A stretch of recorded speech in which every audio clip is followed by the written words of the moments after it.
Gently awaken the slumbering soul. Slowly open your eyes. When Luming awoke, he discovered that all of humanity had been transported to the Jialan Star System. At this moment, the end of the world had descended upon Jialan Star with monstrous invaders. Humanity's foremost task was to survive amidst the scarcity of resources and lurking crises in the wasteland. Yet, Luming unexpectedly received a remarkable gift at the outset. Prompt: would you like to activate the surprise gift? Congratulations!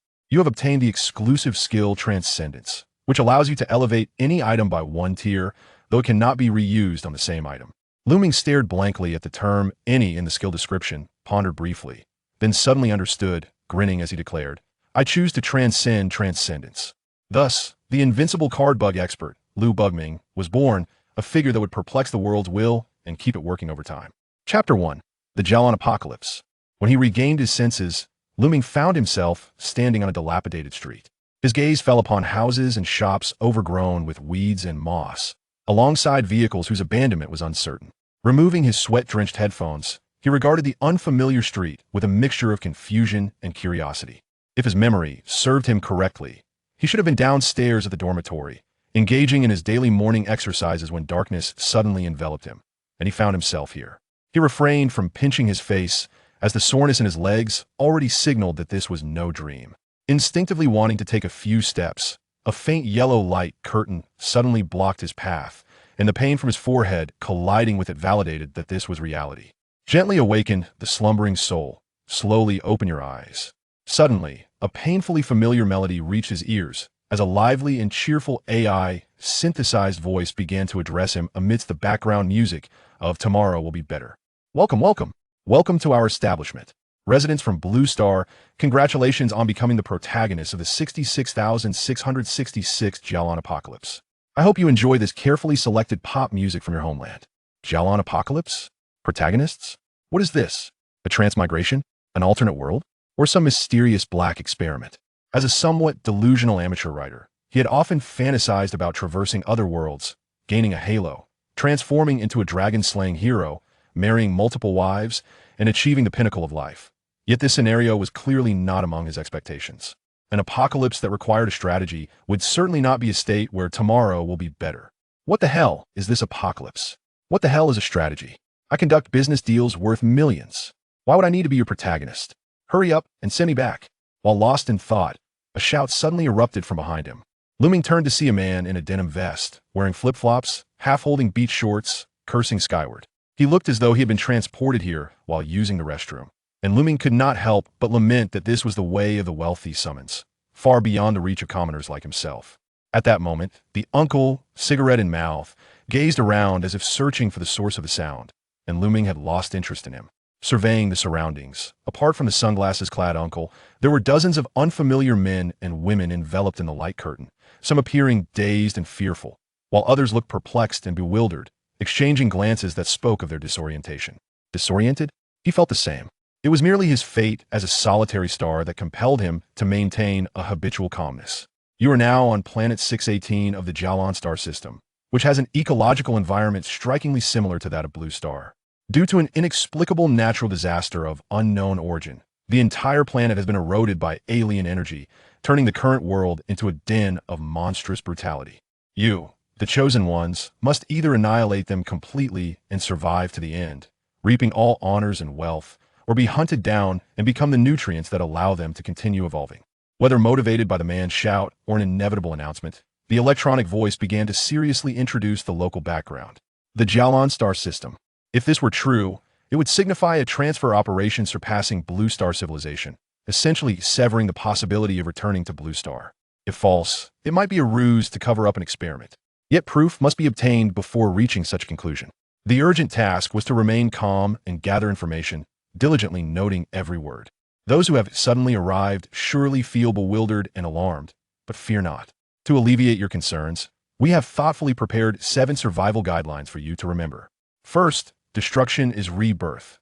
While the world is being eroded, it is also evolving, giving rise to an entirely new energy system. Understand it, master it, and utilize it, and you will become extraordinarily powerful. Second, blindness leads to death. Under the influence of the eroding power, water sources have been contaminated. Until you possess means of resistance, Exercise caution with all external water sources, except for those with a heavy flavor who regard life as worthless. In this world, there exists a myriad of supply crates scattered across the globe, each varying in specification to alleviate your burdens of survival. Occasionally, airdrops will occur, containing invaluable resources essential for life, such as life-saving food, a handy tool, a vial of fortifying elixir, and a crucial map of the post-apocalyptic landscape. There is no need to fret about missing them, for their distinctiveness will capture your attention immediately. Whether you can claim them as your own, however, depends solely on your strength and luck. Calamity does not come alone. In the absence of fire, night is a far more terrifying entity than any beast. In the Jialan Star System, this terror is magnified infinitely, as the night is when aberrant creatures are most active. Cloaked in darkness, they become more ferocious, and even higher-tier beings stealthily emerge to seek their amusements. Therefore, exercise utmost caution. If you lack the strength to dominate your surroundings, do not venture out at night. As the struggle for survival commences, each individual will be endowed with 4 universal functions, designed to address various shortcomings in daily life and provide myriad conveniences. Familiarize yourself with these capabilities and wield them with agility. Survival resembles rowing upstream. Do not naively believe you can merely hide away to endure. While caution is paramount, strength is the essence of survival. To facilitate your adaptation, the current world's aberration levels have been temporarily suppressed. This suppression will not endure indefinitely, as it diminishes every 30 days, with each decline raising the aberration level of the area by 1. Thus, remain vigilant and forge ahead with courage. This is the key to survival. In a world where civilization has crumbled and order has descended into chaos, you embody freedom itself. Your choices, your actions, and all your intentions arise from the will to survive. Will you preserve your humanity or extinguish it? Will you foster cooperation or embrace absolute self-interest? Will you establish new rules or reign as a tyrant over chaos? The power lies within your hands. As long as you are strong enough and wealthy enough, no one will dare to condemn you, judge you, or impose sanctions upon you. You are the world. You are the deity of this realm. Therefore, embrace survival. Explore. Grow stronger. You shall possess everything. Bang.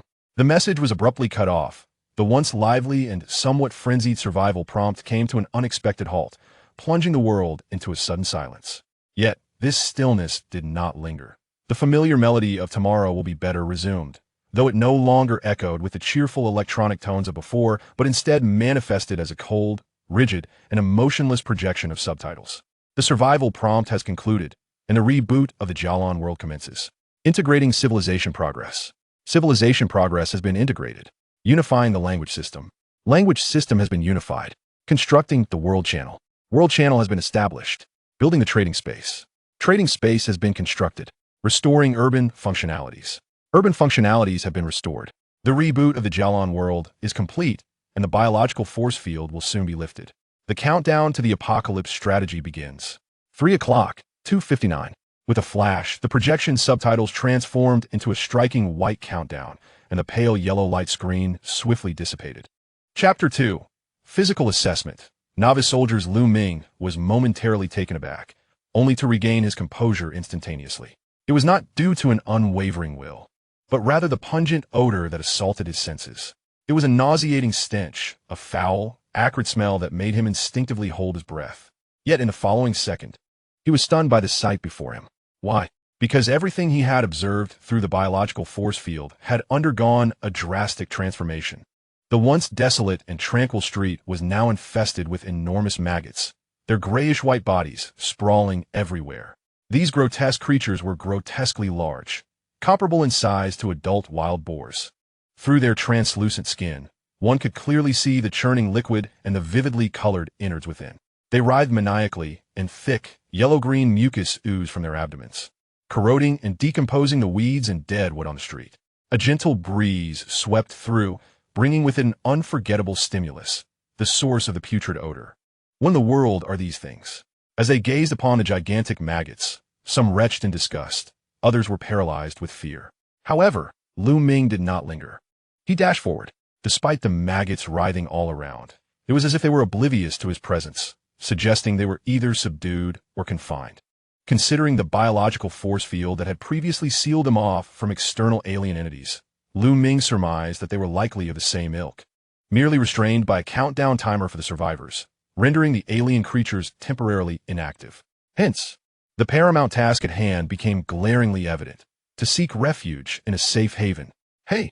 Witnessing Lu Ming's sudden sprint, the crowd, momentarily stunned by the giant maggots, reacted in unison, quickly scattering in all directions. Meanwhile, Lu Ming had already distanced himself from the others, keenly surveying his surroundings. It cannot be deemed sheer luck, nor could it be considered misfortune. Their location happened to be an older commercial street. Rather than a bustling marketplace, it resembled a quaint alley, with storefronts on the ground floor and residential units above. Gazing up at the overgrown residential complex, Lu Ming felt a surge of excitement. Firstly, the complex was likely to house remnants of survival supplies and daily necessities, and with any luck, he might find a few useful tools. Secondly, the elevated position of the complex would provide a vantage point to survey a larger area, thus acquiring more geographical information, a distinct advantage. Unfortunately, time was of the essence, and the prospect of entering the complex seemed almost fantastical. Even if he managed to navigate through the alley, there was no guarantee of finding an unlocked, safe entrance within. With the initial choice already out of reach, Lu Ming shifted his focus to the immediate options available, the shops lining the sides. A private supermarket, dining establishment for breakfast, lunch, and dinner, and a hardware store all appeared promising. The first two options offered both supplies and tools, while the latter undoubtedly boasted a full array of implements. Conversely, a stationery store, a photo studio, a barbershop, and a real estate agency represented the least favorable choices, providing little more than a temporary refuge from the alien threat. Finally, there exists a relatively satisfactory mobile repair point, alongside home appliance maintenance services and an affordable pharmacy.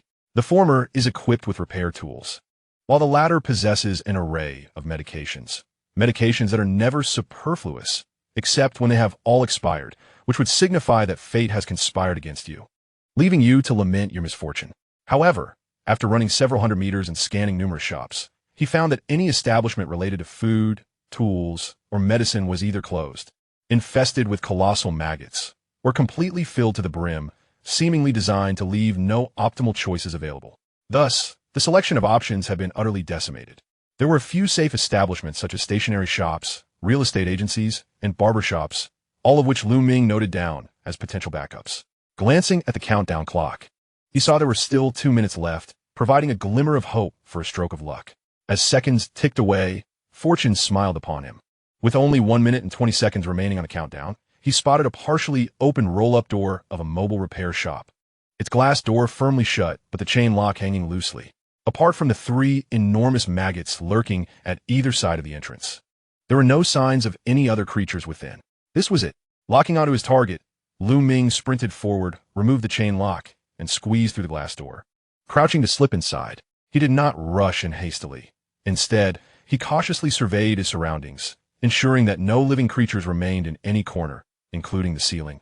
Before pushing open the glass door fully and leaping up to pull down the roll-up gate, sealing off the outside world, he then turned back to shut the door, securing the chain lock around the handle inside, binding it tightly.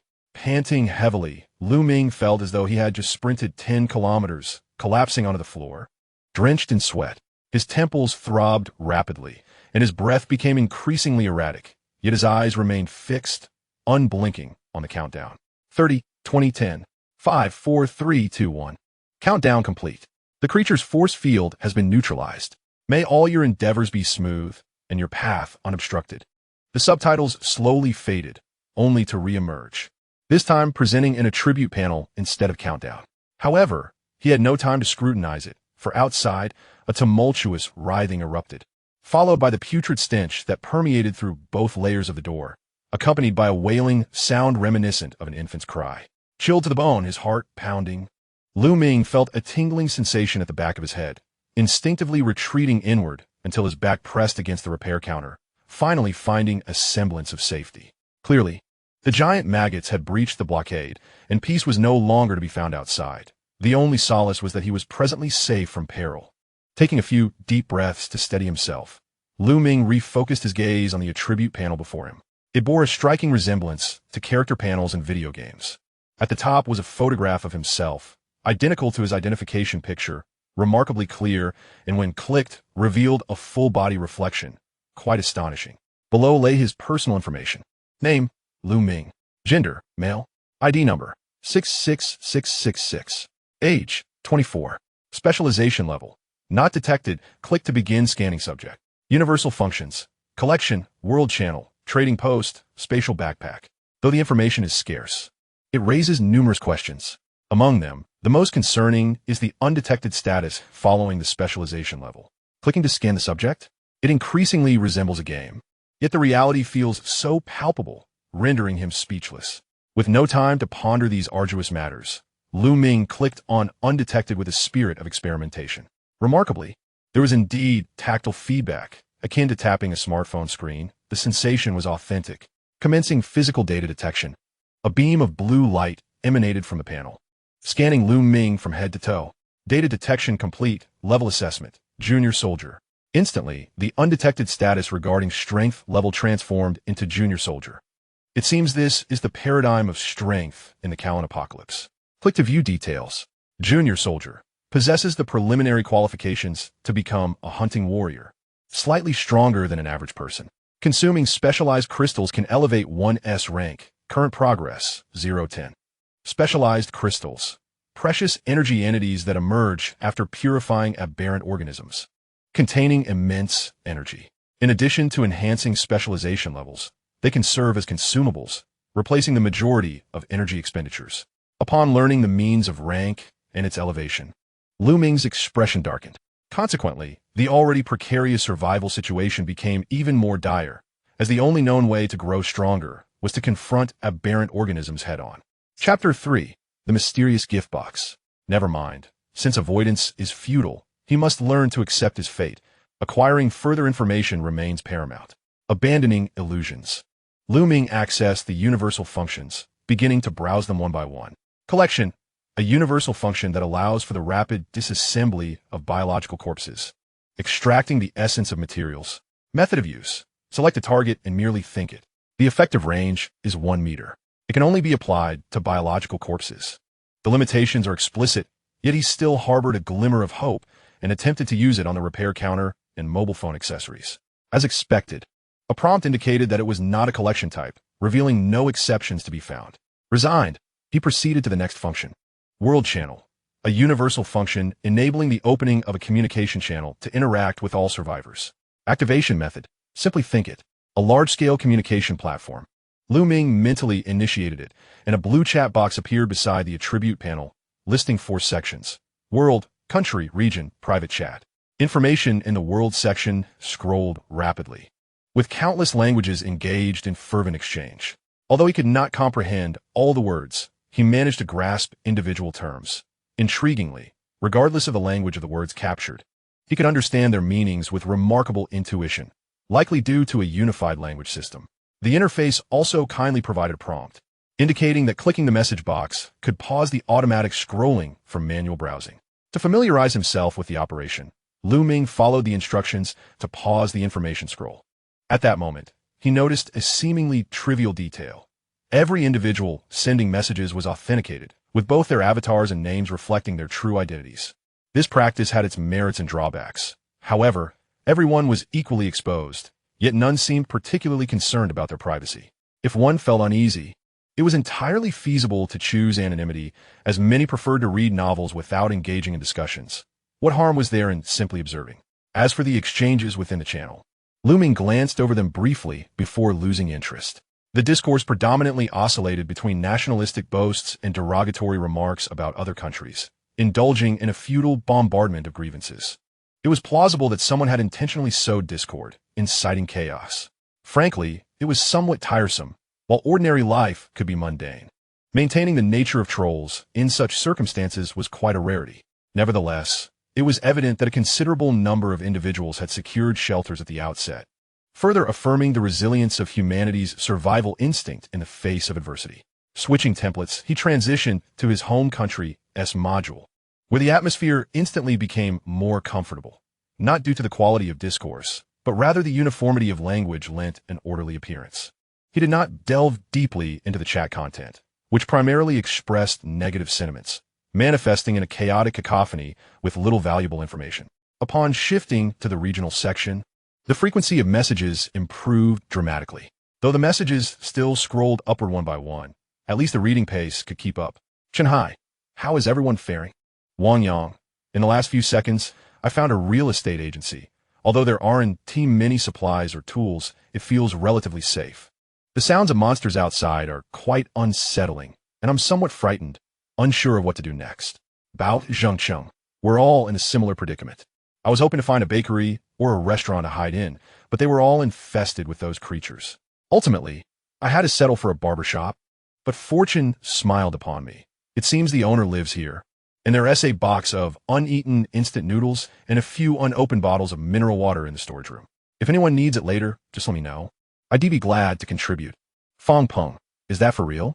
Uncle, you're amazing. Why not give me 2 packs right now? I have a big appetite. Jinchi, I want some too. Uncle, could you spare me a few packs? Me too. Look at me, Uncle. Uncle. Chenhai. Each person's space contains a 500 milliliters bottle of purified water and 2 compressed biscuits, which could sustain one for 3 days at the very limit. Considering urine and other means of satiation, one could barely survive for 5 days, after which you must seek help. That would be reasonable. Fong Peng, who are you to give me advice? My dad doesn't even care about me. Why would I listen to you? Exactly. Who doesn't he know how to spout grand principles? Is it wrong to want to stockpile resources? A dog catching a rat. Understood, bro. Assessment complete. Chenhai, this is the apocalypse, not a natural disaster. No rescue teams will come to save you. Everyone wishes to survive. Relying on oneself instead of exploiting others' goodwill to satisfy your greed. What kind of worldview is that? That is exploitation. Uncle Bao should not be so candid in these extraordinary times. Who knows what unsavory characters one might encounter? If you give to them, what will become of yourself? Wealth should not be flaunted. Fong Peng, who do you call unsavory? If not for the special circumstances, I would not hesitate to confront you directly. Jinshi, speaking of our moral compass being flawed, are you not merely afraid that Uncle Bao will distribute everything and leave you empty-handed? This facade of altruism is merely a guise to garner goodwill, only to later demand a share for oneself. I have seen many like you, each more calculating than the last. If that is indeed the case, it is truly repugnant, akin to inviting disgust into one's own abode. Chenhai, I am different from you all. I possess my own principles. Principles? Such things cannot be consumed. It is far more noble to admit one's inability to endure humiliation than to begrudge others their fortunes. Bao Zhengcheng, alas, this matter is my fault. Let's cease the quarrel. Brother Chen has a point. We cannot provide for so many. Thus, 5 days is indeed excessive. If anyone cannot hold out for 3 days, please speak up. I will assist if I can. 3 days? By then, what will be left? Surely, you will have consumed your fill 3 times a day. Disregarding our plight, I suspect he is intentionally showing off, fearing he might anger the crowd and concocting a pleasing narrative, now reveling in his success. Bao Zhengjian, I see malice lurking beneath his facade. Indeed, during an apocalypse, who would share their resources with others? It is a fool's errand. Bao Zhengcheng offered no further replies, possibly incensed, causing the discourse below to grow even more heated. Look, his intentions have been unveiled. He dares not speak. Such a person is more despicable than even the most contemptible. As Lu Ming read these cutting remarks, he was deeply moved. He understood that the environment alters survival instincts and distorts human nature. Yet, he did not anticipate such rapid transformations in individuals. He examined the avatars of Chenhai and Bao Zhengcheng. The former bore a resolute visage, a square face with a military haircut, exuding a sense of righteousness. Given his words, it seemed likely he was a genuinely upright individual. The latter was a middle-aged man in his 40s, dressed plainly, bespectacled, and of a slender build, possessing a congenial demeanor. While the authenticity of his words remained uncertain, his ostentation was evidently unfounded. One could comprehend a teenager flaunting their fortune. Yet how many middle-aged workers have not been dulled by the grind of society? They are the very ones who would not bother to join in the fray. In former times, one would not be so cruel. It appears that in apocalyptic circumstances, one must temper excessive kindness. Loving oneself is the only truth, and any assistance to others must depend on one's capacity and the recipient. Afterward, no further useful information emerged. Lu Ming closed the global channel and began to explore the third universal function. Trading Post, a universal function that allows access to a trading platform for buying and selling items, exceedingly convenient. The method of activation is simply through thought. It is straightforward and easy to use, yet currently, fewer selling items. It is indeed true that to set this mechanism in motion, a considerable accumulation of time is requisite. Presently, we find ourselves engulfed in the terror of the unknown. Who has the leisure to engage in such diversions? Thus, we are left with but one universal function, the spatial satchel. This is a concept that the people of Huaxiao are somewhat familiar with: storage rings, storage spaces, and the four-dimensional pocket of Doraemon. Surely, there exists a memory that resonates with each of us. Spatial satchel, a universal function intended for the storage of items, excluding living beings. Within this space, time stands still, and identical items may be stacked infinitely. Upon death, the satchel falls away, entering a state of abandonment. The method of access is merely to recite it in one's mind. The notion that upon death, it enters a state of abandonment suggests that in the future, one must contend not only with foreign entities, but also with one's own kind, as they vie for interests. This fortifies his resolve to maintain a solitary path. The spatial satchel. Upon silent invocation, a backpack interface materializes before Ming. 2 rows of 10 columns, totaling 20 compartments. The first 2 compartments are, as described by Chun Hai, a bottle of 500 milliliters purified water and 2 blocks of compressed biscuits. But what is this in the third compartment? A golden gift box, an item not previously mentioned by Chun Hai. Ming holds his breath and clicks on the gift box. 4 embossed golden characters accompanied by a string of descriptions come into view. Mystery gift box. In light of your identification number coinciding with the survival strategy batch, a special lucky gift has been bestowed upon you. Chapter 4. I choose sublimation. A lucky gift? By the heavens, he is an undeniable, non-lucky fellow. Perpetually a participant in supermarket consolation prizes, a stalwart of guaranteed rewards and game draws, and now, having entered an apocalyptic scenario, his lineage is even improved? Ming is momentarily stunned before a prompt suddenly emerges.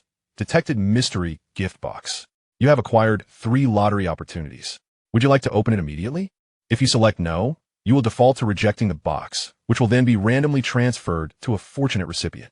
Transfer? There's a choice. Open it immediately. Congratulations.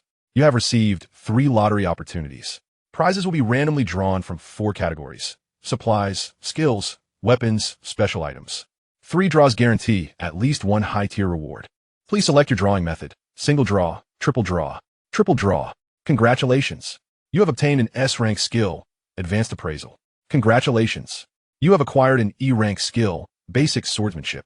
Congratulations. You have gained an exclusive skill, sublimation. Is this an accumulation of skills? In this trio of skill acquisitions, aside from a singular E-rank gray skill, the remaining 2 are increasingly rare. With a rush of surprise, the gift box disintegrates and then reconstitutes in the air, transforming into 3 orbs of light, 1 gray, 1 gold, and 1 red, hastening towards him. The sight is somewhat enchanting. He intended to showcase the limits of human reflexes and consciously evade, yet his body was too slow to react, and he was struck directly by the 3 orbs. Successfully acquired S-rank skill, advanced appraisal. Successfully acquired E-rank skill, basic swordsmanship. Successfully acquired exclusive skill, sublimation. In an instant, his mind is inundated with a myriad of incomprehensible information. Hastily, he opened the attribute panel, and indeed, the information had changed. Name, Ming. Gender, male. ID, 66666. Age, 24. Specialization level, junior soldier. General functions, gathering, world channel, trading post, spatial satchel. Skills, basic knife techniques, E level. Advanced appraisal, S level. Transcendence, exclusive. He promptly accessed the skill information, beginning with the rarest. Transcendence, no grade. Category, exclusive skill. Effect, consumes a certain number of specialization crystals to permanently elevate any item by 1 grade. The same target cannot be used repeatedly. Associated object, Ming. Skill trait, transfers upon death. After reading the skill effect description, Ming felt his blood surge with excitement. Elevating any item by 1 grade meant that anything placed in his hands would evolve and transcend to a higher level, such as that bottle of 500 milliliters of pure water. With this thought, Ming directly took out the bottle of 500 milliliters pure water, gripping it tightly as he murmured, "Transcend." Swish. Notice, transcending 500 milliliters of pure water requires the consumption of 1 specialization crystal. The first use of the exclusive skill grants 3 instances of consumption-free privileges. Confirm the use of 1 consumption-free privilege to transcend 500 milliliters of pure water into 500 milliliters of multifunctional sports drink. Confirm. Use 1 specialization crystal. Confirm. Use 1 consumption-free privilege. Cancel. 3 instances of consumption-free privilege. Gazing at the options within the confirmation, Ming pondered thoughtfully. So that was it. The concern was that demanding too much from the specialization crystals at the outset warranted a trial opportunity, which was quite considerate. However, using the privilege on something worth only 1 specialization crystal, like pure water, would be rather foolish.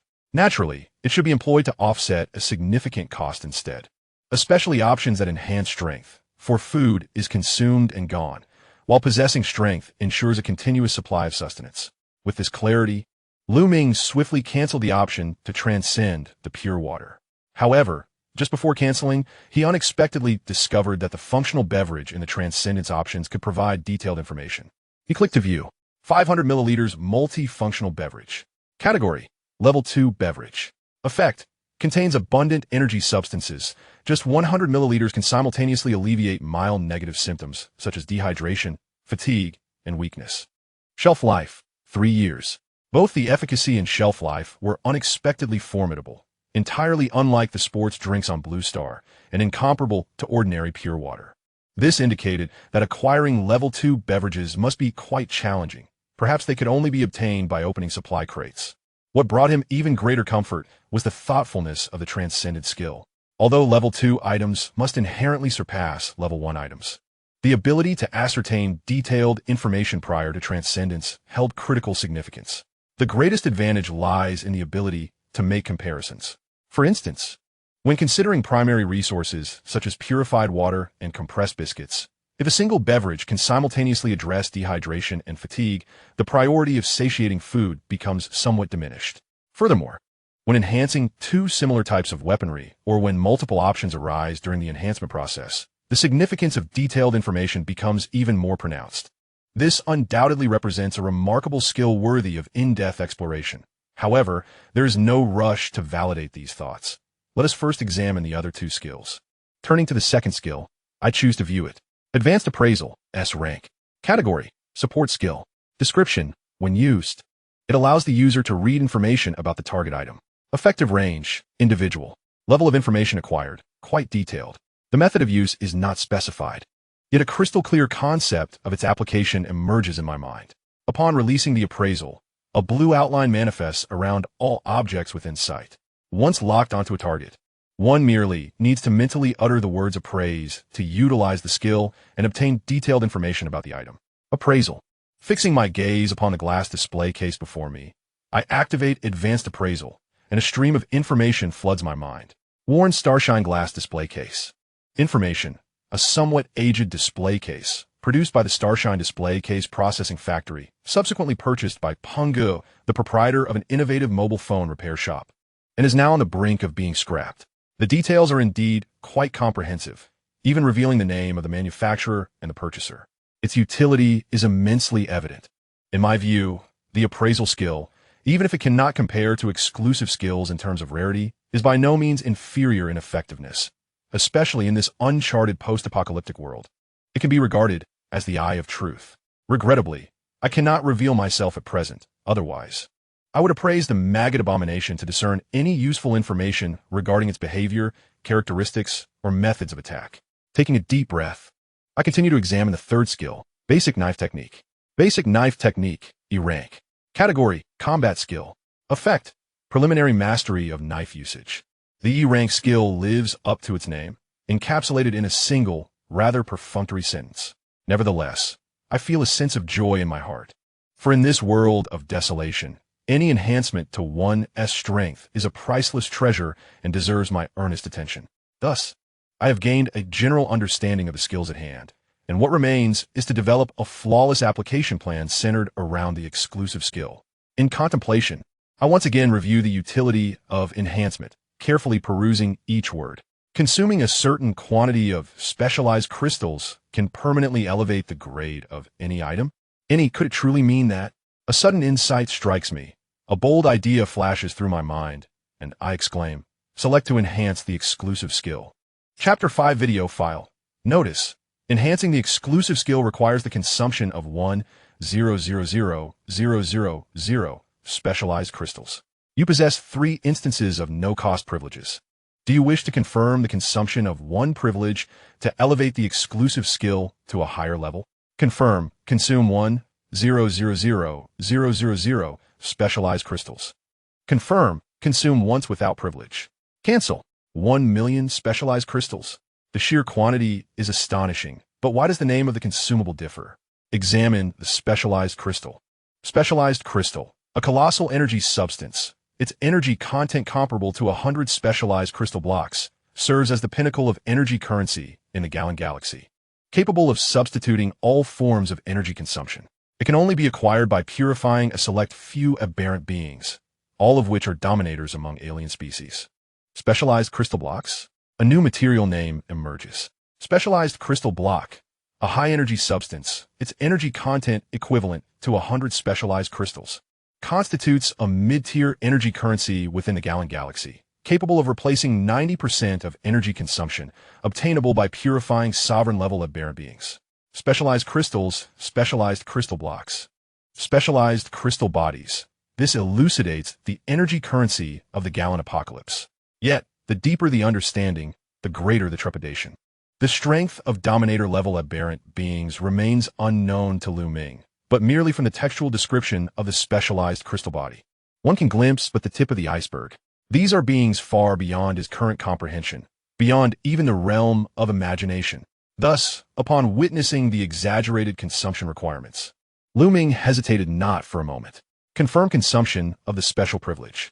Hint: exclusive skill sublimation successful, elevated to a higher tier. As this skill has appeared for the first time, please assign a name. First appearance? Does this imply that he is the sole possessor of this skill? After a moment of silence, Ming softly declared, ultimate sublimation. Hint: exclusive skill ultimate sublimation named successfully. Instantly, the information regarding sublimation in his mind was replaced with new content, while the exclusive skill section of his attribute panel transformed from red to a vibrant spectrum of colors. Ultimate sublimation. Category: exclusive skill.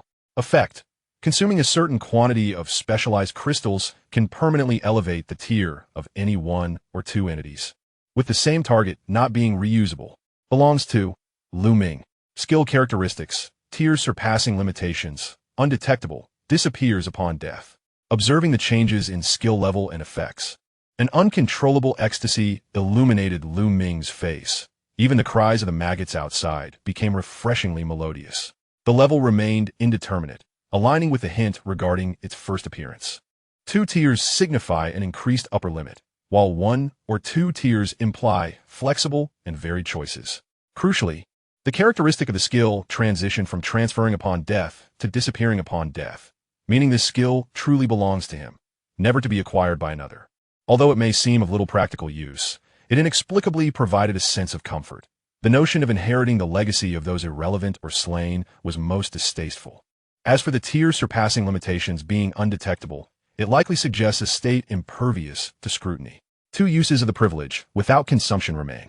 Through the ultimate sublimation and the baptism of substantial cost, Ming has gained a clear understanding of the target for privilege usage. Expensive, indeed. It may seem superficial, but in the realm of Blue Star, the belief that the pricier an item, the better it is, could lead to an intelligence tax. However, in a post-apocalyptic world, the high cost of items undoubtedly carries its own rationale, driven by the survival environment and instinctual reasoning. Emboldened by a spirit of experimentation, Ming attempted to sublimation on all that could be enhanced within him, and discovered that his assumptions were largely validated. Clothing and miscellaneous items required minimal costs, typically within the realm of a single specialized crystal. In contrast, skills and enhancements, which augment one's power, demanded a significant number of crystals. For instance, to upgrade a common E-grade knife technique, the first tier required 10 specialized crystals, while the second tier necessitated 50, allowing the ordinary knife skill to ascend directly to the C-grade exceptional knife technique. This also provided insight into the official valuation of skills transitioning from E to C grade. As for the S-grade advanced appraisal, it left him utterly astonished, as elevating it by 2 tiers demanded an exorbitant sum of 90,000 aberrant crystals. an immense quantity that solidified his resolve to invest his second use of the privilege therein. Just as Lu Ming was preparing to commence the sublimation of the advanced appraisal, a blue exclamation-marked email icon suddenly illuminated from the side of his attribute panel. Upon clicking to view, he saw a video file transmission within the regional chat log, accompanied by a notification stating that such alerts could be configured in the world channel if not desired. Video file? As he opened the regional section, the chat log surged with rapid messages, each overflowing with fear and shock, instantly indicating that the video content was of significant gravity. He scrolled through the chat records to locate the video, which was posted by a young man named Bai Yang, whose profile appeared rather unblemished and youthful, likely under 20. There was no additional information, just the video itself. Upon opening it, the first shot revealed a view from a high-rise window overlooking the street, essentially featuring 4 robust men equipped with rudimentary arms. They were clad in multiple layers of clothing, with protective gear fashioned from fabric wrapped around their arms and thighs, wielding an array of bone-cutting and meat-slicing knives. Lu Ming glanced at the shop behind them, confirming it was a fresh meat store, presumably lacking edible meat, compelling them to resort to their weapons to hunt the maggots at the entrance. He found himself torn between envying their fortune and lamenting their misfortune. Returning his focus to the men, they immediately zeroed in on a giant maggot to launch their assault, evidently having devised a plan as each delivered fierce blows. The maggot was quickly covered in wounds, its green blood gushing forth. Yet unlike the previously observed yellow liquid, it lacked corrosive properties. This indicated that the maggot's defenses were not particularly formidable, and the corrosive liquid it had previously exhibited was likely contained within specialized sacs. Such biological structure suggested, without a doubt, a capacity for ranged attacks. Regrettably, the process of extermination was alarmingly swift. The battered maggots scarcely had time to retaliate before falling silent. At this juncture, Lu Ming formed a preliminary assessment of the colossal maggots, cumbersome, sluggish, frail, and possessing a singular method of attack. With careful precision, he surmised that one could achieve their demise alone, one by one. A sense of inexplicable relief washed over him, and his fingers instinctively scrolled through the video, eager to review the viewer feedback below. Yang Tianyi, how can this be? Is that thing invincible? Li Jinhua. 4 individuals vanished in an instant, and their deaths were horrifically tragic. Qin Lian, there is no chance of victory. This creature is beyond our capacity to resist. No one can survive. Invincible? Gone? What did that mean? Lu Ming swiftly rewound the video file. It remained unpaused, and before him loomed the colossal maggot that had just fallen silent. Its wounds had entirely healed. Its body now stood tall, and more bizarrely, its skin had transformed from a pallid gray to a deep crimson. Its interior pulsated ominously, as azure-white energy surged frantically beneath its surface. The 4 individuals were stricken with horror and turned to flee back to the shop, but before they could react, the towering maggot swung laterally, as if erasing traces, and in an instant, the upper bodies of 2 men vanished, blood splattering the ground. The remaining 2 stood frozen in shock, and in that moment of paralysis, the maggot unleashed its mouth parts, an enormous maw resembling an abyssal chasm. Due to the rear recording, Lu Ming could not fully discern the maw's appearance, yet its explosive speed and lethality were appalling. Within a heartbeat, it cleaved 1 man in half. The other finally snapped back to reality amidst the horrifying scene and fled. However, as Lu Ming had anticipated, the maggot possessed the capability for ranged assault. A thick, yellowish fluid struck him, and crimson steam along with visible signs of corrosion emanated from his body, the agony driving him to writhe and scream on the ground. Soon falling motionless, the entire counterattack transpired in less than 10 seconds, and the last man's cries attracted even more maggots. In less than a moment, the butcher's shop was inundated with these creatures, and the remnants of the unfortunate souls were swiftly devoured. Chapter 6, Ultimate Transcendence. The Eye of Truth. The video concluded here, and the intense visual shock left Lu Ming feeling dizzy, despite being able to endure the most gruesome depictions in films. Witnessing real death up close quickened his heartbeat and stirred his stomach. Instinctively covering his mouth and nose, he swallowed to suppress his nausea, regaining a semblance of calm after several seconds. This was not the time for sentimentality. He had missed the segment where the maggot revived and needed to rewatch it.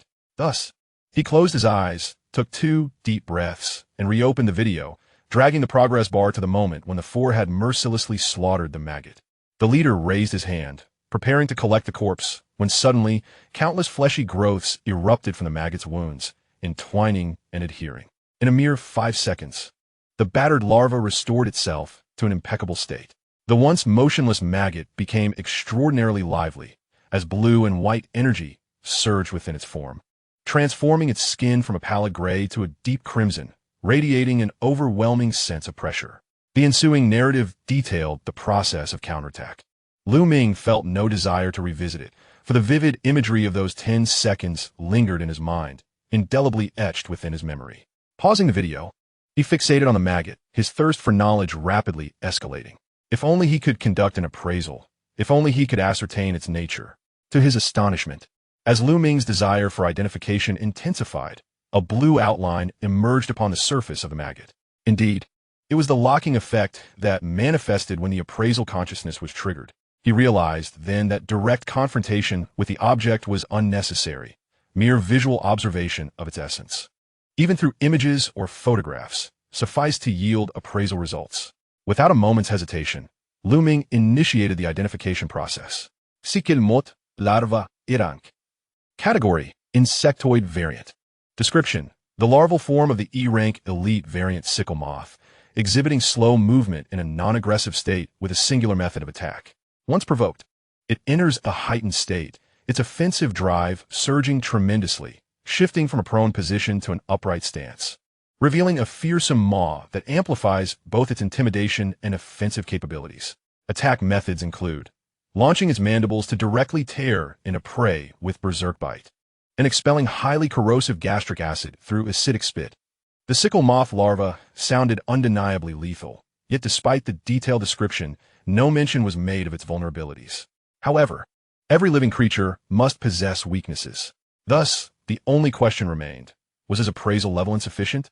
Glancing at the advanced appraisal option on his attribute panel, Ming whispered, Ultimate Ascension. Prompt: please select the Ascension tier, Tier 2 or Tier 1. Tier 2. Prompt: ascending the S-rank skill Advanced Appraisal requires the consumption of 900,000 specialized crystallized units. You have 2 instances of privilege with no consumption. Confirm the use of 1 to elevate the S-rank skill Advanced Appraisal by 2 tiers. Confirm: consume 900,000 specialized crystallized units. Confirm: consume 1 instance of privilege with no consumption. Cancel: he confirmed the consumption of 1 privilege. Prompt: the S-rank skill Advanced Appraisal successfully ascended to a higher level. As this skill has manifested for the first time, please assign a name to it. Once again, as it was a first-time occurrence, it appeared that the 2 ascensions had propelled the skills beyond their original limits. How about a touch of flair? The Eye of Truth. Prompt: the skill Eye of Truth has been successfully named and is now converted to an exclusive technique. The name of the Advanced Appraisal shifted in a dazzling array of colors, mirroring the brilliance of Ultimate Ascension, and transformed into an exclusive skill. He clicked to examine it. Eye of Truth. Category: Exclusive Skill. Description: upon use, it allows the user to read the information of the target object. Scope of effect: individual, space. Degree of information acquisition: exceedingly detailed. Associated target: Ming. Skill characteristics: grade transcends limitations, imperceptible to any external force, vanishes upon death. The method of use bears no distinction from Advanced Appraisal, yet there has been a monumental breakthrough in both appraisal range and information acquisition. Spatial appraisal will be addressed later. The immediate priority is to discern the vulnerabilities of the scythe moth larva. With this thought in mind, Ming refocused on the scythe moth larva in the video. Appraisal. At that moment, unbeknownst to Ming, as the Eye of Truth was activated, his pupils subtly transformed from black to a resplendent gold. Scythe moth larva, E-class ordinary. Category: Insectoid variant. Description: the larval form of the E-class elite variant scythe moth, exhibiting sluggish movement when not in a defensive state. Upon receiving an attack, it enters an aggressive state, displaying a significantly heightened desire to attack, shifting from a prone to an upright posture, revealing its enormous maw to increase both intimidation and offensive capabilities. After consuming prey, if energy levels are sufficient, it will undergo pupation on the spot, entering an evolutionary phase. During this time, all larvae in the vicinity will instinctively enter an aggressive state, fiercely protecting the pupa and attacking all external beings until the pupa successfully evolves. Conversely, If energy is insufficient after consuming prey, parts of the prey's limbs will grow externally on the larva to enhance its combat power. Attack methods.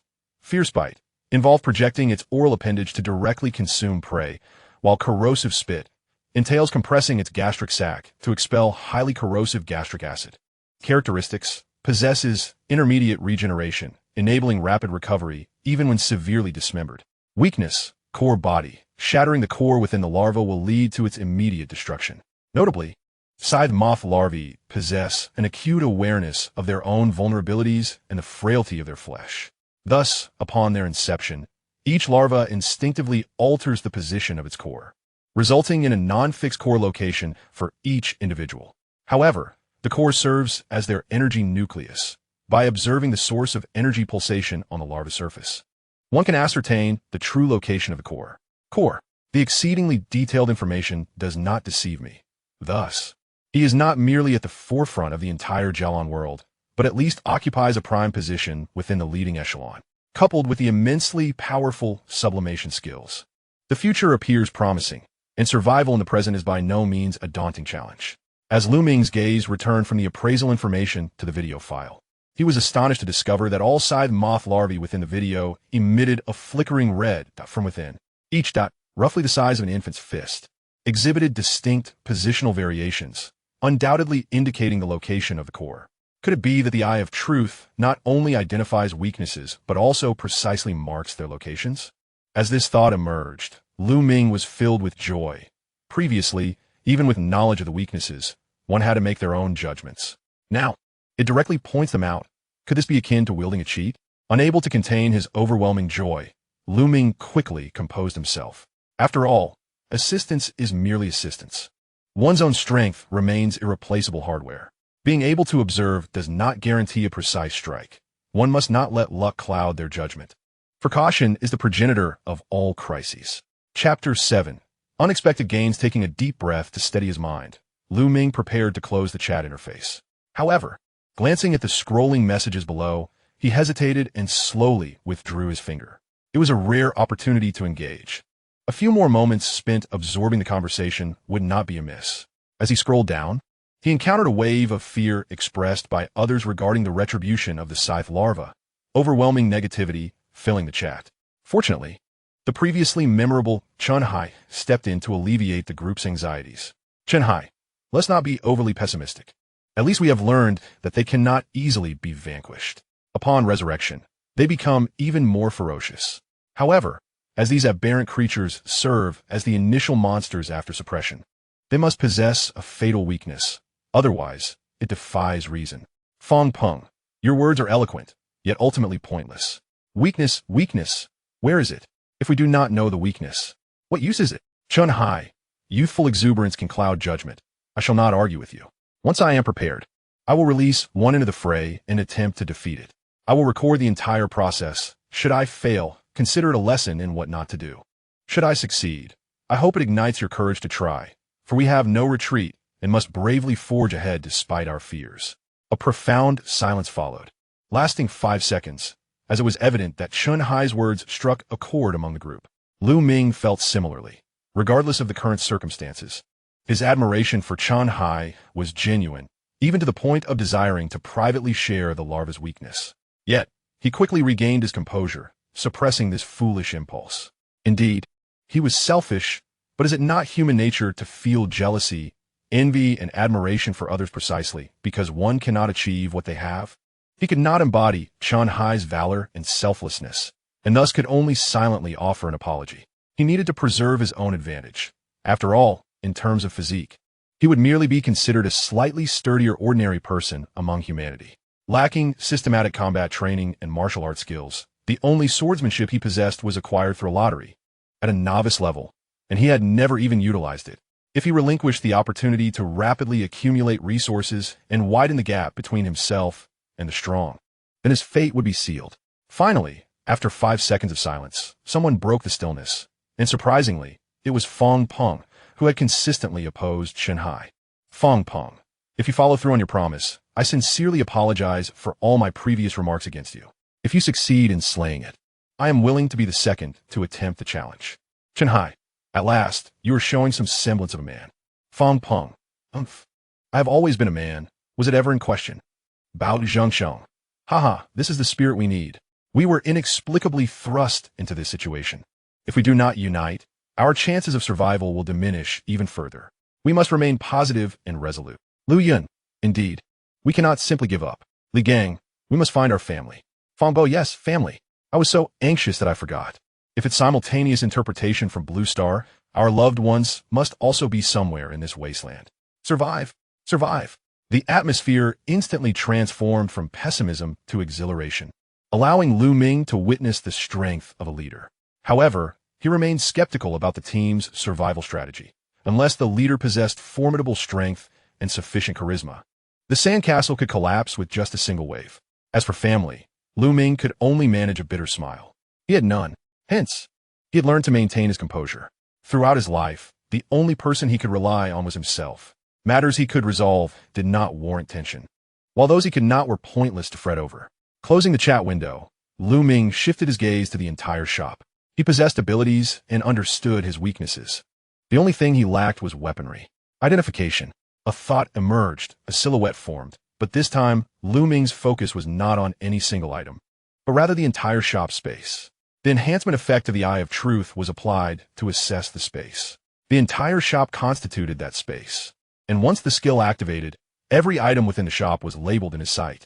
Starshine display case, synthetic leather chair, non-branded ornaments, Huawei 9000 imitation phone case, repaired toolbox. Excellent.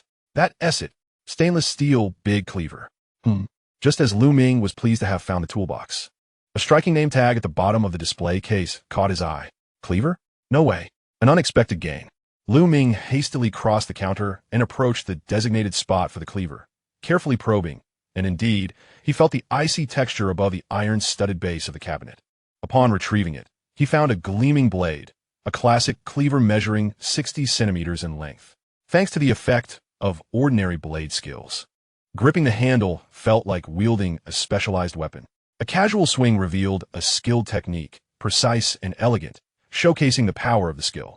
After practicing for a while, feeling thoroughly invigorated, he finally lifted the cleaver and initiated the traditional routine. Identification. 420A stainless steel big cleaver, tool grade. Category, tool. Description.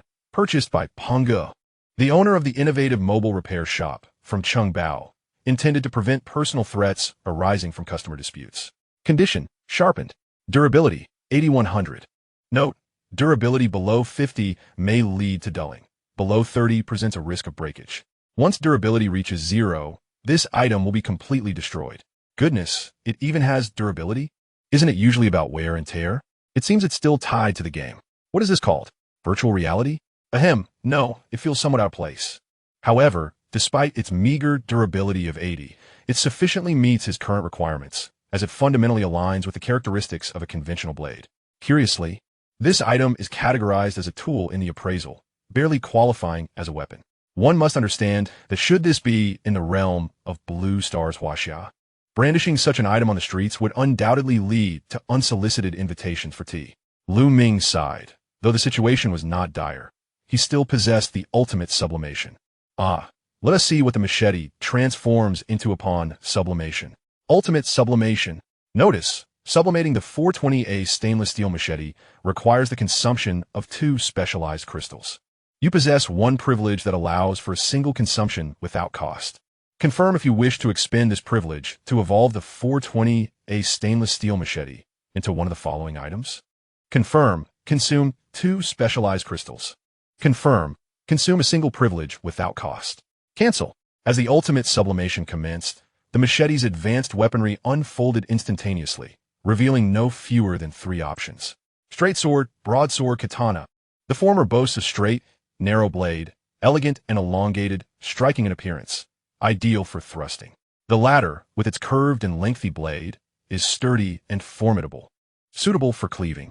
The final option is familiar, a Japanese sword, possessing a blend of advantages, yet excelling in none, rendering it somewhat ignorable. Upon comparison, it is clear that the straight sword is most fitting for the current combat scenario, particularly for thrusting with precision. Piercing the core would undoubtedly yield a single blow to a larval mantis. As for the secondary sublimation, it requires a minimum of 20 specialized crystals to accomplish, thus not within the current considerations. One must prioritize the first-tier evolution of weapons or the advancement of specialized levels.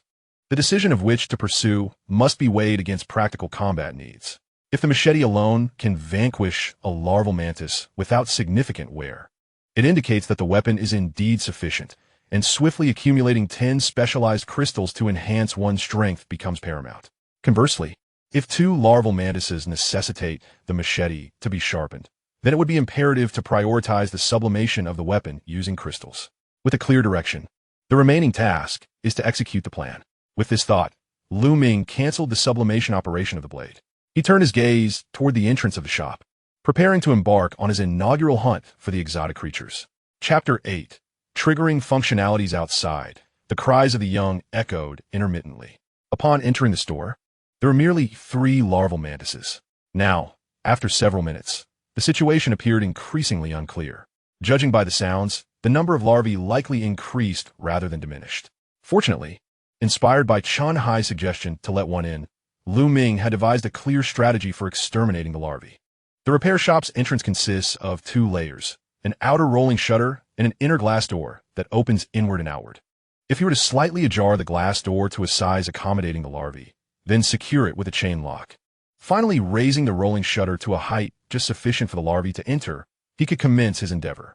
He was able to construct a rudimentary barrier that permitted only a single caterpillar of the hawk moth to pass through. At that moment, he positioned himself on a chair, lying in wait on one side of the glass door, ready to strike as soon as the larva entered. Utilizing his own weight and the force of gravity, he aimed to plunge the blade into the creature's body, thereby destroying its core and achieving a kill. However, this was merely a scripted scenario. For it to unfold seamlessly, one must consider the potential for unforeseen variables. The most fundamental concern was the durability of the glass door. Should the larva deviate from the expected path and collide violently, it could shatter or collapse the door entirely, leaving him to confront a perilous situation. Yet time was of the essence. There was no room for hesitation, and he had to act swiftly. Equipped with a screwdriver and wrench from his toolbox, he secured the gap in the glass door with a chain lock. He twisted several data cables into a makeshift rope, fastening it around the pull handle of the rolling shutter. After testing the tensile strength of his improvised rope and finding it satisfactory, he climbed onto the chair and forcefully pried open a small gap in the shutter. With a loud clatter, despite his utmost caution, the sound of friction was unmistakable. The cries outside abruptly ceased, followed by the sharp thud of something colliding with the shutter. A miscalculation, indeed. Yet he was unwilling to retreat. After all, any attempt to pull would inevitably produce noise. He resolved to embrace the chaos with determination. To mitigate the potential for a more violent impact, Ming exerted himself to raise the shutter to a height of half a meter, just enough to allow the caterpillar's entrance. In an instant, a nauseating stench enveloped him as the plump larva plunged headfirst into the opening. Truth be told, even with mental preparation, confronting the alien creature quickened his heartbeat and surged his adrenaline. He held his breath, casting aside his inner trepidation, and quietly activated the Eye of Truth. The first hawk moth larva to rush and revealed its vulnerabilities. Cunningly, it had concealed itself at the base of its abdomen. A downward thrust was perilously close to the blade's maximum length, and a miscalculation could result in failure, necessitating a follow-up strike.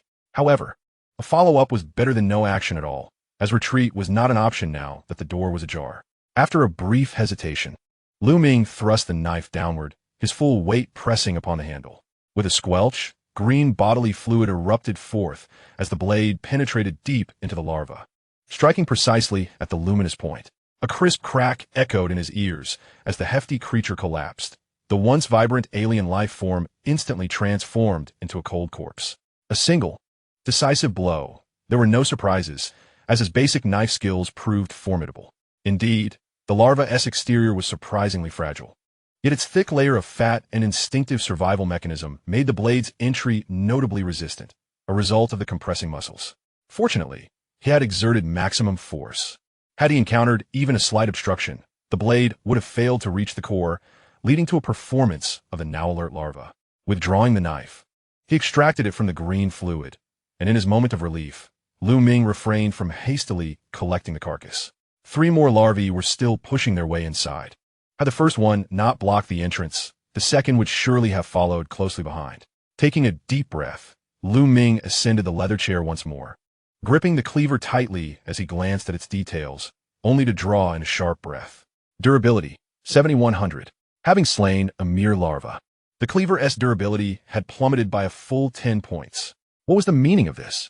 Could it be that the nucleus resided beneath the abdomen, and that a direct thrust would first traverse the stomach, leading to the blade being corroded by the potent gastric acid? If that were indeed the case, the quality of the cleaver must be promptly enhanced. Otherwise, he would find himself weaponless in due course, which would be utterly disastrous. Collect. Locking onto the corpse, he murmured softly, and the larva's body disintegrated into thin air, leaving only a pool of thick yellow residue as evidence of its existence. Successfully collected the scythe hawk larva's body, obtained 1 specialized crystal, 1 high-purity exotic protein. Splendid. Fortune favored him with a specialized crystal.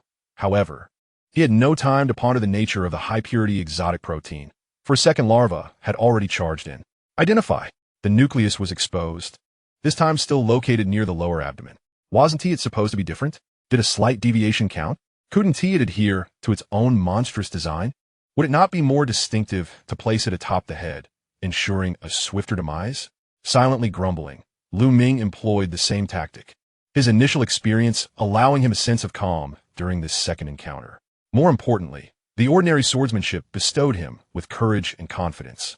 The blade descended, bodily fluids gushed forth, and the nucleus shattered, the entire sequence executed seamlessly without a hint of interruption. The only grievance was that the cleaver had once again lost 10 durability points, 6,100, with only 2 larvae remaining before it would be dull. Fortunately, dullness did not preclude direct thrusting, and he was merely 1 crystal away from enhancing the cleaver. Returning to the chair, he locked onto the corpse of the scythe hawk larva. Collect. Successfully collected the scythe hawk larva's body, obtained 1 high-purity exotic protein. Somewhat exasperated, he noted that the second one had yielded no crystal. There was annoyance, yet upon reflecting on the advantages he had gained at the outset, he felt somewhat relieved. Regaining his composure, the third scythe hawk larva crawled in shortly thereafter. Identify. Excellent. As if responding to his thoughts, this larva's nucleus was indeed concealed within its head. Bypassing the stomach would undoubtedly be favorable for the cleaver, and with minimal fat in the head, there was no need to employ the hit-dependent thrusting technique. Descending, he swung his arm, and with a single stroke, he cleaved through the larva's head along with the nucleus. Checking the cleaver's condition, it had only lost 2 durability points, thus confirming that gastric acid corrosion was indeed the source of its deterioration. Glancing back through the door's crack, only 1 larva remained, and perhaps having witnessed the demise of too many of its kin, its level of activity surged as it climbed over the bodies of its fallen brethren, entering with reckless abandon. Ming saw no reason to show mercy. Previously, it had had companions, which necessitated separation, but now it stood alone. What was there to fear? He would proceed with determination, both identification and collection occurring simultaneously. The corpse decomposed into a high-purity exotic protein. Indeed, no specialized crystals had appeared. The larva of the scythe fly, which had been trampling on its kind, was rendered motionless by Ming's swift maneuver, falling straight to the ground. Seizing the moment of its unexpected descent, Ming stepped forward and plunged his weapon into its neck, piercing the vital core located at the nape, thus ending its life. Consequently, all 4 exotic creatures that had besieged the repair shop's entrance were eradicated. Successfully collected the scythe fly larva's corpse, obtained 1 specialized crystal, 1 high-purity exotic protein. After enduring 2 rounds of disappointment, the second specialized crystal finally emerged. However, Ming found himself less elated than he had anticipated. He slowly closed the rolling shutter, secured the glass door tightly, and returned to the display case where he had previously leaned, seeking to calm his tumultuous emotions. Once he had regained his composure, he opened his spatial pouch. Upon inspection, he discovered within the 3rd compartment a resplendent, translucent diamond-shaped crystal, shimmering with an ethereal blue light. Upon extraction, it measured only as thick as a thumb, exuding a serene warmth to the touch. When rolled in his palm, it released a fine dust of crystal particles, dreamlike, peculiar, and tinged with a hint of melancholy. This was his sensory evaluation as a human. Regrettably, from 4 corpses, only 2 crystals had been produced, resulting in a mere 50% yield. For others, unaware of the consumption rate of specialized crystals, a 50% yield might seem acceptable. However, burdened with the ultimate sublimation, this insatiable beast of gold, 50% felt decidedly insufficient. Unless he ceased using the sealing skill, his consumption would perpetually dwarf that of others. Perhaps in the future, more individuals capable of hunting exotic creatures would emerge, allowing for the sale of sublimation items in the trading market, yielding substantial profits. Yet currently, everyone was destitute, struggling for survival. In times of desperation, who would sell specialized crystals intended to enhance their own strength? Relying solely on himself was exhausting. With a stroke of bad luck, he could kill 10 creatures and still yield no more than 2 crystals. This was not the state he desired. Thus, he pondered whether he could leverage the ultimate sublimation to enhance the yield probability of specialized crystals at a specific point. Could he directly sublimate exotic beings? Theoretically, this was plausible. The higher the grade of the exotic organism, the rarer the output would be, and even the ordinary yield would increase. However, such a notion seemed foolish. Without overwhelming personal strength that surpassed a tier or 2, he would surely meet his demise. Therefore, targeting the source of output, the exotic organisms, was not an option for the time being. If he could not focus on the source, could he instead target the mechanism that triggers the output? For instance, this collection. Chapter 9 program name, Greed Collection, a universal function that allows for the rapid decomposition of biological corpses, extracting the essence of materials. Gazing at the functional bar within the visual attribute panel, Ming silently contemplated ultimate sublimation. Prompt, please select sublimation grade, 2nd tier or 1st tier. Looking at the prompt, Ming found himself at a loss for words. Sublimating any object, indeed, encompassed everything, not even sparing a universal function. Could this be considered a bug?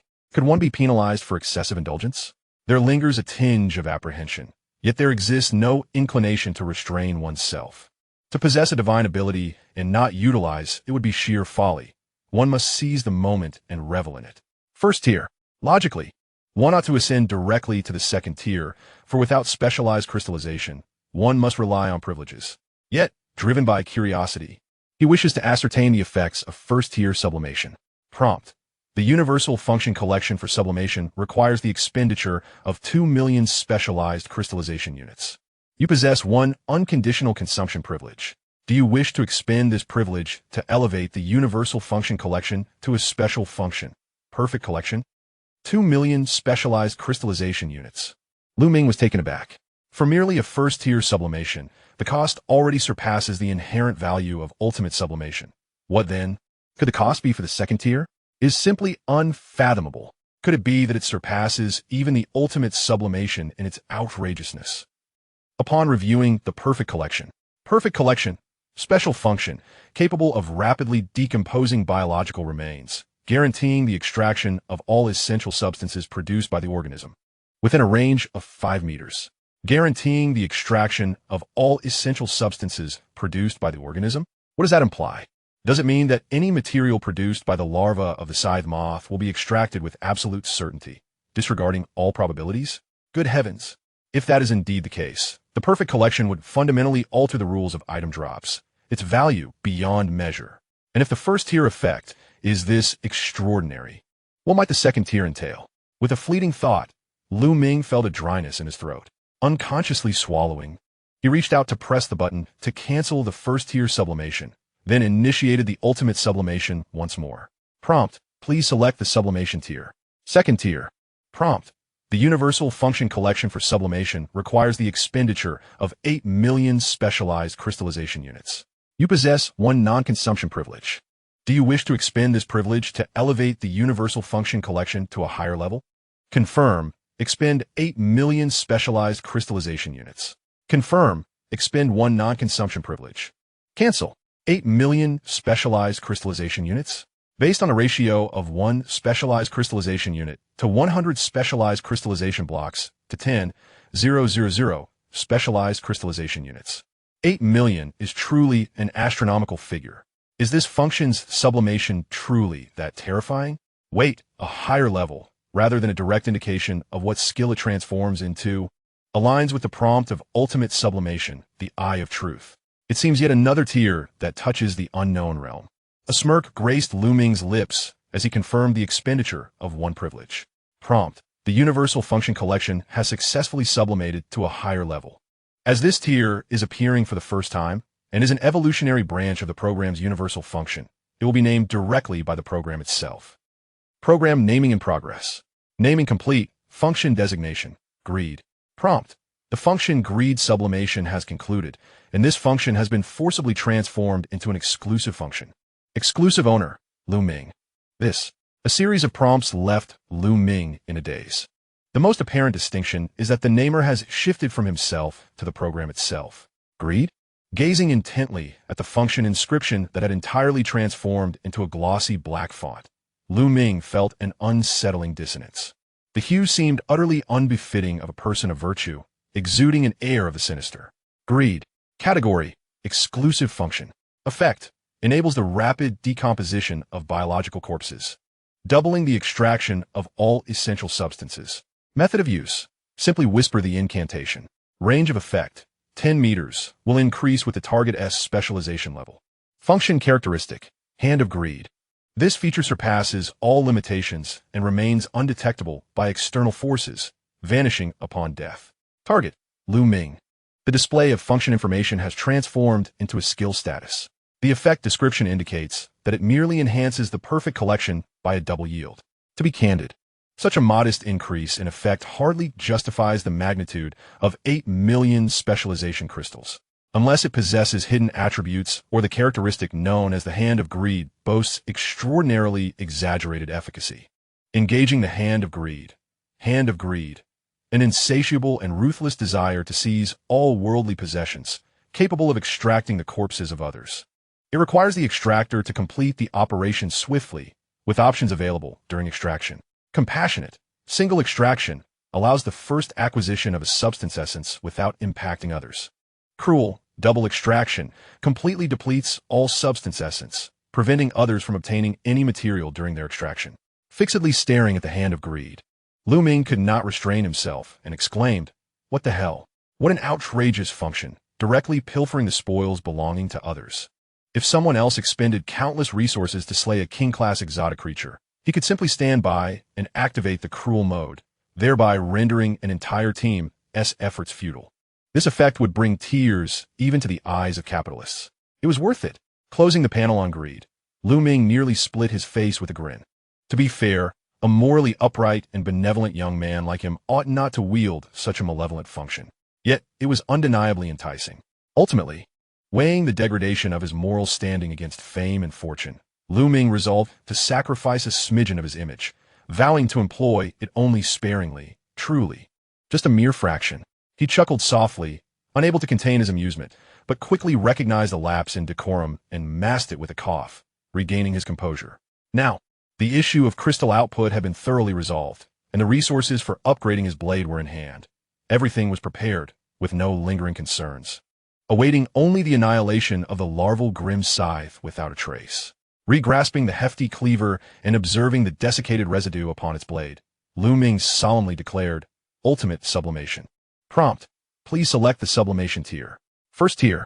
Prompt: the sublimation tool, 420A stainless steel cleaver, requires the consumption of 2 specialization crystals. Confirm. Cancel. Remarkably intelligent. After the third privilege was exhausted, the prompts became notably succinct. Confirmed. Prompt: please select the direction of sublimation. Straight knife, large knife, samurai sword. Straight knife. Whoosh. The chopping knife, in hand, disintegrated into particles, only to reassemble after a brief rotation. In the span of a mere second, a silver-edged, sharp straight knife with a brownish-yellow handle materialized in my grasp. Gripping the handle, I felt the fresh texture emanating from the blade, stirring a tinge of excitement within my heart. Prompt: tool, 420A stainless steel large chopper, successfully sublimated into a traditional straight knife. Chapter 10. Advancement. Intermediate soldier. Blade length: 80 centimeters. Blade width: 3 centimeters. Handle length: 15 centimeters. Weight: approximately 2 kilograms. The entire form of the knife is elongated and aesthetically pleasing, with a blade that gleams coldly. Alas, it lacks a sheath, which would have enhanced its allure. Appraisal. Traditional straight knife, black iron grade. Category: Weapon. Description. A fine short weapon forged through traditional craftsmanship. The material has been locally enhanced, boasting commendable sharpness and corrosion resistance. It can inflict considerable damage on most E-grade exotic species, with the exception of certain highly defensive E-grade entities. Condition. Sharpened. Durability. 500, 500. Its flawless design, astonishing sharpness, and remarkable corrosion resistance are complemented by an impressive 5-fold increase in durability. A divine weapon specifically designed to slay the larvae of the sickle owl. What more could one desire? Firmly grasping the straight knife, I executed a series of slashes, aided by basic knife techniques, seamlessly acclimating within mere minutes. As I completed my strikes and retracted the knife, my appreciation for its sword.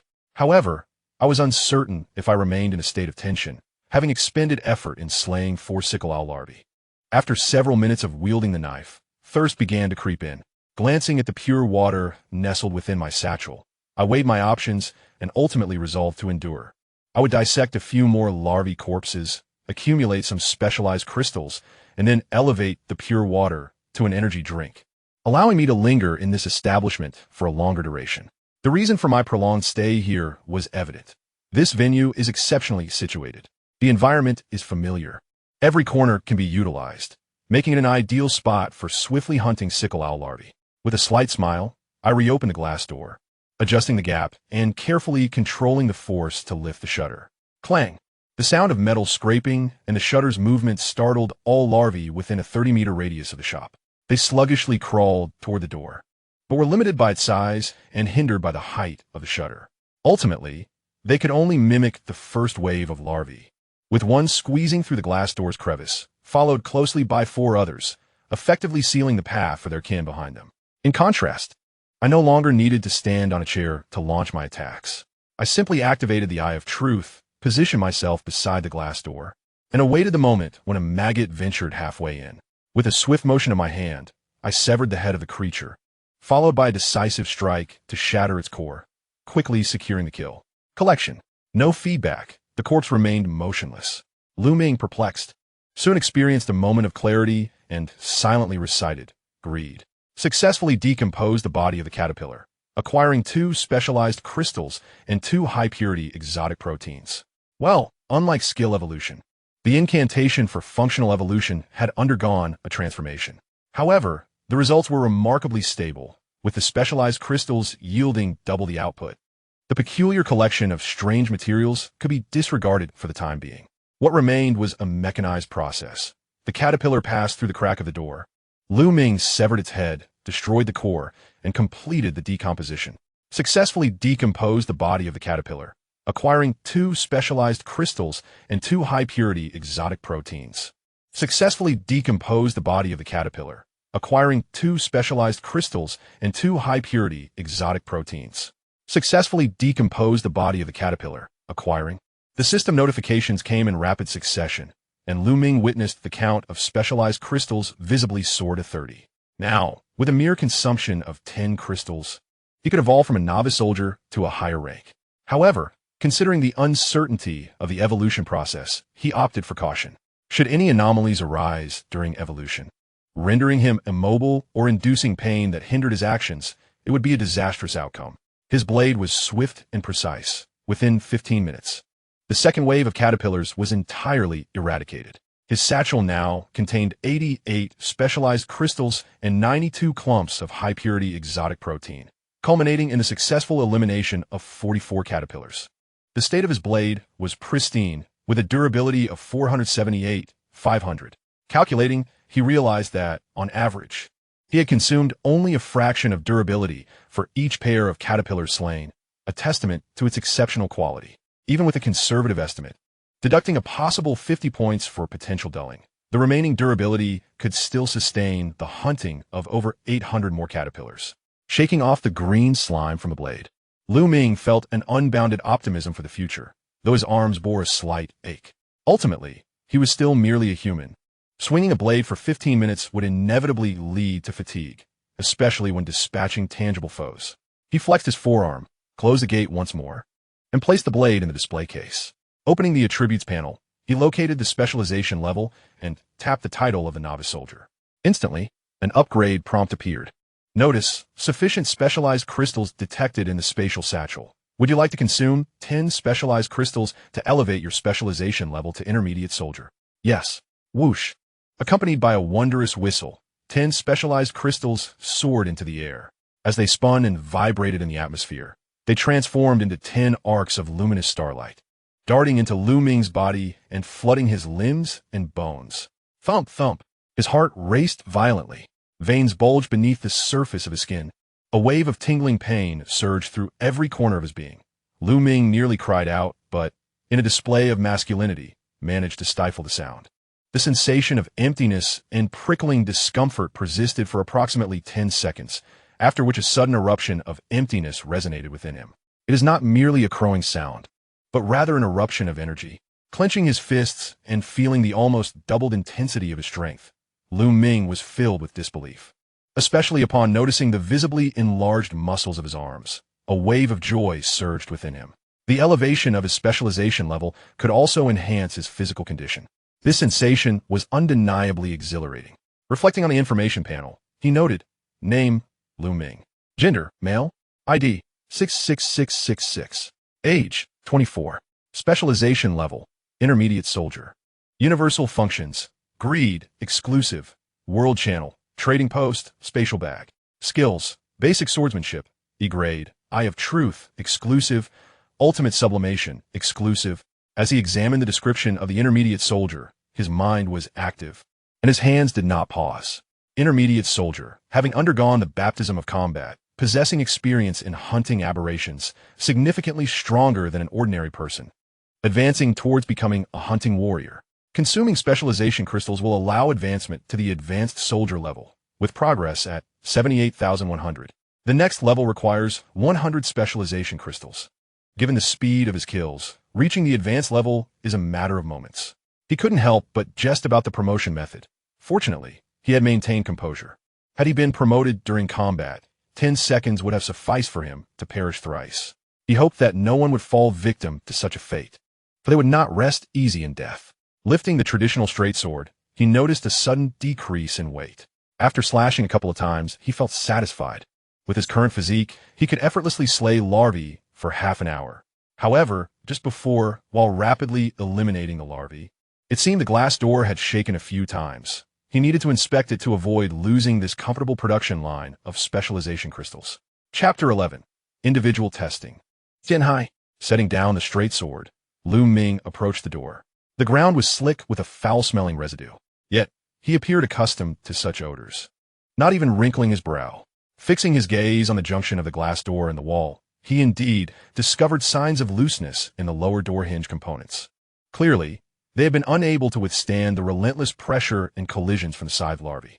At this rate, facing the larvae again would likely lead to collapse within minutes. Very well, he thought. He would reinforce it on the spot, considering his current wealth. Ultimate sublimation.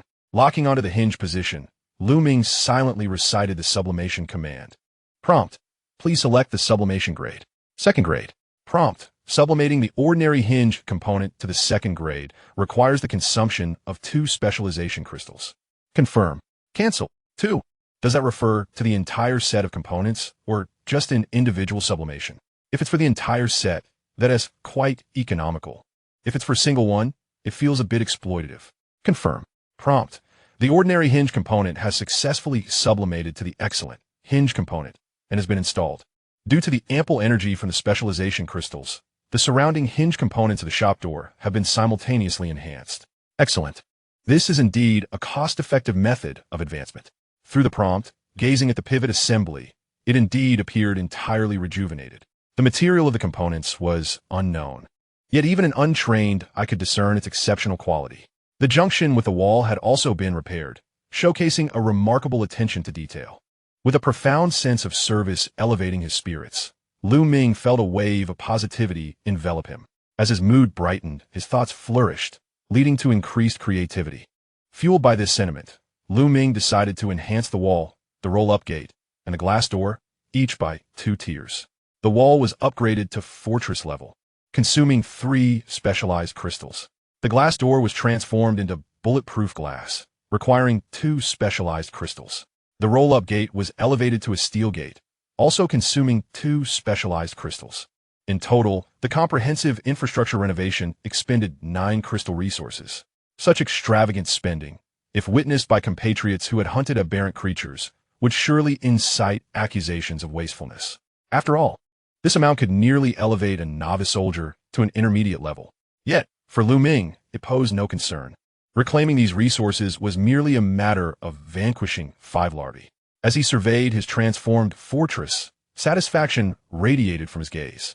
It is no exaggeration to assert that, with the current defenses of the shop, he need not worry about the base collapsing, even with continuous assaults from the scythe moth larvae in the coming days. Dragging a leather chair over, Lu Ming sat beside the display case and retrieved a 500 milliliters bottle of pure water, which he transmuted into a multifunctional sports drink. He lifted the bottle and took a couple of swigs. The refreshing taste and smooth texture instantly invigorated him, dispelling the symptoms of hunger and fatigue.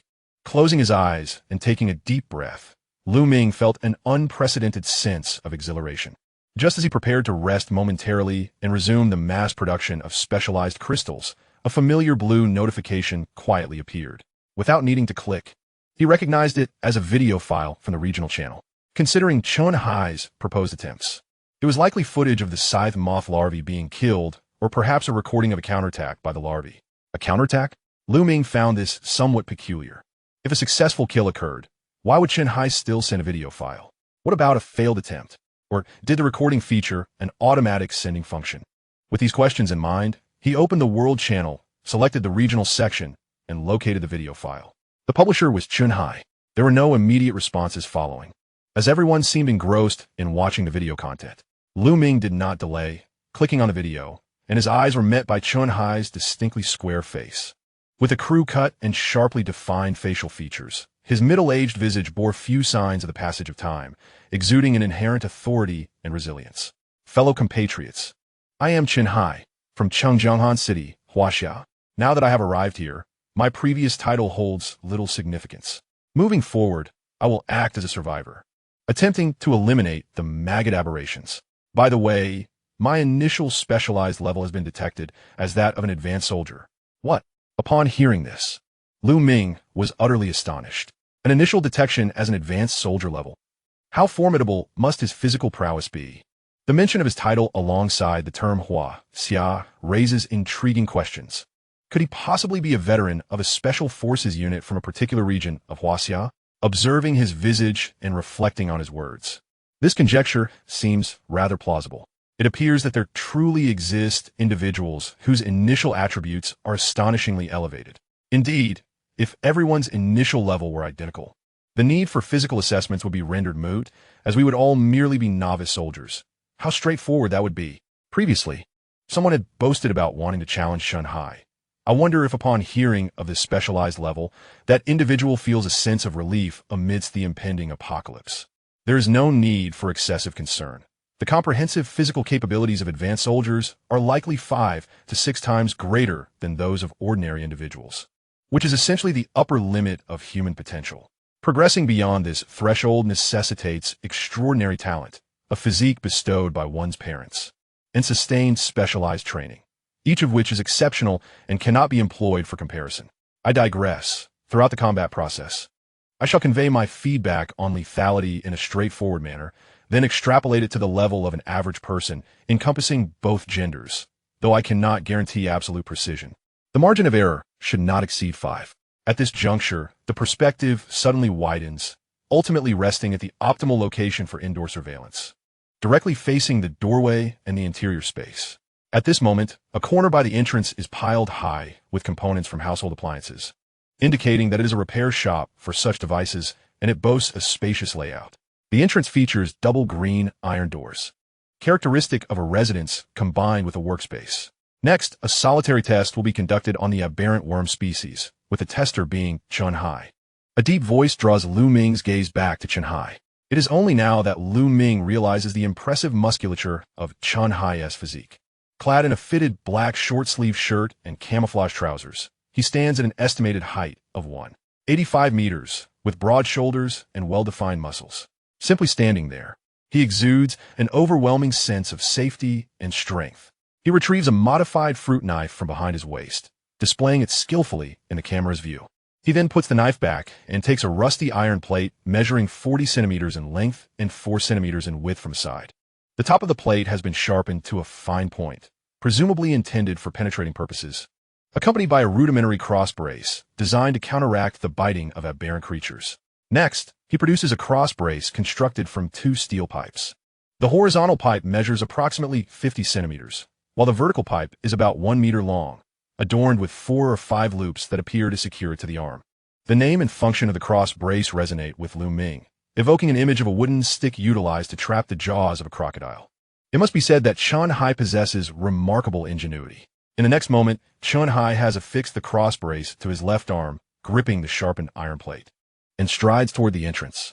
As he opens the door, it emits a faint sound, and shortly thereafter, a plump larva pokes its head inside.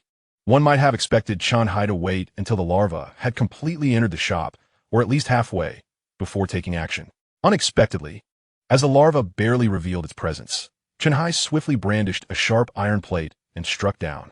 With a squelch, the steel plate pierced the creature's head, and its bodily fluids splattered in all directions. The elite soldier truly lived up to his reputation. With nothing but a blunt iron plate, devoid of any cutting edge or handle, he thoroughly penetrated the larva's head. This alone was already astonishing, but in the next moment, Hai's actions left Ming utterly astounded. With a single hand, he effortlessly swung and drew the massive caterpillar towards him. Bang! The inertia combined with the larva's own weight caused it to break free from the steel plate and crash heavily 5 meters away. Seizing the opportunity, Hai closed the iron door and murmured, "It weighs approximately 50 kilograms. I exerted nearly 80% of my strength. I wouldn't recommend such a crude approach for an ordinary person. It's better to lure it fully into the room." Upon finishing his words, he lunged towards the dazed larva and seized the sharp iron plate to strike at its head with fervor. Green viscous fluid splattered everywhere as, in a mere 2 seconds, he shattered the larva's head with a series of 8 fierce thrusts. Each strike felt impactful. The head was not particularly hard, and even a woman wielding a sharp weapon could achieve similar results with full force. The severity of the injuries would undoubtedly be fatal to a typical organism. Yet the abomination was far from ordinary. Indeed, it was not so simple. Through Ming's perspective, the core of this larva was positioned in the front part of its abdomen, nearly flush against the ground, indicating that shattering the head alone would yield no substantial effect. However, as Hai articulated this observation, he had already repositioned himself to the larva's back to deliver a finishing blow. With a squelch, the iron plate plunged into the creature's body. Hai's eyes widened momentarily before swiftly regaining his composure, stating calmly, "As anticipated, while the exterior appears soft, the musculature beneath the fatty layer is remarkably developed. Upon penetration, I experienced a distinct resistance, as if the muscle itself was constricting to impede the blade's advance." One could surmise that in the initial video, the 4 valiant warriors had only inflicted superficial wounds upon the larva. Thus, it was ill-advised to attempt to kill without a sharpened blade. Even with one, it was prudent to utilize elevation and one's own weight to enhance the attack, ensuring a swift extraction to prevent the weapon from becoming lodged within the creature's body. As Hai offered his recommendations, he stood atop the larva and exerted all his strength to withdraw the sharp iron plate. His exertion left no room for doubt among the onlookers. Ming was filled with admiration. The battle expert was indeed proficient, addressing nearly every critical detail born from personal experience. In that moment, the wounds on the larva's head and body began to sprout granulation tissue. The granules writhed feverishly as the wounds rapidly healed, the skin transitioning swiftly from pale to crimson. Seizing the moment, Hai delivered another thrust into the larva's body, regrettably missing the core by a mere 3 centimeters. He unsheathed the sharp iron plate and observed the corrosion marks above, hastily adding, "The abdomen harbors an exceptionally corrosive acid sac, initially presumed to be gastric acid. There is a possibility of a singular sac dedicated to storing acid. However, contact with the weapon may induce a corrosive effect, likely diminishing the weapon's lifespan. With muscle protection coupled with the acid of the corrosive weapon, if I were a mutated maggot, I would conceal the weakness near the acid sac." It was on the verge of going berserk. I needed to distance myself. From a moment it first sustained injury until now, approximately 8 seconds had elapsed. 3 seconds slower than the initial video, presumably correlating with the severity of the wound. If the injury reaches a critical threshold without a kill being executed, it will enter the next phase. Wow, this analysis is truly remarkable. It is worth noting that Chun-Hai does not possess the divine skill known as the Eye of Truth. Facing the scythe moth larva for the first time, he had made 11 attempts to attack, acquiring a substantial understanding of the larva's characteristics. Although there were discrepancies regarding its weaknesses, it is undeniable that the majority of the larvae he had slain prefer to position their core close to the ground, nestled in the abdominal region. Firstly, they typically adopt a crawling posture, making the lower abdominal cavity the least exposed blind spot to enemy sight. Secondly, gastric acid would corrode weapons. Upon witnessing weapon degradation, most individuals would instinctively avoid that area, thereby compelling adversaries to steer clear of their vulnerabilities. As for the larva's berserk state, it is not merely triggered upon reaching a certain level of injury, as Chun-Hai suggested. Instead, any attack, regardless of its intensity, would activate this state after a brief period, even if it were just a mere punch. This duration is not 8 seconds, but rather 5. It does not depend on when one attacks, but rather on when a larva perceives itself as under assault. Much like Chun-Hai's ambush, which was executed with such swiftness and ferocity that the larva might remain dazed for quite some time before realizing it had been struck. Nevertheless, the flaws do not overshadow the merits. Ming continued to lavish praise upon Chun-Hai. Meanwhile, the scythe moth larva successfully transitioned into its berserk state. While it only stood half a meter tall while crawling, when upright, it expanded grotesquely, growing to 4 times that height.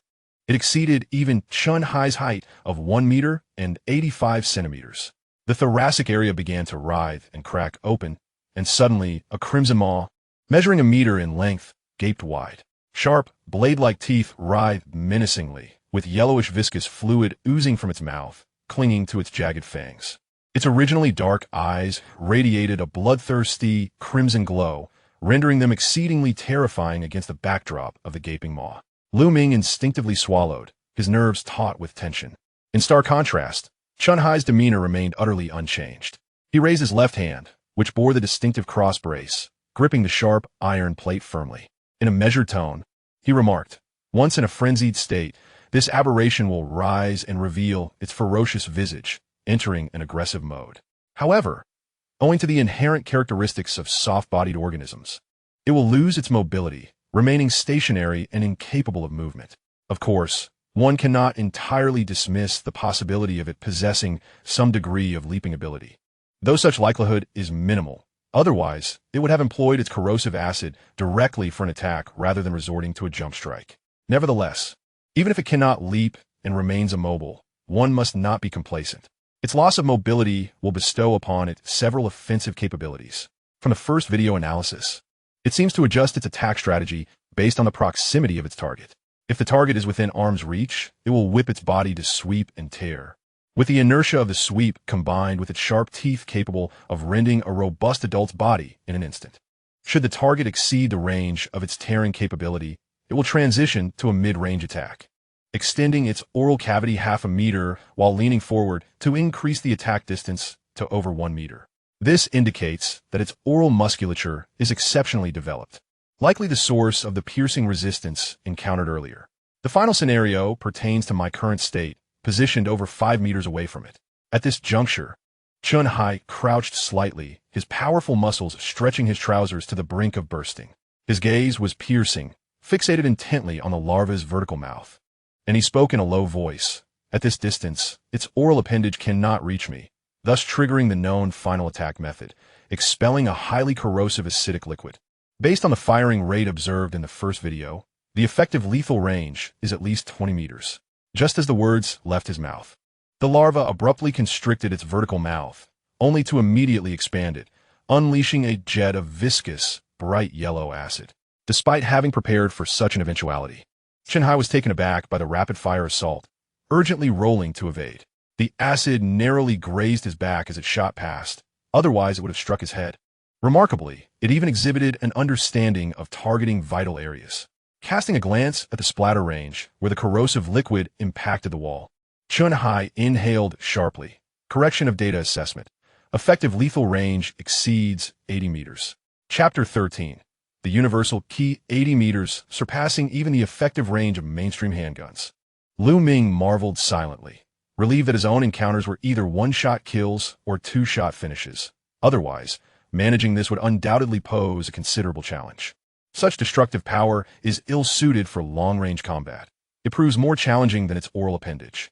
However, prior to its expulsion, it must close its vertical mouth, indicating that to execute the spraying action, it requires a sealed internal cavity to facilitate gas compression. Therefore, as long as its mouth remains ajar, all of its offensive capabilities will be rendered null. What follows is a gamble, a wager on the accuracy of my hypothesis. With that thought, Chun-Hai let out a low shout, adopting a forward stance, raising his left arm in a cross brace, and swiftly closing the distance to the larva. Observing the enemy's unanticipated advance, the larva, seizing the opportunity, emitted a shrill cry and propelled its oral cavity toward Chun-Hai. With a resounding clang, the cross brace firmly trapped the enormous mouth of the sickle moth larva, rendering it unable to bite or release its grip. In that moment, it resembled a human fool, ensnared by a lollipop, struggling to escape the simplistic cross brace. Observing this, Chun-Hai felt a surge of determination and exerted all his strength to push forward, not only forcing the larva's gaping mouth back into its body, but also hurling it violently against the wall. The sharp iron plate in his right hand plunged into the larva's abdomen like a stiletto. Once, twice, 10 times, 20 times. Finally, with a chilling cry, the sickle moth larva went limp, its body falling silent. Yet Chun-Hai did not lower his guard. Instead, he focused intently on the corpse to collect data. It was only after witnessing the larva's body decompose and dissipate that he gradually relaxed his force, exhaling deeply. Turning towards the recording perspective, he discarded the iron plate smeared with yellow-green slime and removed the makeshift cross brace from his hand, calmly stating, although the stabbing process was somewhat chaotic, the final thrust did indeed strike a hard object, likely the weakness of the species, akin to a core. The hardness is not particularly great. Any sharp blade should easily penetrate it. As he spoke, Chun-Hai adjusted the camera angle, revealing his face still stained with the larva's green fluid. He paid it no mind and continued, "Next, I will summarize the battle. Before that, I must share a newly acquired piece of information. During collection, a prompt displays the name of the target species. Thus, I have learned the full name of the maggot variant, sickle moth larva. The sickle refers to the weapon, while moth denotes its predatory nature. The name suggests formidable cutting abilities. However, there is no need for anxiety. Such feelings hold no significance for you at this moment. If one cannot overcome the challenge posed by the larva, the potential threat of the adult form is irrelevant. Therefore, to render this anxiety constructive, we must all strive to survive." His thoughts were lucid, his articulation clear, his words direct yet succinct, elevating the overarching theme. Ming felt that the Special Forces personnel had perhaps underestimated him. He should at least be regarded as a captain or an instructor. Returning to the kill summary, he noted that before entering a frenzied state, the larva was exceedingly cumbersome and its reaction sluggish. Despite their overwhelming numbers creating a potential encirclement, the individual specimens possessed little offensive capability. Even if injured, they would not retaliate immediately. This sensation was peculiar, akin to a carefully designated caretaker period meant to ensure our survival. If one could eliminate the larva within this time frame, there would be no threat. Upon hearing this, Ming expressed his agreement. Having slain over 40 sickle moth larvae, he resonated deeply with this observation. The larvae, in their unactivated state, were as dull as novice monsters in a game's beginner village. Despite the arduous nature of Chun-Hai's battle, had he been informed of the larva's weaknesses, he would undoubtedly have dispatched them more swiftly than Ming himself. During the state of frenzy, ominous signs manifest. The most apparent being the emergence of granulation tissue around wounds, accompanied by a reddening of the skin. Once in a frenzy, the creature rises abruptly, subsequently losing its mobility, in exchange for a variety of offensive capabilities. The most formidable of these is the long-range spray of concentrated acid, which possesses the greatest lethality and extends the farthest range. Without any cover, a direct hit guarantees death. It remains uncertain whether it retains jumping ability or pursuit instincts, yet all its attacks are executed through its oral cavity. By obstructing the mouth, one can render it a defenseless target. Thus, I implore everyone, you may lack sharp weapons or formidable physiques, but it is imperative to possess a rudimentary cross brace. Ideally, it should be constructed from steel components. Wooden or aluminum alloy materials are ill-advised, as they can be easily torn apart by bones and certainly crushed by its jaws. As for the construction method, it is rather simple. Adhere to the design of a cross, with the horizontal brace exceeding 50 centimeters in length, but not excessively so, as an overly long piece may not fit into its mouth. A vertical brace of 1 meter is optimal, securely fastened to prevent any vertical movement. Trust me, in a moment of crisis, this device may afford you a slim chance of survival. Lastly, preliminary speculation suggests that the larva's weakness resides in the abdominal region, near the stomach sac and close to the skin. However, this should not be regarded as a definitive conclusion without substantial samples for comparison. To validate this hypothesis, I shall continue to eliminate larvae until the conclusion is confirmed. Until then, I do not recommend anyone attempt to replicate such actions. You lack my combat experience and physical resilience. A single misstep could cost you your life. To perish out of blind impulsiveness is the most foolish demise. I urge you all to cherish your lives. The video concludes here, lasting over 5 minutes, yet Ming lingers, reluctant to close the chat box. The space remains desolate until, after 20 seconds, messages begin to emerge slowly. Jun, I had remained silent, feeling that human nature distorts too swiftly in the face of disaster, believing there is no one to trust, no future to speak of, and that henceforth, only selfishness and mutual slaughter would prevail. Until Uncle Chun appeared.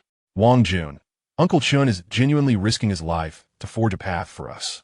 Jun, to consider it from another perspective, had I not witnessed Uncle Chen's first-hand trials, facing such a creature directly, I might not have even possessed the courage to wield a weapon in retaliation.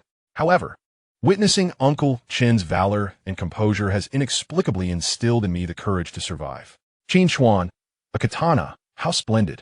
Had I not seen the larvae's combat prowess, I might have yearned for that weapon. But now, I shall heed Uncle Chen's advice. In the absence of certainty regarding a kill, I will not act impulsively. After all, my physical assessment ranks me only as a novice soldier, merely an ordinary individual. Charging could easily transform me into nourishment. Moreover, while I may not possess the same fortune as Brother Jun, I can contribute 2 bottles of water. Uncle Chun, please accept my trade and do not refuse any longer. Pang Xiaolong, the novice soldier status is quite satisfactory. My assessment reveals that I am merely a preparatory soldier, not even qualifying as a real soldier. I have long been at a loss regarding my situation, and upon seeing Uncle Chun, it is as if I have encountered a savior. Therefore, I shall not conceal my circumstances any longer. Perhaps it is a form of compensation for the weak, but fortuitously, in my awakening chamber, I discovered a secondary supply box. Upon opening it, I was fortunate enough to receive 2 bags of bread, a bottle of purified water, and a random skill book. I have learned from the skill book, but alas, there is no way to offer it to Uncle Chun. However, I can contribute the bread and water, hoping that Uncle Chun might come to my aid when the time comes. Pang Xiaolong. Unfortunately, my luck has not favored me, as I acquired a functional skill aptly named Universal Key, which allows one to unlock any locked object. Chapter 14, the first in the region. Never surrender, unlock any locked object. Ming sprang to his feet, his chair pushed aside by the force of his legs. This was undoubtedly another divine skill. Or rather, any skill pertaining to the concept of unlocking would possess boundless potential for development. What precisely constitutes a locked object? Is it defined strictly by the presence of a physical lock, or can it also encompass conceptual locks? If it pertains to the former, the effect may not be as extraordinary, yet would still qualify as a formidable skill. However, if it pertains to the latter, then it becomes a veritable glitch in the system. Consider a simple example. The human brain operates at a remarkably low utilization rate. If we were to label this phenomenon as a mental shackle, would the universal key allow us to liberate the mind, transforming individuals into super beings? Similarly, when individuals find themselves in dire circumstances, they often unleash potential that defies common understanding. This phenomenon is commonly referred to as the gene lock. Could the universal key also unlock the gene lock, enabling individuals to attain superhuman states?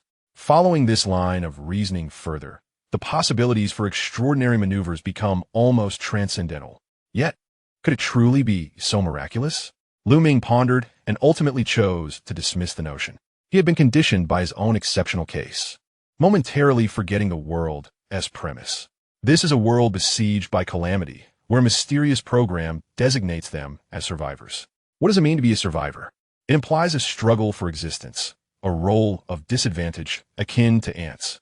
If skills were so casually distributed that they could manifest into extraordinary glitches. Could one still call this an apocalypse? Upon realizing this, Ming redirected his gaze to the chat panel, and indeed, there were numerous imaginative minds among them, with some already proposing his hypothesis. Huang Jia, wow, isn't that a divine skill? Can it unlock gene locks? Zhang Hao, bro, your imagination is impressive. If it can unlock gene locks, why bother leveling up? We could fast-track to superhuman status and wreak havoc on mutated creatures. Pang Xiaolong, to be honest, I've contemplated that too. But unfortunately, this skill is annotated with restrictions. It can only unlock physical locks. Upon reading this, Ming fell silent. He had indeed overthought the matter. Yet, upon reflecting on his ultimate transcendence, he acknowledged that such a fantastical concept was not entirely devoid of potential realization, provided that someone could afford the exorbitant price required to attain the transcendent skill glitch. Amused by the thought of those crystalline treasures worth millions, Ming couldn't help but chuckle. At this stage, who could possibly afford such a fortune? Yet, the young and somewhat impulsive Pang Xiaolong, clearly stirred by the atmosphere, spoke out boldly. He brandished a katana, merely a cold weapon, and with only one in his possession, relinquishing it meant losing it forever. On the other hand, Ming possessed skills, a lasting value, of which there were perhaps only a few within the entire region. Although the presence and charisma of Qianhai had fostered a sense of unity among those willing to voice their opinions, it remained a mere fraction of the collective. The true expanse of the area and its population was yet to be determined. Perhaps thousands, tens of thousands, or even hundreds of thousands, possibly extending to individuals from other nations. While it is likely that none could surpass Qianhai in individual combat prowess, the number of those stronger than the average person was undoubtedly vast. Boxers, martial artists, fitness enthusiasts, and those prone to brawling all possessed a certain physical capability. With the unconditioned teaching of lethal techniques from Qianhai, the likelihood of these individuals successfully taking down a larva exceeded that of ordinary folk by an immeasurable margin.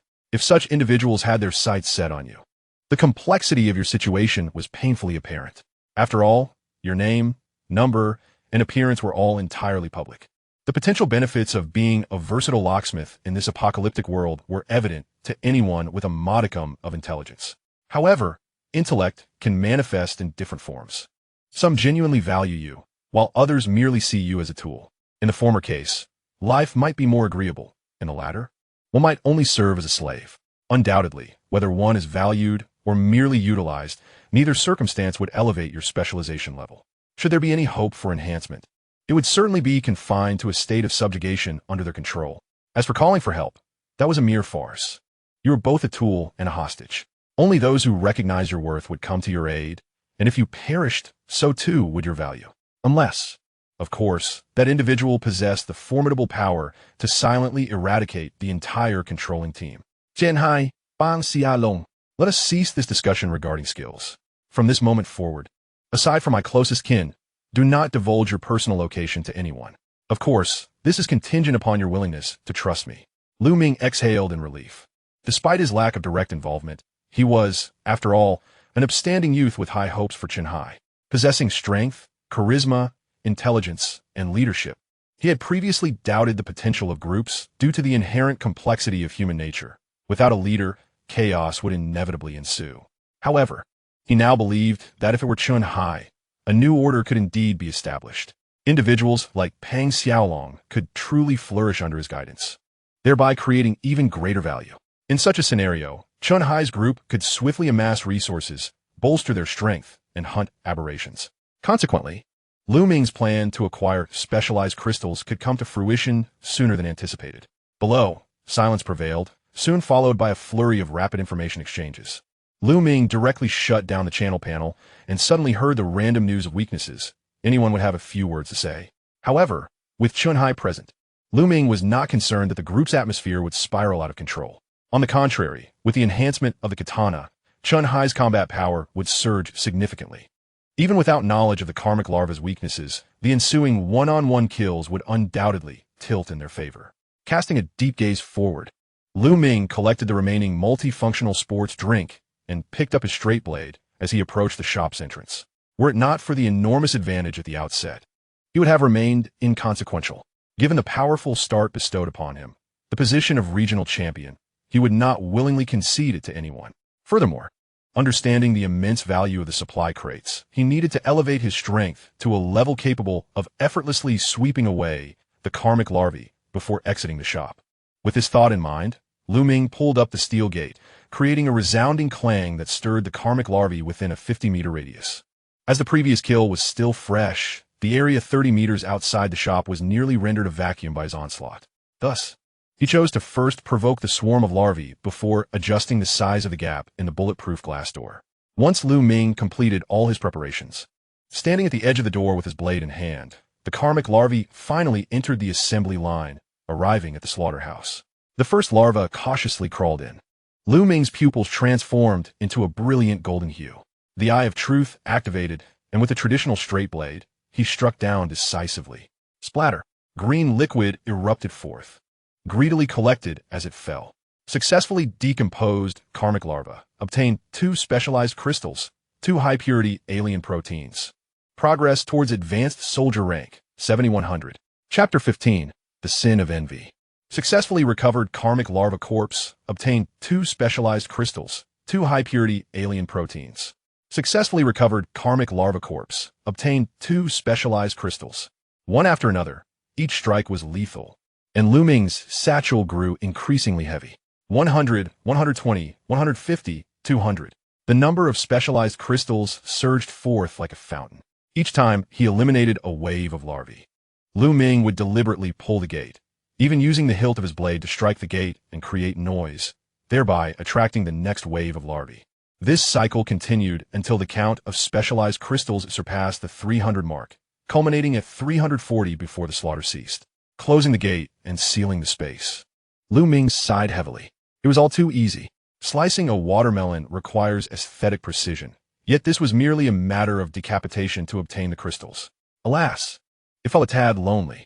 Opening his spatial satchel, he reviewed all his resources: 350 milliliters of multifunctional sports drink, 2 compressed biscuits, 340 specialized crystals, and 364 lumps of high-purity alien protein.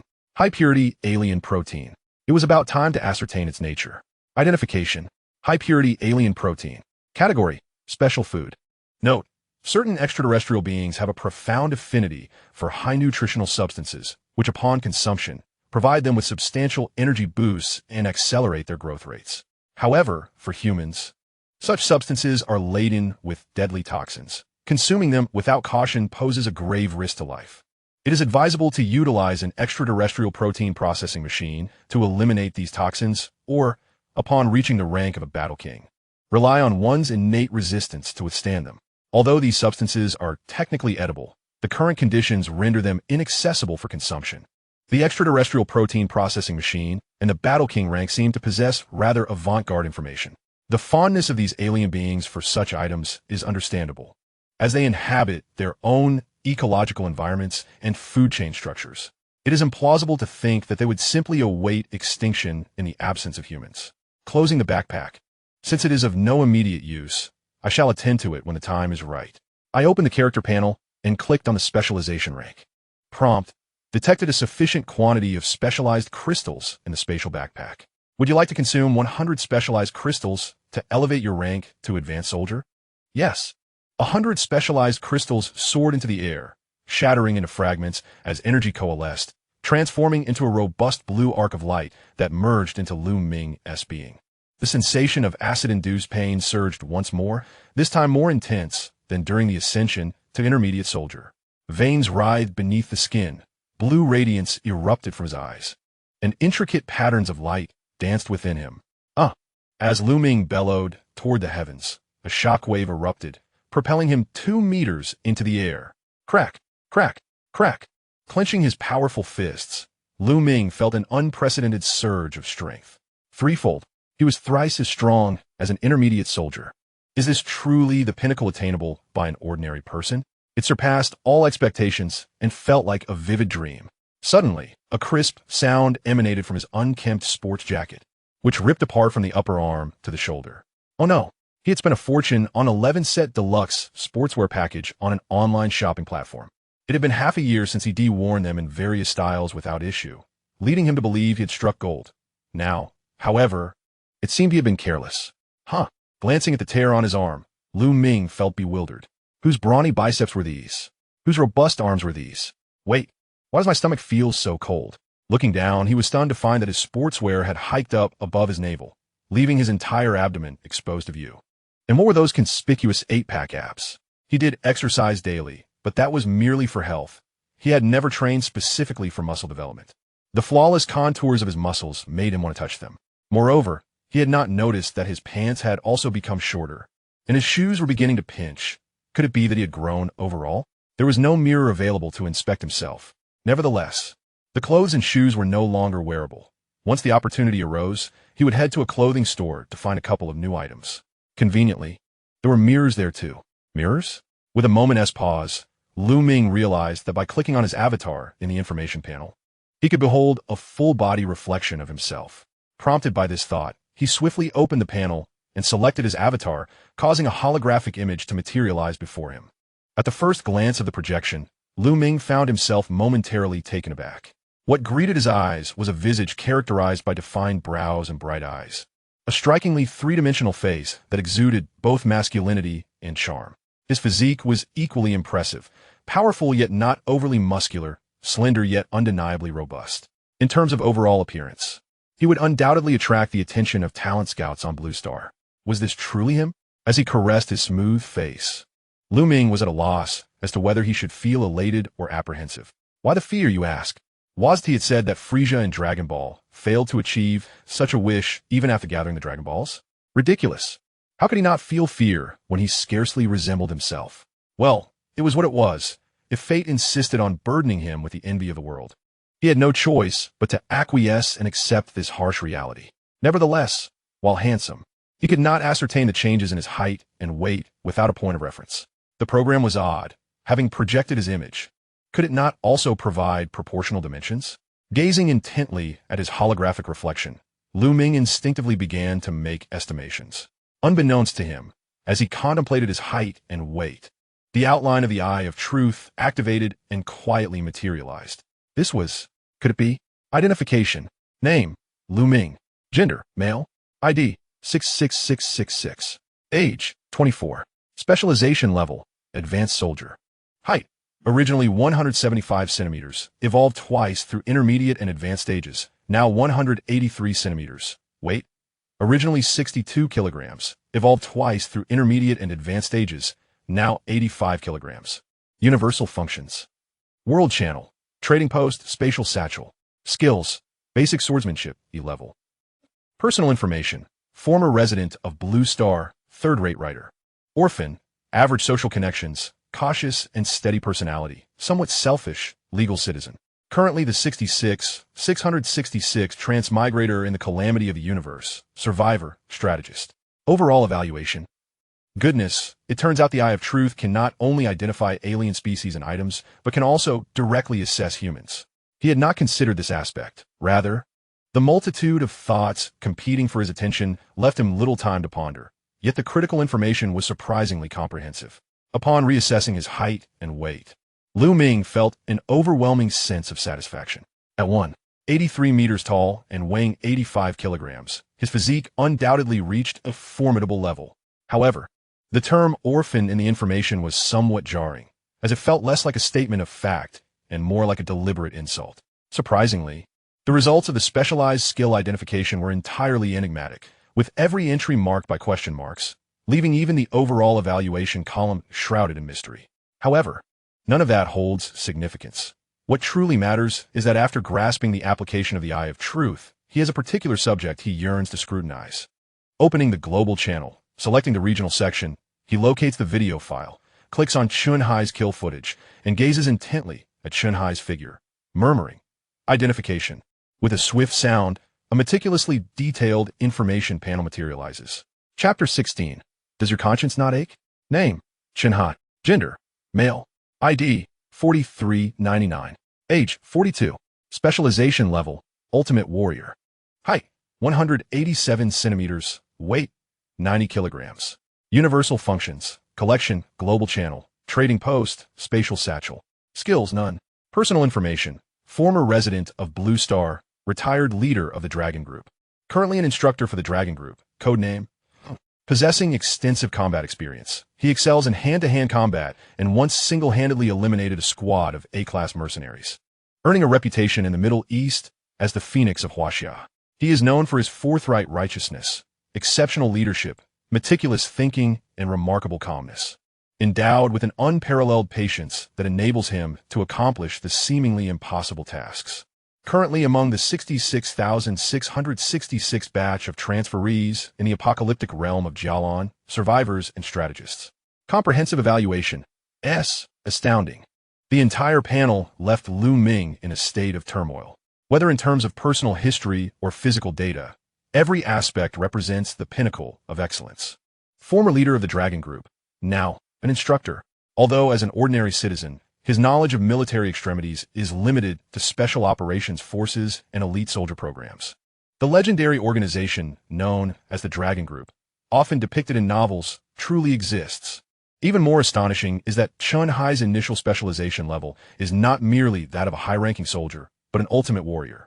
Lu Ming was unaware of the concept of an ultimate warrior, but it was indisputable that it surpassed that of a high-ranking soldier. He concealed his prowess, which was quite logical. Not only could it serve as a trump card, but it also made it easier for ordinary individuals to accept. Additionally, to align with this hidden strength, he deliberately ensured that his kills appeared to correspond with his portrayed capabilities, demonstrating a truly intricate mind. However, what standard does the comprehensive evaluation of S adhere to? With this thought in mind, Lu Ming reached out to tap on the evaluation level, immediately unfolding a data panel below. Strength, 115-100. Agility, 95-100. Wisdom, 99-100. Spirit, 120-100. Overall, 429. Evaluation, S. In an instant, enlightenment dawned upon him. Thus, the four metrics of the Ultimate Warrior all have a maximum score of 100, while Chun Hai's metrics exceed the limits, warranting an S evaluation, correct? Particularly the values for spirit and strength. Are they not a tad excessive? And what of his own metrics? What do the three question marks signify? With a burgeoning curiosity, he was on the verge of closing the panel and returning to his own information when the triangular symbol at the end of Chun Hai's personal information caught his attention. This symbol is typically employed in web text to conceal excessively lengthy information. Could there be additional insights to uncover? Upon clicking the triangle, the information section suddenly expanded to reveal an extensive passage. However, beneath this exterior, 21 years prior, he had been betrothed to Jiang Xuan, the esteemed daughter of a prominent family in the capital. Their affections had blossomed into deep moments of connection, and preparations for their wedding were underway. Yet, the Dragon Group summoned him for a crucial mission, which extended for a decade. By the time he returned, Jiang Xuan had succumbed to illness, having passed away less than a year after his departure. Although the Jiang family recognized Chun Hai's dedication to the nation, they could never forgive the fiancé who vanished for 10 long years, forever barring him from stepping foot into their home. This incident became an insurmountable obstacle for Chun Hai, a core reason for his retreat into the shadows. He had not smiled since then, immersing himself in relentless training until just an hour before his transfer. The higher-ups of the Dragon Group could no longer bear to see him in such a state of numbness. They presented him with a photograph of a vibrant, beautiful, and confident young girl. They revealed that she was the child of Jiang Xuan, who had not died of illness, but rather due to a power struggle within her family, resulting in her tragic fall from a height during childbirth. She had chosen to protect her child, Chun Hai's child. Upon receiving this news, Chun Hai was struck as if by a thunderbolt, engulfed in regret and sorrow, yet simultaneously ignited with newfound hope. He swiftly boarded a plane to the United States, only for a massive upheaval to occur at the moment of departure. The concealed information concluded here. Lu Ming was taken aback, surprised that such an adept individual harbored such hidden truths. The photograph was notably highlighted, indicating it could be clicked for a closer view. Lu Ming hesitated, contemplating whether it was inappropriate to pry into someone else's privacy, yet refrained from viewing it seemed disingenuous. Ultimately, he shrugged off the moral quandary, attributing the discovery to the skills of the truth-seeing eye, absolving the skill's possessor of any blame. His mood lightened considerably as he clicked on the photograph for a fleeting glance, finding it truly stunning. Not only was her figure tall and graceful, but her proportions were also nothing short of perfection. With only a light touch of makeup, she outshone many heavily adorned celebrities, and certainly surpassed the filtered influencers prevalent on various platforms. Were he to assign a score to her beauty, it would undoubtedly exceed 95, marking her as a goddess. Most striking was her aura, the pose captured in the photograph. Elegantly poised with a playful smile, exuded youthfulness and vivacity. It was astonishing that such a radiant individual could be the daughter of a rugged man like Chen Hai. Lu Ming marveled at the impressive genes of Aunt Shuyan. However, he reminded himself that this was not the moment for admiration. It was crucial to ascertain whether he could access the data regarding his own evaluations, as it pertained to the future assessment of their adversarial strengths. Just as he was about to close the photograph, a sudden flash of inspiration illuminated his mind. With photographs and distinct appearances, can one not ascertain information? The mere thought made Lu Ming feel somewhat embarrassed, as if he were indulging in trivialities. Moreover, does such an investigation not come across as a bit inappropriate? I shall not look. I resolutely refuse to gaze any further. He dismissed the photograph and closed Chen Hai's information panel, only to once again assess Chen Hai's details.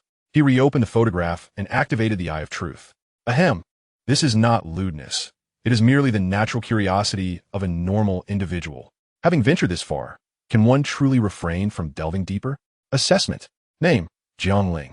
Gender, female. ID, 02. Age, 20. Specialization level, limitless warrior. Height, 176 centimeters. Weight, 63 kilograms. Universal functions, collection, world channel, trading post, spatial satchel. Skills, elite marksmanship, steel collection. Personal information, originally a denizen of Blue Star, she is the sole granddaughter of the prestigious Jiang family in the capital of Huaxia. Tragically, her mother passed away at her birth, and under the family's deliberate concealment, her father's identity remains unclear.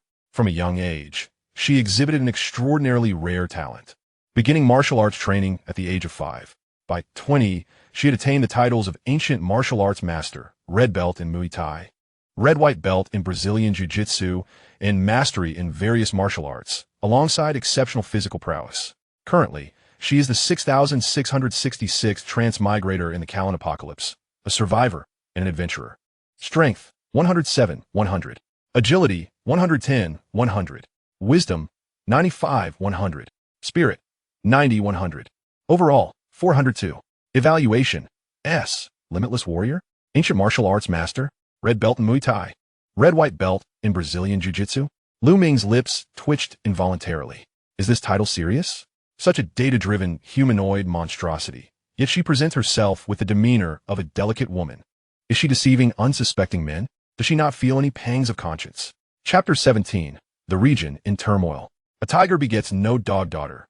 Thus, the paternal genes are indeed concealed within her physical prowess. A limitless warrior, Lu Ming thought he had caught up to the strong of Blue Star through rigorous training. Little did he know the might of these formidable beings, who commenced their journey with extraordinary strength. What need is there for analytical data when one should simply seize the moment and engage in action? Nevertheless, he ultimately clicked on Jiangling's avatar to behold her current visage, in stark contrast to the ethereal charm and enchanting smile captured in the photograph. Jiangling's expression was inscrutably cold and fierce. Her eyes sparkled with intensity, her face resembling ice, with long hair cascading over her cheek, elegantly drawn back and tied at the nape of her neck with a black satin ribbon, forming a dark braid that extended down her back. Upon activating the mirror, he beheld a stunning silhouette that exuded both feminine pride and an icy demeanor that deterred approach. Clad in a form-fitting black suit, she seemed poised to attend a significant gathering, her raven braid flowing elegantly down to her waist.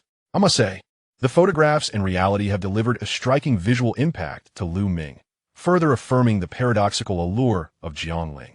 However, this cannot obscure the fact that beneath this splendid exterior lies a monstrous reality. Disregarding Jiangling's personal information, Lu Ming accessed his own information panel, swiftly navigating to the section for Advanced Soldiers. Advanced Soldier possesses considerable experience in combating aberrant species, with overall capabilities reaching the threshold of an ordinary individual. Merely 2 steps away from becoming a true hunting warrior, devouring specialized crystals can elevate him to the pinnacle of soldierly prowess, with advancement progress at 240-300. Excellent. Just a bit more. This remaining increment pertains solely to physical attributes. Genuine combat experience and skills cannot be rapidly amassed in a short span, as they are the result of years of training. Even on Blue Star, in this lifetime, he could never surpass 2 individuals. Yet, with the advent of skill books, this technological marvel, he is not without hope for transcendence. Thus, he must expedite his ascension to the ultimate soldier level and venture forth to explore those resource-laden treasure chests brimming with miracles. With meticulous planning, Ming shed the uncomfortable sports attire clinging to him, discarded the ill-fitting sneakers, and grasped a straight knife as he approached the door. He was about to commence the 3rd round of larval extermination. Before beginning, he reviewed the durability of his knife. Following the high-intensity usage in the 2nd round, the knife's durability now stood at 342 points. Excluding the 50-point limit for dullness, he could eliminate 584 larvae. However, he could not expend all this within the store. Clothing, food, and weaponry reserves must be sought outside. Thus, he needed to retain at least 200 points of durability for unforeseen circumstances. Having meticulously planned the allocation for extermination, as the 3rd batch of larvae assembled, Ming counted and dispatched them, entirely unaware that a video was propelling him and his store into regional prominence. Zhao video file. Zhao folks, let me show you something. I'm not too adept with this function, and the footage is a bit shaky, but it doesn't hinder viewing. After watching, please help analyze what is going on below. Is there a significant event unfolding? A moment later, Galbo, what on earth is that? So many larvae are congregating there. Zhao indeed, I'm situated just above this area in a residential building. I've observed the gathering of these creatures 3 times now. A swarm appears, then another, and I frequently hear clanging sound from below. Could something automated be attracting them? Ding Chuang. So many aberrant species surrounding your vicinity. It looks exhilarating. Zhao indeed, it's quite despairing. Yet the place where these aberrant species converge seems like a bottomless pit. Those who enter never emerge. A considerable stretch of the street has become vacant. Could there be treasures hidden there? Or does it lead to the sewers? Li Xiang, the sewer is absurd. I am directly across from you. Although I cannot see what transpires below, I can discern half of the storefront and the shop's name. Innovative Mobile Repair Agency. It is merely a place that repairs phones while simultaneously selling you second-hand, off-brand devices, a true pitfall. Zhao but that doesn't add up. How could so many aberrations fit in without a sewer? They can't possibly vanish into thin air, can they? A discussion ensued among the dozen or so individuals regarding the disappearance of the larvae in the shop until a woman named Lu Lanfang appeared. Lu Lanfang, there is someone. What? Someone. Upon her utterance, the entire area erupted in chaos. Zhao Miss, could you please elaborate? Who is there? Where exactly? Lu Lanfang, there is someone inside the store. I'm standing about 20 meters away, diagonally opposite. Through the storage window, I can see the legs of a person. They open the rolling shutter to let the larvae in, and each time the larvae enter, they vanish. Most of the surrounding larvae have been fed to that individual. Even in the absence of larvae, they deliberately bang on the shutter to create noise, attracting distant larvae, and the numbers keep increasing. Zhao is that true? Are you sure you're not imagining things? It sounds fantastical. How could humans gather aberrations like flocks of chickens or ducks? Even seasoned soldiers like Uncle Chun have to take them down one by one. Lu Lanfang, I too doubted my own eyes, but I speak the truth. It started with dozens, then over 100, and now it has become a dense swarm. I dare not count them. Zhao if this is indeed a human endeavor, there is only one possibility. That individual knows the vulnerabilities of a larvae and, as Uncle Chun suggested, can eliminate them without injury during the safe hours. Galbo, goodness. Even if they know the weaknesses, it's still quite ruthless to gather over 100 and strike them all at once. What kind of formidable strength must one possess to be so audacious? Zhao truly courageous, yet regrettably, we do not know who this person is. If only we could seek their wisdom, perhaps they might share insights on identifying weaknesses. Galbo, let it go. That method allows for swift elimination of aberrations. Do you understand what that entails? Or do you think your posterior is more appealing than others?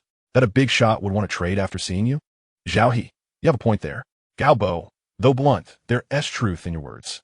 However, as long as this individual exists, it is a boon for you. With such a powerful ally nearby, your sense of security must be unparalleled. Lu Lanfang, indeed it is beneficial. After several rounds of larvae gathering, there are nearly no signs of them outside.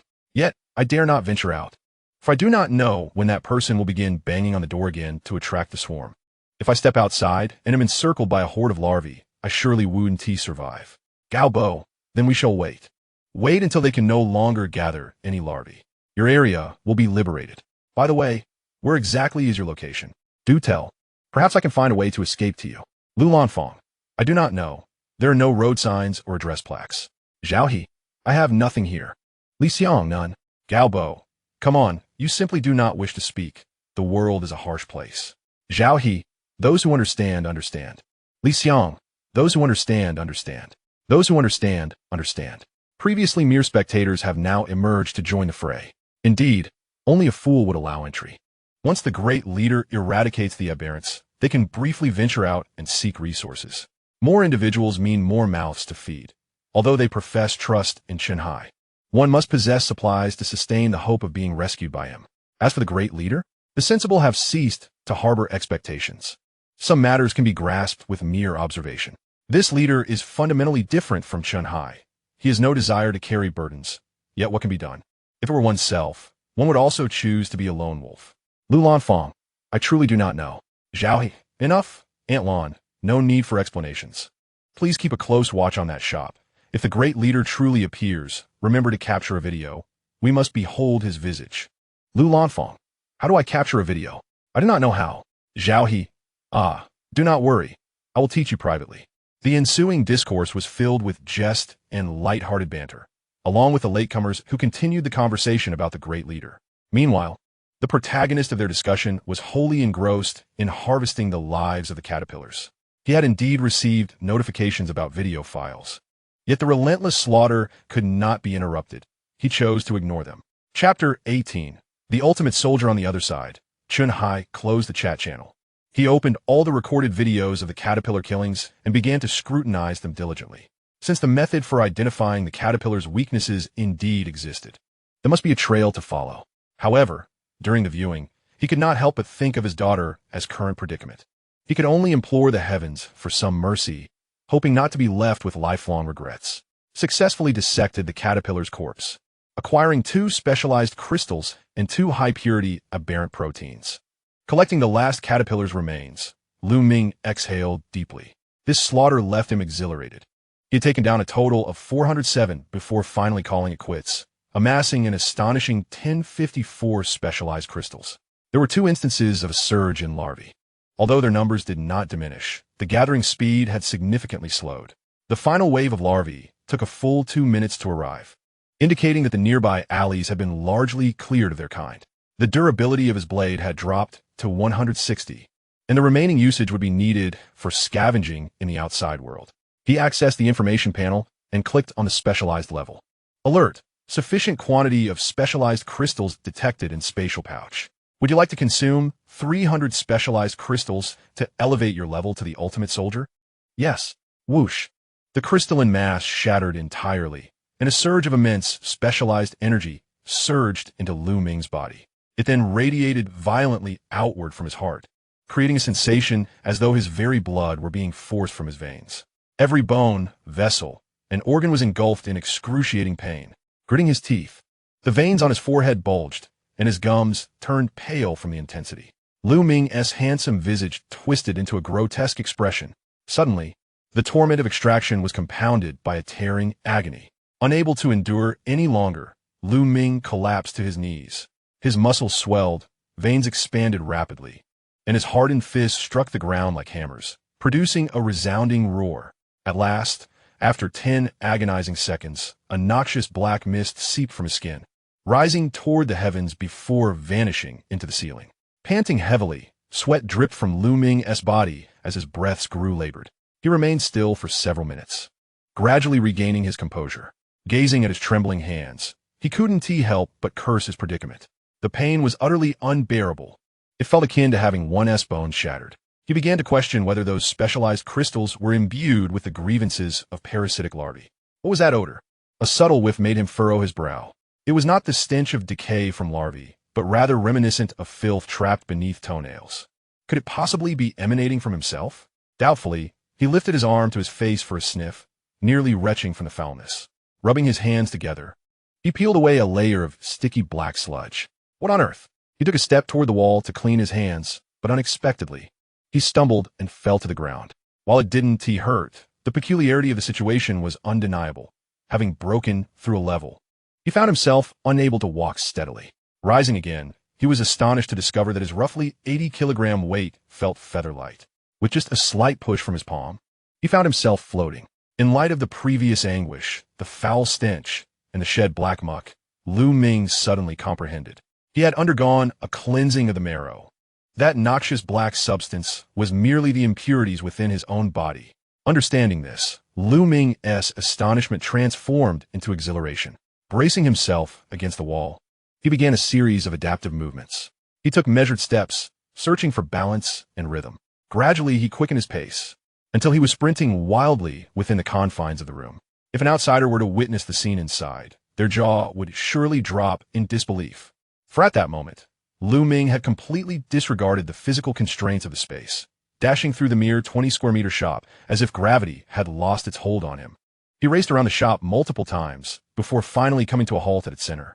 With a powerful jump, his silhouette soared upward. His hand effortlessly brushed against the ceiling, and his body continued to ascend. It was only upon reaching the apex that he lingered for a moment before descending. Landing firmly, Ming surveyed his surroundings and couldn't help but chuckle softly. Incredible, too astonishingly strong. The stunts he had only witnessed in films were now unfolding in his own reality. His speed and jumping ability transcended the comprehension of an ordinary person. As for strength, Ming turned his gaze toward the glass display cabinet, applying a slight force and effortlessly lifting it. Weighing over 100 kilograms, a burden that would challenge even with pulleys, he managed to hoist it with a single hand. Was this the realm in which Chun Hai and Jiangling existed? Could they still be considered human? Ming couldn't help but harbor doubts. He opened the information panel and clicked on Extreme Warrior, prompting a pop-up window to appear. Extreme Warrior, capable of solo hunting initial juvenile aberrations. Just a step away from becoming a true hunting warrior. Devouring specialized crystals can elevate one to a junior hunting warrior. Progress toward advancement. 754-1000. After 300, it jumps to 1,000, a leap that would surely provoke expletives from any ordinary person. They lacked the greedy, game-breaking skill, and with a 50 yield of specialized crystals, they would need to start with at least 2,000 juvenile scythe larvae. It would likely take 3 to 5 days to achieve, unless they had a supporting team. Ugh! The foul odor still lingered at his nose, occasionally surging into his thoughts, causing considerable irritation. It seemed that aside from addressing clothing changes, weapon reserves, and resource collection, taking a shower had become the highest priority. With this in mind, Ming picked up the traditional straight knife he had set aside, furrowing his brow slightly. Previously, he hadn't noticed, but now, with his enhanced strength, the knife felt weightless and lacked substance. After silently toying with it for a moment, he gradually felt at ease. After all, new weapons would soon be at hand. If necessary, he could switch to a larger blade, something imposing, and as long as his strength was sufficient, its lethality would surpass that of the straight knife. With this thought, Ming retrieved his discarded sportswear, tying the sleeves behind his head and wrapping the hem around his neck, fashioning a perfect makeshift mask that significantly reduced the foul stench. He then opened the gate, bare-chested and barefoot, wielding the straight knife, striding boldly toward the street. Observing the narrow sky visible above the residential buildings and basking in the warm, pleasant sunlight, he felt an overwhelming urge to take a deep, hearty breath.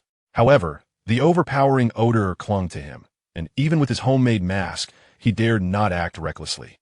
One misstep, and rather than being taken by an aberration, he could be overwhelmed by his own scent.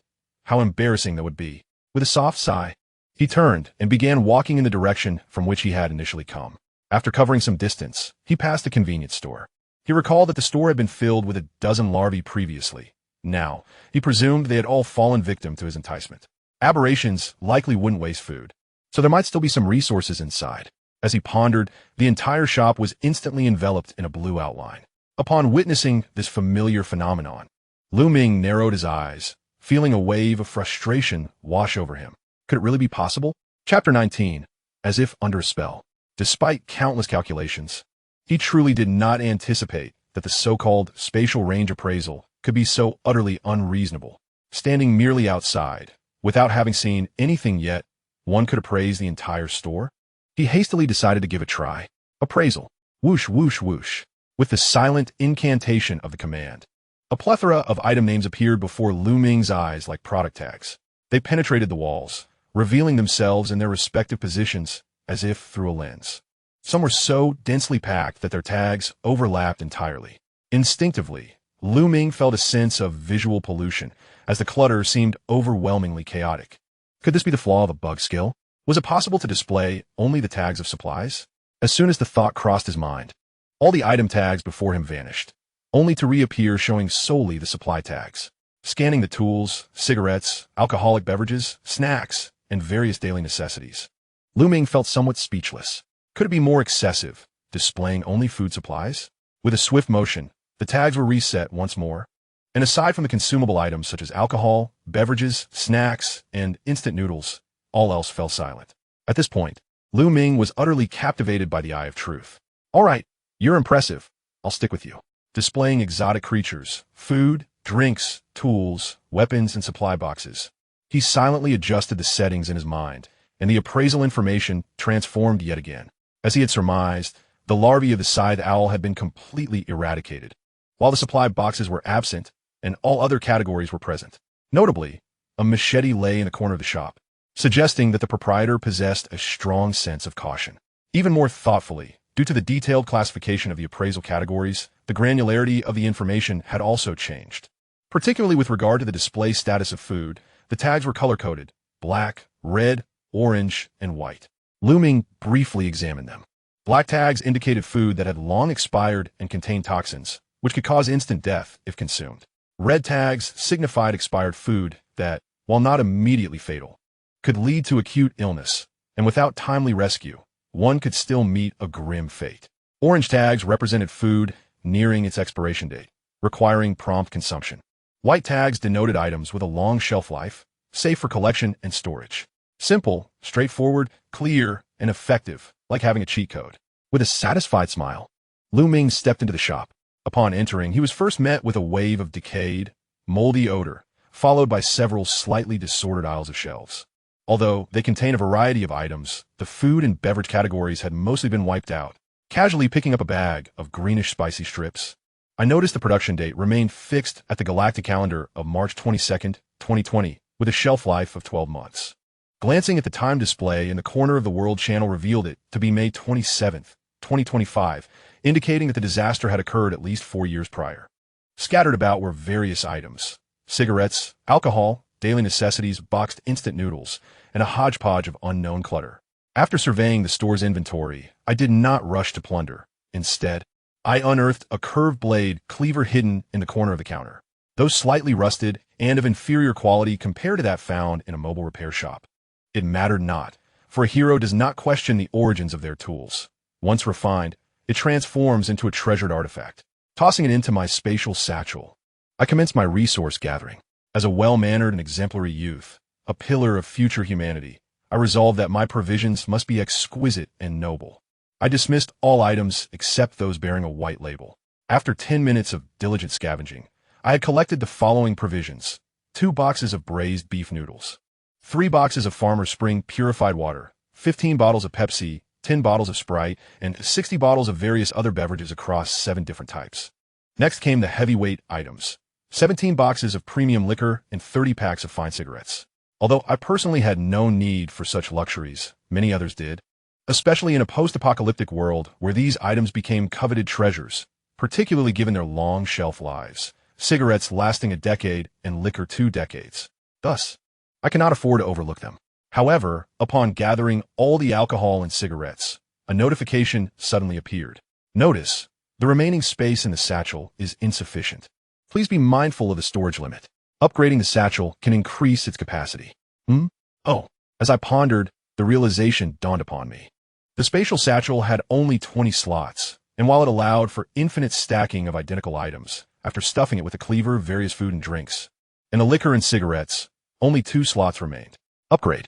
Opening the satchel and glancing around, I indeed spotted a symbol next to the available slots. Clicking on the triangular icon, another prompt emerged. Upgrading the spatial satchel requires 40 specialized crystals. Upgrading will double its capacity. 40 crystals? Quite expensive. Should I proceed with the upgrade? Ultimate enhancement. Notice, please select the enhancement tier, first or second level. First level. Notice, enhancing the universal functional spatial satchel requires 3 million specialized crystals. Confirm. Cancel. Is this a jest? Where would I find 3 million specialized crystals? Couldn't you have simply stated that enhancement was not feasible? Cancel. I had approached this endeavor with a spirit of experimentation, even if it were possible to enhance. Would I truly choose to upgrade? Probably not. The magnitude of space is akin to the level of specialization. Both grow in value significantly as one progresses further. It is perhaps best to rely on the specialized crystallizations for now. Thus, I initiated another upgrade operation, confirming the expenditure of 40 specialized crystals. Prompt. The spatial pouch has been successfully upgraded. Current size is 1840, with the next upgrade requiring 80 specialized crystals. This is sufficient, given his bold nature. He contemplated ascending yet another level. However, considering the potential greater utility of the specialized crystals in the future, he decided to remain composed, departing from the distractions of indulgence. Ming adeptly set his sights on his goal of resource gathering. During this endeavor, he encountered several individuals concealed within shops. Strangely, none of them uttered a word of assistance upon seeing him, nor did they join him in his scavenging. Moreover, whether it was mere illusion or reality, each person gazed at him with a complex and reverent expression.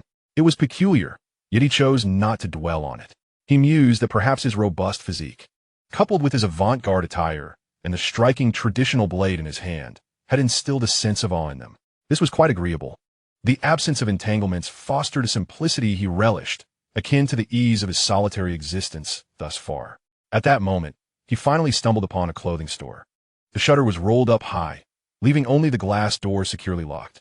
This quaint shop offered garments for men, women, and children, all at reasonable prices, emblazoned with a promise of fairness. Such a motto was etched upon the wall outside. Though the letters had faded over time, they still filled Ming with joy. It signified that he would no longer have to endure the discomfort of bare skin or the agony of ill-fitting, tattered trousers. With a few strides forward, he prepared to utilize his identification skills to ascertain whether any larvae were hiding within. However, his gaze fell upon a figure that caught his attention.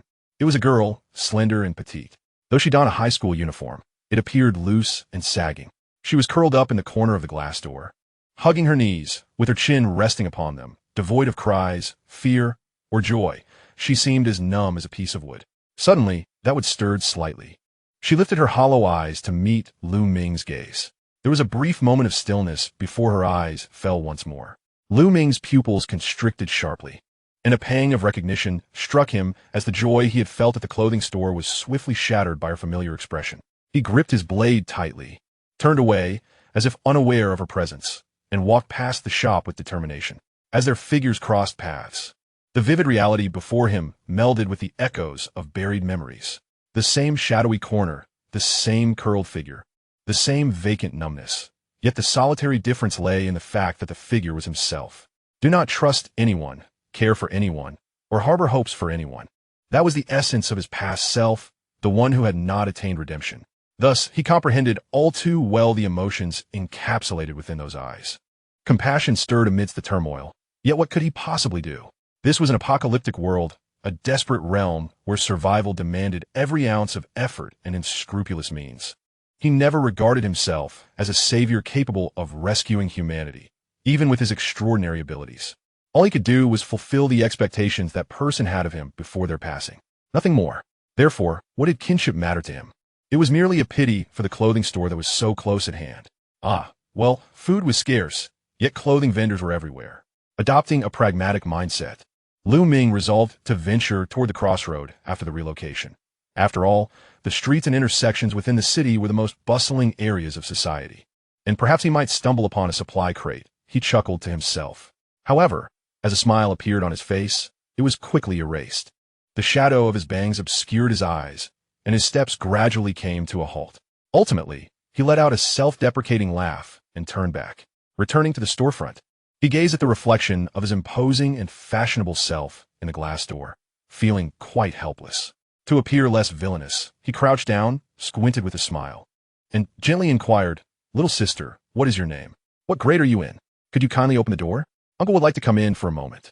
As his words fell, Although his expression remained unchanged, his inner consciousness was clutching its head, screaming in twisted agony. What on earth am I saying? Why not get straight to the point? This sounds like human trafficking. No one will let you in, you know? And what was with asking for the little sister's name? What kind of strange uncle are you? Sure enough, the girl inside raised her hollow eyes once more, staring at him for a moment. Ming broke into a sweat, feeling somewhat guilty as he stammered, No, I'm not a bad person. Please don't be afraid. I just want to change my clothes. He even gestured toward his prominent chest muscles. Do you understand? Understand what? He gasped, feeling an overwhelming sense of defeat. Ming, what on earth are you doing? Forget it. Let all come to an end. He was exhausted. Just as he prepared to make his escape, the girl inside suddenly stood up and, to Ming's astonishment, opened the shop door. Yes, she simply pulled it open. All along, he had assumed the door was locked, yet it bore no protective measures whatsoever. This girl seemed utterly indifferent to her own life or death, and uncaring whether the visitor beyond the threshold was good or bad. Her oversized school uniform accentuated her frail figure, and as Ming hesitated to enter, she stood there, holding the door, waiting silently to one side. Her gaze fixed vacantly on the ground, resembling a lifeless, rigid automaton. Thank you. The moment of awkwardness dissipated as Ming, reeking of an unpleasant odor, stepped inside. When he turned back, the girl had already released his hand and returned to her designated corner. She displayed no sign of discomfort at his odor, not even casting a glance in his direction, as if he were not a towering figure of man, but merely an invisible, odorless presence in the air. With a silent turn, he began to select clothing, his thoughts entirely detached from himself. It wasn't he until he had circled the cramped shop many times that he realized there were no suitable sizes outside. His gaze swept across the clothing warehouse marked as off-limits, where dust had accumulated thickly on the doorknob, revealing no trace of fingerprints. It was evident that the girl had entirely neglected to explore this area after entering the shop. Determining the space behind the warehouse door, Ming activated his Eye of Truth. Labels began to emerge one after another. The absence of any foreign entities confirmed the area was safe. He opened the warehouse door, dust cascading through the gap. Contrary to his expectations of darkness, the interior was surprisingly bright. Looking around, he discovered that what was termed a warehouse was actually a private living room. Directly in front of him was the main door to the living room. Presumably, the owner's house was large, and the back door opened onto a residential alley, leading to the conversion of the back area into a clothing store for business. The interior was even more dust-laden, with the Eye of Truth revealing predominantly dark objects, leaving little that was usable. However, as his gaze shifted to the right, he was suddenly captivated by a blue item label, a level 2 resource box, located in the larger room on the right. His mood shifted from heavy to elated as Ming swiftly entered the room, discovering a blue box that clashed with the surrounding decor. Nestled in the corner between the bed and the wall. Unlike the arched treasure chests of games, this box exuded a sense of modern technology. Identification: Level 2 resource box, special item. Category: container. Description: a sturdy container holding high-grade resources, containing 500 milliliters of multifunctional sports drink X3 and 1 random skill book. The contents of the box were directly revealed by the Eye of Truth, although it diminished the thrill of opening the box. It provided a sense of security in knowing the contents in advance, particularly the random skill book, which could yield a versatile key, a highly coveted skill. He picked up the resource box, noticing a blue button at its center. Pressing it firmly, gas was released, and the box opened with a satisfying sound. Inside lay a neatly arranged book, entirely purple with a golden question mark embossed on its cover, alongside 3 bottles of multifunctional sports drink. Notification: a random skill book has been detected. Would you like to use it immediately? Upon use, you will randomly receive 1 book from the EA level skill book pool. Only up to A level. Thus, the versatile key, which he regarded as a remarkable skill, was not classified as S level. Notification: would you like to use it immediately? Realizing his lack of response, the program prompted him to act. As Ming was about to affirm, he suddenly recalled that if the girl were not utterly despondent, this harmless supply crate should rightfully be her prize. Of course, this notion was merely a fleeting thought. If he were to relinquish the crate, he would consider himself out of his mind. At most, he might offer her some compensation when he left. Indeed, congratulations. You have acquired the B-level skill, Power Amplification Technique. Chapter 21. The Young Girl. The question mark on the random skill book gradually dissolved, revealing the 5 characters of the Power Amplification Technique. This was a skill whose effects were self-evident without the need for explanation. Amplifying strength, perhaps? However, at this moment, he did not lack physical enhancement. What he truly sought was refinement in technique, be it firearms, martial arts, agility, or the mastery of various crafts. Otherwise, even with the amplification of strength, he would still be toyed with and overwhelmed by those who excelled in technique at the same specialization level. Naturally, he felt a surge of joy, especially since the skill level was nearing the threshold for extraction. Prompt: would you like to learn the power amplification technique immediately? Yes. The skill book disintegrated into luminous particles, swirling in the air before entering Lu Ming's brow. Successfully acquired the B-level skill, Power Amplification Technique. Power Amplification Technique, B-level. Category: Active Amplification Skill. Effect: double strength for 10 minutes, followed by a 5-minute period of weakness during which all attributes are halved. Cooldown time is 15 minutes. A 10-minute burst skill, rather decent. The 5-minute debilitation post-use seems a reasonable trade-off. Let us examine the enhancement effects and the requisite costs for Ultimate Evolution. Ultimate Evolution. Prompt: please select the Evolution tier. Second tier. Prompt: confirm a consumption of 2,000 specialization crystals to evolve the B-level power amplification technique to S-level power bestowal. Confirm. Cancel. Oh, can I upgrade to S with just 2,000 specialization crystals? Is this skill subpar, or is it merely the disparity in cost between tiers? Power bestowal S-level. Category: Active Amplification Skill. Effect: grants oneself triple strength for 30 minutes. Cooldown time is 1 hour. Characteristic: this amplification can simultaneously be granted to multiple target units, with the number depending on the specialization level. Lu Ming exclaimed in astonishment. After evolution, both the amplification factor and duration had tripled, while the debilitation effect was entirely eliminated. Although the cooldown time may seem lengthy, it is more than sufficient. After all, if a battle extends beyond 30 minutes without resolution, one should already contemplate an opportunity to retreat. This skill is worth the investment, and it should be made promptly, as it could prove invaluable in critical moments. Canceling the evolution operation, he secured 3 bottles of sports drink as the supply crate dissipated into nothingness. As Lu Ming prepared to leave the room, he suddenly discovered the presence of an indoor bathroom. Filled with anticipation, he swiftly entered to examine the facilities. However, after fiddling with the water heater, it offered no response whatsoever. It was broken. Moreover, he suddenly recalled that even if the water heater were functional, the daily water supply was tainted with harmful toxins. Thus, the situation was dire not only for his household, but also for the other residents in the building. His spirits dampened momentarily. Was he to resign himself to this state? Would he have to endure the unpleasant odor until it dissipated naturally? While humanity in this apocalyptic world had devolved into savagery, such an intolerable stench was beyond excessive. Gazing at the water heater, Lu Ming's eyes flickered with a thought. If a standard water heater was inoperative, might it yield a surprise if he elevated it by 2 tiers? Ultimate Enhancement. Please select Enhancement tier. Second tier. Note: enhancing a slightly faulty water heater requires the consumption of 3 specialized crystals. Please select Enhancement Direction. Universal Multifunctional Water Heater Crystal. What? The water heater even has upgrade paths? Let's delve into the details. Universal Multifunctional Water Heater, Advanced. Category: Appliance. Description: a practical water heater that integrates self-generation, self-operation, automation, and self-service. It can still function even in power outages or water shortages by replenishing its water supply and energy. This is excellent. Although it pains him to use some of his limited resources, he still possesses a considerable amount of pure water. After scavenging from several grocery stores and convenience shops, while he didn't acquire much else, he did manage to secure 5 boxes of Farmer's Punch, each containing 24 bottles. Thus, he currently has 120 bottles of pure water at his disposal, in addition to sports drinks and other refreshing beverages, ample enough to last him indefinitely. Even if he were to run out, his capabilities would allow him to replenish his supplies effortlessly with a brief outing, leaving him unperturbed. With this in mind, Lu Ming turned his attention to another type of water heater. Crystal Multifunctional Water Heater, Luxury. Category: Luxury Item. Description: adorned with hundreds of diamonds, gleaming in opulent gold.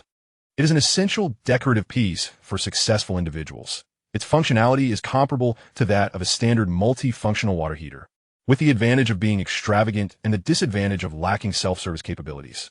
Water heaters adorned with diamonds? It is indeed remarkable, a testament to the Jialan system. He chose the multifunctional water heater. In a flash, the malfunctioning water heater disassembled and reformed into a multifunctional water heater brimming with technological sophistication. Ming was touched to discover that it came equipped with body wash and shampoo, a thoughtful and user-friendly touch. Upon pressing the button, the heater's screen illuminated. Universal Elf at your service. Please select your preferred method of use via voice command. An electronic voice prompted him, displaying options for automation and self-service on screen. Self-service. To initiate self-service, please add 10 liters of water from the outlet, then set the temperature. 10 liters? That equates to 20 bottles, which is manageable.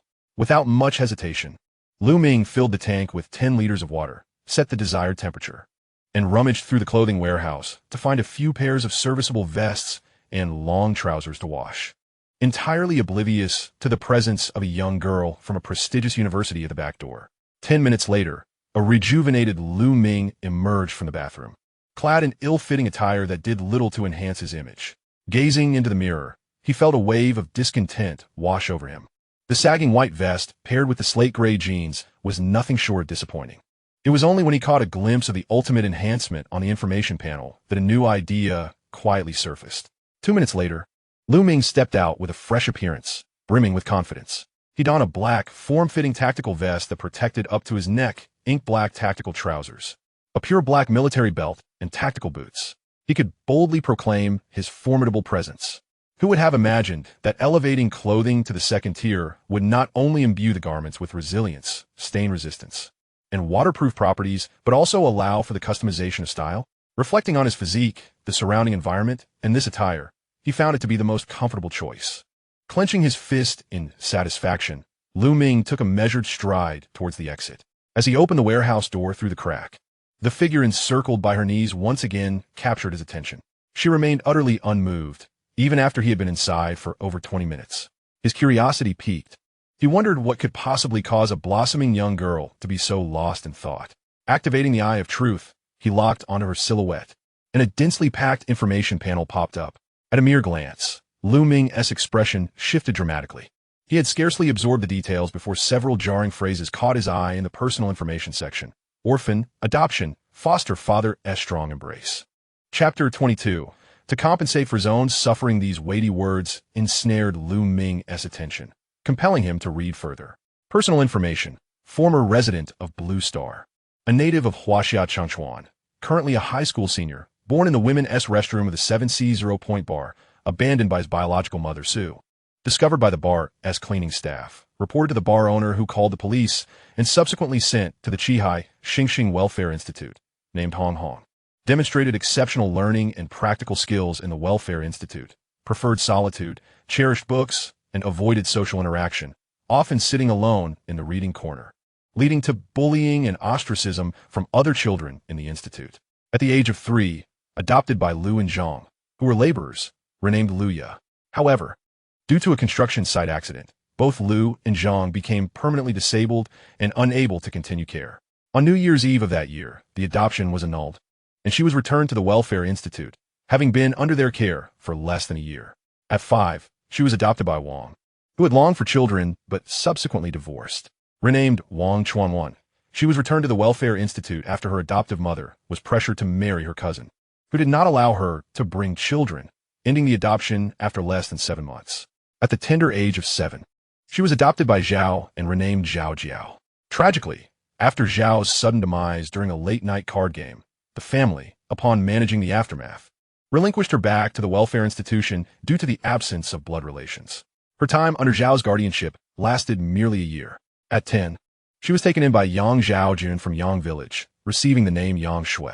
She attended Yang Village Primary School, followed by the Village Middle School, and ultimately the county's foremost high school. During her coming-of-age ceremony, she discovered the true motives behind Yang Zhaojun's adoption. It was his intention to groom her as his future wife, culminating in a harrowing attempt to violate her that very night. As he sought to fulfill his dark desires, Yang Shui grasped a lighter from the nightstand, intending only to ignite his clothing to create an opportunity for escape. Unbeknownst to her, Yang Zhaojun, having spilled a bowl of liquor on himself earlier, became engulfed in flames as the fire rapidly spread. Despite her desperate attempts to save him, his thrashing ignited more flammable materials within the room. The inferno quickly soared, prompting villagers to rush to the scene. Overwhelmed by fear, Yang Shui fled the blazing chaos, only to learn of Yang Zhaojuan's demise. The news struck her like a thunderbolt, sending her into the depths of the forest behind Yang village, where she concealed herself for 3 months, ultimately becoming one of the 666 transferees in the post-apocalyptic realm of Jialan, a survivor and a strategist. Reading this harrowing account weighed heavily on Lu Ming's heart. Abandoned at birth, bullied in the welfare institution, and subjected to the pain of being relinquished 4 times. She oscillated between hope and despair. Just as she found a semblance of home, she was met with the bitter truth that her life was built on a foundation of lies, where those who professed love harbored selfish desires, revealing their true, sinister selves. In her desperate quest for self-preservation, fate cruelly orchestrated the fiery demise of her adoptive father and the home she had known for 8 years. 3 months of hiding were filled with fear and anguish. Reflecting on her past, her life appeared as a series of tragedies. With the path ahead obliterated and the future a desolate wasteland, she felt lost, or perhaps already a mere shell of her former self, when she encountered the Great Transfer. Who could withstand such a harrowing past? In terms of sorrow, her plight was beyond Lu Ming's comprehension. Observing her fragile frame, standing 1.6 meters, yet weighing a mere 35 kilograms, and possessing a pre-selection rank inferior to that of a novice soldier, Lu Ming grasped the profound toll that 3 months of torment had taken on Yang Shui's body and spirit. When a person begins to lose the thirst for life, even the cells within their body seem to surrender. The transformation from vibrant youth to withered bones is a testament to this reality. Letting out a deep sigh, Lu Ming closed the information panel, pushed open the warehouse door, and stepped out into the shopfront. He retrieved a case of purified water and a box of instant noodles, placing them beside Yang Shui. Then, he gently extracted specialized crystals from his spatial satchel, murmuring softly, "Earlier, I heard a few words that resonated with me. In this life, the choices we can make are all too few. We ascend a stage not of our choosing, performing a script that is not of our design. Some are born into families brimming with love, sheltered by adoring parents, leading lives devoid of struggle. Others, however, enter this world unaware of their own parents, betrayed by those they once trusted most." As these words linger in the air, Yang Shui slowly raises her gaze, revealing in her eyes a visage both handsome and masculine, yet imbued with a gentle warmth. Her expression is a tapestry of complexity, agony, and an overwhelming sense of solitude that mirrors her own. Before her, a figure meticulously presents jade-like crystals, placing them with care and gravity. Death is the simplest of choices. If one must perish, why not choose to embrace it sooner? If one has failed to make that choice earlier, having endured countless tragedies, can one truly relinquish life with a sense of peace? The past has vanished. If you believe the fault lies within you, then live on, bearing this burden of sin. If the fault does not rest with you, then persevere, using your own hands to atone for the suffering you have endured.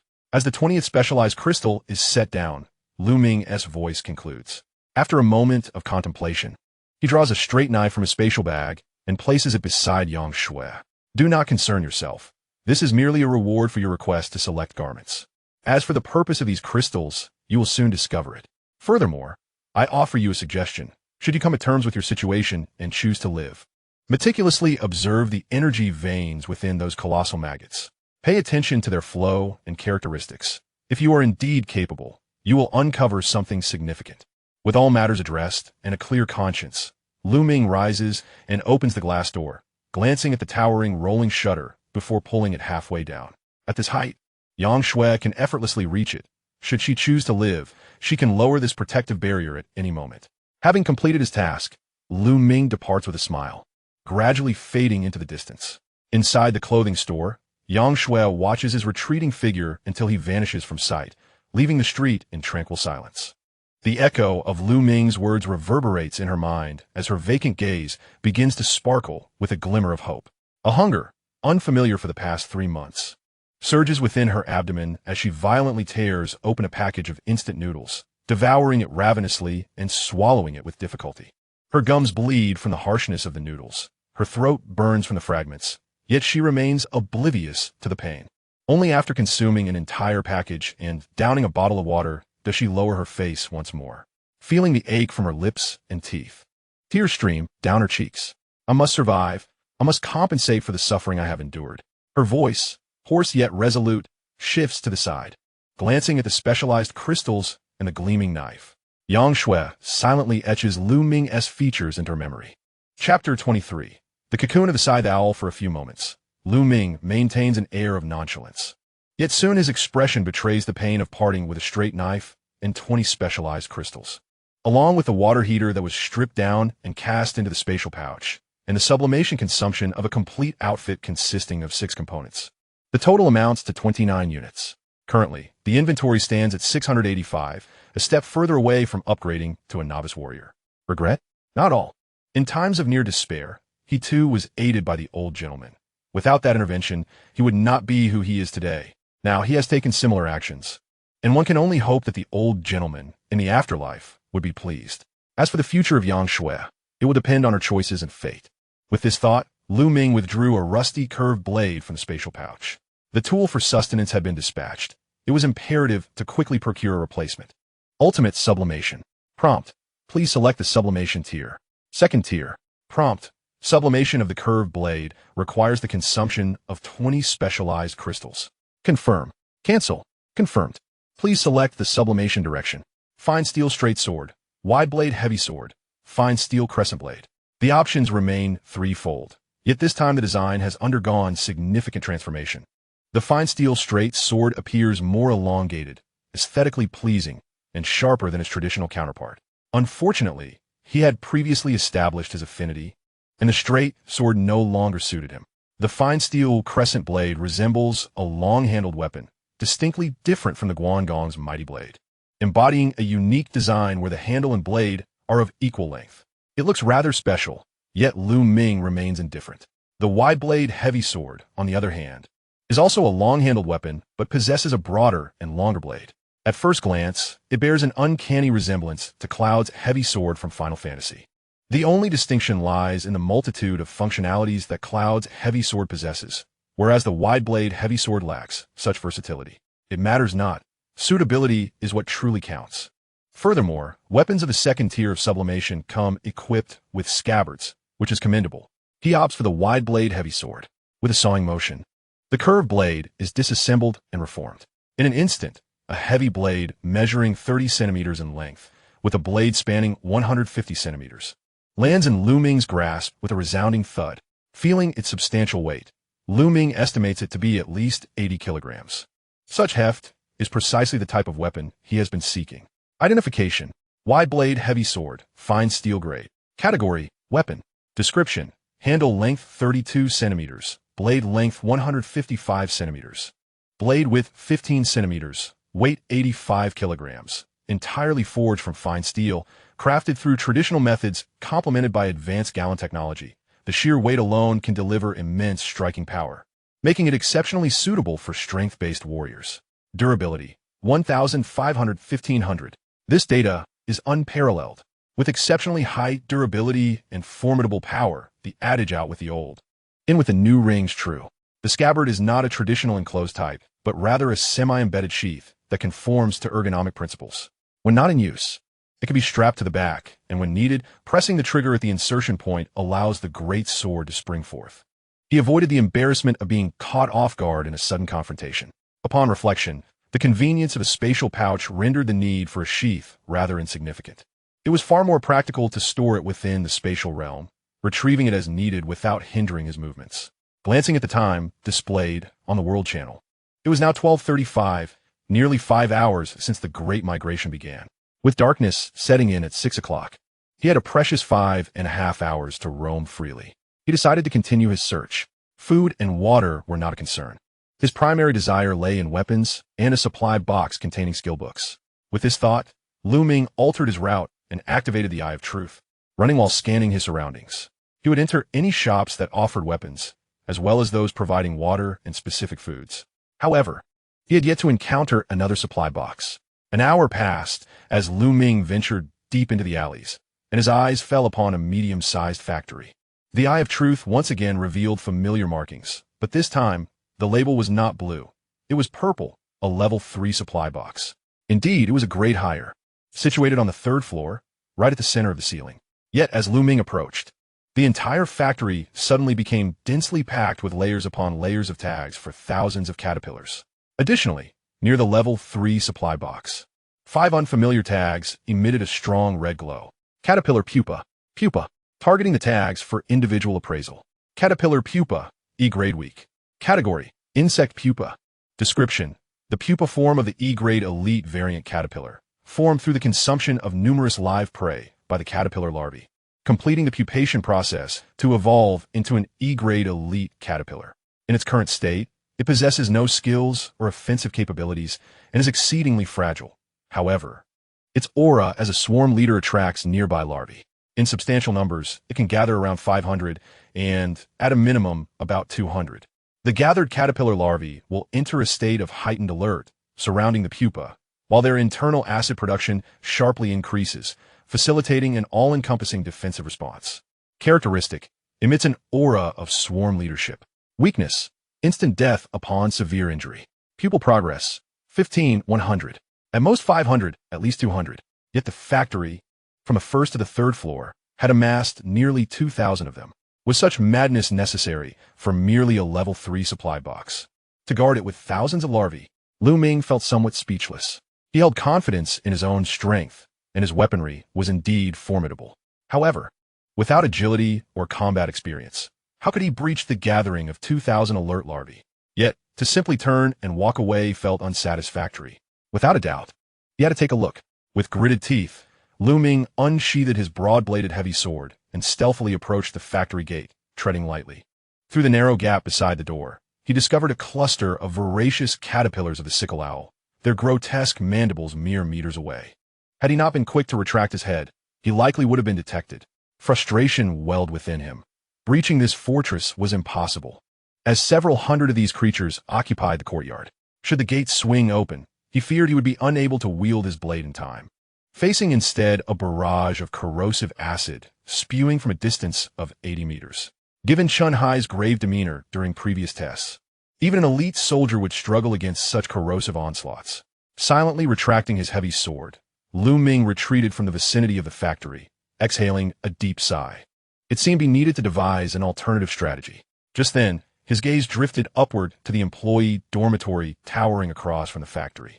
An instinctive thought crossed his mind: how advantageous it would be to possess a ranged weapon, such as a sniper rifle, to exploit the weaknesses revealed by the Eye of Truth. Positioned atop the dormitory, he could unleash a volley upon the courtyard, assuredly striking down one after another. Alas, he found himself still entrenched in the realm of cold weapons, several tiers away from wielding firearms. Wait, cold weapons? Long range? A bow. If he could craft a bow, then he could indeed create one.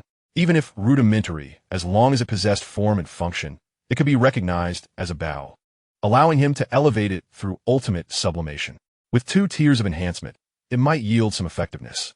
However, just as excitement surged within him, it abruptly halted as Ming recalled a fundamental issue: marksmanship. Indeed, without exceptional shooting skills, what use would it be to attempt to hit the caterpillar's core from 80 meters away? Moreover, the production of arrows posed an additional challenge. This notion seemed increasingly unattainable. Casting a glance back at the factory, Ming felt a twinge of frustration. A vast treasure lay before him, yet he lacked a viable method of infiltration. Must he truly retreat to become a novice warrior before attempting a physical incursion? The wait was intolerable, not merely out of fear of being outpaced, but due to the simultaneous hatching of 5 pupae, an insurmountable barrier even for the divine. In a moment of clarity, Ming decided to open the information panel, hoping to discover a solution through skill combinations. As he did so, his gaze fell upon the trading hall. Initially, his unfamiliarity with the structure of the Jialan apocalypse had hindered him. Yet, after half a day had passed, it was certain that many others had taken action. Even if the trading market had not fully opened, it must have at least some items available. Perhaps fortune would smile upon him. Upon accessing the trading hall, he was met with a bustling marketplace, the product listings no longer barren, boasting a total of over 100,000 items. 100,000? Had it developed so rapidly? Ming was astonished. Yet after a cursory glance at the hundreds of items on the first page, he felt a sense of relief. Truly, it seemed that anything could be sold: stones, benches, moldy bed linens, expired beverages, and even entire beds were listed for trade. Flipping through a few pages, he found the content overwhelmingly chaotic, filled predominantly with trivialities. Fortunately, a precise categorization of items was available nearby. Ming scanned the surroundings and was struck by the sight of a skill book. Indeed, this item could be sold. Clicking on the skill book revealed a solitary, unremarkable volume. Ordinary military body fist. E-grade mastering this skill grants one a basic understanding of military body techniques. Exchange target, 500 milliliters of pure water, 100. What a surprise! An E-grade skill for 100 bottles of pure water. Is this skill book encrusted with diamonds? Why not just go and rob someone? This pitiful book is worth no more than 3 bottles of pure water and only holds value in his possession. It could serve as a foundation, evolving into higher tiers through refinement. For anyone else, they wouldn't even bother exchanging half a bottle. After all, it's merely military body techniques, useful for self-defense against humans, but foolish against otherworldly creatures. Gazing intently at the vacant skill book page, Ming fell into silence. It appeared he had overthought the situation. At this juncture, only 2 types of individuals could acquire skill books.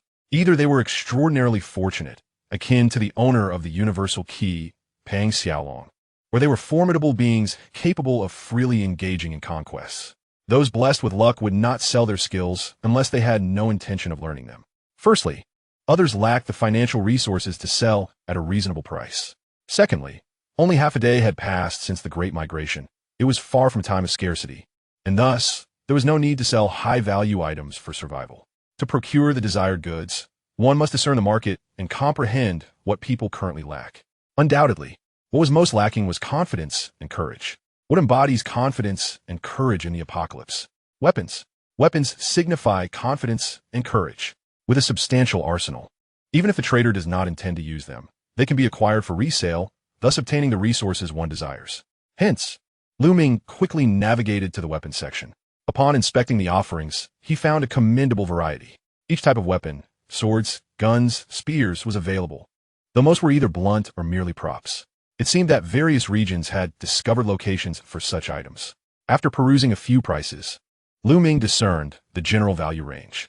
The lowest was 5 bottles of drinking water or 10 units of food, while the highest, for some sharpened weapons, hovered around double the exchangeable resources. Notably, successful transactions had indeed been made, affirming his deductions. He further appreciated the durability system, which proved to be one of the most successful features in this apocalyptic setting. Especially for advanced warriors and elite soldiers, the consumption of weapons would undoubtedly multiply. They possessed resources, opportunities, and boundless potential. If he could sell superior weapons in exchange for various specialized skill books, there would undoubtedly be individuals unable to resist the temptation to trade. As for whether selling weapons would accelerate other strength, he bore no concern. Regardless of the speed one may attain, it pales in comparison to one's own capabilities. Furthermore, the sale of weapons enhances the resource acquisition efficiency of others. As the collective wealth of the community increases, so too will its purchasing power.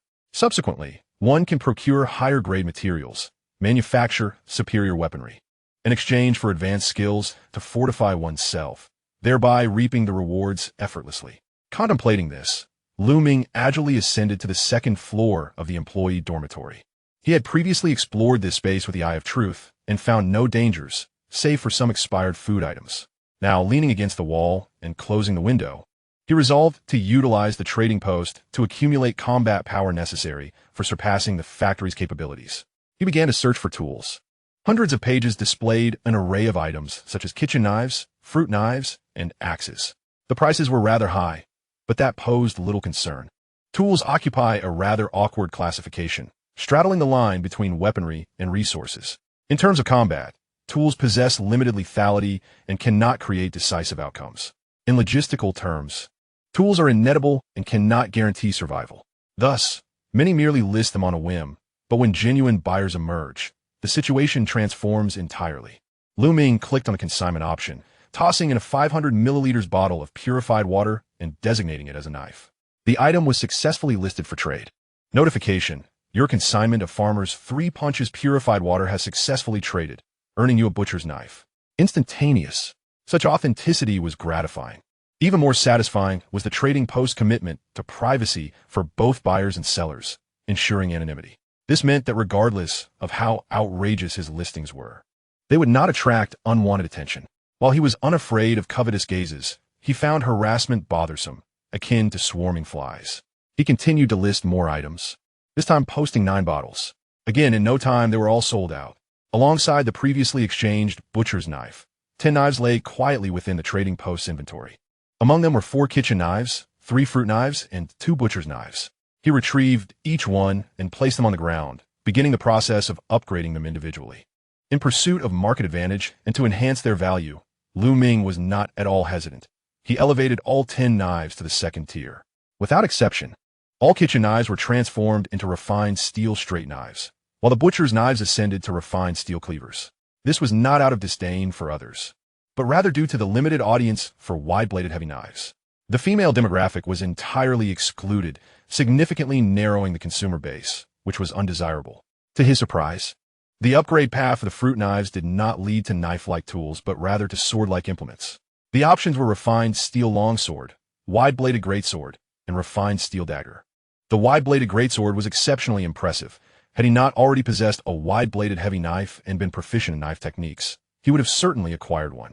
After upgrading both fruit knives to refined steel longswords, Ming began to list them in the trading post.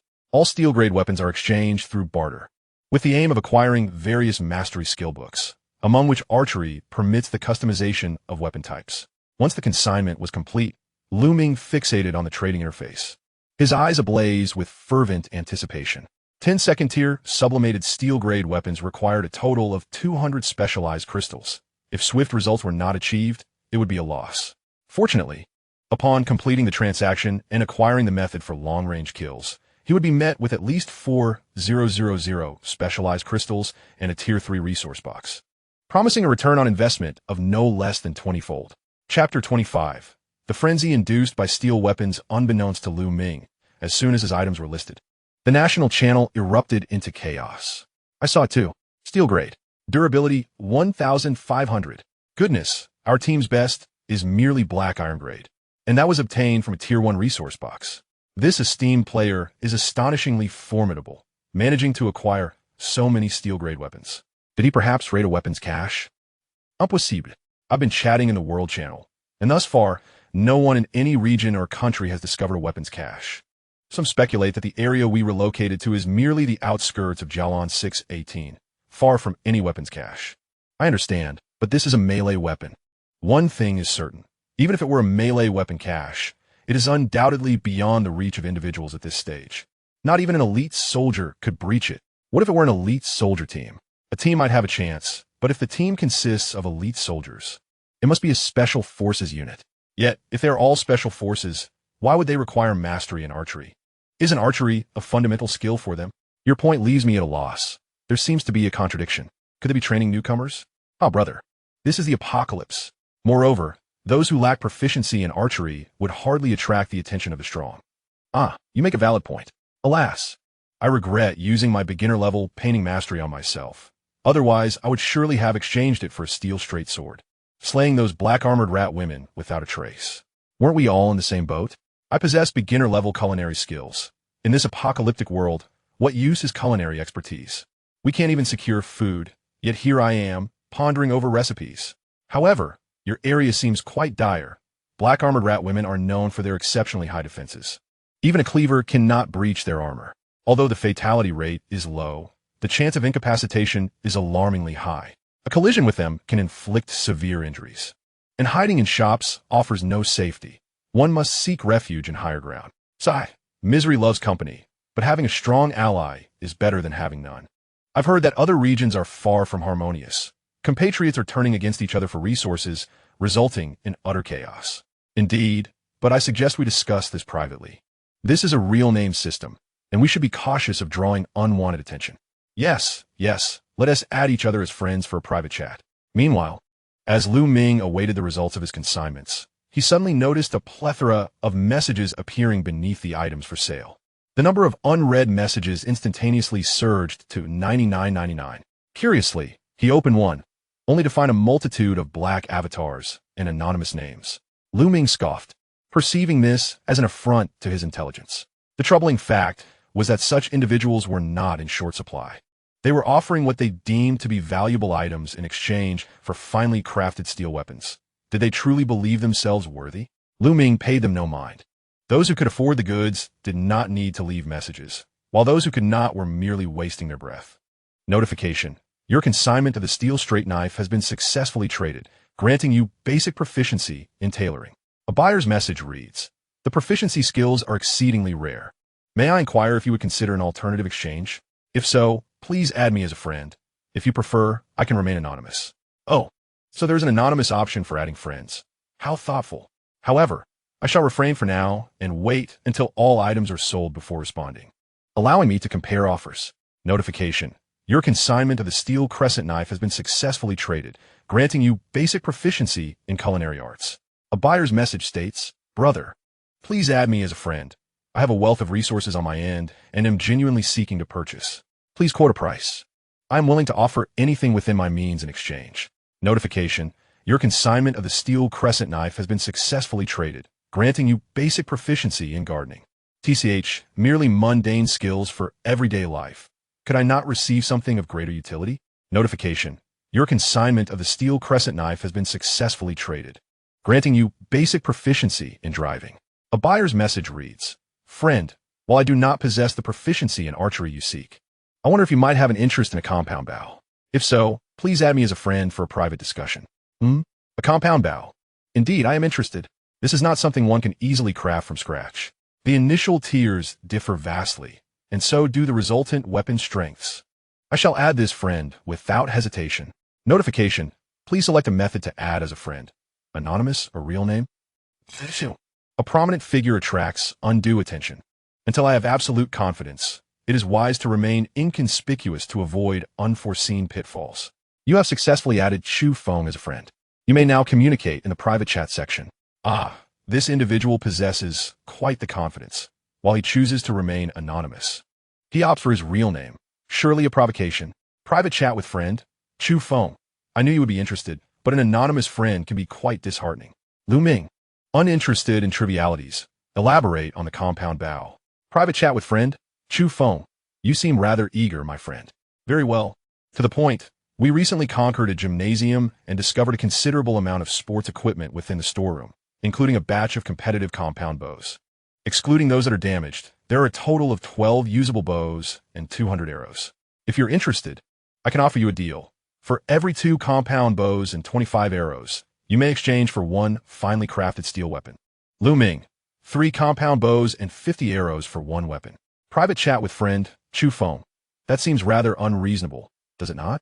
As a remote weapon, it undeniably holds value. Even if merely placed in the trading hall, it is certainly a prized asset. Lu Ming. I shall not part with a single arrow. How many damaged bows and arrows do we possess? Private chat. Chu Feng. All the damaged ones are unusable, and the arrows are all broken. Lu Ming. How many? Chu Feng. There are 18 damaged composite bows, and I estimate the uncounted arrows to be no fewer than 2,000. Lu Ming. Excellent. I require all the scrap from a fine steel weapon. Combined with the previously agreed upon items, it totals 5 fine steel weapons. Shall we proceed with the exchange? Chu Feng deal. Chapter 26. A nap with a pillow provided goodness. The response is remarkably swift. It seems he has been regarded as the foolish son of a landlord. No matter.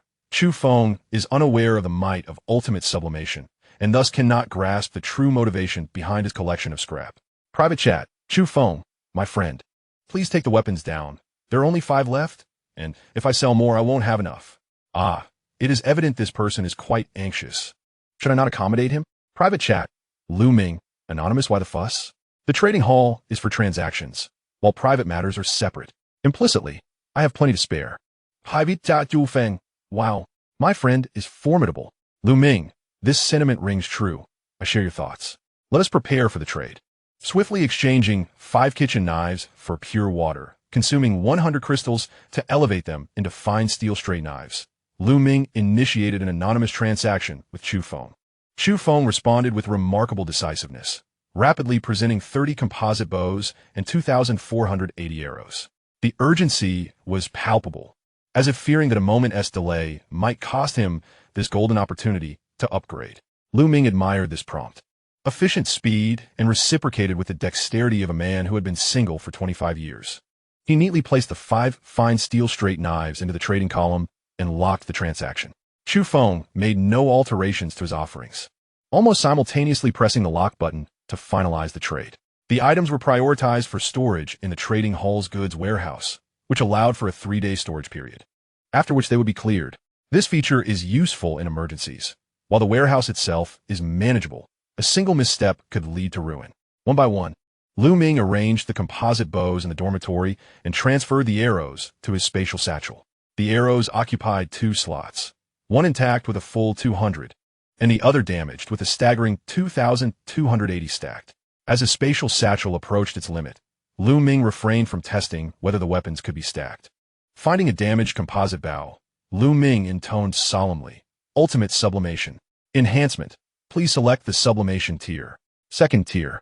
Prompt. Sublimating a damaged composite bow requires the consumption of 50 specialized crystals. Confirm. Cancel. Indeed, this is the utility of scrap. It solely pertains to weapons. Ultimate Sublimation does not discriminate between whether your original form is good or bad.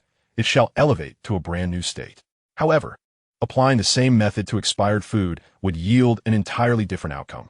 For instance, beverages that have long expired and harbor toxins, upon undergoing sublimation through 2 stages, transform into lethal poisons capable of extinguishing life. The trajectory of sublimation is entirely skewed by the toxins. In the ultimate judgment of sublimation, the expired beverage is no longer the primal essence of sustenance, but has become the very essence of poison. Confirmed. Precision crossbow, mithril grade, category, weapon description, a handheld crossbow. Weighing 1 kilogram, compact and foldable, with decent penetration power at close range. It is suitable for mid to short-range combat, boasting the advantage of flexibility and rapid-fire capability. However, its range is limited to 30 to 50 meters. Durability, 300 to 300. It serves as an excellent tool for delivering the finishing blow, particularly useful for conserving energy while pursuing fleeing prey. Weighing only 1 kilogram and enabling rapid fire, it is akin to a handgun among cold weapons. Steel-tempered heavy crossbow, mithril grade, category, weapon description, a formidable weapon. With a net weight of 30 kilograms, imposing and heavy, exhibiting terrifying tensile strength, suitable for long-range sniping. Its advantages include extremely high lethality and an effective killing range extending up to 1,200 meters. Its drawbacks are its excessive weight, low firing rate, inability for continuous loading, and the high cost of arrows which are difficult to recover and reuse. Durability, 300 to 300. Is this a turret? With an effective killing range of 1,200 meters and a net weight of 30 kilograms, its power is undeniably lethal. However, the precision is indeed a significant concern. Should someone establish a survivor base in the future, this could serve as a formidable defensive artillery piece, undoubtedly fetching a high value. It promises to be a worthwhile commodity for the future. Eagle Eye Composite Bow, mithril grade, category, weapon description, a modern craft, aesthetically pleasing and powerful. This precise bow weighs 4 kilograms and is suitable for sustained combat at mid to long distances. Its advantages include accuracy and portability, with considerable lethality. Effective killing range of 120 to 160 meters. Even beginners can easily hit targets within the lethal zone. Its drawbacks include the extreme precision of the bow's components, leading to rapid durability loss and susceptibility to component failure, resulting in sudden malfunction. Durability, 300 to 300. Beginners can easily hit targets within the lethal range. Frankly, this statement presents an immense temptation for Ming. What he currently lacks is precision. However, the rapid loss of durability is a significant flaw, as is the propensity for parts to become damaged.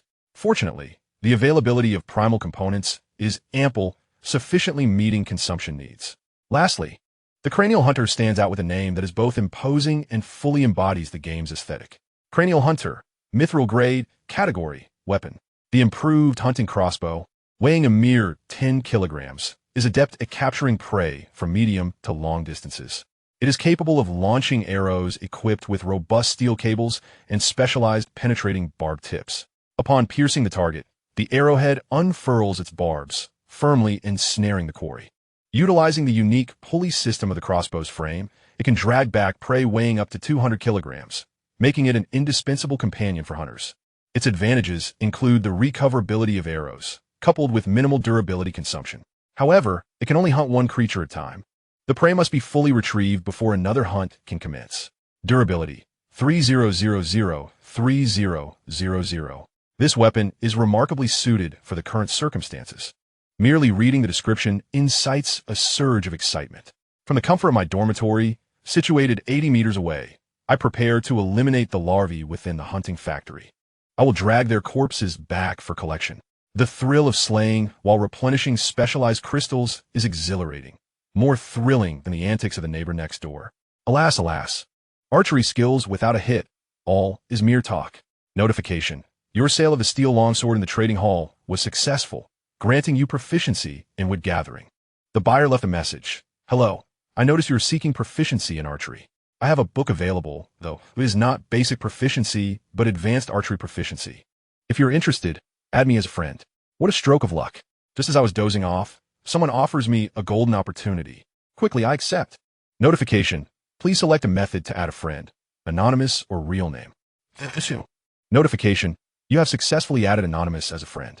Well, the other party is indeed a cautious individual. Private chat with friend. Anonymous. Steel weapons? Ming. It's me, what do you need? Anonymous. I require sword-type weapons.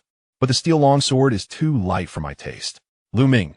No problem. I have a broad-bladed greatsword, starting at 80 kilograms, with a blade length of 5 meters. Anonymous. I want that, but one is not enough.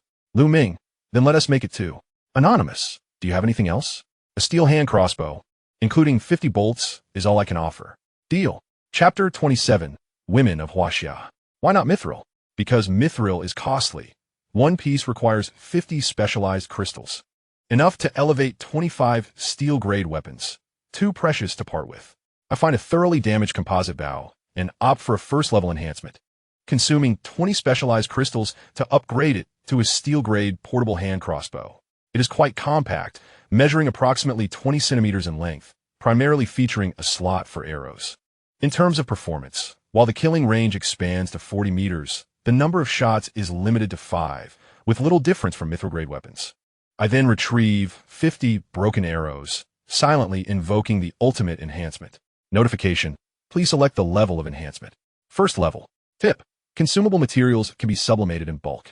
One specialized crystal can sublimate 10 composite arrows. Currently, there's only one sublimation target. Are you sure you want to squander one specialized crystal to sublimate one composite arrow? Oh, consumable weapons can indeed be sublimated in bulk? How convenient. Just a moment ago, he was pondering the endless sublimation of arrows, questioning when the over 2,000 would finally be transformed. Now it seems he had overthought it. The dedicated skill had been designed with greater foresight than he had anticipated. The choice of words was precise and straightforward, with squander being a particularly inspired term. Cancel. Let us redefine the selection to 50 broken composite arrows and proceed with the operation again. Ultimate sublimation. Please select. First tier. Tip. Sublimating 50 broken composite arrows requires 5 specialized crystals. Confirm. Tip. Please select sublimation direction. Portable crossbow arrow. Heavy crossbow bolts. Choose portable crossbow arrows. Whoosh. 50 arrows disassembled and reconstituted, instantly morphing into 50 small, exquisite hand crossbow bolts. Private chat with friend. Anonymous. Are you ready? Ming curled his lip, opting for anonymous trading, placing the hand crossbow, bolts, and broad-bladed great sword into the trading inventory. After a brief pause, the other party placed a blue skill book on the table, revealing the much-desired Advanced Archery Mastery Plus edition. Lock, trade, and execute the operation seamlessly. Once the trading interface vanished, the blue skill book was now in Ming's hands. Hiss. He inhaled deeply, savoring the herbal aroma emanating from the book. He was certain of it. The scent of wealth. Advanced Archery Mastery, C grade. Category, Mastery Skill. Effect. Upon learning, it grants mastery of all advanced techniques for ranged weapons. Trait. Increases the lethal range of ranged weapons by an additional 20. Advanced Techniques. It further enhances the lethal range of ranged weapons. Learn. Tip. Confirm learning C-grade skill Advanced Archery Mastery. Confirm. The skill book disintegrated in response, transforming into a swirl of blue light that fused into Ming's forehead. Meanwhile, atop a skyscraper in an unknown area, a woman in a suit withdrew a sword longer than her own stature from the storage vault. With a single hand, she executed a series of skillful moves, cleaving and spinning with ease. Not bad. adequate for use. Hey, have you found her? That Chinese woman who stole 2 supply crates from the leader. Just then, a sharp voice echoed from below the building, prompting the suited woman to crouch down, raising her mask to conceal her identity as she swiftly approached the edge of the rooftop, meticulously observing below. 6 burly white men in black suits, sporting buzz cuts, gathered and conversed in rough English, stating, no, although they are all elite soldiers, her movements are incredibly agile, adept at utilizing the environment to evade our pursuit. We have lost the target. How infuriating.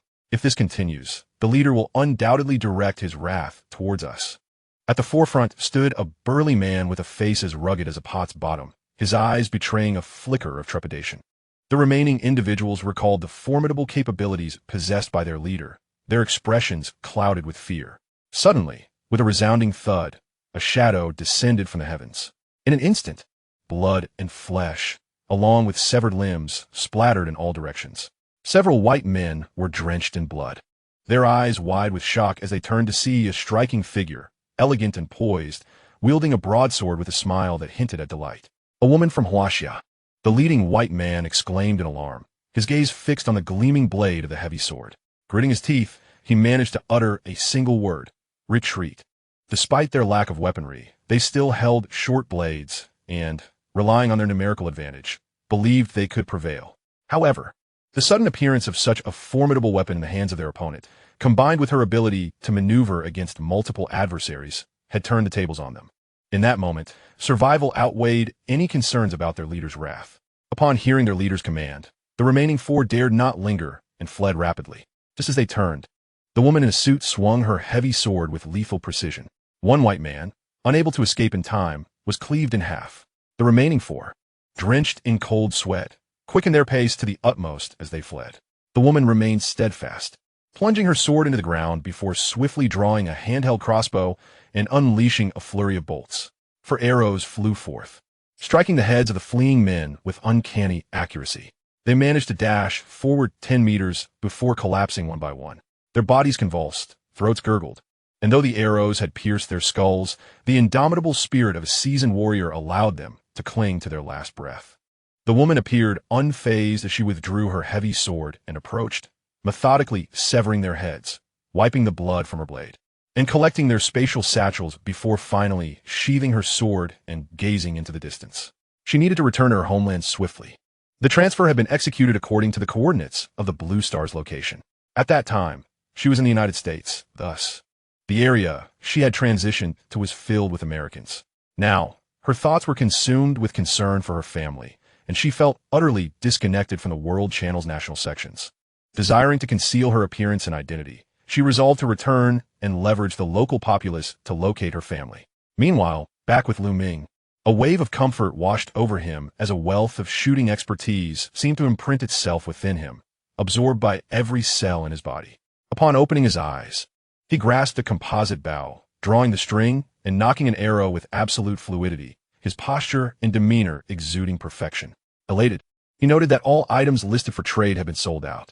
Opening his inventory, he discovered a neatly arranged collection of 10 mastery tomes. 3 of these were duplicates, totaling 7 distinct types: beginner's mastery of tailoring, beginner's mastery of gardening, beginner's mastery of culinary arts, beginner's mastery of driving skills, beginner's mastery of wood gathering, beginner's mastery of fabric collection, and, upon seeing the last tome, Ming's eye twitched, and after confirming its accuracy multiple times, he felt a wave of exasperation wash over him. What is this nonsense about being a proficient beginner caregiver? Do I appear to be a nanny? A sense of incredulity washes over me. Yet Ming resolves to master every skill he can. The wisdom of acquiring diverse talents transcends time. In this apocalyptic world, possessing additional knowledge is undoubtedly advantageous, even in childcare. Who knows, perhaps someone might wish to have children with him. However, for future objectives, he must ensure they are more precise to avoid redundancy. The other 3 books are of no use to him and can only be relegated to a corner of his bag, to be sold later at an opportune moment. For now, the pressing matter is to secure the factory. After a brief indulgence, the specialized crystals are dwindling. A glance reveals he has only 340 left, down from 754 when he set out, a loss of over 400. Compounding the pressure is the fact that he has yet to upgrade his weapon or skills. Seizing a damaged compound bow, he acts without hesitation, transcending it into an eagle-eye compound bow. Chapter 28. Swift Kill and Regeneration. Why not the Skull Hunter? The primary reason is the conservation of time. Moreover, if the arrows can be recovered after being shot, it equates to no expenditure. Investing 50 specialized crystals, he reshapes the bow into a sleek gray and white compound bow, intricately designed with a pulley system. With a flick of his wrist, reminiscent of muscle memory, the bow unfolds, revealing its complete form. At 50 centimeters in length, it is undeniably impressive. As for the arrows, mithril grade is excessive for mere larvae, so he opts for a first-tier enhancement. Another 50 specialized crystals are invested to elevate 500 broken arrows into portable, steel-grade composite arrows. The black iron grade can already withstand the corrosive acid of larvae, and the steel grade is impervious. Now fully prepared, he is ready to unleash carnage. Rising, he gazes out the window and swiftly ascends to the rooftop of the dormitory. In a city of towering skyscrapers, every edge is as navigable as flat ground under the strength of an elite soldier. Scanning the rooftop, he assesses that there are no immediate threats. Peering down into the factory courtyard, he observes hundreds of mutated larvae standing tall, resembling coral in the sea from afar. With the Eye of Truth, he sets up the compound bow, and the Eye of Truth reveals the core of each scythe larva. He draws the string and releases an arrow. The sharp whistle of the projectile slices through the air, and a scythe larva's body stiffens before crashing to the ground with a thunderous thud. Instant kill. The mastery of advanced archery, combined with enhanced range, transcends mere precision shooting. If his gaze can reach it, what is 1,000 steps to him? Onward. Thwip, thwip, thwip. With practiced ease, he draws the bowstring, and the steel arrows cascade down like a rain of swords. Each arrow that falls precisely claims the life of a scythe larva. Astonishingly, the larvae in the courtyard remain oblivious to the unfolding events. In a mere 20 minutes, the entire factory compound had fallen into silence, devoid of any larva possessing a nucleus in the exploration of the Eye of Truth. Ming glanced at the steel arrows within his satchel. Having begun with 500, only 182 remained, indicating that during these 20 minutes, he had dispatched a total of 318 larvae of the scythe moth. It was a moment of recouping losses, a source of great satisfaction. Leaping down from the rooftop, he descended step by step from the cantilevered balcony until he landed steadily on the ground. Upon reaching the factory entrance, he surveyed the interior, confirming that no living creature remained in the compound. He then scaled the wall and entered the factory. The first assault on his senses was not visual, but olfactory. Hundreds of larvae were huddled together, perpetually in an agitated state. The noxious smell of concentrated acid and decay fermented in the air like an aged brew. Ming had thought he had grown accustomed to it. It still stung his eyes and nose. Greed. Successfully recovered scythe moth larvae carcasses, obtained specialized crystals X2, high-purity alien protein X2, steel-grade portable composite arrows X1. Successfully recovered scythe moth larvae carcass, obtained. In a single act of greedy collection, he had instantly cleared a circular area of 40 meters, leaving Ming somewhat astonished. 40 meters? Had the collection range expanded so significantly? He activated the greed ability and observed. The effective range had increased from initial 10 meters to 40 meters. Calculating based on the specialized level changes, each tier elevated the range by 10 meters. The key revelation was that it was a range-based collection. Previously, he had been killing and collecting one by one, completely unaware of this enhancement. Greed. Realizing this, he understood that leap collection was the most efficient method. After a few rounds, the courtyard was cleared completely. Watching the number of specialized crystals return to 876, the weight of pressure in his heart dissipated entirely. Even the consumed composite arrows were entirely recovered. This was a truly rewarding endeavor. Calm, this was merely the beginning. Regaining his composure, Ming stowed away his eagle-eye composite bow and retrieved a damaged composite bow prototype, silently reciting the incantation for ultimate sublimation. Prompt, please select. Second tier. Prompt, sublimation to second tier. Confirm. Please select type. Precision crossbow. Sublimation successful. The composite bow was disassembled and reconstructed into a finely crafted hand crossbow, gleaming with silver and adorned with intricate patterns, complete with a quiver. Although he had just replenished his specialized crystals, he expended 50 in the process. Yet Ming felt it was exceedingly worthwhile. With the courtyard now purged, the next step involved each workshop department on the first floor. In the confines of such spaces, long-range sniping would prove difficult, and he would inevitably enter the spray range of the scythe moth larvae. At this juncture, the multi-shot crossbow was an indispensable artifact. The Eye of Truth had explored the layout of the larvae in the first floor space, revealing that the most populated workshop department contained only around 50. Thus, a meticulous search would suffice. Crafting 100 steel-grade portable crossbow bolts would be ample. 10 crystalline shards fell, forging 100 steel crossbow bolts. Lu Ming began to load the bolts into the quiver. To his astonishment, the modest 10-centimeter quiver could accommodate a full 50 bolts. Upon careful examination, he realized that the description of rapid-fire capability was entirely accurate. The precision crossbow's quiver could hold as many as 60 bolts. This was no mere hand crossbow. It rivaled even a submachine gun, with the only drawback being its killing range. Even with the additional 20 meters granted by advanced marksmanship, it could only reach 60 meters. Otherwise, it seemed capable of replacing the Eagle Eye composite bow, transforming into an unparalleled universal weapon of immense power. With the quiver filled, Lu Ming proceeded into the operational area. The first challenge was to address the swarm of larvae in the main corridor, numbering around 100. Nestled in the ceiling and wall recesses, they were stacked upon one another, with only the outermost 6 or 7 able to unleash any real firepower. The larvae behind them were entirely blocked, unable to contribute. As he pushed open the door to the operational area, 7 or 8 larvae snarled menacingly, brandishing their mandibles at Lu Ming. He remained unfazed, noting the distinct buildup of corrosive acid. If he could eliminate them before they unleashed their attack, they would be powerless. With a series of rapid pulls on the trigger, bolts flew forth, and each larva appeared to him as a mere flickering core. In just 3 seconds, he expended 8 bolts, and the outermost larvae fell lifelessly. Greedily, he cleared the corpses of the slain larvae and retrieved his spent bolts. Sidestepping to the side of the door, the Eye of Truth revealed the distribution of the next wave of larvae, and after formulating a plan, he stepped forward and unleashed another barrage. The second wave of larvae barely had time to screech before they were dispatched under his relentless assault.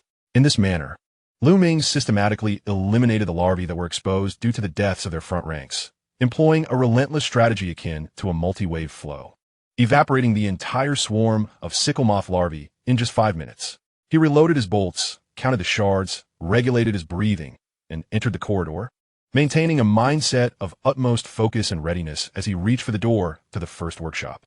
Chapter 29. Genetic evolution. Years of neglect made the sound of the doorknob's twist particularly jarring. As soon as the door cracked open, a barrage of corrosive acid erupted from within. The immense force of the impact transformed the door into splinters in an instant. Although Lu Ming had anticipated this and managed to evade to the side of the door, the force of the acid spray was astonishing, crashing through the door and striking the wall, creating a vast splatter zone.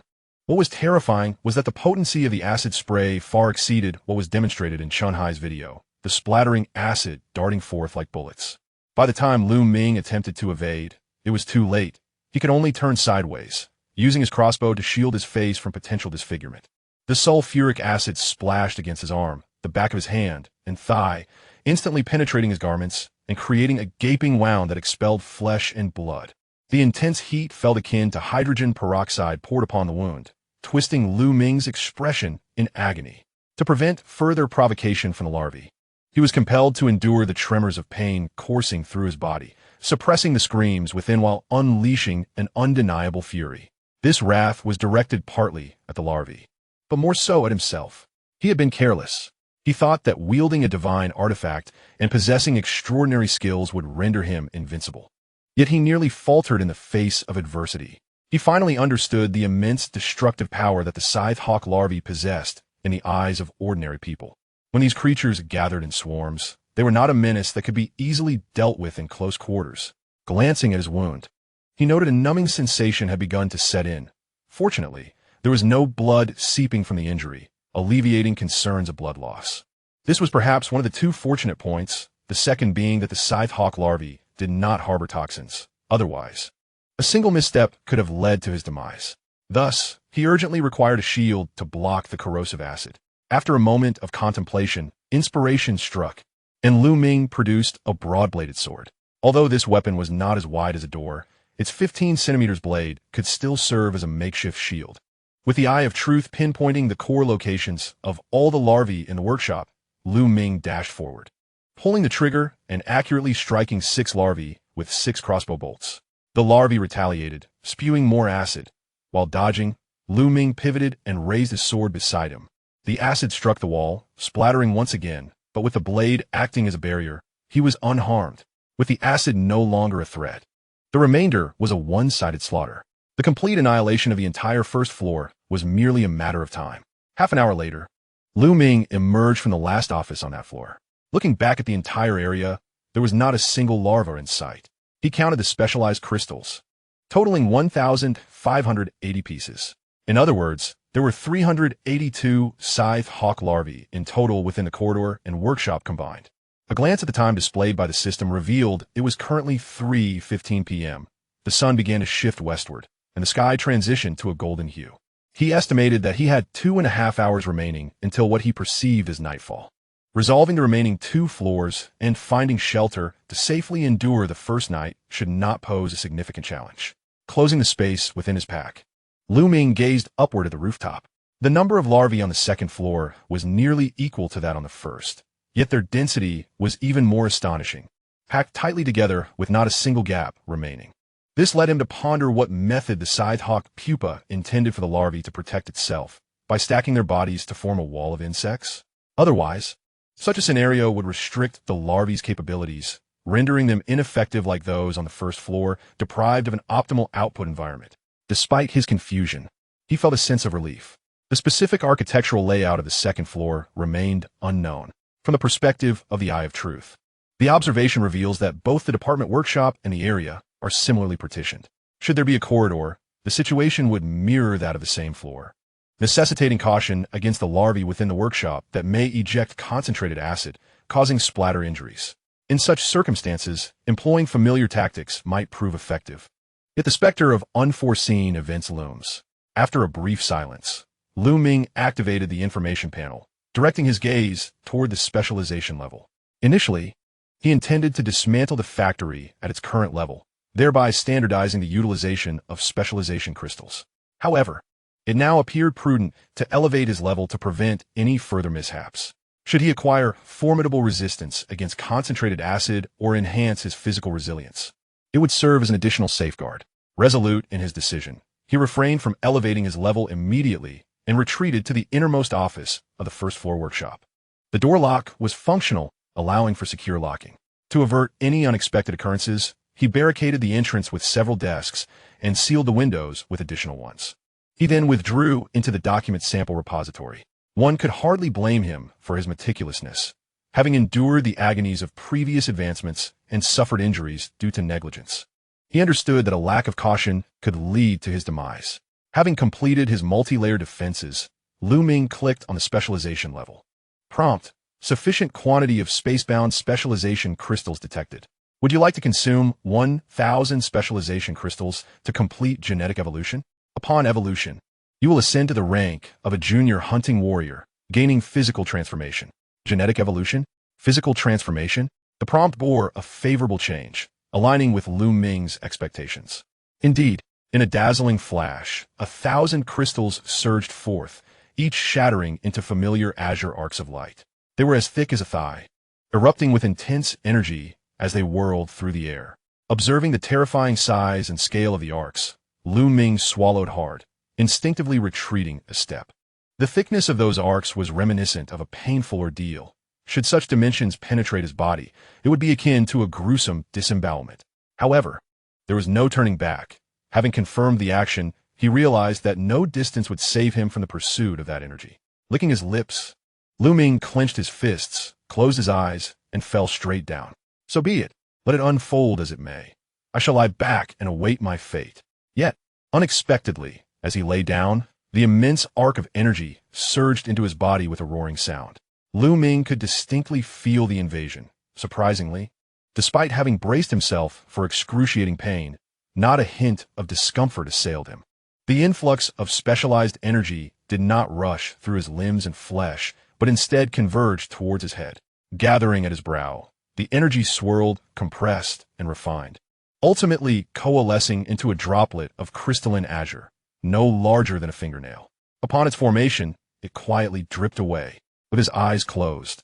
Ming sensed a coolness at his brow, rippling waves resonating within his mind. In an instant, every pore of his body relaxed, bringing forth an exhilarating sensation that cleansed his very soul. This entire process lasted a full 20 seconds before gradually subsiding. When Ming opened his eyes and surveyed his surroundings, he was utterly astonished by the scene before him. Chapter 30. The world's best smoke danced slowly in the air, its trajectory becoming increasingly lucid to his sight. The atmosphere no longer bore the monotonous scent it once had. Instead, distinct layers of fragrance emerged. A gentle breeze seeped through the crevices of the material warehouse, caressing every inch of Ming's skin with clarity and tenderness. The microscopic details of reality, previously overlooked, were magnified infinitely in Ming's perception. His senses had sharpened. He raised his hands, feeling the flow of air gliding between his fingers, only to discover, to his disbelief, that the scars on the back of his hands had vanished entirely. A glance at his thigh revealed that while the corrosive marks on his trousers remained, the wounds beneath had completely healed. Could it be that the process of advancement also possessed the power to mend injuries? Or was it only during the genetic evolution that such transformations occurred? Notification. Congratulations on completing genetic evolution and successfully awakening as a novice hunting warrior. As the first awakened individual to complete genetic evolution, your awakening power receives an additional elevation of 3 tiers, and you have earned 3 chances to draw rewards. Would you like to proceed with the drawing? Drawing? Upon hearing these words, Ming swiftly cast aside his speculation about the disappearance of his scars, neglecting even to contemplate what awakening power entailed.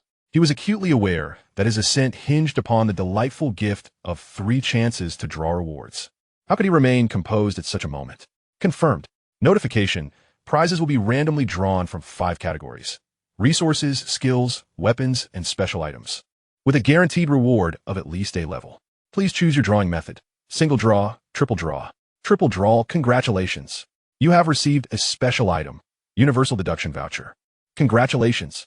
You have obtained a C-level skill book, advanced steel gathering proficiency. Congratulations. You have acquired a special item, tri-party area map. Notification. The space pouch has insufficient capacity remaining. Please be mindful of the storage limit.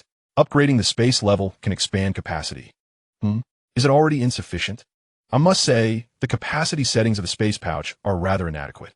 Those dozens of composite bows are still left in the employee dormitory on the 2nd floor, awaiting retrieval after the factory purge concludes. Despite my efforts to avoid overburdening the space pouch, it remains lacking. Casting a glance at the 580 specialized crystals, Ming refrained from upgrading immediately. He decided to examine the 3 items obtained from the draw first. Universal deduction voucher. Category: special item. Effect: upon use, it can offset the consumption of 1 specialized crystal. What? This is essentially a privilege to negate costs. ISNT it. A universal voucher. Such a splendid item exists. However, it must be exceedingly precious, considering this draw is a reward for being the first to undergo genetic evolution. What concept? Standing at the pinnacle of the world, aspirations for the future demand that one must continue to attain such standards. Otherwise, it is futile to even contemplate. The burden of the spatial pouch remains vividly etched in memory. During the initial enhancement of the spatial pouch, he undertook a sublimation process specifically for it. The first tier, sublimation, reached an astonishing 3 million crystals, indicating the formidable capabilities of the enhanced spatial pouch. The value of this coupon, when applied to it, is undoubtedly significant. However, considering the improvements to the spatial pouch, the ultimate enhancement is likely to deepen its storage utility, leading Ming to believe that its priority does not surpass all else. It can wait for now. He carefully stored the coupon and turned to the next item. Advanced Steel Collection Mastery, C grade. Category: Mastery Skill Book. Effect: upon learning, it enables the recycling of steel. Feature: an additional 50 increase in recycling conversion rate. This skill requires no further research. It can be learned directly. The final item, one of particular interest to Ming, was a map. He vividly recalled that upon his transfer, the cheerful electronic synthesized voice had emphasized the utmost importance of maps in a post-apocalyptic world. It is evident that the rarity level of the map must be exceedingly high. Upon retrieving the map, Ming was momentarily taken aback. Unlike conventional paper maps, this was an electronic map embedded within a tablet. Tri-region map. Category: special item. Description: a detailed map of 3 areas: Jintian District, Xinhui District, and Pinga District, marked with the locations of 6 level 3 resource boxes and 3 special areas. Concise yet sufficient to drive Ming to madness. Not only did it provide detailed maps of the 3 regions, but it also indicated the positions of 6 level 3 resource boxes. Upon closer inspection, the map distinctly delineated the 3 areas in pale yellow, golden yellow, and orange yellow. The regions presented an arc from the south to the northwest, with the pale yellow near the south designated as Jintian District. The golden yellow at the center was labeled Xinhui District, likely the origin of the innovative glass display for mobile phone repairs. The orange yellow to the north was named Pinga District. 6 purple markers were scattered irregularly throughout the 3 regions, with 2 in Pinga District, 2 in Xinhui District, and 2 in Jintian District. Additionally, there were 4 markers of different colors. 3 were red, located at the center of Jintian District, Xinhui District, and Pinga District. 1 was white, situated within the Kongbao shoe factory in the outskirts of Jintian, nearly overlapping with a purple marker in Jintian District. Undoubtedly, the white marker represented Ming himself. Gazing at the map, he easily traced his steps back to his original residence on Jinsui Street. At the top of the map, he was now near the boundary of Jintian District. Considering the distribution of the level 3 resource boxes and the presence of the red core areas, Ming had reason to deduce that all transferees currently resided at the suburban borders of the various regions. The classifications of alien species need not be pondered. It is evident that the closer one approaches the center, the more formidable the beings become. The center, indeed? As he gazed at the 3 crimson markers, Ming instinctively perceived that this would be the most perilous area within the entire zone. Lost in thought, he was suddenly brought back to reality and promptly stowed away the map. This was not the moment for such contemplations. The acquisition of the Tier 3 supply box remained unfinished, and time was of the essence. However, one thing must be affirmed: the enhancement of his own power. Closing his eyes and clenching his fist, he took a moment to reflect, and Ming's expression shifted dramatically. Why? Because the power was overwhelmingly potent. If the comprehensive strength of an elite soldier is tenfold that of an average human, then a novice hunting warrior possesses a staggering 30 times that strength. One astonishing concept: if an ordinary individual can lift 50 kilograms, then a novice hunting warrior could effortlessly hoist 1,500 kilograms. Is this even human? It is utterly outrageous. Moreover, this is merely the novice hunting warrior. As one continues to ascend, it is akin to leaping towards superhuman capabilities. No wonder the electronic synthesized voice at the outset proclaimed the frenzied words: as long as you are powerful enough, as long as you are wealthy enough, you are the world, you are a deity. Should this evolutionary trend persist, reaching the apex of specialized levels would render contemporary humans akin to gods, or even more terrifying than gods. Struck by a mix of astonishment and delight, Ming opened his character panel. Chapter 31. The Grim Reaper comes to collect the insect's name. Ming gender: male ID, 66666 age, 24 specialization level, novice hunting warrior, first awakening of the entire star, awakening power, level 4, 13, universal functions, greed, exclusive, world channel, trading post, spatial satchel, level 2, skills, basic knife technique, E level, eye of truth, exclusive, ultimate sublimation, exclusive, power amplification technique, B level, proficiencies, basic tailoring, proficiency, E level, basic culinary proficiency, E level, basic gardening proficiency, E level, basic driving proficiency, E level, basic wood gathering proficiency, E level, basic childcare proficiency, E level, advanced archery proficiency, C level, advanced steel gathering proficiency, C level, magnificent. This panel's information can only be described with the word magnificent. Even he felt invincible just by looking at it. Especially the colorful indication of the first awakening of the entire star following the novice hunting warrior title, beyond words in its grandeur. Alas, such honor cannot be displayed for others to see. He could only revel in his own accomplishments, which would have been even more gratifying otherwise. Awakening power. This is a new attribute. He had been particularly attentive during the earlier prompt, but the allure of the 3 lottery draws diverted his focus. Otherwise, it would have been the first thing he checked. Awakening power. Category: awakening technique. Effect: within a brief period following usage, one enters a state of genetic awakening, resulting in a 4-fold increase in overall physical attributes, lasting for 4 minutes. The cooldown resets daily at dawn. Characteristics: consumes specialized crystals, which can enhance the tier of awakening power. The effects and duration of genetic awakening improve with the elevation of awakening power, reaching a maximum of 10 tiers. Current tier: 4th tier, 1 initial, 3 additional. Upgrade progress: 5801000. In frustration, Ming cursed aloud. Specialized crystals. Must it always be specialized crystals? Couldn't they consider a different material for once? With a solemn expression, Ming chose silence, repeatedly reviewing the effects of the awakening technique to soothe his troubled heart. A 4-fold increase in overall physical attributes for 4 minutes is undeniably extraordinary. It elevates an ordinary person's capabilities to 120 times. The critical aspect is that both the effect and duration will enhance with the rise in awakening tier. Analyzing the skill data patterns, it is highly probable that with each tier advancement, overall physical attributes increase by 1-fold and duration extends by 1 minute. Ultimately, one could achieve a 10-fold enhancement lasting 10 minutes. A moment's reflection reveals the rationale behind a cooldown of a full day. It is indeed a technique of remarkable power. Furthermore, due to the bonus from being the first in the entire star system to awaken, Ming's awakening level is elevated by an additional 3 tiers. In other words, while others may only reach a maximum of 10 tiers in awakening power, he can ascend to 13. In terms of both effect and longevity, he will always surpass others. It seems that those who dare to be the pioneers will never suffer losses. To maintain such an advantage, he must remain diligent and hardworking, ensuring a steadier and further path ahead. With pursed lips, he glanced at the specialization level of a novice hunting warrior and casually tapped to observe the information. Novice hunting warrior, a competent hunter of aberrant species, having thoroughly completed the transformation of the mundane body, stepping into a higher echelon of life. With physical strength comparable to E-class elite aberrants, capable of self-defense in suburban areas, consuming specialized crystals allows for promotion to intermediate hunting warrior. Upgrade progress: 5805000. The strength is impeccable. The description is flawless. Everything is in order. Specialized crystals? What specialized crystals are you speaking of? Are you lost in a nightmare?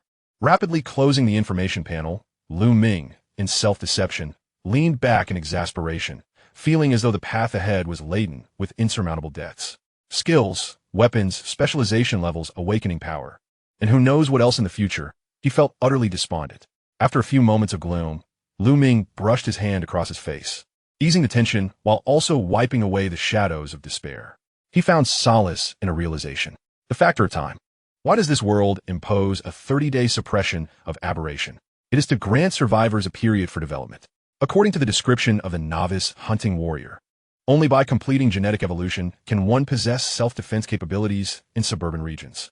Thus, the transition from novice soldier to novice warrior is not a task to be achieved in half a day, but rather a month's worth of endeavor.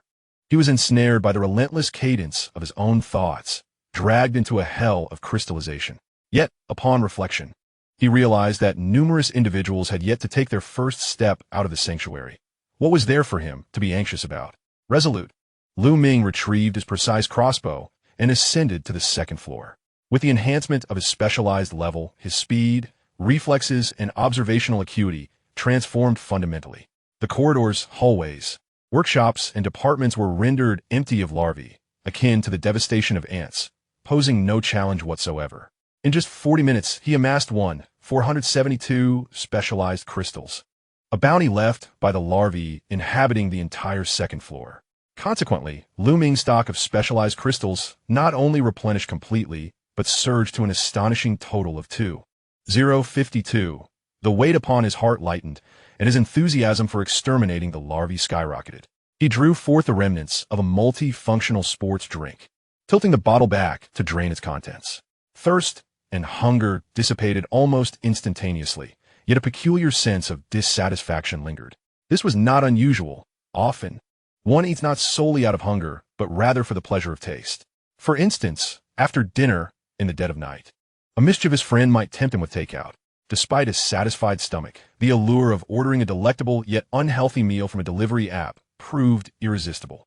Hence, Ming resolved to clear the entire factory, promising himself a sumptuous meal as a reward, regardless of his hunger. Click. The crossbow was loaded, the quiver secured, and the eye of truth activated. The distribution of larvae on the third floor was laid bare before him. To his slight astonishment, the third floor appeared as an expansive, unbroken assembly line, unlike the segmented spaces of the first and second floors. Though the larvae were densely packed, they exhibited a striking sense of hierarchy, reminiscent of cinema seating, progressively higher and distinctly tiered. In this scenario, there were no restrictions on attack. The front, middle, and back rows could all assail him simultaneously. Thus, the larvae congregated on the first and second floors were merely fodder, a shield without issue. As for the difficulty of extermination prior to genetic evolution, it indeed posed a challenge. Now, however, he felt no inclination to furrow his brow in concern. Click, click, click, click. In the stairwell of the third floor, Ming deftly darted out. With rapid-fire shots from his crossbow, he skillfully pierced the cores of 7 or 8 larvae, collecting their remnants. Seizing the moment, before the rear ranks could unleash their corrosive spray, he squeezed the trigger 7 or 8 more times, obliterating the crowded second layer of shields. With sensory evolution and reflex adaptation, Ming cast aside his previous cautious tactics. He stood at the mouth of the corridor, crossbow raised, methodically dispatching each defiant larva that dared to retaliate. Agreed. 5 minutes later, the passageway to the third floor swung open. Ming then advanced step by step towards the third floor. With each footfall, it felt as though he was treading upon the very hearts of the scythe-clawed larvae in the workshop above. The harbinger of death had come to collect his due. Chapter 32. Rampant Evolution, Mutated Scythe Claw. Click, click, click, click. The crossbow bolts whistled sharply as the number of the hawk moth larvae dwindled to mere double digits. Thick, corrosive acid blanketed the ground. The vivid image of hundreds of larvae simultaneously expelling this potent acid remained etched in Ming's consciousness. The sheer volume of the acid flooding the corridor surged forth like a torrent, crashing against the walls with a resounding roar. Had it not been for the wide-bladed heavy knife he used to pierce the ceiling for a strategic escape, coupled with the natural slope of the corridor, he would have surely been engulfed by the acid. Though he harbored confidence in the resilience of his elite physique, he hesitated to risk his precious attire and the waste of potable water for a bath. Moreover, who would willingly be engulfed by such a viscous, yellowish slime? What if he inadvertently swallowed a mouthful? The thought alone could leave an indelible psychological scar. The soles of his standard-issue shoes emitted a hissing sound against the floor as black mist, mingled with a pungent, charred odor, swirled upwards. Glancing at his somewhat melted shoes, he strolled into the assembly line workshop on the third floor. After his relentless barrage, only a handful of larvae remained on this level. They dangled from the ceiling, guarding the vicinity of their pupae, their fierce gazes fixated upon him. This was Ming's first encounter with the living, defiant larvae up close. He had to admit, they were utterly grotesque, almost unbearable to behold. Whether they sensed the aura of strength emanating from him or recognized the spirits of their fallen kin beneath his feet, the larvae showed no inclination to attack. Quite commendable, as they at least understood the futility of resistance. Just as Ming contemplated their self-awareness with appreciation, one of the defiant larvae opened its mouth and a stream of corrosive acid splashed across Ming's face, striking the ground nearby. Turning his head to survey the splatter, he lamented, "Not even worth the hype." With that, the precision crossbow clicked, releasing a bolt that pierced through the flesh of the larva. In Ming's mind, this arrow was destined to obliterate the larva's core. Yet, through the current lens of reality, the arrow instead penetrated a human arm, which had inexplicably sprouted from the side of the larva, intercepting the bolt just outside the core.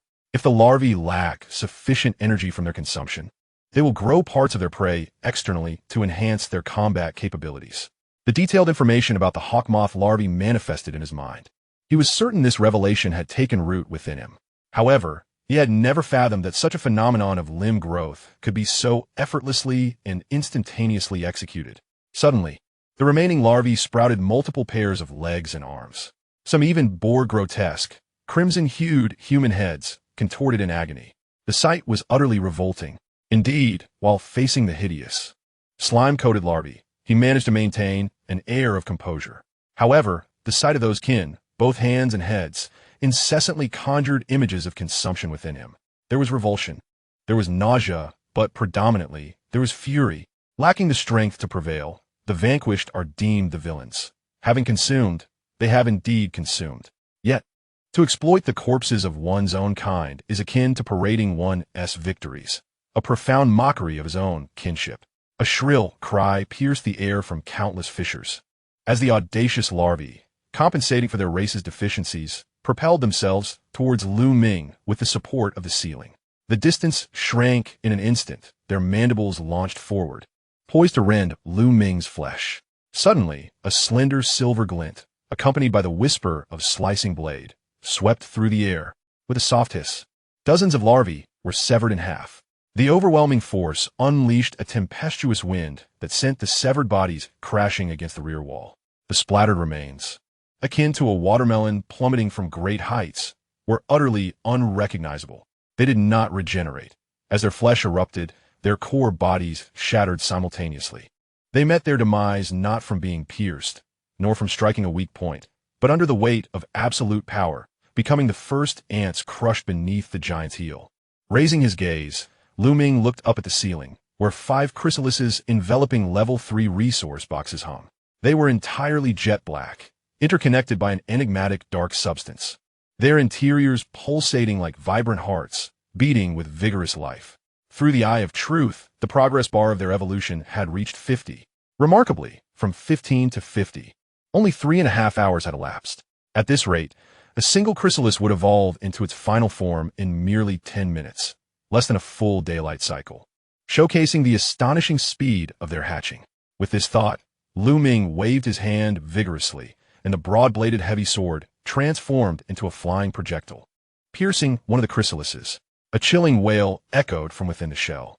Soon after, the pulsations dwindled, ultimately falling still. 1. The center of gravity sank, muscles coiling, as Ming catapulted towards the ceiling, drawing forth his heavy blade for a horizontal strike. 2 chrysalises ruptured with a tearing sound, their fatty contents spilling forth, littering the ground. With the loss of these fatty bodies, the developing forms could not possibly survive. 3. Ming landed, once more launching the heavy blade to pierce the 4th chrysalis. 4. Leaping up, he withdrew the heavy blade to strike at the last one. 5. Clang! Before he could utter the final count, just as the blade was about to strike the chrysalis, a silver blade, gleaming with metallic luster and emanating a chilling aura, sprang forth from within the chrysalis, effortlessly parrying Ming's powerful strike. What was happening?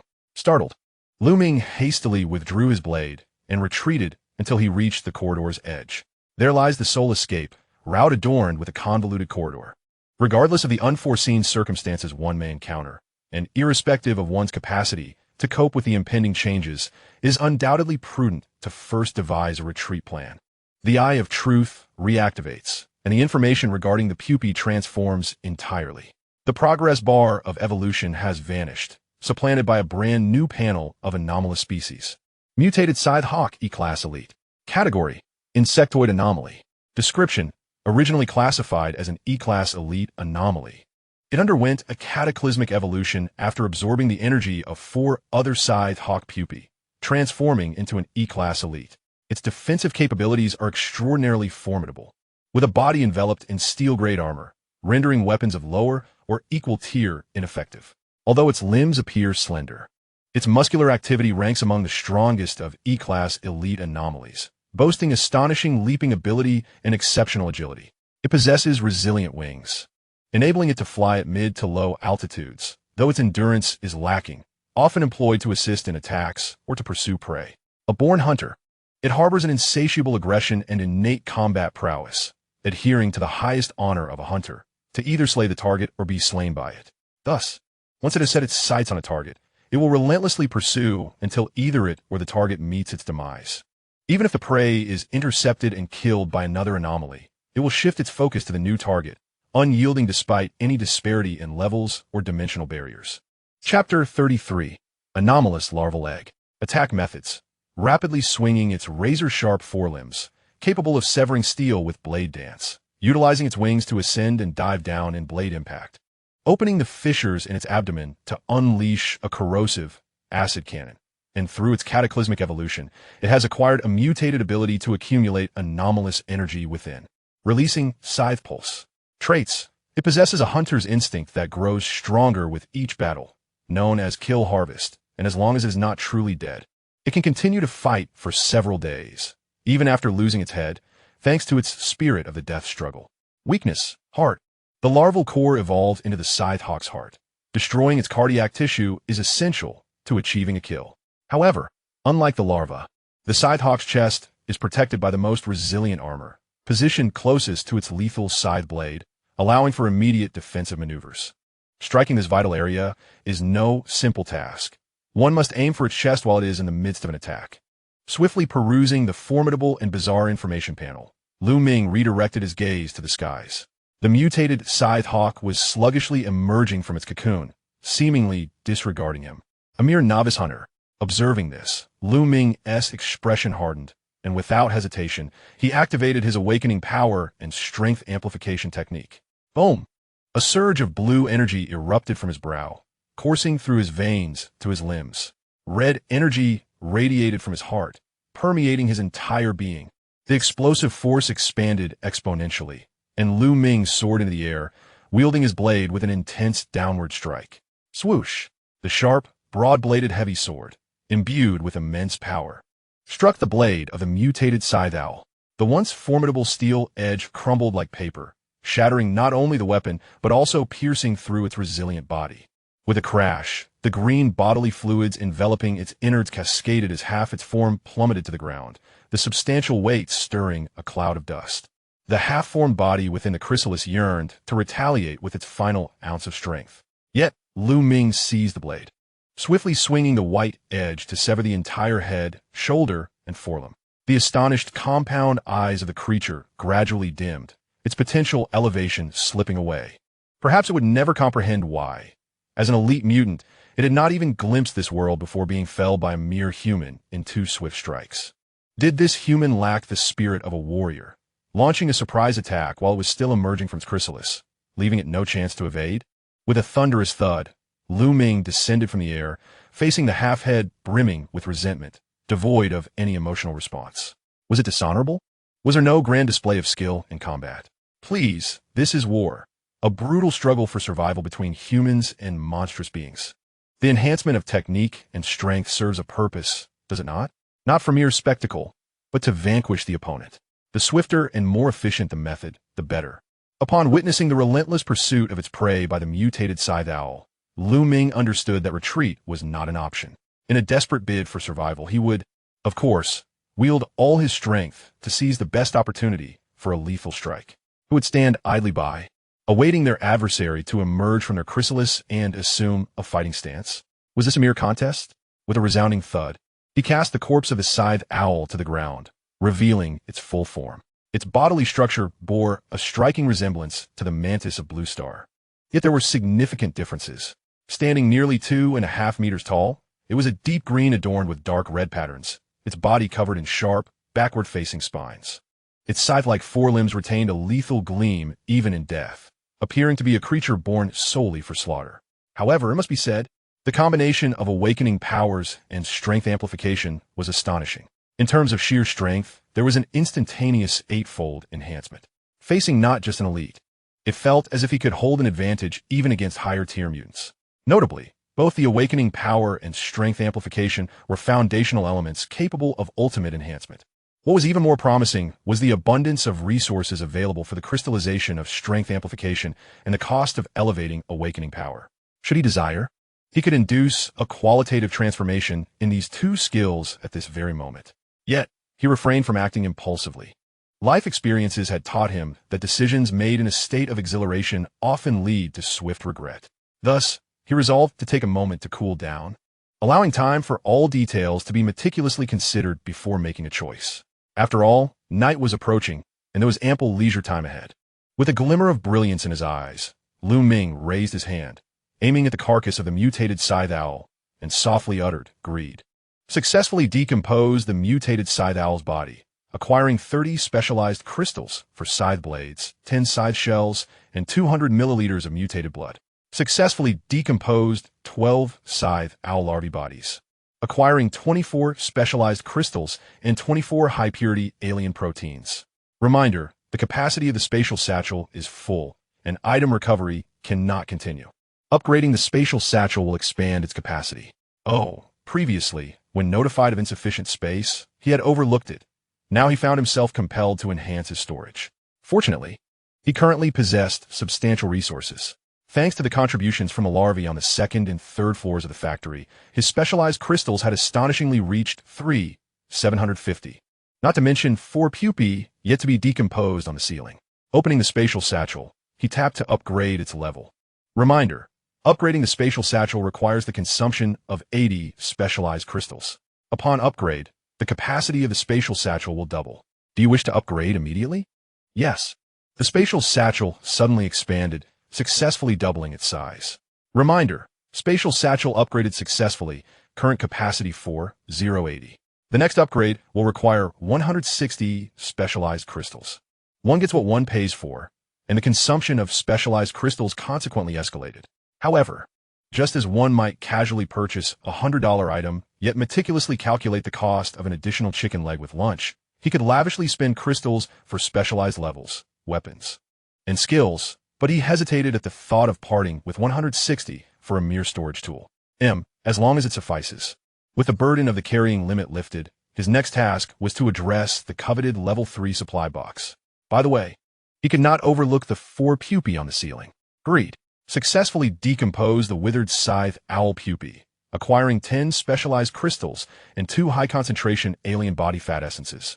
Successfully decomposed the withered scythe owl pupae, acquiring 10 specialized crystals and 2 high-concentration alien body fat essences.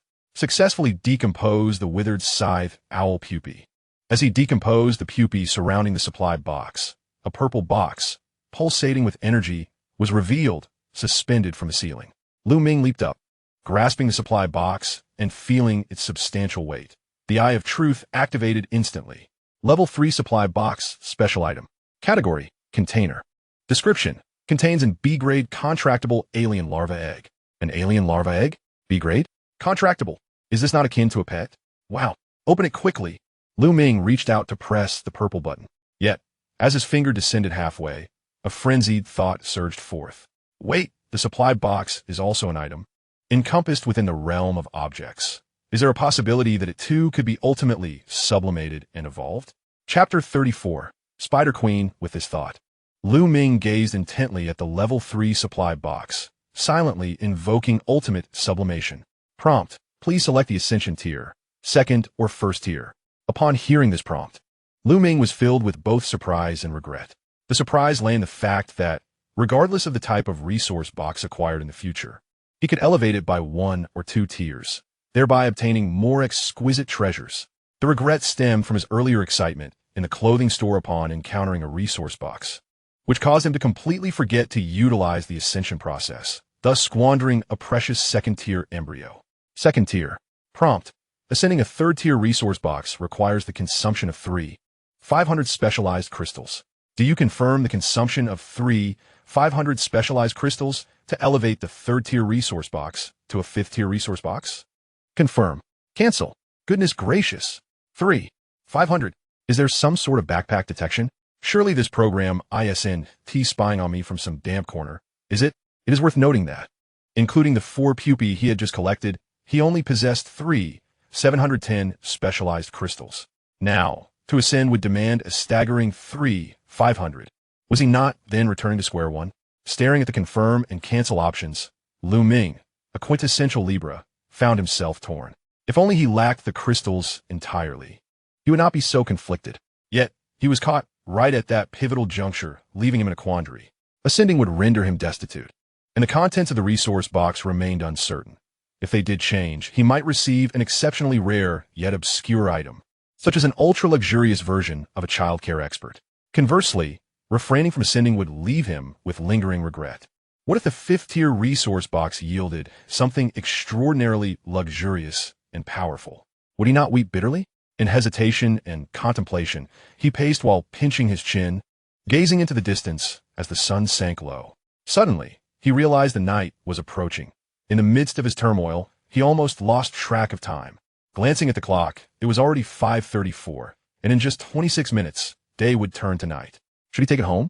Rather than toiling here without clarity, it would be wiser to bring it home for careful consideration.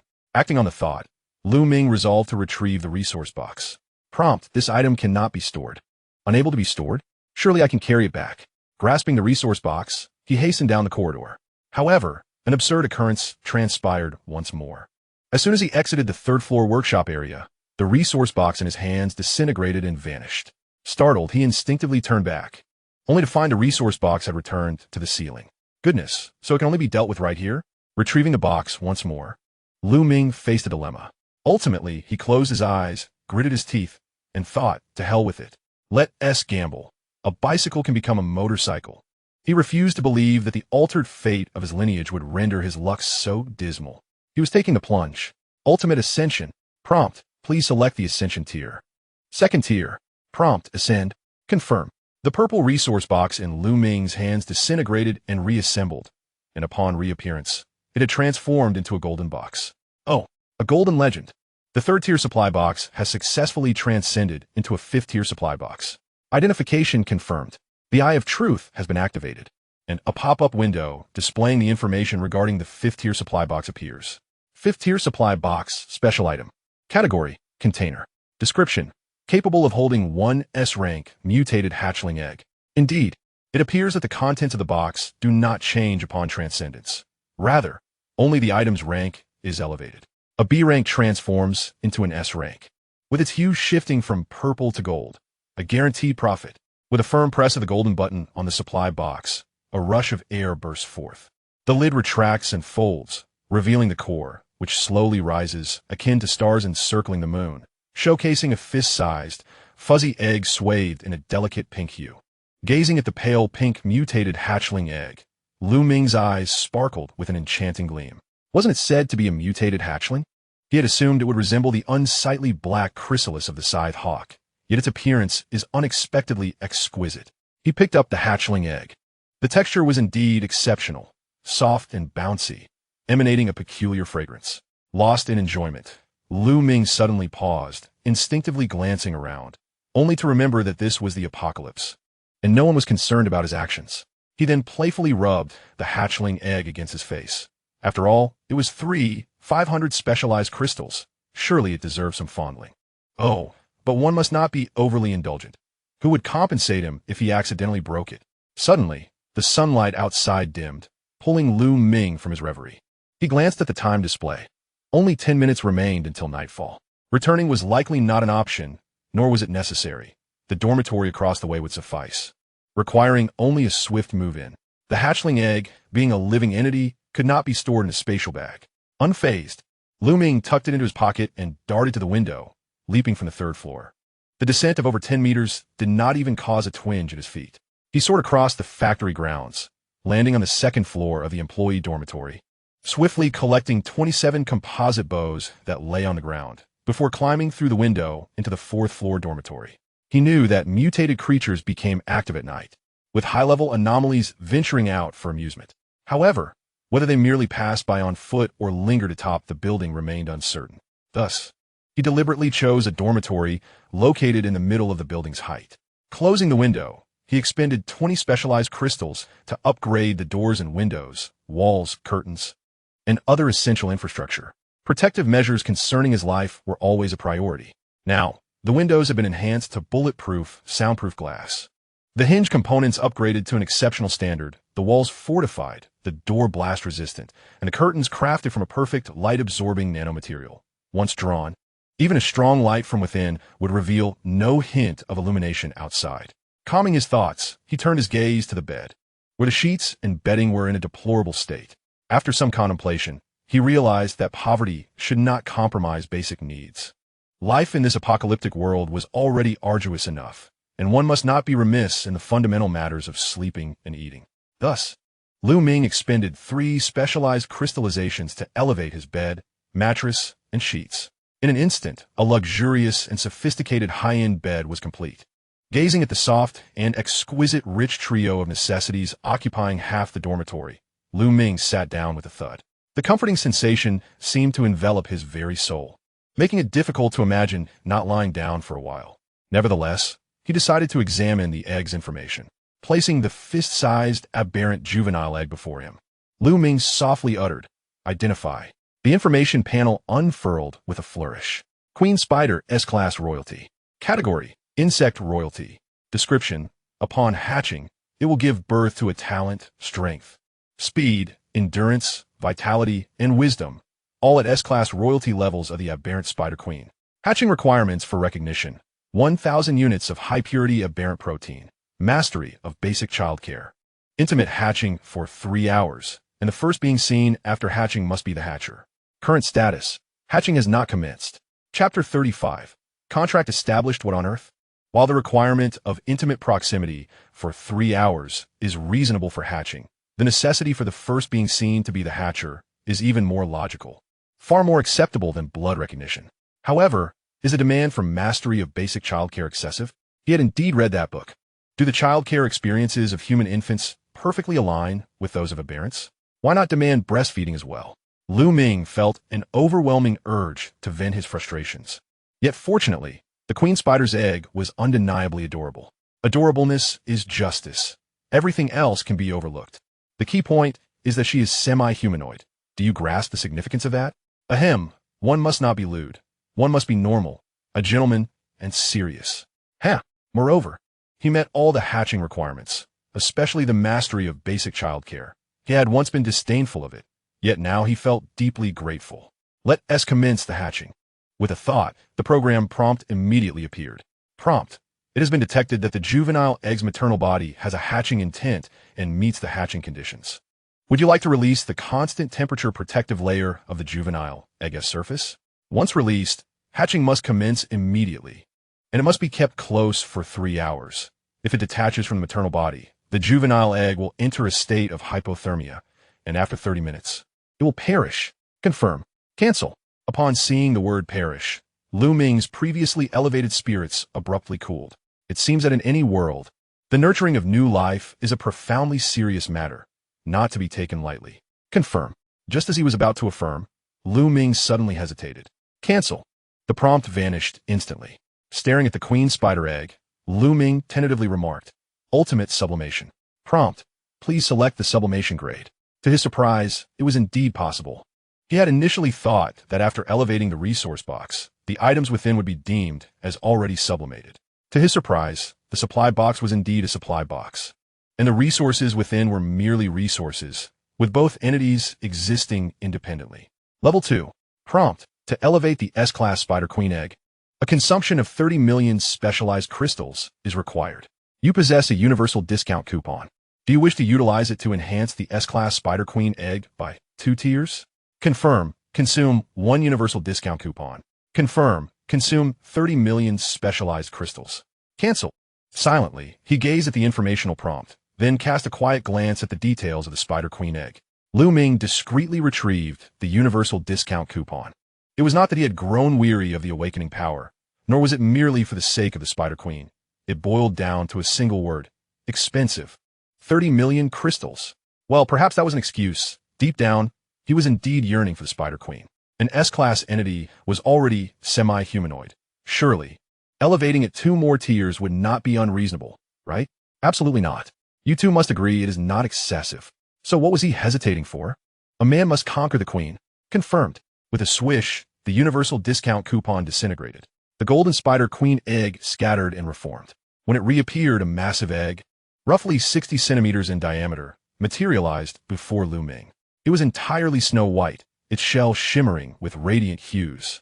Such an object, possessing this effect, could hardly be ordinary. No one would believe it. Identification. The eye of truth activated, and information about the giant egg clearly emerged. Primordial spider egg. Category. Description. Upon seeing the plethora of question marks, Ming momentarily felt a twinge of disappointment, even bordering on despondency. While he could overlook the obscured grade and incomplete information, what was the meaning of the name change? Where was the queen, the aloof, domineering monarch? The term primordial spider, though undeniably prestigious, muddled the essence of its gender. Clutching the giant egg, Ming's heart bled as he suppressed his tears to read the hatching conditions. Hatching and ownership requirements: 5,000 units of high-purity exotic protein, mastery of advanced childcare expertise, personal incubation for 12 hours. And the first creature seen after hatching must be the incubator. Current status: not yet begun hatching. The hatching time had quadrupled. and the demand for high-purity exotic protein had multiplied fivefold. Casting a glance at his spatial pouch, he noted he had 5,748 units, barely sufficient. The requirement of mastering childcare expertise at an advanced level contrasted sharply with his own initial proficiency, necessitating 2 tiers of elevation. With a wary eye on his savings of 190 specialized crystals, Ming felt a sense of trepidation. Surely, that would suffice? After all, ascending from E to C grade should not be overly costly. He accessed his information panel and locked onto the initial childcare expertise, preparing for the 2nd-tier elevation. Prompt: elevating E-grade initial childcare expertise requires the consumption of 50 specialized crystals. Nice. Isn't this perfect? Indeed, consuming 50 specialized crystals. The proficiency of the primary childcare nanny is elevated to an advanced level. Ming once again entertained the notion of hatching. Prompt: detection of hatching intent from the embryonic egg body, meeting the hatching conditions. Shall the constant temperature protective layer of the embryonic egg be released? Once released, immediate hatching must occur, with the process requiring 12 hours of close proximity. If detached from the maternal body, the embryo will enter a state of hypothermia, and after 10 minutes, it shall perish. Goodness, haven't you evolved? How is it that with a higher rank, your constitution has weakened? When at S rank, detaching from the maternal body could sustain you for half an hour, and now it's only 10 minutes. Can you manage that? Gently caressing the surface of the eggshell, which appeared flawless yet possessed a surprisingly soft texture, Ming found it quite remarkable. Alas, it seems that only I, as your proxy nanny, can safeguard you. Confirmed. Prompt: the constant temperature protection for the embryo has been lifted. 5,000 units of high-purity exotic protein have been injected, commencing the hatching phase. Current progress: 0. The hatching has begun, bidding farewell to the freedom of movement. Oh dear, I really need to relieve myself. It's quite distressing to think that I could hold it all night, yet now I find myself unable to endure a moment longer. I must hurry. A minute later, Ming emerged from the restroom, a look of relief upon his face, silencing the program's warning prompts as he returned to his bed. Cradling the enormous egg, he tucked himself under the covers, gently stroking the eggshell as he murmured, "My dear child, for you, I have foregone my planned dinner and am even sacrificing sleep, fearful that I may not protect you well enough. With this heartfelt devotion, you must treat me kindly in the future. Should you be born a son, we shall regard each other as master and servant. I shall be the master, and you, the servant. Grow swiftly and honor your master well, though I shall not neglect you either. If you are born a daughter, we shall each hold our own. You shall address me as master, and I shall call you my beloved. All the delectable treats will be yours to enjoy. This is our pact. I shall count to 3, and if you do not respond, it shall be deemed your silent consent. 1, 2, 3. Excellent. The contract is established." As he spoke, Ming couldn't help but chuckle at his own childishness. It is merely an egg. What understanding could it possibly possess? Perhaps it would be wiser to watch the World Channel to pass the time. Tomorrow morning, he would bid farewell to his solitary survival journey, and when he pondered it, he felt a sense of anticipation. Unbeknownst to Ming, while he was engrossed in the World Channel, the egg within the covers flickered ever so slightly, and within the egg, a pair of eyes slowly opened, revealing ruby-like irises. Unfortunately, the strength was far too feeble. The eyelids lifted only halfway before gently closing again, and a delicate mouth softly murmured in an incredibly tender Huaxia dialect, "The contract is established." Chapter 36, Specialized Grass Luo Seed. The World Channel remained as always, a fragrant dialogue of the international version, as if the broader environment had become fixed. Upon switching to the national channel, a refreshing change unfolded. Once a space for negative venting, it now buzzed with normal conversation. Clicking on the message to fix it in place, Ming began to manually sift through the information. Fudi. To encourage our compatriots who have yet to take their first step, you may encounter initial alien forms that are repulsive, bizarre, terrifying, and grotesque, possessing strength, speed, armor, and vitality far beyond that of ordinary beings. This might instill fear and trepidation, rendering you hesitant to confront them. However, those who have achieved kills know that these creatures possess low intelligence, lacking in tactical acumen. As long as we can discern their attack patterns and fatal weaknesses, armed with a modicum of physical capability and a suitable tool, one can slay them alone. For those lacking physical prowess and specific tools, cooperation among peers can yield a numerical advantage to overcome the few. If all else fails, Use your wits to ascend to higher ground and strike with heavy objects. Regardless, it is imperative to accumulate 10 specialized crystals for oneself or a trustworthy team leader, elevating their specialization level to that of a mid-tier soldier, significantly enhancing physical attributes and narrowing the gap with these alien entities. Once you and your team reach the mid-tier soldier level, the efficiency and margin for error in slaying alien creatures will dramatically improve, allowing for rapid resource accumulation. Survival will no longer be a concern. Rather, the pursuit of strength will be the next objective. You must hasten to gather the specialized crystals required for promotion to advanced soldier status. Once all attain this level, the current alien beings will no longer impede your survival. Therefore, muster your courage, seize your weapons, and defend your right to exist. Liu Sanlong, Bradar Fudi speaks truthfully. We must not only bravely take the first step, but also swiftly assemble our forces to conquer a specific area, constructing a sanctuary for humanity. From the stronghold, we shall advance methodically in all directions, thereby establishing a base for human survivors and setting everything back on course. Currently, we are implementing this operational strategy in our region. Mere survival is not a long-term solution, and slaughtering our compatriots is utterly foolish. I hope all regions will plan accordingly. Chenlin, it is easy to speak of establishing a base, but what of food? What supplies? Will we rely on scavenging? On distribution? How long can that sustain us? If the resources in this cursed place were insufficient from the outset for everyone to survive, ultimately, only the strong among you will endure. What then for those of us gathered by you?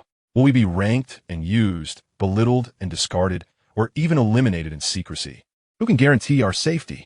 There is no law, no order. What value does a verbal promise hold? Lu Yu, what are you saying? What do you mean by except for us strong? Aside from the military of Blue Star and a handful of exceptional civilians, how many in all of Huaxia or even Blue Star possess an initial level exceeding that of a mid-tier soldier? Do not harbor hatred towards those brave souls who risk their lives due to your own cowardice, nor indulge in such grand conspiracies. Gathering is a voluntary act.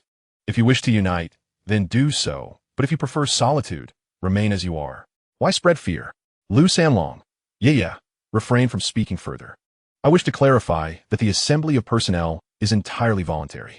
Those within this region who wish to participate may contact me privately. We shall venture to various locations to provide aid. For those who do not wish to join, feel free to share your location with us, and we will distribute sufficient supplies to sustain for 3 days. Regarding the treatment of assembled individuals, it is evident that those with capabilities will be prioritized. Exceptional talents will receive preferential treatment. Although it may seem harsh, it is a reasonable approach. Otherwise, if everyone were to receive equal treatment, who would be inclined to contribute their knowledge and strength? We shall also accept the elderly, the weak, the ill, and the disabled. While the conditions may not be optimal, we can guarantee basic sustenance. Those without specialized skills will inevitably take on the role of soldiers.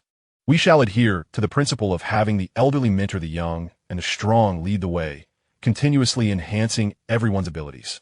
Young individuals who wish to lead a life of ease should reconsider, as we cannot afford to support idleness. Furthermore, concerning the matter of supplies, at 1:36 p.m., someone disclosed in the global channel that an individual from Windmill Country acquired local agricultural products that can be cultivated upon opening a supply box, specifically the seeds of specialized grass. The specifics of this information remain undisclosed, and its appearance is unclear. However, one thing is certain. This world may possess cultivable crops. In light of this, if we can resolve the water issue, the apocalypse is not entirely devoid of hope. Life still endures. Tian Yanin, do you truly believe this? Such news has circulated in our region as well, yet there is no proof to substantiate its authenticity. How can mere hearsay be taken seriously? Lu Sanlong, you are indeed correct. There is no evidence to prove its validity. Yet, having hope is preferable to despair. Moreover, the authenticity of this matter can be discerned in due time. In a few weeks or months, we can observe whether the trading post offers such supplies for sale. If they do, and in significant quantities, the information is likely credible. Sun Yang, surely, no one would sell such items. Who would reveal the existence of such resources in an apocalypse? If one were targeted, how could they live in peace? Furthermore, if the fruit is indeed the seed, selling it would mean relinquishing the means to cultivate. Lu Sanlong, targeted? Who would be the target? The trading post facilitates anonymous transactions, rendering it impossible to ascertain the identity of the other party or their location. The world outside is fraught with unknown dangers. Without investing time in exploration and understanding the anomalies of other regions, who dares to launch an assault on another territory? Without the caliber of an elite warrior, who would risk it? Additionally, the notion that fruit equates to seed is not entirely implausible, though the likelihood is exceedingly low. According to the rules of this world, exceptional items follow a certain logic. If fruit were merely seed, it would not be referred to as grass seed, but simply as grass, with annotations indicating its suitability for cultivation. Moreover, regarding your claim that no one would sell, do you find that credible? The emergence of such items would monopolize the market and represent a necessity.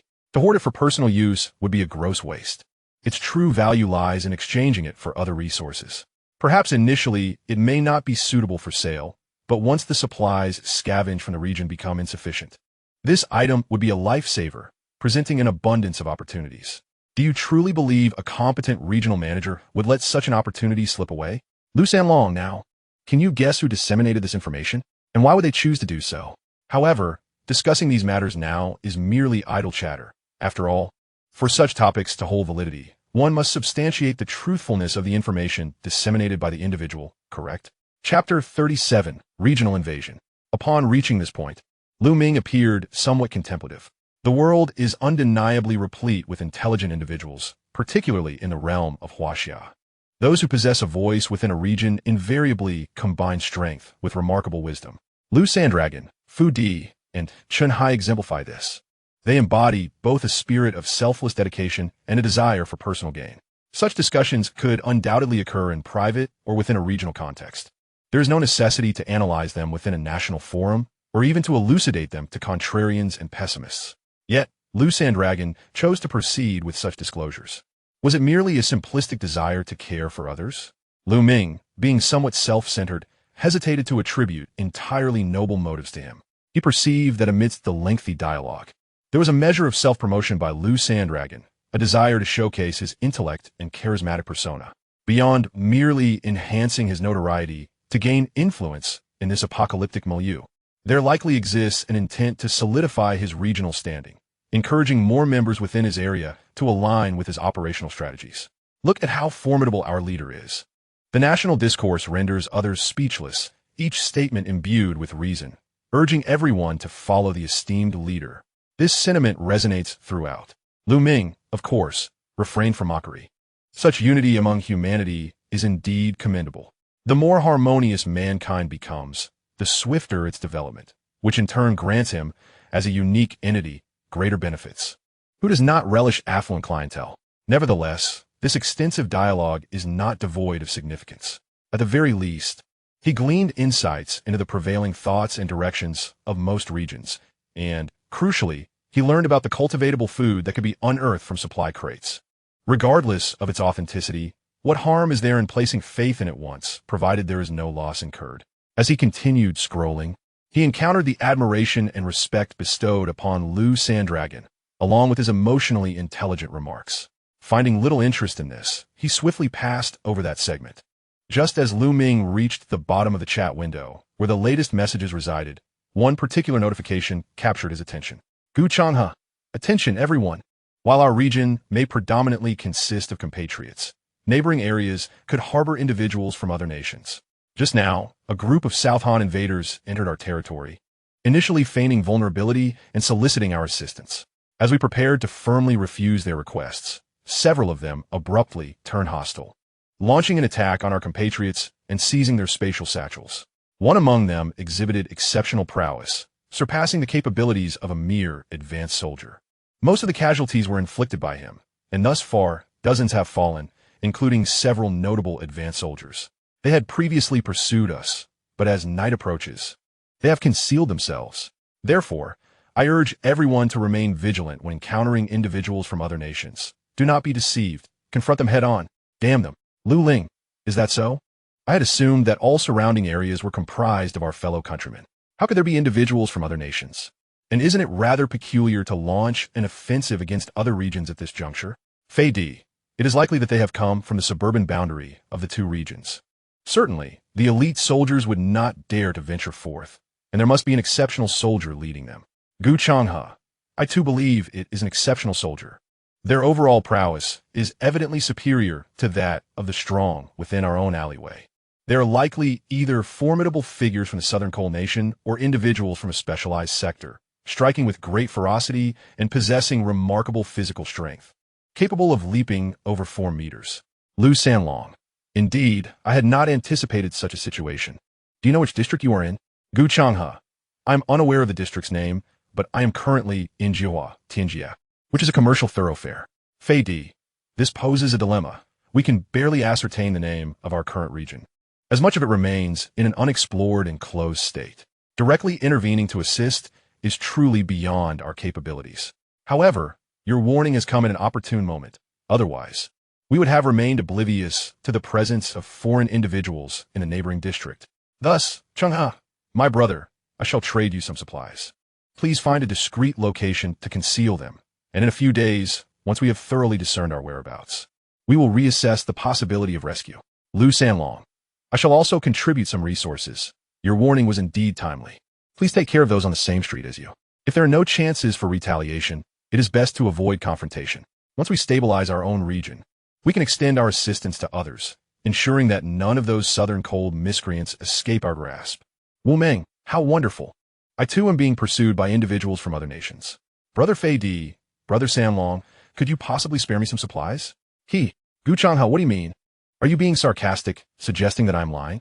Wu Meng Gu Changhe, video files, video files, video files. He sent out 3 video files in rapid succession, followed by a moment of silence in the chat. Lu Ming, with a grim expression, clicked on them. Indeed, they depicted the assailants, and although their words were intelligible, the accent unmistakably belonged to the Southern Cold Nation, particularly when feigning vulnerability and pleading for help, a classic display of their mannerisms. Identification. Focusing on the most prominent figure, Lu Ming activated the Eye of Truth. Information instantly materialized. Park Dongshu, 26 years old, a prominent figure from the Southern Morning Nation, son of a tycoon, an exceptional soldier. Gu Changhe had not misjudged. It was indeed an exceptional soldier. Gu Changhe, is there anything else you wish to convey? Wu Ming, I never claimed you were deceitful. It is you who has misconstrued my words. If you wish, you may review the information and see that I have never mentioned the word lie throughout. Fei Di, enough of this triviality. Our compatriots are in peril, and we still engage in arguments. Are we not concerned about becoming a subject of ridicule among our own? Changhe, let us proceed with the trade. This matter is not concluded. I sincerely hope I do not encounter anyone from the Southern Cold Nation. Otherwise, I shall not hesitate to eliminate them on sight. Lu Sanlong. Indeed, we should not create internal discord among our own. If there are difficulties, let us communicate openly. There is no need for sarcasm. If one truly cannot endure, a video proof of their plight will suffice. I shall not turn a blind eye to those in need. I will now convene with my brothers. Gu Changhe, thank you. Digu, thank you. Longu, and thanks to everyone who traded supplies with me. I will ensure that the resources are distributed among others in the area. Thank you. With that, Lu Ming exited the world channel and returned to the regional board. He refrained from scrolling through the information, as the current topic of conversation was fixed on the invasion of the region by foreign members. Jin Shi, the invasion by the Southern Cold Nation is quite frightening. I hope we aren't also being invaded by foreigners next door? Fong Peng, I'm not certain. But with Uncle Chun here, we have nothing to fear. Shanghai, tomorrow morning, I will lead the main force from Chongping Street to commence search and rescue operations in all directions. I hope everyone will cooperate fully and gather together. What our compatriots have said is true.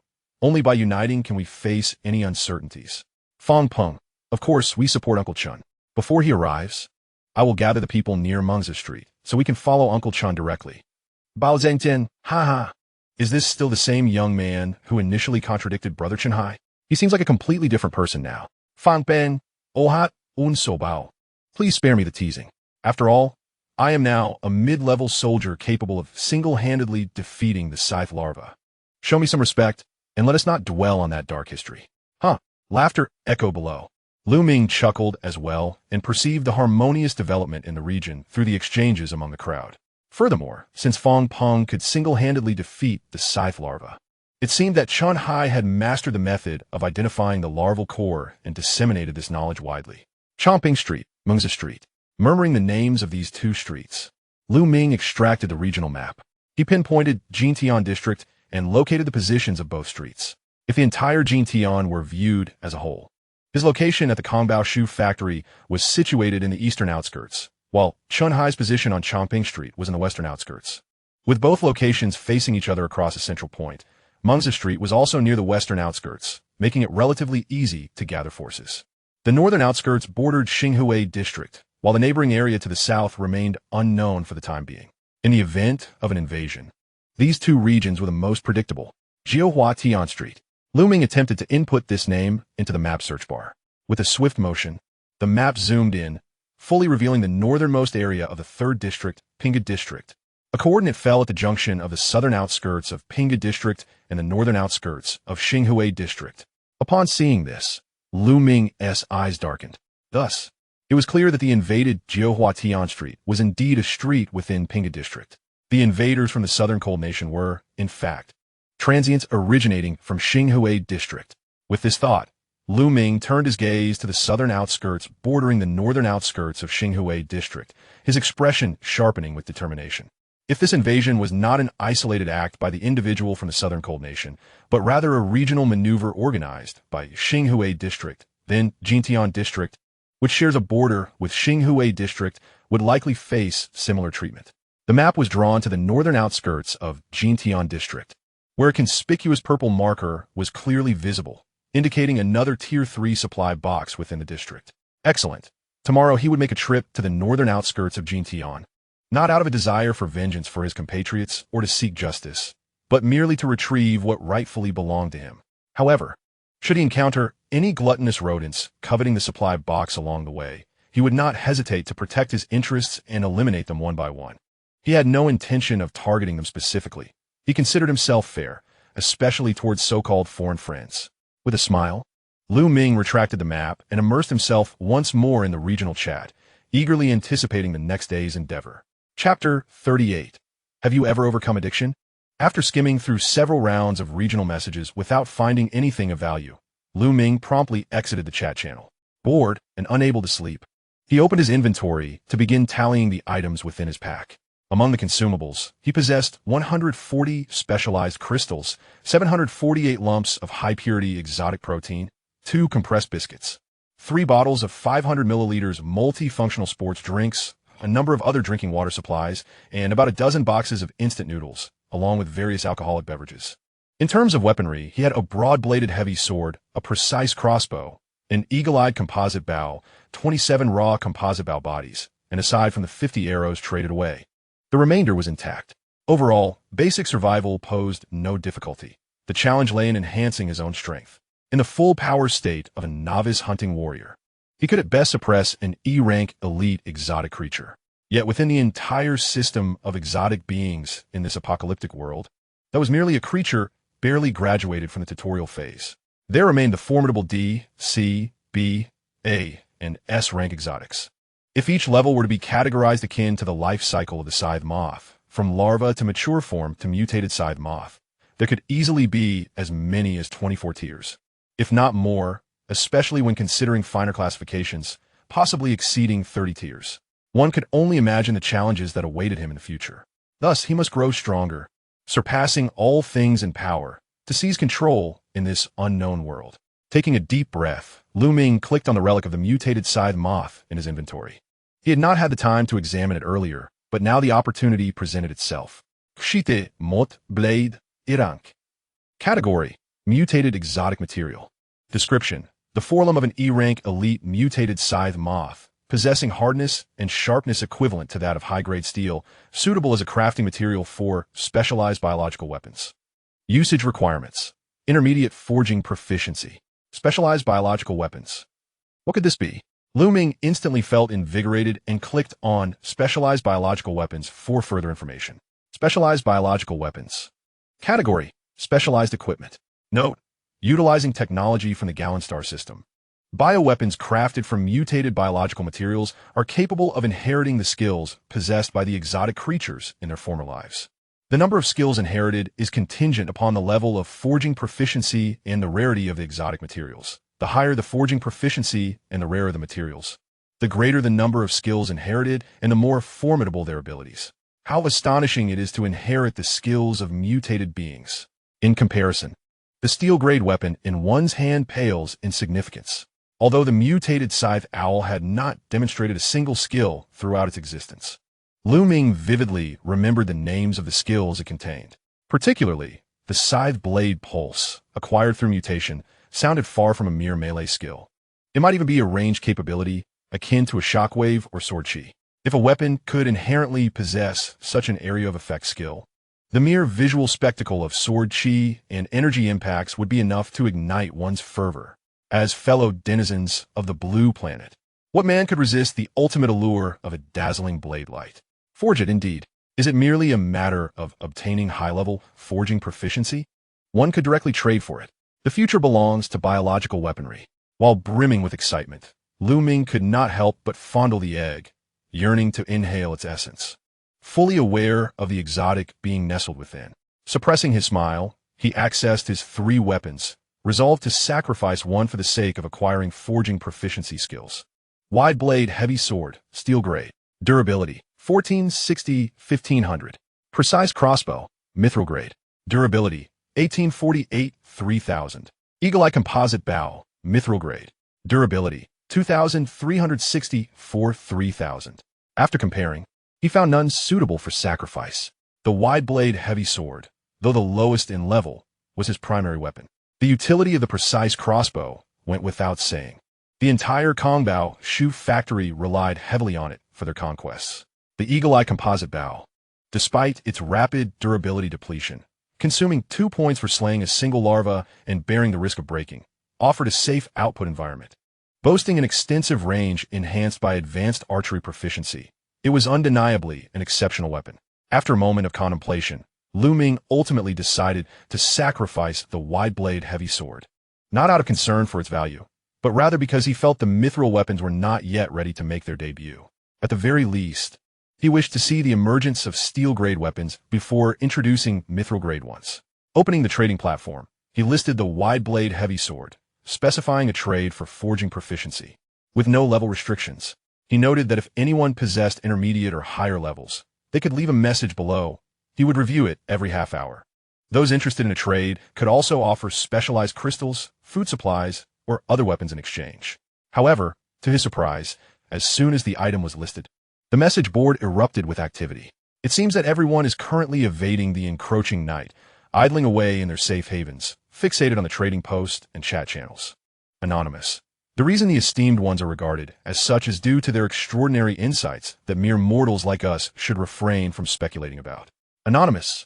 Almighty One, could you perhaps showcase a few more items, as you did at noon, and offer alternative exchange methods? The children are quite eager for exquisite steel weaponry. Anonymous. Esteemed One. The subsequent remarks are all flattery, sycophancy, and requests for mentorship, as well as calls for changes in exchange methods. Ming indeed harbors such desires. Yet he finds himself constrained by the specialized crystals in his possession. He cannot bear to part with the heavy sword that has been his companion.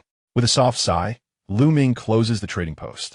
It appears that the likelihood of swiftly acquiring a specific item is rather dim. Ding, ding, ding. Suddenly, a notification from his friend list alerts him. Ming opens the message window to find that Chu Feng has sent a note of consolation. Friend chat. Chu Feng. Are you still collecting proficiency books, my friend? Ming. Anonymous. What? Do you have some? Friend chat, Chu Feng. Not at all. I'm just curious as to why you are gathering so many proficiency skills. Are you planning to open a vocational school? Ming. Anonymous. Open a vocational school? Am I not allowed to learn for fun? Friend chat, Chu Feng. Wow. If you don't want to talk, you don't have to. Learning for fun is a bit excessive, don't you think? Ming. Anonymous. No worries. I'll take my leave. Friend chat, Chu Feng. Don't go. I'm not just here for idle chatter. Ming. Anonymous. Let us get down to business. Friend chat, Chu Feng. I don't have any proficiency skill books, but would you be interested in this? Random skill book. Upon seeing the item label, Ming was momentarily taken aback. Ming. Anonymous, are you really willing to part with that? That's a random skill book. Friend chat, Chu Feng. I've never been fond of things that rely on randomness, so I've decided to trade it for something more tangible. Are you interested or not? Ming, with a blank expression, replied, let us set aside whether I'm interested for a moment. You must honestly confess. Have you ever struggled with addiction? Chapter 39. Perhaps a wife. Friend chat. Chu Feng. Ming. Anonymous, you can endure this? At least open it up randomly. Friend chat. Chu Feng. After being subjected to the whims of Penguin Games for so many years, I've had enough of randomness. Let us be straightforward. Are you buying or not? Penguin Games, Lu Ming suddenly comprehended. Lu Ming, anonymous, state your price. Friend chat, Chu Feng, a 1T demand an exorbitant sum. From E grade to A grade, let us settle on a mid-tier value, selling it as a C grade skill book for 8 exquisite steel weapons. The price is indeed quite reasonable. It must have been researched thoroughly. However, the initiative lies with me. Lu Ming, anonymous 4 swords. Chu Feng, my friend, let us not go down that path. Should I start calling you brother? Come on, let us not negotiate like we're selling clothes. This item is quite rare. To open this box, our team has sustained significant injuries, and 7 swords is the bare minimum. Lu Ming, anonymous, I extend my deepest sympathies for the losses your team has endured. However, this matter is unrelated to the transaction at hand. Fortune and appearances dictate these ventures, and shifting the risk of minimum guarantees onto me is untenable. Should I happen to acquire an E-level mastery skill that I've already learned, would I not suffer a significant loss? Let us negotiate further. I am willing to concede to 5 blades. Chu Feng, brother. Lu Ming, anonymous, this is the utmost I can offer. At most, you may specify the type of weapon. Beyond that, this transaction cannot proceed. For Lu Ming, 8 or 10 steel-grade weapons are of little consequence. Merely 200 specialized crystals. What he seeks to convey is a stance, a position of dominance. He currently monopolizes the steel-grade weaponry market, and given this monopoly, refraining from exorbitant pricing is a considerable act of generosity, especially since this transaction was not initiated by him. Chu Feng remained silent for a considerable time, perhaps grappling with indecision or trade-offs, before finally agreeing to the deal. Lu Ming, not one to linger, got straight to the point. What type do you require? Straight swords, sabers, broad heavy swords, long swords, broad heavy blades, or daggers? Chu Feng, 3 straight swords, 1 broad heavy sword, and 1 broad heavy blade. Lu Ming, please hold for a moment. Opening the trading post, he placed 5 bottles of drinking water, swiftly exchanging them for 4 assorted blades and 1 fruit knife. He expended 100 specialized crystals to elevate the blades to the styles requested by Chu Feng and initiated the trade. The trading window opened, and Lu Ming placed 5 steel-grade weapons into the trade slot. Chu Feng then added a skill book with a colorful cover. The trade was completed in an instant. The skill book now in Lu Ming's possession. He did not rush to utilize it, but instead opted to engage Chu Feng in conversation. Lu Ming, anonymous, you may seek me out next time should you come across something worthwhile. However, there was no response from Chu Feng for quite some time. Lu Ming felt no irritation, understanding that Chu Feng was likely experiencing some genuine pain from the transaction. But what business does not seek profit? The acquisition of these steel-grade weapons may appear straightforward, yet had it not been for his extraordinary enhancement abilities, who else could procure them? Moreover, having only engaged in 2 transactions, they were still far from developing any emotional ties. That said, it was evident that Chu Feng's team possessed considerable strength. They were capable of assaulting expansive venues, such as stadiums, which are prone to encounters with numerous hostile entities, and they could also scavenge for resource crates. Such clientele should be courted diligently. A slap on the back accompanied by a reward is the most fitting approach. Lu Ming, anonymous at the very least. I can offer you priority notification regarding steel-grade ranged weapons. Chu Feng, ranged weapons? Steel-grade, priority notification? What do you mean? Lu Ming chuckled lightly. Indeed, it was apparent that this young man was not overly seasoned and was quite easy to manage. Lu Ming, anonymous, it means that upon acquiring that batch of steel-grade ranged weapons, I will notify you first. I will then enumerate the items I require, and if you possess any of them, we can prioritize trading with you. Chu Feng, Akui. Wait, are you implying that you already have a lead on this batch of steel-grade ranged weapons? No way. Is that for real? Lu Ming's smile widened mischievously. Not only did he have a lead, but the very opportunity was provided by Chu Feng himself. Lu Ming, what benefit would I gain from deceiving you? That's all I have to say. I must check on the child. With that, Lu Ming pulled back the covers, sensing a slight movement from the egg he held. Was it merely an illusion? Chu Feng, a child? Brother, do you have a child? Did you bring them over with you? Lu Ming, oh, it could also be my wife. Chu Feng. Lu Ming, no more chatter. I need to focus on mastering forging. We can discuss it later. With that, Lu Ming closed the private chat window and glanced at the broad-bladed heavy sword he had listed, searching for the keywords related to forging mastery on the message board. He had anticipated a delightful surprise, but alas, All he found were countless useless messages discussing forging mastery, cluttering the board with thousands of layers, wasting his precious time. Forget it. He might as well activate the random skill, for who knows, he might just strike lucky and obtain forging mastery, thereby resolving his dilemma. Meanwhile, after concluding the transaction, Chu Feng stood frozen, his mind swirling with questions. What on earth was that? A child could also be a wife. Bang Difa. The apocalypse certainly seems to erode moral boundaries, but this is merely the first day. What kind of person is he? Returning to Lu Ming, he picked up the random skill book. Prompt: a random skill book has been detected. Would you like to use it immediately? Upon use, you will randomly obtain one book from the EA level skill books. Lu Ming was about to make his choice when he suddenly paused. Come to think of it, the very first random skill book he acquired was due to his overconfidence after receiving a supply box, which caused him to overlook the existence of the sublimation skill, resulting in a significant loss. Now he nearly fell into the same trap again due to his overactive mind. From now on, he must remember to sublimate everything, regardless of the cost. Otherwise, it would be a waste of the original material. No, he rejected the usage prompt and silently recited ultimate sublimation. Prompt: please select the sublimation grade. Second grade. Prompt: sublimating the random skill book requires the consumption of 200 specialized crystals. Would you like to consume 200 specialized crystals to elevate the random skill book? Sublimating a random skill book to a random skill book? Moreover, the cost is merely 200 specialized crystals. So inexpensive, could there be a catch? After verifying 3 times to ensure he had not misread, he tapped on a label of the skill book post-sublimation, and the information panel immediately popped up. Random skill book, special item. Description: upon use, you will randomly obtain 1 book from the CA level skills. Now makes sense. The doubt evaporated in an instant. It turned out that sublimating the random skill book did not raise its upper limit, but rather its lower limit. Removing the ED2 levels for just 200 crystals is undeniably a profitable venture. However, this realization further underscored the rarity and value of S-level skills and items. Flipping through the book, he glanced at the meager 40 specialized crystals in his possession. Well, it seems he won't be able to activate the random skill book after all. As Lu Ming cast the skill book into his spatial pouch, he began to concentrate on hatching the egg. He occasionally caressed the velvety shell and inhaled its fragrant aroma, evoking a sensation akin to petting a cat, as if he could indulge in this for an entire year. Chapter 40. The Tyrannical Owl King. He glanced at the chat bar to check the time, which read 6:58 p.m. Outside, there were no unusual sounds to be heard, which was quite normal given that the curtains of his window were soundproof. However, as the clock struck 7 o'clock p.m., a chime resonating through the air disregarded the soundproofing. Instantly, everything around him dimmed. Lu Ming's room had always lacked ample light, relying solely on the glow provided by the chat bar. Without this faint illumination, he would have been engulfed in utter darkness. He had yet to explore the electric system, and whether the specialized crystals could substitute for electricity remained untested. Otherwise, he would have wished to turn on a light to navigate through the lengthy night.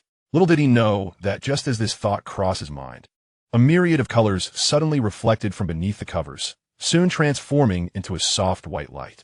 Lu Ming pulled back the blanket, momentarily taken aback, as warmth enveloped him. This little creature, so considerate even before its birth, how could he bear to make it toil and hardship later on? After tucking himself back in, Lu Ming tightened his embrace, feeling that this was the only way to convey his sentiments.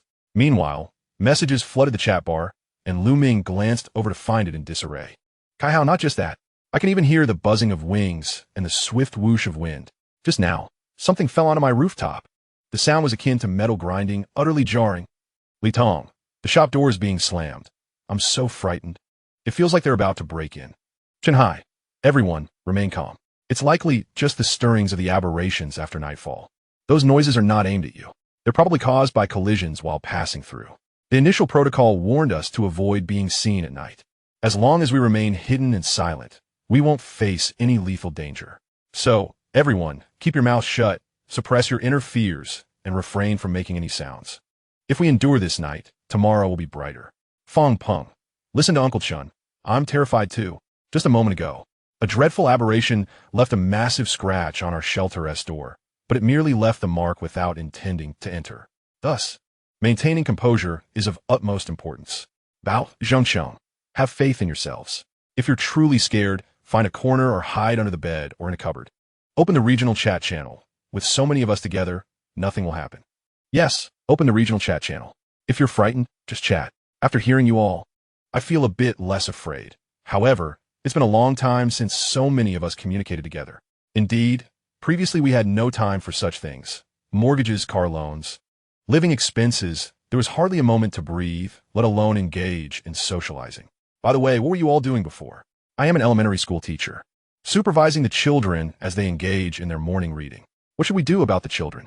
Rest assured, Brother Chinhai has already conducted a count. Although many did not participate, the youngest in our district is 18 years old and the oldest is 60. In light of this, it is fortunate that neither the children nor the elderly have been relocated amidst the misfortunes. That is reassuring. Otherwise, in the face of such a cruel world, the children would struggle to survive. Alas, our current worry should be for ourselves. I hope we all endure. I have been bumped a few times, and I am uncertain whether I can withstand the night. The conversation meandered through various topics, predominantly filled with positivity, which is a good sign. However, is it truly as terrifying outside as they say? Ming directed his gaze toward the window, activating the Eye of Truth. In an instant, countless labels of foreign creatures darted about. The sight was dominated by the mature forms of the scythe owl. It is no wonder the initial electronic alert emphasized caution. Without the capability to dominate the area, one should never act recklessly at night. Who would dare to act lightly in such circumstances? Handling one scythe owl is manageable, but hundreds? That would be a different story, perhaps one of being overwhelmed. The tyrant scythe owl, just as Ming withdrew his gaze, an unfamiliar creature sped across the sky, leaving a trail of fallen scythe owl labels that rapidly turned to ash. Identification. Seizing the opportunity, Ming decisively intercepted the information. Tyrant scythe owl, E-class monarch. Category: Insect king species. Description: the absolute ruler of the scythe owl clan, measuring 4 meters in length and boasting immense size. Possesses the strength to sweep away hundreds of elite foreign species. It has an extreme penchant for hunting and combat, being one of the most aggressive entities within the insect tribe. By day, it remains vigilant in its territory, guarding the queen's larval production. By night, it patrols its domain, preying on other species to provide energy for the queen. Its temperament is volatile and cruel in moments of distress or elation. It will obliterate anything obstructing its path, even towering buildings. Currently influenced by specialized energy, it refrains from unleashing its destructive power upon structures. Skills: wields forelimbs comparable to mithril grade strength, capable of shattering all in its path with mithril cleave. Extends its arms for a spinning pierce with scythe penetration. Unleashes a corrosive, giant acid compression cannon that can penetrate numerous skyscrapers, and accumulates aberrant energy for a powerful strike known as cross-pulse. Traits: possesses the relentless hunter instinct, killing harvest, growing stronger with each battle. The ability to rapidly regenerate even when severely damaged, known as advanced regeneration, and upon true death, can unleash a final devastating strike, vengeful annihilation. Weakness: upon evolving to the monarch stage, the scythe owl's heart further mutates into a core located in its head, chest, waist, and tail tip with a hardness comparable to mithril. Shattering all 4 will result in its defeat. Upon reading this, Ming drew a sharp breath, chilled by the implications. Previously, I believed that the E-grade elite's mutated scythe owl was invincible, yet I was unprepared for the existence of an even more terrifying being. This is the high-level aberration that emerges to seek amusement under the cover of night, the E-grade sovereign. Even a novice hunting warrior, upon awakening their latent power, would likely endure only a few fleeting seconds against it. As I withdrew my gaze, the fleeting excitement within me sank into profound contemplation. If the E-grade sovereign is already this outrageous, what monstrous entity could the S-grade sovereign be? Could it annihilate the heavens and devastate the earth? Such notions hardly seem exaggerated. I had once considered myself a paragon among humans, yet before these aberrations, I remain but a mere speck of dust. Such a realization weighs heavily upon my spirit. I must grow stronger. Indeed, I must evolve even further. Unlike others who bask in their minor accomplishments, I aspire to tread a path that leads to greater heights, necessitating meticulous advancement, ensuring that each step is deliberate and precise. With this thought in mind, I close the panel of the brutal scythe owl in the chat interface, dedicating myself to exploring every conceivable aspect of ultimate ascension, including height, weight, age, and gender, as presented in the panel. I yearned to comprehend the transformations that each entity underwent upon ascension, thereby unearthing the latent potential within me. Thus, time slipped away, each second passing inexorably. The long night, albeit protracted, was gradually consumed by the relentless march of time.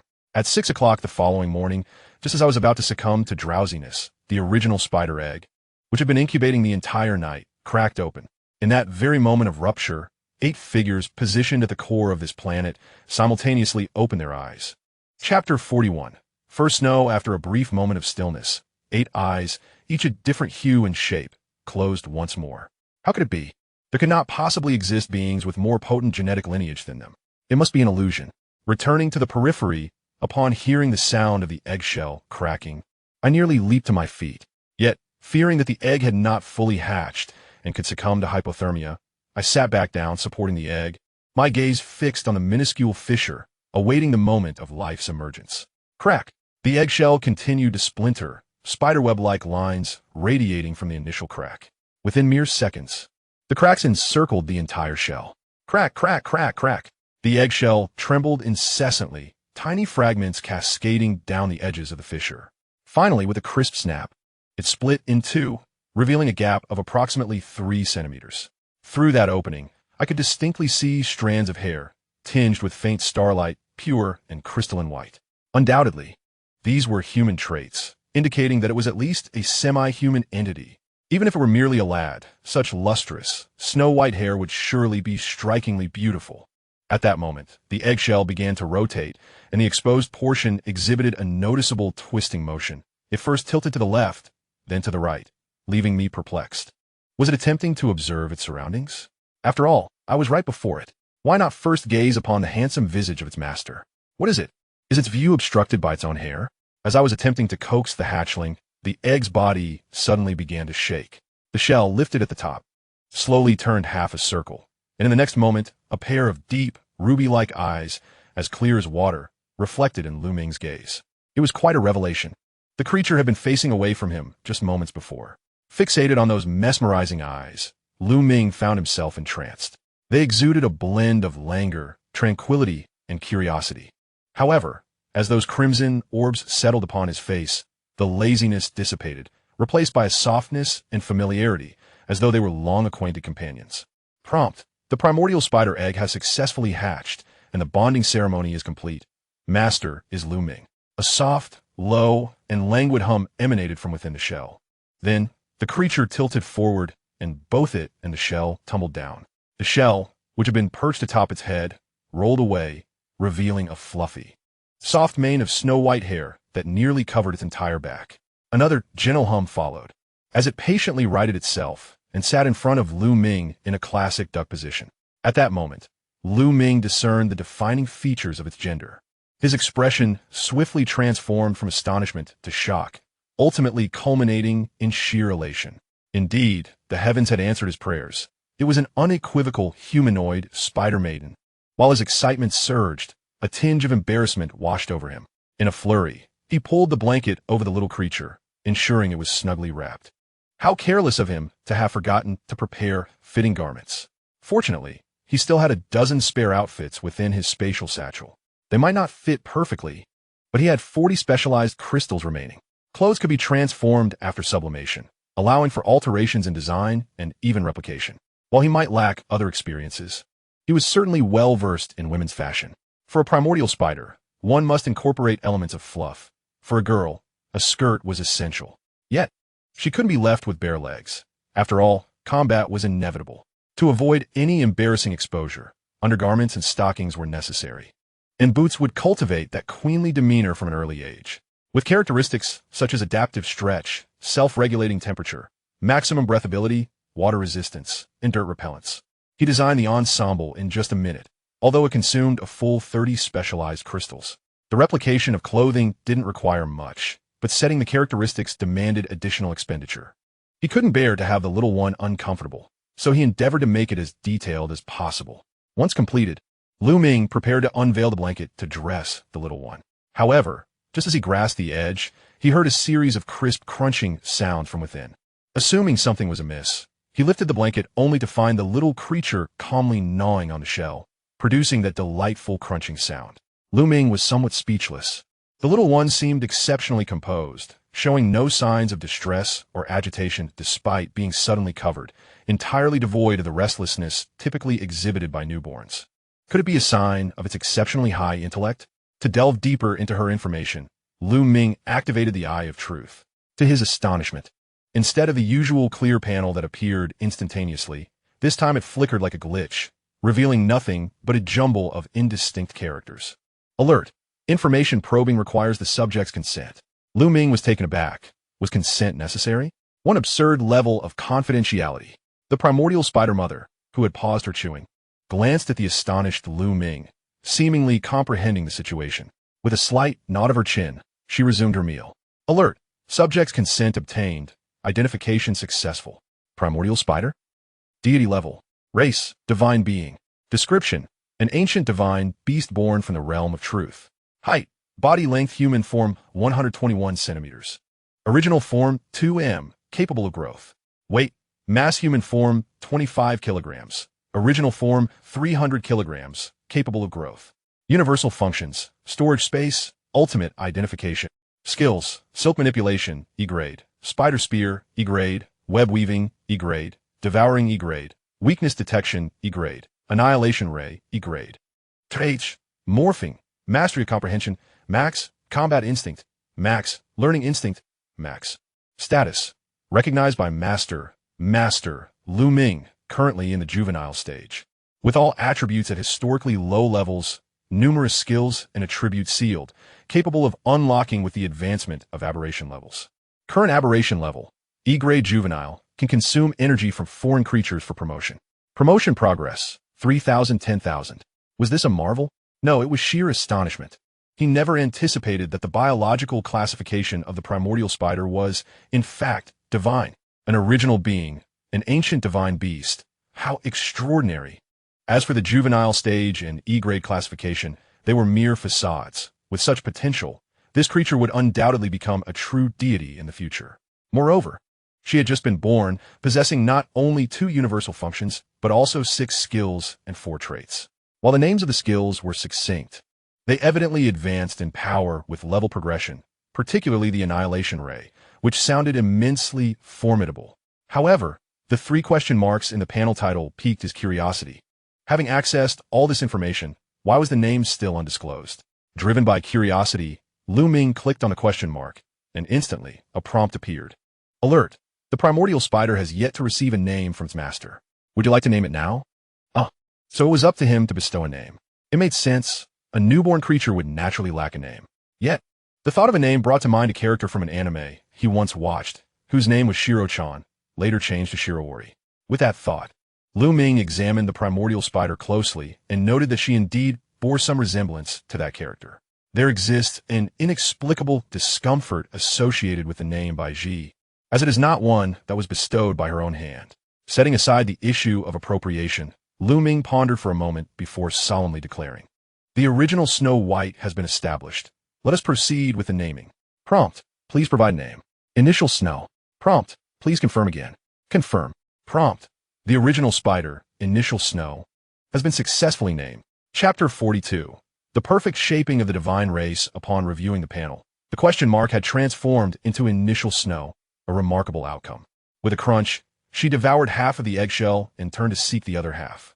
Although Lu Ming had witnessed certain creatures consume eggshells for nutritional sustenance, he was still perplexed regarding the specifics of how such nourishment was absorbed. Before his thoughts could fully form, Initial Snow's panel abruptly shifted.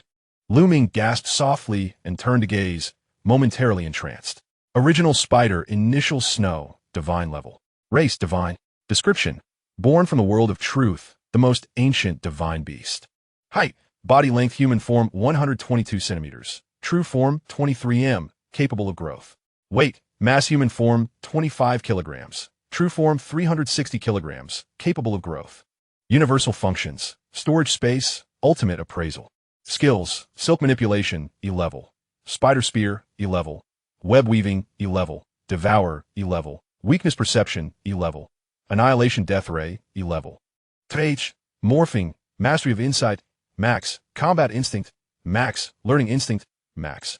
Status: recognized by the Master, Ming, currently in the juvenile stage.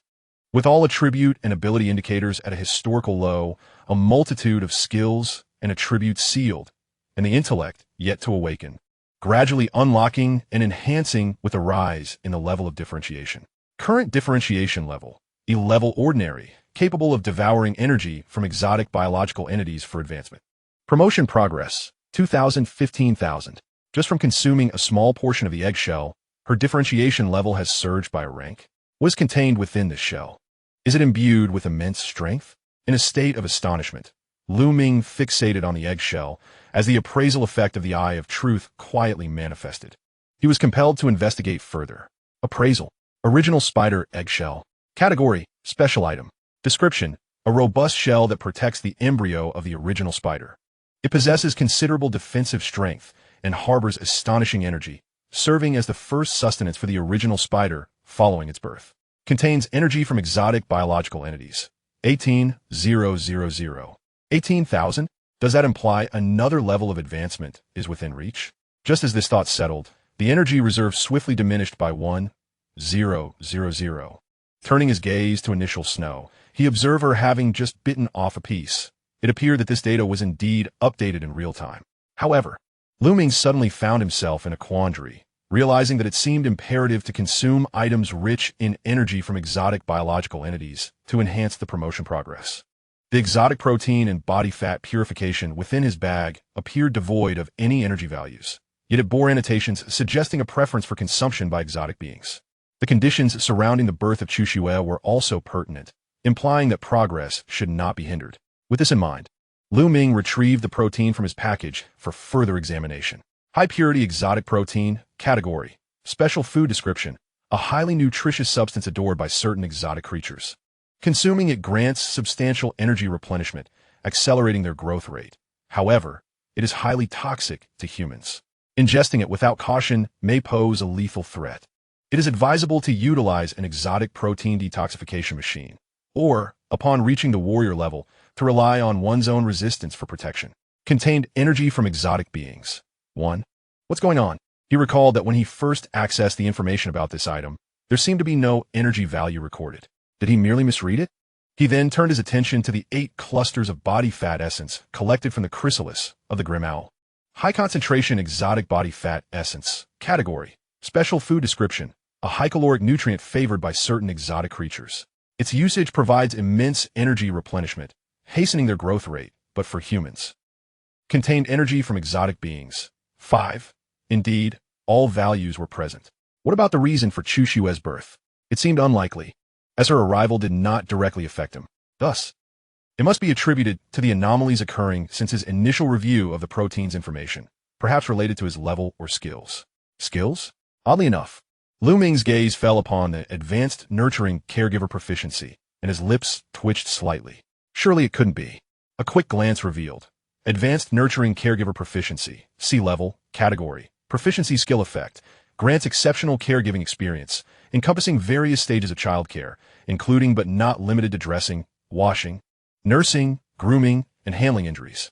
Additionally, it enhances the understanding of nutritional energy values in food, promoting a balanced and reasonable feeding regimen to foster the healthy growth of the nurtured subject. Without a doubt, it was this very phrase that wielded influence. Thus, the nurturing caregiver proficiency was not as incongruous as initially perceived, but rather an immensely powerful skill in the realm of nurturing. Just as Ming marveled at the efficacy of the caregiver proficiency, he suddenly felt a slight weight against his chest, followed by a gentle warmth. Looking down, he found Chushue, having consumed all the eggshells, now nestled in his embrace, her cheek pressed against his chest. Being treated with such intimacy for the first time made Ming somewhat anxious. Yet recalling his bold declarations prior to hatching the egg, he quickly regained his composure. After all, she was not a stranger, and there was no need for pretense. He tenderly stroked her silky long hair and revisited her status panel. Her mutation level had naturally reached E-Class Elite, with a promotion progress of 5,000 out of 20,000, and her height had grown to 130 centimeters. Though she still appeared delicate and fragile, her strength was already comparable to that of a fully matured scythe owl. Given the disparities in race and the hierarchy of exotic beings, it was conceivable that she might even surpass the scythe owl in combat. This exemplifies the distinction between UR characters and N-level characters. Gently patting Chushue's back, Lu Ming gradually helped her to her feet, meeting her gaze with calmness as he softly inquired, "Can you understand my words?" Chushue looked at him with clear eyes, nodding slightly while letting out a soft, earnest hum in response. That's good. In truth, the likelihood of her not comprehending was minimal. Lu Ming merely wished to see how she would react to his words. He then took out the upgraded clothing, dressing her from undergarments to a lovely dress and knee-high boots. It was at this moment that he finally felt at ease and scrutinized Chushue's visage. Her skin was fair and luminous, her cheeks delicate, devoid of the baby fat typical of young girls, nor did she possess any inappropriate allure for her age. Her expression was tranquil and elegant, with half-lidded eyes that exuded a subtle languor and innocence.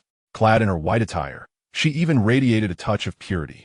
Various factors accentuated her exquisite features, compelling even Lu Ming, an avowed atheist, to marvel at the flawless embodiment of a divine lineage.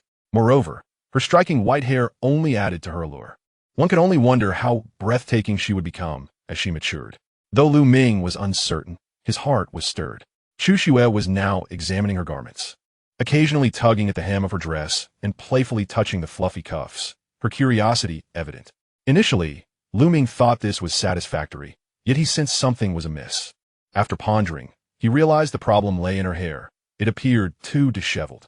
Rummaging through his spatial bag, he retrieved a short-sleeved garment and transformed it into a delicate light blue hairband. With the skill of a seasoned caretaker, he selected a lock of her long hair near her ear and skillfully braided it into a slender twist about the size of a pinky finger. Chapter 43. Murdering the husband, quite brazenly. Much more comfortable. Lu Ming beamed with satisfaction as he admired his handiwork. He could only wonder what a passerby would think upon witnessing a robust man, nearly 190 centimeters tall, styling a little girl's hair and dressing her. Would they remark, "A fierce heart, yet tenderly appreciating the rose"? Chushue seemed particularly fascinated by her braid, toying with it incessantly. Observing her obedient demeanor, Lu Ming felt a sense of relief, grateful that he no longer had to carry her in his arms or on his back. Glancing at the time, he noted it was already 6:40 a.m. The dawn had just begun to break, yet the eye of truth could still discern the fully matured, scythe owls soaring outside. As expected, the twilight would not dissipate until around 7 a.m. A 12-hour cycle for each race seemed quite equitable. With merely 20 minutes remaining, it would be futile to wait idly. Instead, I resolved to compensate for the dinner I missed last night. Upon rummaging through my belongings, I discovered that apart from some compressed biscuits, my only option was instant noodles. After all, the meager supplies procured from the corner store could not compare to those of a grand supermarket or a butcher's cold storage. Moreover, lacking the essential ingredients for a proper meal, I would require more resources to create something substantial. Thus, instant noodles would suffice. The compressed biscuits served as a commendable backup, primarily intended for quick sustenance during our journey. In moments like these, instant noodles were the most fitting choice, as I could effortlessly produce hot water using a multifunctional heater, offering true convenience. Having prepared the noodles, and with the water heated, I glanced at Chushu, who was seated by the bed, attentively watching me as I busied myself with breakfast. Reflecting on the fact that this child had eaten only an eggshell, I felt a twinge of pity and retrieved a clump of high-purity exotic protein from my pack to offer her. Chushue seemed to possess an instinct for consuming such items. After taking it from me, she delicately nibbled at it, savoring it in small bites. Despite its unappealing appearance, her graceful consumption lent it an air reminiscent of cotton candy. Could this peculiar substance truly be palatable? Driven by curiosity, I procured another clump. It felt soft to the touch, its texture fluffy and devoid of any grease or dirt. Bringing it to my nose, I was pleasantly surprised to detect a fruity aroma. Indeed, it bore the scent of cantaloupe. Were it not for the warning label stating that human consumption would result in severe toxicity, I might have been tempted to taste it. Turning back, I noticed that Chushue had finished her portion and was now fixated on the clump in my hand. Scratching my head, I offered it to her and then crouched down to inquire, "Little Snow, can you access the storage space?" She nodded and, with a gesture of her finger, an entrance to a profound, shadowy realm materialized before me, approximately half a meter in diameter. This extraordinary scene rendered me momentarily speechless, and it took a while for me to regain my composure, my mind racing with countless questions and thoughts. I continued, Is there a limit to what can be stored inside? Chushue tilted her head, seemingly puzzled by my inquiry. I rephrased, how much can it hold? She gently shook her head, likely indicating her uncertainty. I felt a sense of helplessness. Her inability to communicate posed a significant challenge, as many exchanges would require interpretation and might not yield precise understanding. However, I reminded myself that she had only been born mere minutes prior. Even a being of divine nature would need an adjustment period, wouldn't they? Contemplating this, I resolved to patiently ask questions one by one. Yet I also recognized that such an approach would not only consume time, but also exert undue pressure on Chushue. It would be far more prudent to swiftly complete breakfast and embark on today's exotic hunting expedition, both to enhance my own abilities and to elevate Chushue's transformation level. Perhaps, through this process, we might eventually overcome the barriers to direct communication. With this thought in mind, I took another clump of high-purity exotic protein and asked, "Can this be stored inside?" Chushue nodded slightly in response. Upon receiving a positive affirmation, Ming meticulously infused over 700 exotic proteins, along with 8 groups of lipid essence, into the mixture. In the operating room, he beheld a vial containing the mutated blood produced by the aberrant scythe owl. At the time, it did not warrant much consideration, and he had not revisited it since. Upon reflection, it likely represented an energy substance derived from the scythe owl. Identification: mutated exotic blood. Category: special material. Description: a rare item produced by the low probability occurrence of mutated exotic species, possessing immense, aberrant energy. Its applications are exceedingly vast. It can be consumed by exotic organisms to expedite their growth, and it may also serve as a foundation for the creation of biological weaponry, significantly enhancing their potency and the likelihood of acquiring mutated abilities. Contain aberrant energy value, 100. Indeed, the energy content is quite remarkable, yet as a food source, its cost-effectiveness is lacking. Having resolved to forge specialized biological weaponry, it would be prudent to preserve it for that purpose. Not to mention, the potential to increase the probability of acquiring mutated skills is undeniably enticing. As for Chushue, she would have to endure a bit. He would compensate later by eliminating several scythe owl larvae. Having made his decision, Ming turned to retrieve instant noodles. Upon opening the package and inhaling the aroma, he found it indistinguishable from those of Blue Star. He eagerly took a sip, relishing the familiar flavor, nothing extraordinary. As for any nostalgic sentiments, he felt none. It had only been a day since his relocation, and instant noodles were the kind of food that left a lasting impression only after a meal. Understood by those who knew. The enticing scent, however, captivated Chushue, prompting her to set aside the high-purity exotic protein. "What? Do you wish to partake as well?" Ming inquired tentatively. Chushue's expression was a tapestry of complex emotions. Her eyes sparkled with eager anticipation, yet her face bore the marks of apprehension. It was akin to her initial encounter with silkworm pupae. She was fully aware of others relishing them, yet she could not bring herself to taste, endlessly speculating on the flavor, and to this day, she had never truly tried. Why not take a bite? Whether spurred by a mischievous inclination or a genuine desire to let Chushue experience the joys of Blue Star cuisine, Ming offered a piece to her lips. Chushue cautiously sniffed it and, finding the scent acceptable, opened her mouth to take a bite, even mimicking Ming's slurp.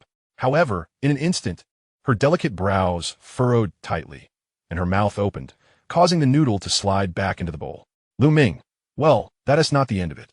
After spitting it out, she gazed at Ming with concern, then placed the half-eaten exotic protein into his bowl. Ming, all right then, I understand the rationale. Akin to a cat at home observing its owner enjoying snail noodle soup. But I cannot partake in the exotic protein. Had I known ignorance was no excuse, this would be tantamount to a betrayal. Ah, Chushue, thank you, but I cannot consume this. It is better suited for you. He extracted the half piece of exotic protein she had placed in his bowl, discovering it had not absorbed any broth. Under the eye of truth, the noodles remained untainted. Returning the protein cluster to the first snowfall, I continued to savor the bowl of noodles. What? You ask why I don't prepare another bowl? Nonsense. This is the apocalypse. Wasting food is utterly disgraceful. Do you have any idea how many lives a single bowl of instant noodles could save? What? Little Snow just vomited the noodles? Fool. So what? Does that justify wasting food? No, absolutely not. Besides, who would disdain their future wife? Hee hee. Chapter 44. The frenzied slaughter. Ahem. I may have let my enthusiasm run a bit wild. Suppressing my true feelings, I continued to focus on my noodles. Just as I finished the last strand and was about to sip the soup, the resounding chime of the bell echoed once more. In the next instant, the familiar tune of tomorrow will be better rang out like a morning call across the land. Initially serving as background music with an electronic synthesized sound, I paid little heed, as it was merely an old song. My mind was preoccupied with the perplexities of the Grand Migration. However, hearing this tune now evoked a sense of immersion, as if I were part of the melody itself. As the sun rose, awakening the dawn, the earth was reborn in brilliance. The gentle breeze carried forth sounds, composing a symphony of life. The song concluded without culminating in the hopeful refrain of expecting a better tomorrow, instilling within me an unsettling sensation, as if it did not wish for humanity to have a brighter future. Silently finishing the last sip of broth, I set aside my thoughts for the moment. The pressing matter at hand was to replenish the specialized crystals.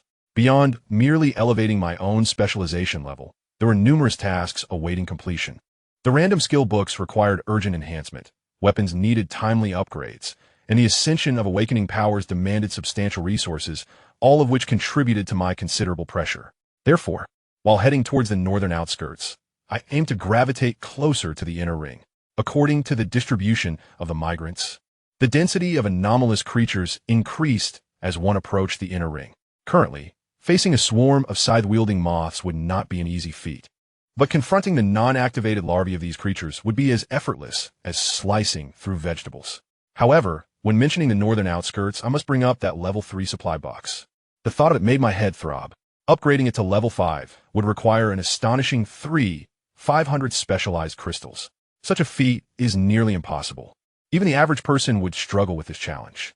With a sigh of resignation, I drew back the light-filtering curtains. I intended to gaze upon the desolate morning landscape, yet was taken aback to find a multitude of plump larvae instead. The corners of my mouth lifted visibly. The initial repulsion I felt upon first encountering these larvae had transformed into fondness, even alleviating my fear of dense clusters. After a night had passed, the previously vacant alleyways were now filled to the brim with larvae. The factory across the way was entirely blanketed with 3 layers thick. Although the standard larvae typically remained in a prostrate state, their overall numbers may not have seemed as grand as the previously upright and clustered activated larvae. Yet combined with those in the alley, there were certainly no fewer than yesterday. As he opened the window, a putrid stench assaulted his senses. Yet, Ming felt no revulsion. Instead, he inhaled deeply. After all, these were the crystallized remnants of specialized entities, delivered by the very carriers of resources to his face. How could he possibly refuse? With a mere thought, the eagle-eyed composite bow materialized in his hands. He drew the bowstring and, activating the Eye of Truth, locked onto the alleyway, unleashing a flurry of rapid fire. Thud, thud, thud. Each arrow found its mark, piercing the core of every larva with precision. Countless larvae collapsed one after another, their vitality extinguished, transforming into pools of lifeless flesh. It was not until he had expended 200 arrows that Ming finally ceased his onslaught. He intended to descend and gather the remains, as well as retrieve his arrows. Glancing back at Shushua, the little creature had been diligently replenishing her protein intake. Upon noticing his gaze, she returned it with clarity, seemingly filled with a hint of inquiry. Ming pointed downward, chuckling softly. "Stay here for a moment, little Shui. I will return shortly." With that, he leaped into the space between the corpses, eagerly beginning to collect the specialized crystals.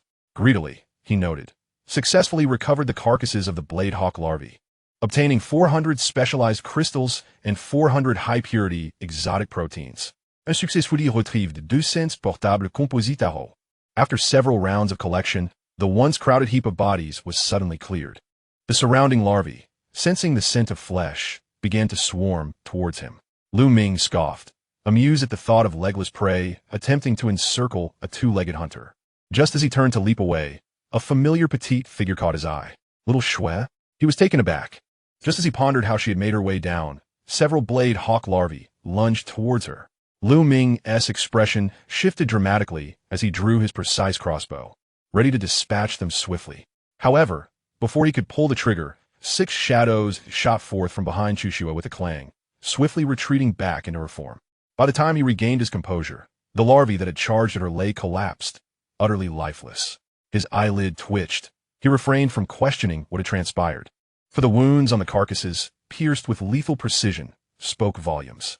The arachnid's weakness had been discerned, executed with accuracy and decisiveness. Was this the prowess of a divine being? Truly extraordinary, dispatching ordinary entities as easily as plucking fruit, with the 6 bodies acting as a barrier. Chuxue had formed a natural line of defense behind her. Lu Ming felt no alarm as he approached her, placing a reassuring hand on her shoulder. Didn't I say I would return quickly? How did you get down here? Chuxue reached out, grasping at the air, and a golden thread, leading straight to the 4th floor, appeared subtly. Ah, so that was it. She could manipulate threads.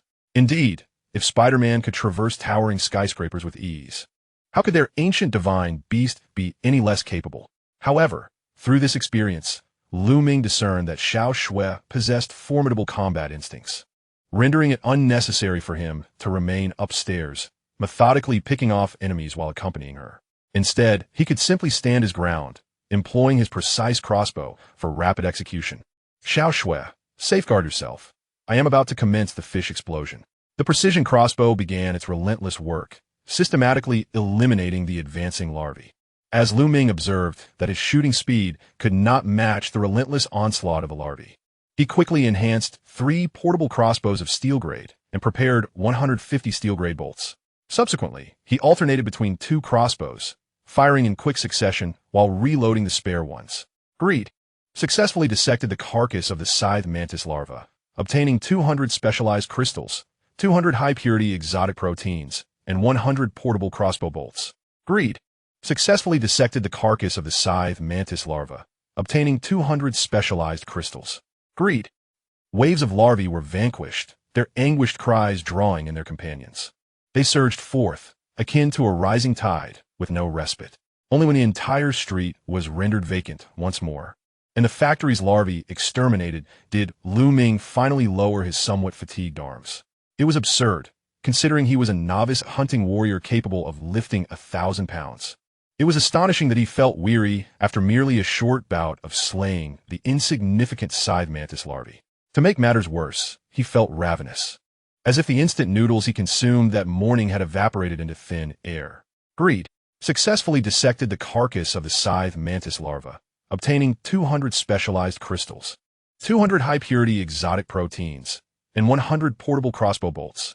After harvesting the last wave of corpses, Lu Ming opened his spatial satchel, and before he could examine his spoils, he was startled by the time displayed beside the satchel. 8:30. 8:30. Had an hour and a half truly elapsed? Lu Ming could hardly believe it. In his memory, the entire killing spree had lasted at most 10 minutes. Had he been so engrossed in the slaughter that he lost track of time? Glancing back at the quantity of specialized crystals, he was met with a second wave of astonishment. 11668. Chapter 45. Swift Steps. 11,668. The count of specialized crystals had reached a staggering 11,668. This indicated that within that hour and a half, he had slain a total of 5,869 scythe mantis larvae. Good heavens! If the corpses were lined up, they could encircle the Kongbao shoe factory 3 times. The efficiency of such killings placed him in a transcendent realm among all the blue star transmuters, an achievement unfathomable by others, regardless of how imaginative they might be. Silently gazing at his precise crossbow, its durability displayed as 10,823,000. The durability of his other portable crossbow stood at 7,341,500. The 2 spare ones in his bag were identical. The wear on the 4 weapons was still visibly significant. Sigh. With a long exhale, Lu Ming turned around to find Su Shui quietly gazing at him, savoring a cantaloupe-flavored protein sphere as if her sole desire was to remain by his side. Xiao Shui, let us return home. The collection of crystallized supplements was not only complete, but also exceeded the budget, warranting prudent utilization. He leaped gracefully, ascending to the 4th floor of the dormitory.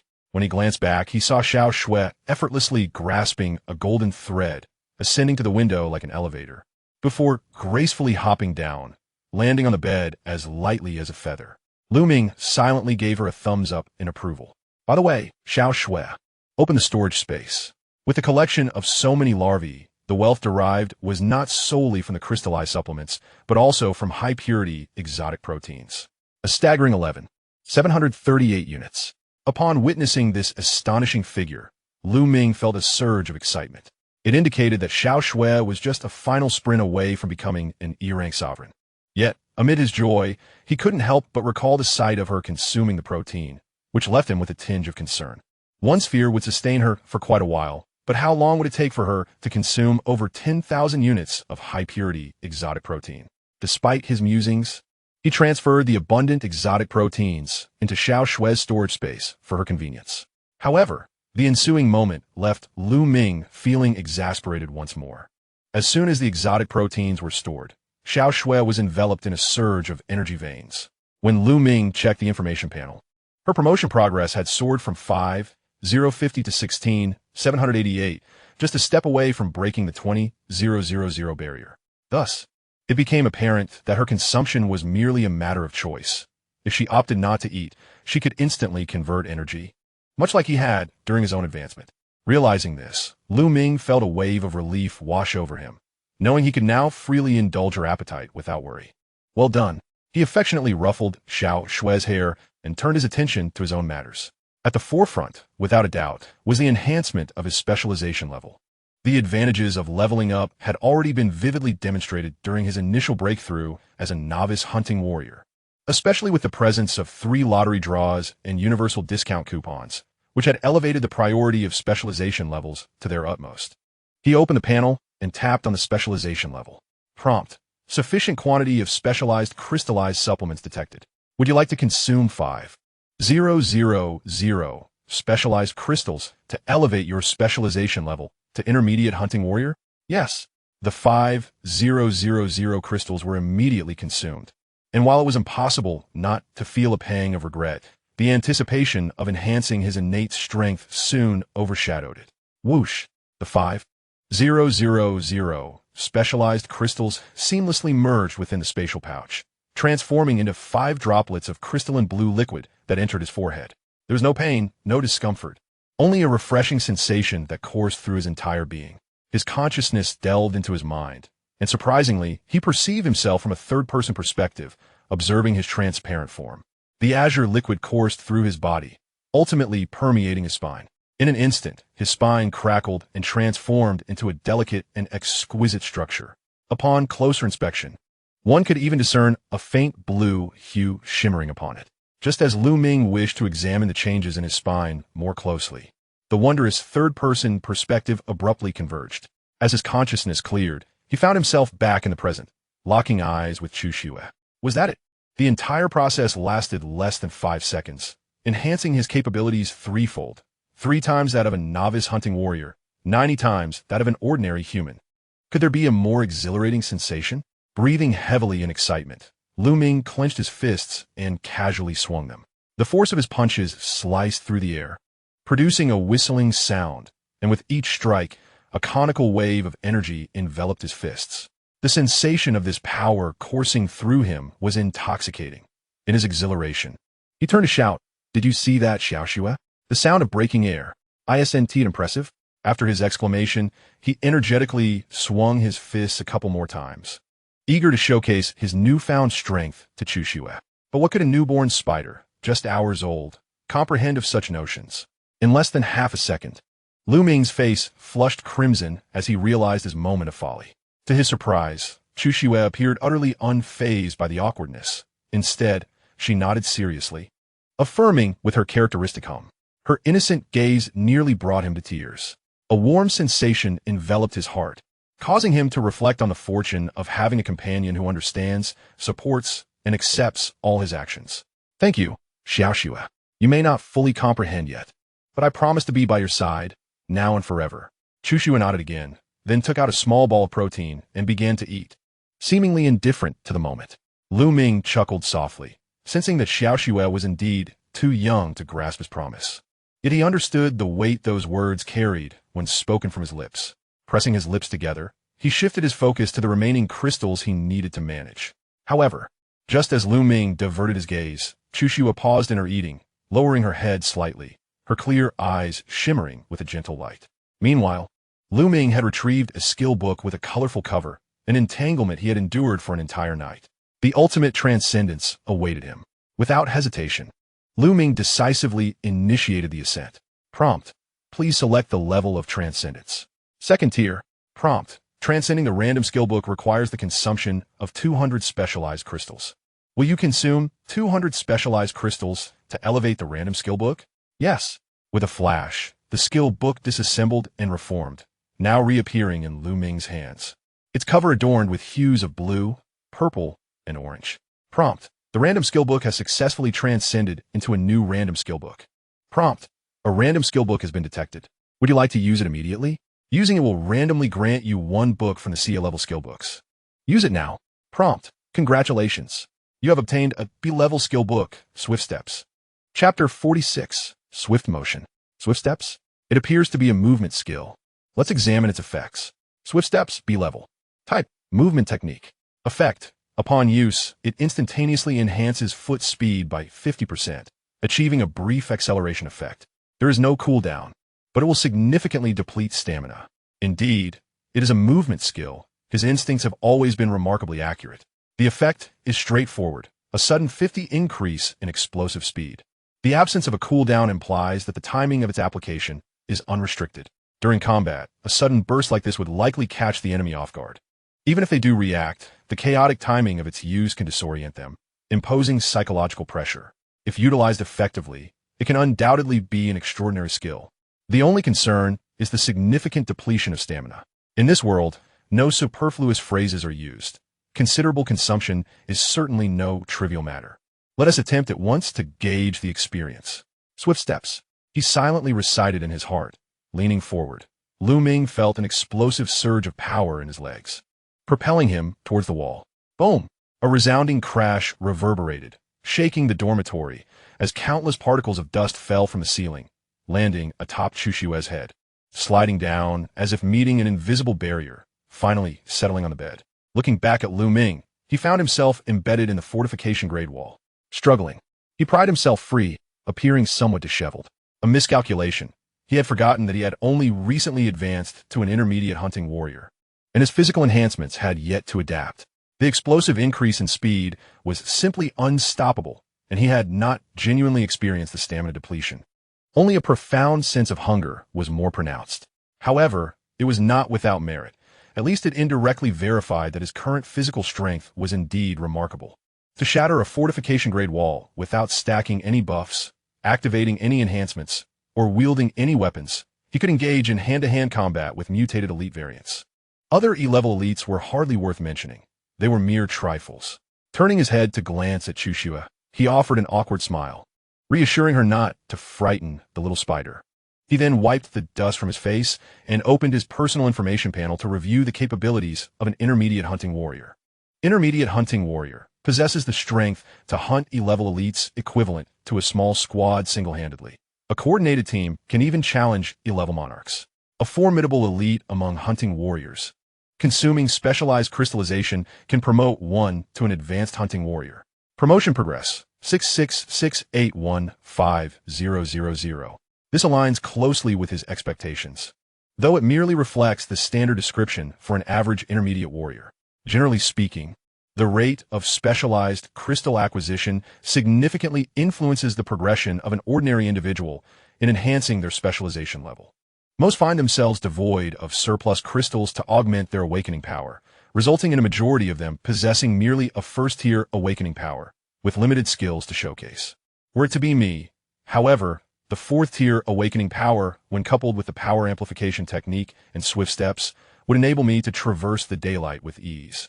Should I further elevate the amplification of power and enhance my awakening power by a tier, it would not be implausible to undertake a solo expedition against a king-tier aberration. With this thought in mind, I activated the power amplification technique, opting for its second-tier enhancement. Prompt: confirm the expenditure of 2,000 specialized crystals to elevate the B-tier skill power amplification to S-tier power bestowal. Confirm. Cancel. Confirmation. In a flash, the name of the purple power amplification dissolved and re-emerged as the golden power bestowal. Power bestowal, S-tier. Category: active enhancement skill. Effect: bestows oneself with thrice the strength for 30 minutes, with a cooldown period of 1 hour. Characteristics: this enhancement can simultaneously bestow multiple target entities. with the number granted dependent on the user's specialization level. Current user specialization level. Intermediate hunting warrior. Number of target entities that can be granted. 2. With a threefold power enhancement and 2 targets to bestow, my dominance in the daylight is assured. Nay, not merely in daylight, even during a fleeting night excursion. I possess ample confidence. Furthermore, there is an impending evolution of a spider maiden into an E-tier monarch. At this moment, the outskirts pose no peril to me. Upon inspecting the specialized crystals, 4,668 remain. The pressing concerns are the enhancement of my awakening power and swift steps. Elevating the awakening power by 1 tier necessitates 1,000 crystals. As for swift steps, I have yet to experiment. I shall first observe. Ultimate enhancement. Prompt, please select. Second tier. Prompt, to enhance the B-tier skill swift steps. A consumption of 2,000 specialized crystals is required. Confirm the expenditure of 2,000 specialized crystals to elevate swift steps to S-tier swift motion. Confirm. Cancel. The crystal cost for enhancing all B-tier skills remains consistent, which perhaps is the most equitable aspect of the ultimate enhancement. I click to view the information on swift motion. Swift motion S-tier. Category, agility skill. Effect, upon usage, it grants an instantaneous tripling of speed, achieving a leap in velocity, with no cooldown, but will severely deplete stamina. A threefold increase in speed. The description, transitioning from precise footwork to a more generalized speed, signifies a shift from localized to holistic enhancement. The stamina consumption has escalated from significant to severe, suggesting a reduction in usage frequency. However, there is no time limitation, and it is entirely reasonable to acknowledge some side effects. Moreover, these side effects may be counteracted with multifunctional sports drinks or similar supplements, akin to stamina potions in games. Should I proceed with the enhancement? Ming could not help but ponder to himself. Should he first elevate the swift step? This would allow him to channel more crystallized resources into the awakening power. After a brief moment of hesitation, he cast aside his distractions and resolved to ascend. Indeed, the potency of skills is paramount. Although their usage may diminish, the effects undergo a transformative change. When facing identical adversaries, employing the swift step 10 times to achieve a kill results in exhaustion.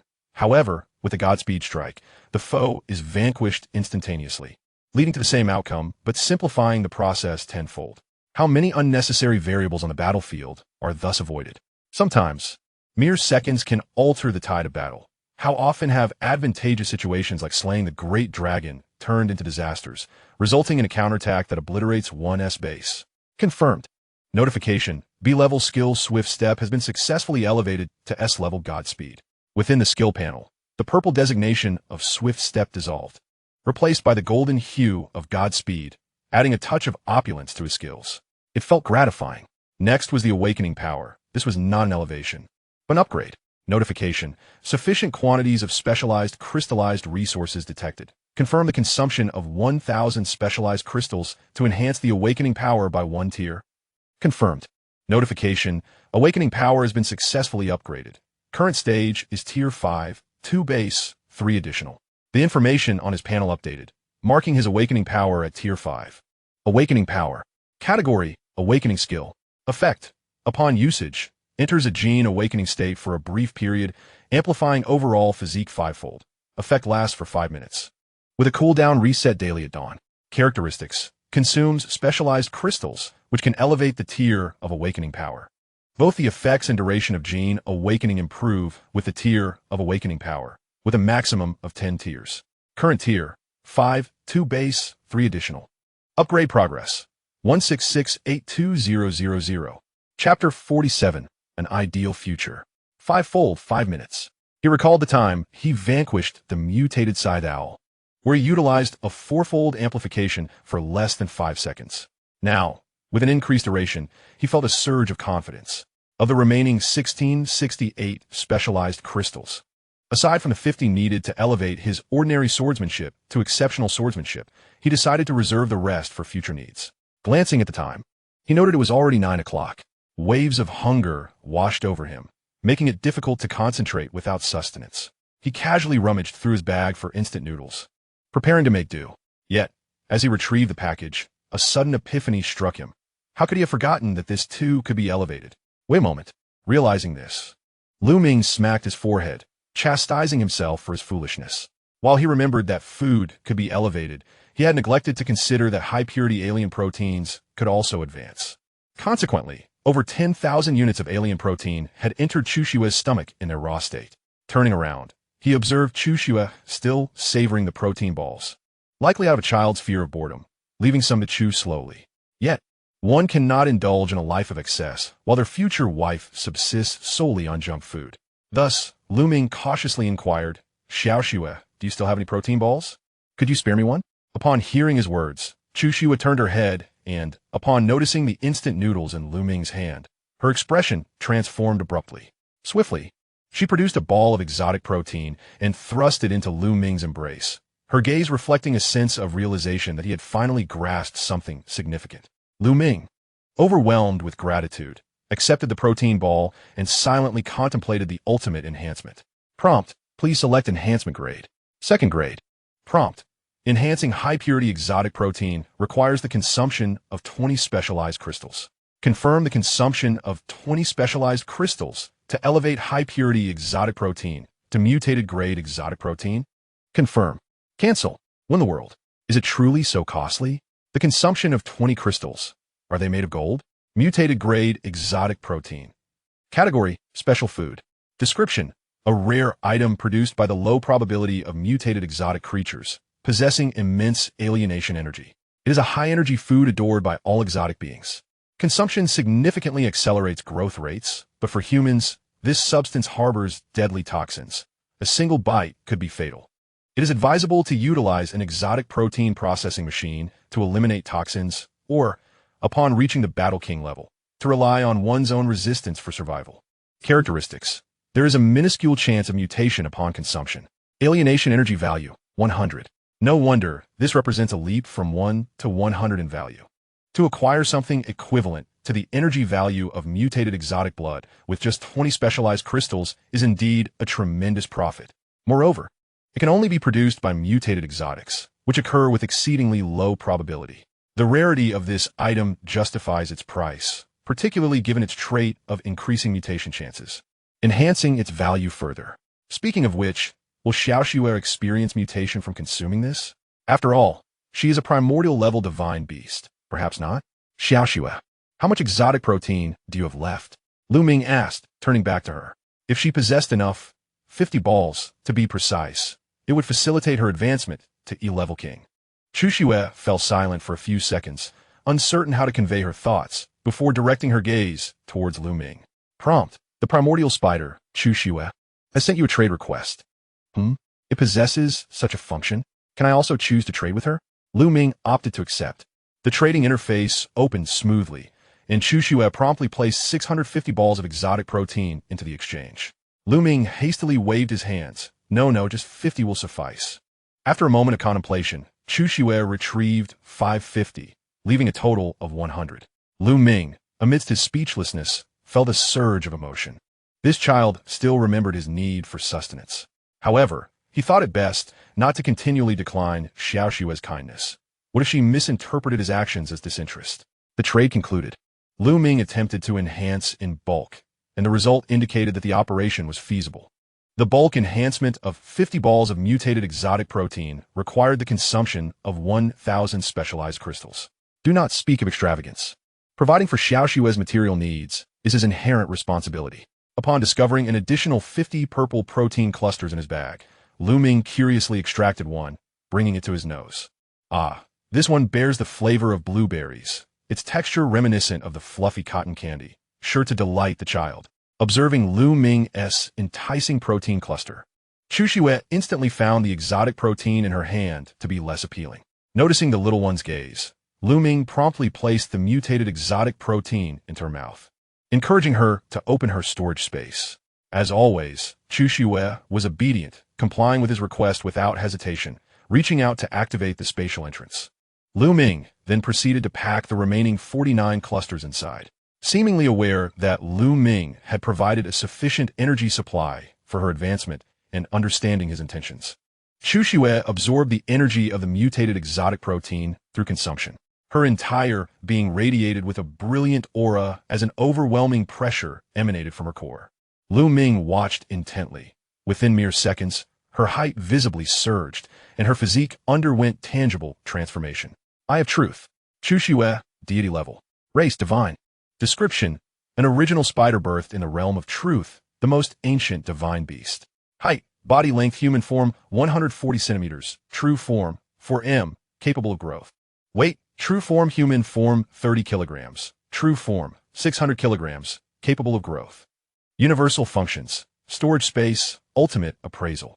Skills: silk manipulation, E-level, spider spear, E-level, web weaving, E-level, devour, E-level, weakness detection, E-level, annihilation ray, E-level, crimson gaze, E-level. H. Morphing, mastery of insight, max, combat instinct, max, learning instinct, max. Status: recognized as a subordinate, master, Ming, currently transitioned from the larval stage, with slight enhancements in various attribute capabilities. Most skill attributes are sealed and can be unlocked with the elevation of her mutation level. Current mutation level: E-level sovereign, capable of consuming energy from exotic life forms for advancement. Promotion progress: 050000. Height increased by 10 centimeters, weight augmented by 5 kilograms. An additional skill, Crimson Gaze, has been acquired, and her status has slightly shifted, with a dramatic increase in the energy required for further advancement. However, that is inconsequential, for the preceding numbers are what truly matter. This girl is astutely calculating. If his memory serves him, the previous promotion progress was 1,678,820,000. Along the way, she consumed some high-purity protein clusters. Considering the current data, it is evident that she has been strategically absorbing mutated proteins and high-purity proteins at the threshold. She has discreetly saved some, likely aware that absorbing them all would not lead to an upgrade, reserving them as sustenance. Such is the admirable trait of a frugal homemaker. Not a shred of wastefulness in this materialistic world. It is a formidable challenge to find such an ideal future, even with a lantern in hand. Just then, a loud protest from his stomach echoed through the air. Ming, filled with satisfaction and joy, silently recited the ultimate sublimation while gazing at the beef instant noodles. He felt the need to celebrate. Chapter 48, Giant Ring Knife. Prompt: sublimating beef instant noodles requires the consumption of 5 specialized crystals. Do you confirm the consumption of 5 specialized crystals to perform a second-tier sublimation on the beef instant noodles? 5. It seems that culinary sublimation does not come cheaply. Having recently lamented the scarcity of provisions for the first snowfall, Ming now felt a sense of relief. Given the high cost, one must consider the thickness of their wallet. It is wise to proceed step by step. Confirmed. As the packaged beef noodles in his hands disassembled and reformed, Ming was astonished by the substantial item that emerged. It was a delicately crafted bento box measuring 40 centimeters in length and 20 centimeters in height, with 3 layers. And remarkably, it was still warm to the touch. Prompt: beef instant noodles successfully sublimated to a luxurious ready-to-eat meal. Luxurious ready-to-eat. It seems he has inadvertently acquired a gourmet set. Finding a suitable spot to sit, Ming carefully opened the layers of the bento box. Instantly captivated by the opulent dishes within: salt and pepper shrimp, scallion beef, poached chicken, crispy roast duck, assorted marinated delicacies, boneless fish fillet, oyster sauce lettuce, Hakka stuffed tofu, stir-fried spring bamboo shoots, and a generous bowl of American ginseng and black-bone chicken soup. The top 2 layers featured a delightful balance of 10 dishes, both meat and vegetarian, while the final layer was brimming with rice. Had this been the Ming before his transformation, he would have marveled at the quantity, considering it impressive to consume even a quarter. Now, however, he found it neither too much nor too little, just perfect. As he prepared to eat, he couldn't help but think of Chushue behind him. Instant noodles would not suffice. Surely, a proper luxurious meal would be acceptable? Yet, when Ming turned to look at her, she seemed to sense his intentions, subtly averting her gaze outward, displaying a clear sign of refusal. Well, it appears that the previous instant noodles have cast a shadow, and perhaps human food poses a similar burden for beings of other species. However, from a human perspective, differing culinary experiences can indeed influence the dynamics of a relationship. It is imperative to swiftly attain the rank of a war king. Only with enhanced physical capabilities can there be more opportunities for shared experiences. As he voraciously devoured his meal, his mind raced, simultaneously perusing the trading posts. The broad-bladed heavy sword remained unsold, and the comments had amassed in the hundreds of thousands. Searching the keywords mastery of forging yielded nothing but idle chatter. Crafting biological weaponry seemed a distant dream. Flipping through several pages of casual discussions, Ming, driven by habit, clicked to view them in reverse order. Originally intending to uncover any overlooked treasures, he was unexpectedly met with a lead. The very last comment had a staggering number of downvotes, exceeding several tens of thousands. The message reads, "Esteemed one, I possess the skill book you desire, yet I have no need for weapons. I wish for your assistance in a particular matter. Upon its completion, the skill book shall be yours without hesitation." Oh, just like that. How generous. However, he opted to decline, not for any particular reason, but simply due to the inconvenience it presented. He sought a swift exchange, devoid of entanglements, expeditious and straightforward. You see, your prolonged deliberation is quite time-consuming. Upon exploring the weaponry section, he discovered that after a night had passed, ordinary weapons had begun to emerge. Among them were formidable-looking longswords, daggers, and curved blades. Yet, what was this exorbitant price? 100 specialized crystals? There appeared to be a complete lack of coherent logic regarding value. It seemed purely arbitrary. Thus, he resorted to an old tactic, listing 10 bottles of drinking water, setting his exchange target to blade-type weapons. The precision crossbow could indeed dispatch larval scythes. It could not contend with elite-level scythes. Should it fail to penetrate defenses, reliance on melee strength was inevitable. Tip: your consignment of Farmer's Pure Water has successfully sold for 10 transactions, yielding a rusty longsword. And there it was. Expensive new items were scarce, while the battle-worn versions were aplenty. Retrieving the longsword, he secured it within his spatial pouch, exited the trading hall, and gazed at the weapon while murmuring, "Ultimate sublimation." Tip: please select the sublimation grade. Second grade. Tip: sublimating the rusty longsword requires 50 specialized crystals. Confirm. Please select sublimation direction.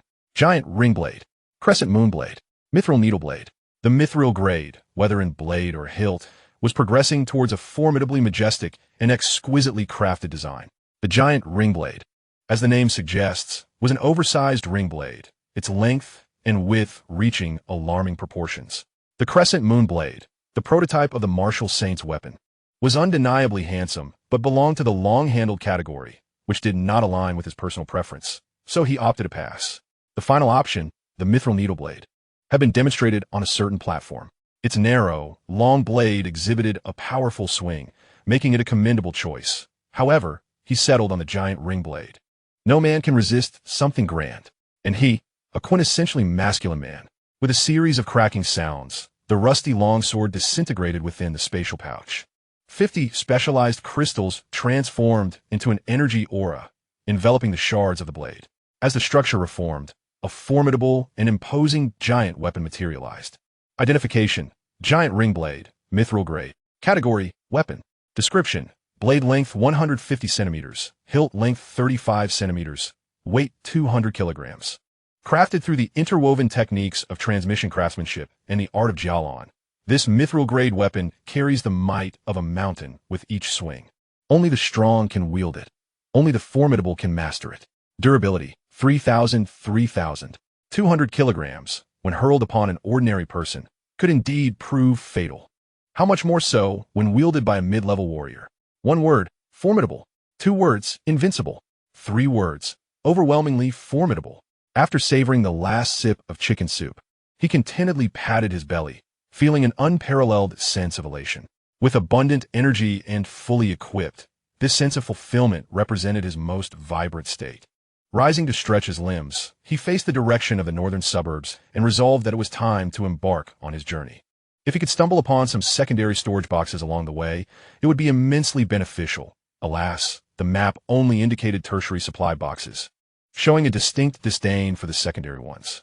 Taking out the tri-zone map to plan his route, he suddenly recalled that this item had yet to undergo an elevation. Shall I give it a try? Ultimate elevation. Prompt: please select a grade. Second grade. Prompt: elevating the tri-zone map requires the consumption of 100,000 crystallized blocks. Confirm. Cancel.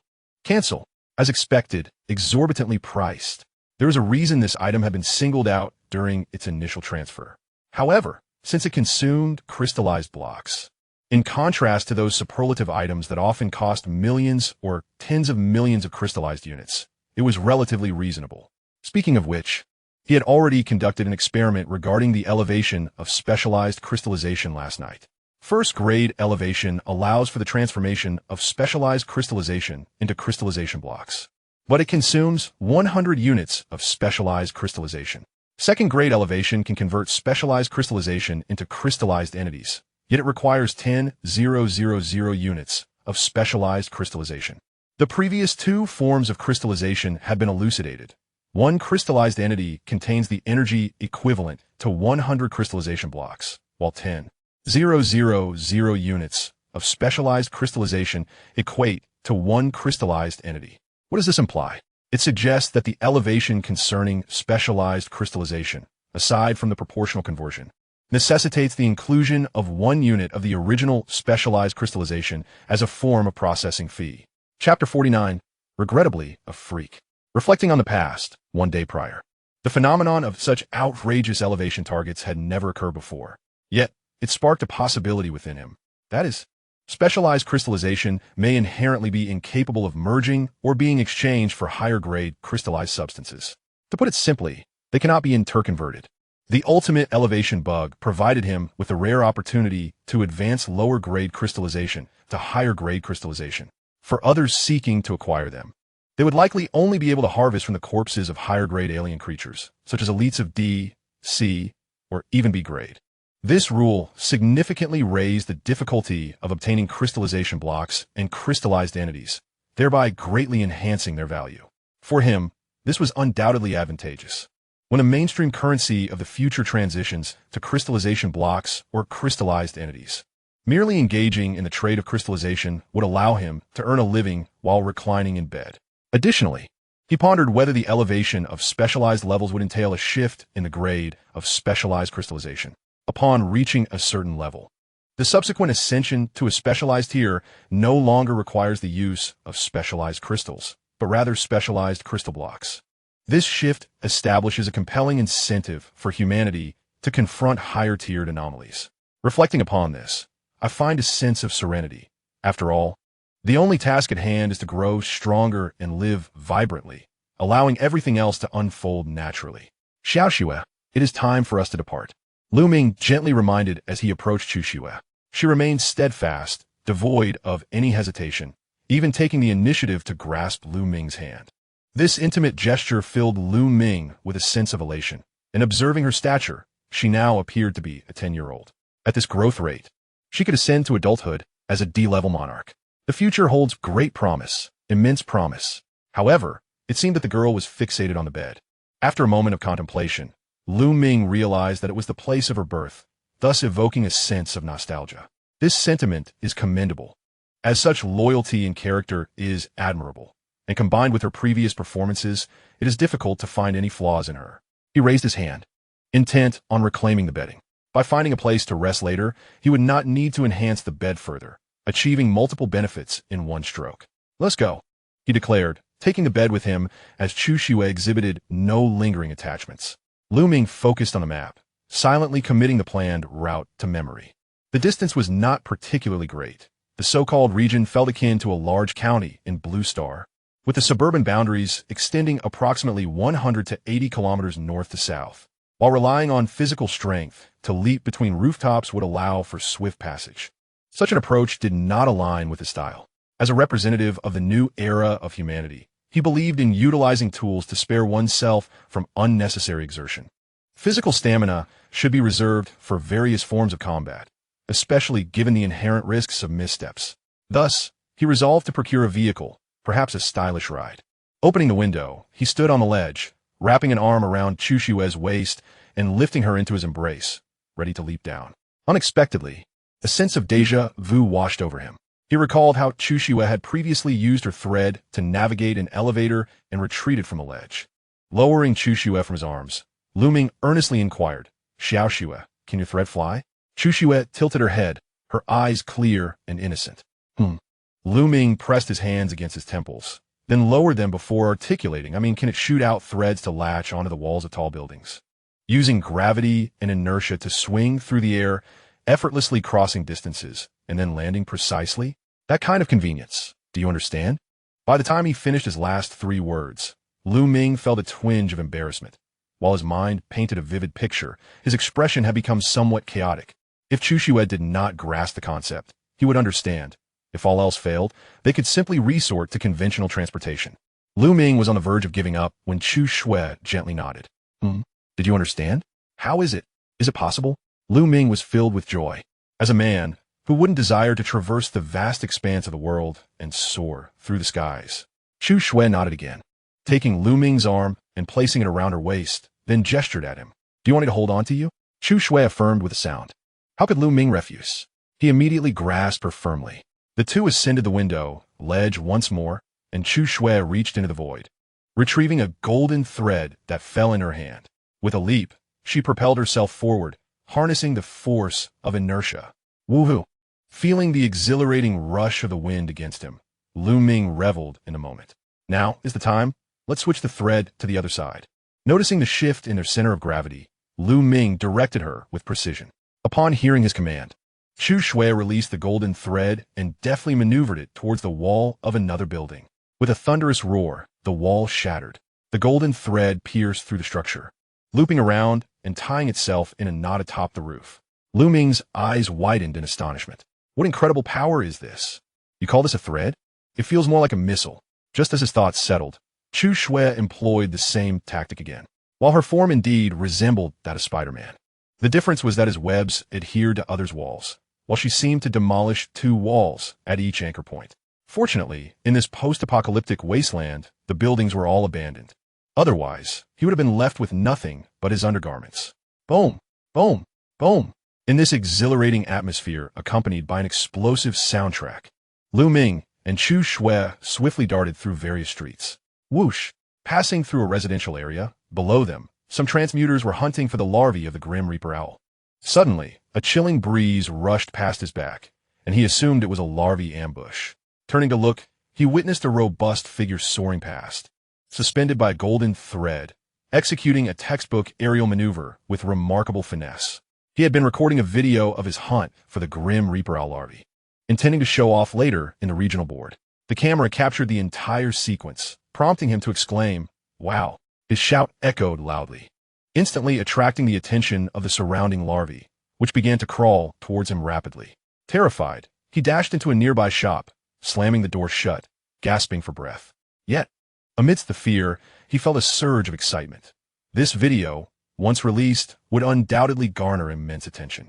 Thus, he trimmed down his own role in the footage and promptly uploaded it to the regional board. Did you see that? Spider-Man, the live-action version of web slinging. Absolutely no imitation. Oh my god, that's incredible. I want to learn too. What level of specialization allows for such a move? Is there a specific skill to master?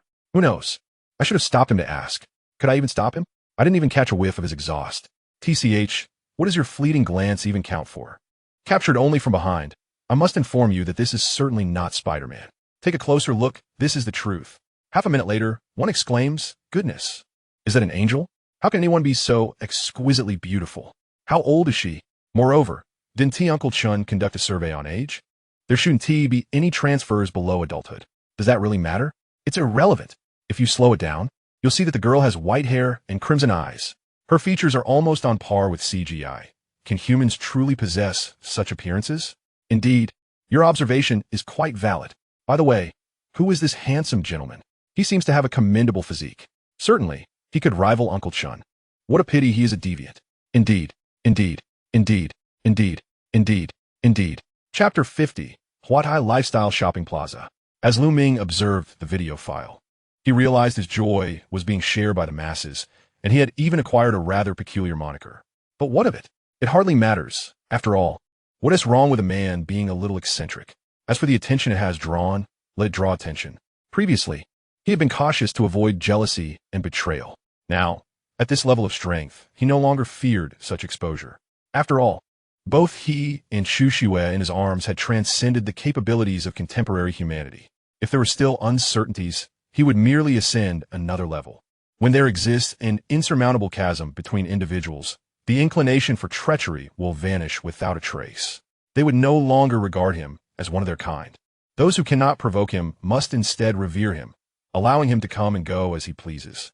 Contemplating this, the exhilarating sensation of wind rushing against him heightened his senses. Ming once again unleashed his signature declaration as a master chef. Woohoo! After a few more instances, he returned to a state of calm.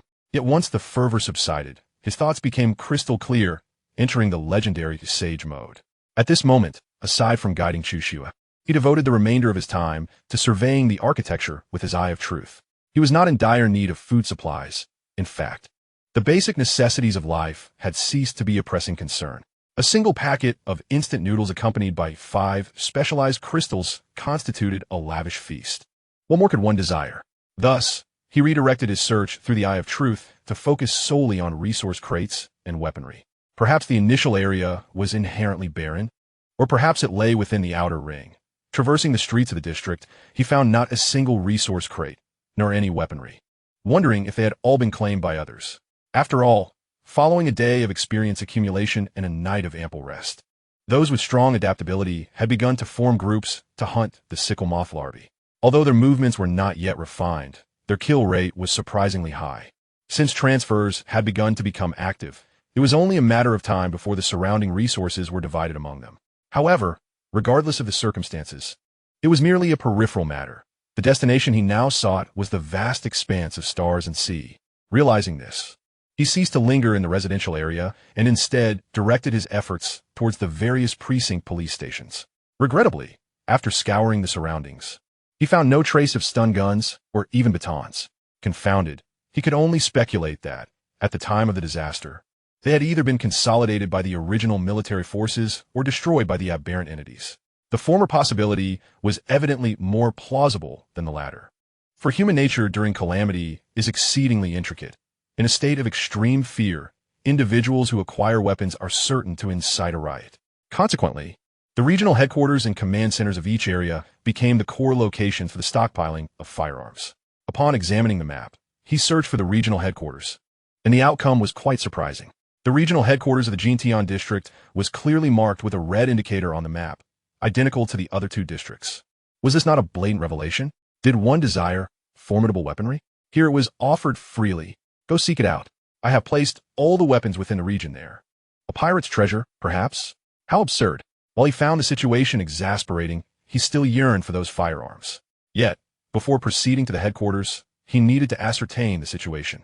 After all, this was the heart of the entire region. The types and levels of aberrant entities would surely differ from those in the outskirts. To venture there, given his instinct for self-preservation, he needed to be thoroughly prepared. After all, there was no fear of theft. The more prepared he was, the easier it would be to conquer this place.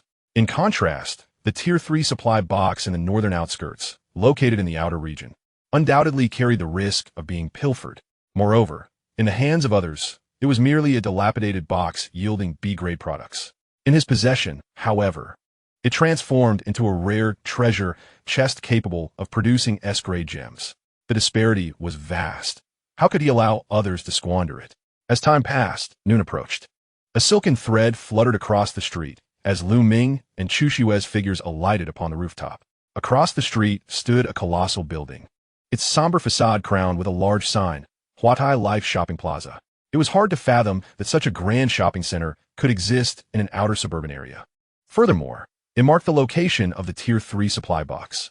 Ming gently massaged Chushue's shoulders, alleviating her non-existent fatigue. However, his gaze was fixed upon the desolate plaza. Not a single juvenile entity was in sight, yet countless viscous acidic liquids lay scattered. His eyes narrowed slightly, his expression darkening. Someone had indeed been here. Humans, weapons, aberrant creatures. Supply boxes, identification. He murmured softly, his black eyes shimmering like gold as the entire shopping mall's labels materialized before him. Umans, umans, umans, umans, umans. Long swords, katanas, daggers. Daggers, katanas, katanas. Side larvae, side larvae, side larvae. Sides. Mutated sides, mutated sides, mutated sides, mutated sides. Tier 3 supply box, Tier 2 supply box, Tier 1 supply box. Upon witnessing the astonishing number of labels, Ming instinctively opened his mouth in disbelief. There were, astonishingly, 3 supply crates, all arranged in a corner on the 5th floor. Overlapping with them was a colossal red label emitting a faint glow, inscribed with the words Queen Precursor. Queen Precursor? A detailed assessment ensued. Queen Precursor, Precursor King. Race, insectoid royalty. Description, an impending mature queen individual, measuring 10 meters in length, possessing an immense physique, and endowed with extraordinarily potent reproductive capabilities. It is extremely voracious and lethargic, serving as the vital core of the entire Scythe family. Abandoning formidable offensive capabilities, it embraces the noble mission of perpetuating its lineage. Flanked by guardian warriors personally appointed by the Scythe King, who would readily sacrifice their lives to protect the Precursor Queen. Skills: unleashing 3 mandibles to perform triple barrage, capable of corroding steel-grade armor and penetrating buildings. Accumulating aberrant energy into its forearms for a swift blade pulse. And in the face of death, resorting to a desperate self-detonation. Traits: wielding absolute control over its kin through the Queen-S command. As long as it has not truly perished, it can rapidly regenerate, even if torn asunder, thanks to advanced regeneration. Moreover, when its life is threatened, it can unleash aberrant energy to envelop its domain, awakening the latent potential of all its kin, compelling them to evolve into mature forms for 1 hour at the cost of their own existence, a boon known as Queen-S Grace. Weakness: lacking mobility and the ability to move autonomously. To achieve its demise, one must shatter the 3 core bodies located in its head, chest, and abdomen, each with steel-grade hardness. The existence of such a creature is astonishing. Not only that, but surrounding it are 4 E-rank elite mutated scythes and 15 elite scythes. The latter need not be discussed. The former could rival the combat prowess of novice hunting warriors. Who were these individuals daring enough to assault a location of such caliber? Wait, what is the formation of this group? The 11 armed individuals stood at the rear of the formation, while the 45 unarmed members formed 5 semi-encircling walls, positioned at the very forefront of the entire assembly. Chapter 51. Instant kill: something is amiss. Moreover, the human wall continuously suffered casualties. In less than 20 seconds, an entire layer had been lost. Yet, in the face of such significant sacrifices, those acting as the human barrier showed no signs of retreat. Is it necessary? They're not death warriors. Even if they are aware of the 3 supply crates concealed within, what meaning does such sacrifice hold? Or is it that they do not wish to retreat, but rather that some force compels them to advance? As if to validate Lu Ming's suspicions, a human label suddenly broke away from the wall, rushing towards the safety of the rear. In the next moment, Lu Ming's expression turned somber. For within his eye of truth, he perceived a human bearing a samurai sword label hastily advancing to make contact with him. As the isolated human tags faded to gray, ultimately vanishing completely, Lu Ming comprehended the peculiar behaviors of those individuals. Their madness in the face of death was not born of heroic courage, but rather a resigned acceptance of their fate, with death looming on all sides. Xiao Xue, Lu Ming whispered, lowering his body to draw closer to Chu Xue's ear. Let us ascend to the rooftop of that building across the way. Chu Xue responded softly, her focus unwavering as she calmly activated her thread manipulation skill. With practiced grace, they effortlessly traversed the hundreds of meters separating them. Upon landing on the rooftop of the shopping plaza, Lu Ming gazed downward. In the brief span of time, the human wall had diminished by another layer, pushing them further up to the 4th floor of the mall. At that moment, the human tags suddenly halted, retreating to encircle the 11 individuals at a distance of 5 meters. Was this a sign of resistance? Lu Ming pondered, yet after a minute of waiting, the wall of humans made no move to attack. How I wish I could hear what transpires within, he thought, and unconsciously expressed his yearning. Chu Xue, hearing his words, knelt and placed one hand on the rooftop. A soft rustling sound echoed as countless golden threads extended downward, alive with vitality. Some penetrated the walls. Others slipped through window crevices, and within mere seconds, the entire building was enveloped. Once this was accomplished, Chu Xue took Lu Ming's hand, 2 strands of golden thread ascending his arm to the vicinity of his ears. Suddenly, clear dialogue resonated in his ears. Everyone, please refrain from such expressions.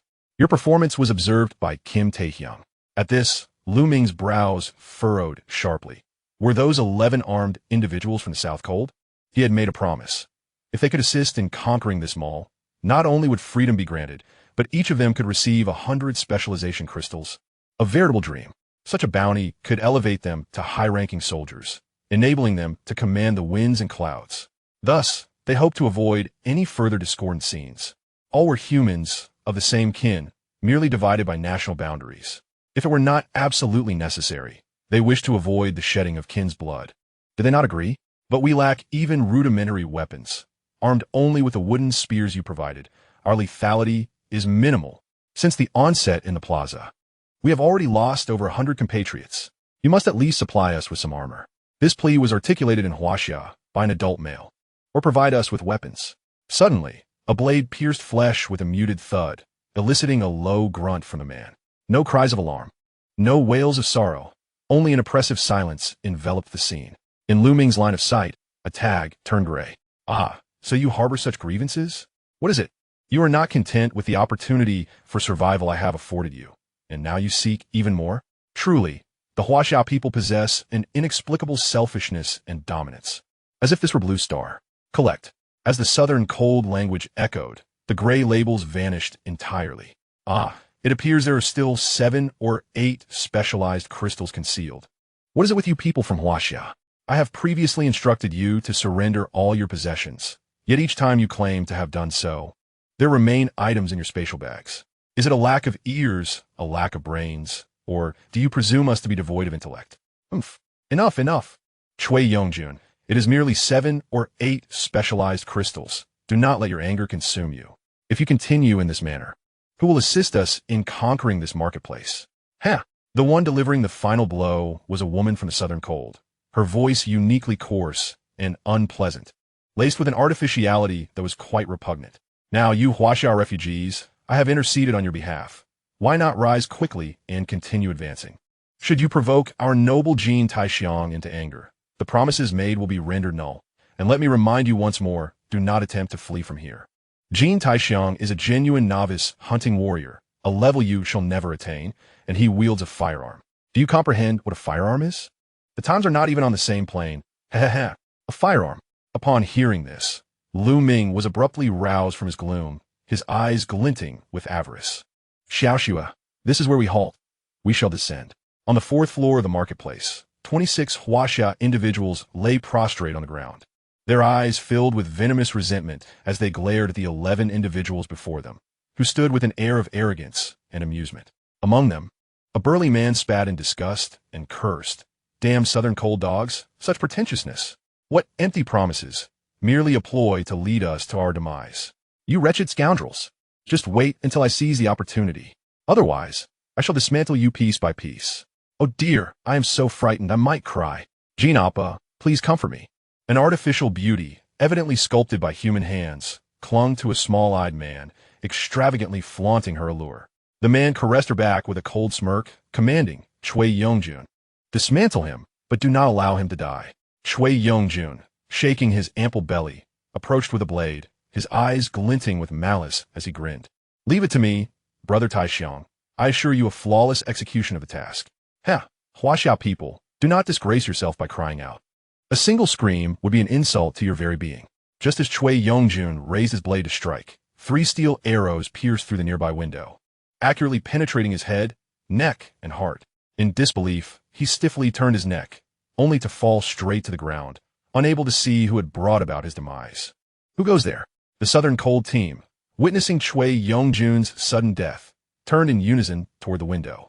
There, a man clad in black and red attire, cradling an angelic beauty, wore a devilish grin as he brandished a finely crafted crossbow, gazing at them with an unsettling warmth.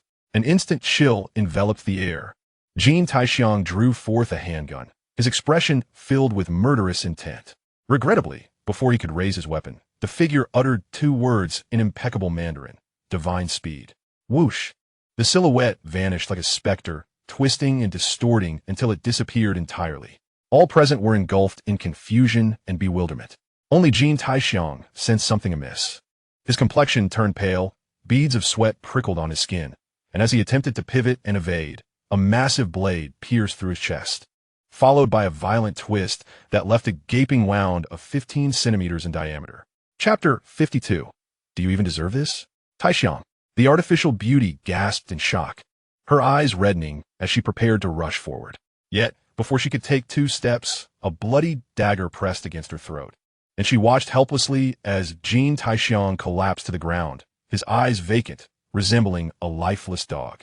In that moment, even the dimmest among them could discern the nature of their predicament. They were in the presence of a formidable force, a true powerhouse. The middle-aged man who had previously voiced his anger surged with fervor and shouted at Lu Ming, "Master, eliminate them. Slay these southern canine scoundrels. It's them. They invaded our territory yesterday. They stole our resources. They slaughtered our kin, even when there was nothing left to take. They forcibly gathered us to serve as living shields for their use. Their methods are exceedingly cruel. Over 300 of us, a full 300, and now only a few dozen remain. Master, avenge us. Avenge our fallen brethren." Lu Ming sneered. "Avenge? What vendetta? Am I well acquainted with you?" Upon hearing these words, not only the dozens of Huaxia individuals, but even the southern canines were momentarily taken aback. It turned out he was not one of them. The southern canines pondered. Although this individual was powerful, he did not seem to be here to rescue them. Did this imply there was still a chance to negotiate? The middle-aged man was momentarily stunned. "You're not here for us?" Lu Ming laughed unabashedly. "For you? Don't be ridiculous. Over 300 of you, incapable of fighting back, and you have no value that warrants my intervention? Hurry, take those worthless beings and leave. If you linger any longer, you will serve as my human shields." "You." The man's expression turned icy. Just as he was about to reprimand Lu Ming, a crossbow bolt flew forth, leaving a deep gash across his face. "Do not make me repeat myself, leave." The man, wincing in pain while clutching his wound, was struck by the murderous intent in Lu Ming's eyes. He truly was not there to save him, nor did he regard him as a compatriot. The remaining individuals, already gripped by fear, exchanged glances and fled downstairs. The man cast a lingering, complex gaze at Lu Ming before hastily joining the crowd in exiting the mall. Once everyone had escaped, Lu Ming turned to the remaining 9 southern canines, revealing a smile. The artificial beauty, witnessing Lu Ming's complete lack of patriotic sentiment, immediately donned a sycophantic expression. Cautiously, she pressed down on Lu Ming's massive ring blade, while simultaneously showcasing her assets. Adjusting her attire as she coyly exclaimed, "Appa, you are truly heroic.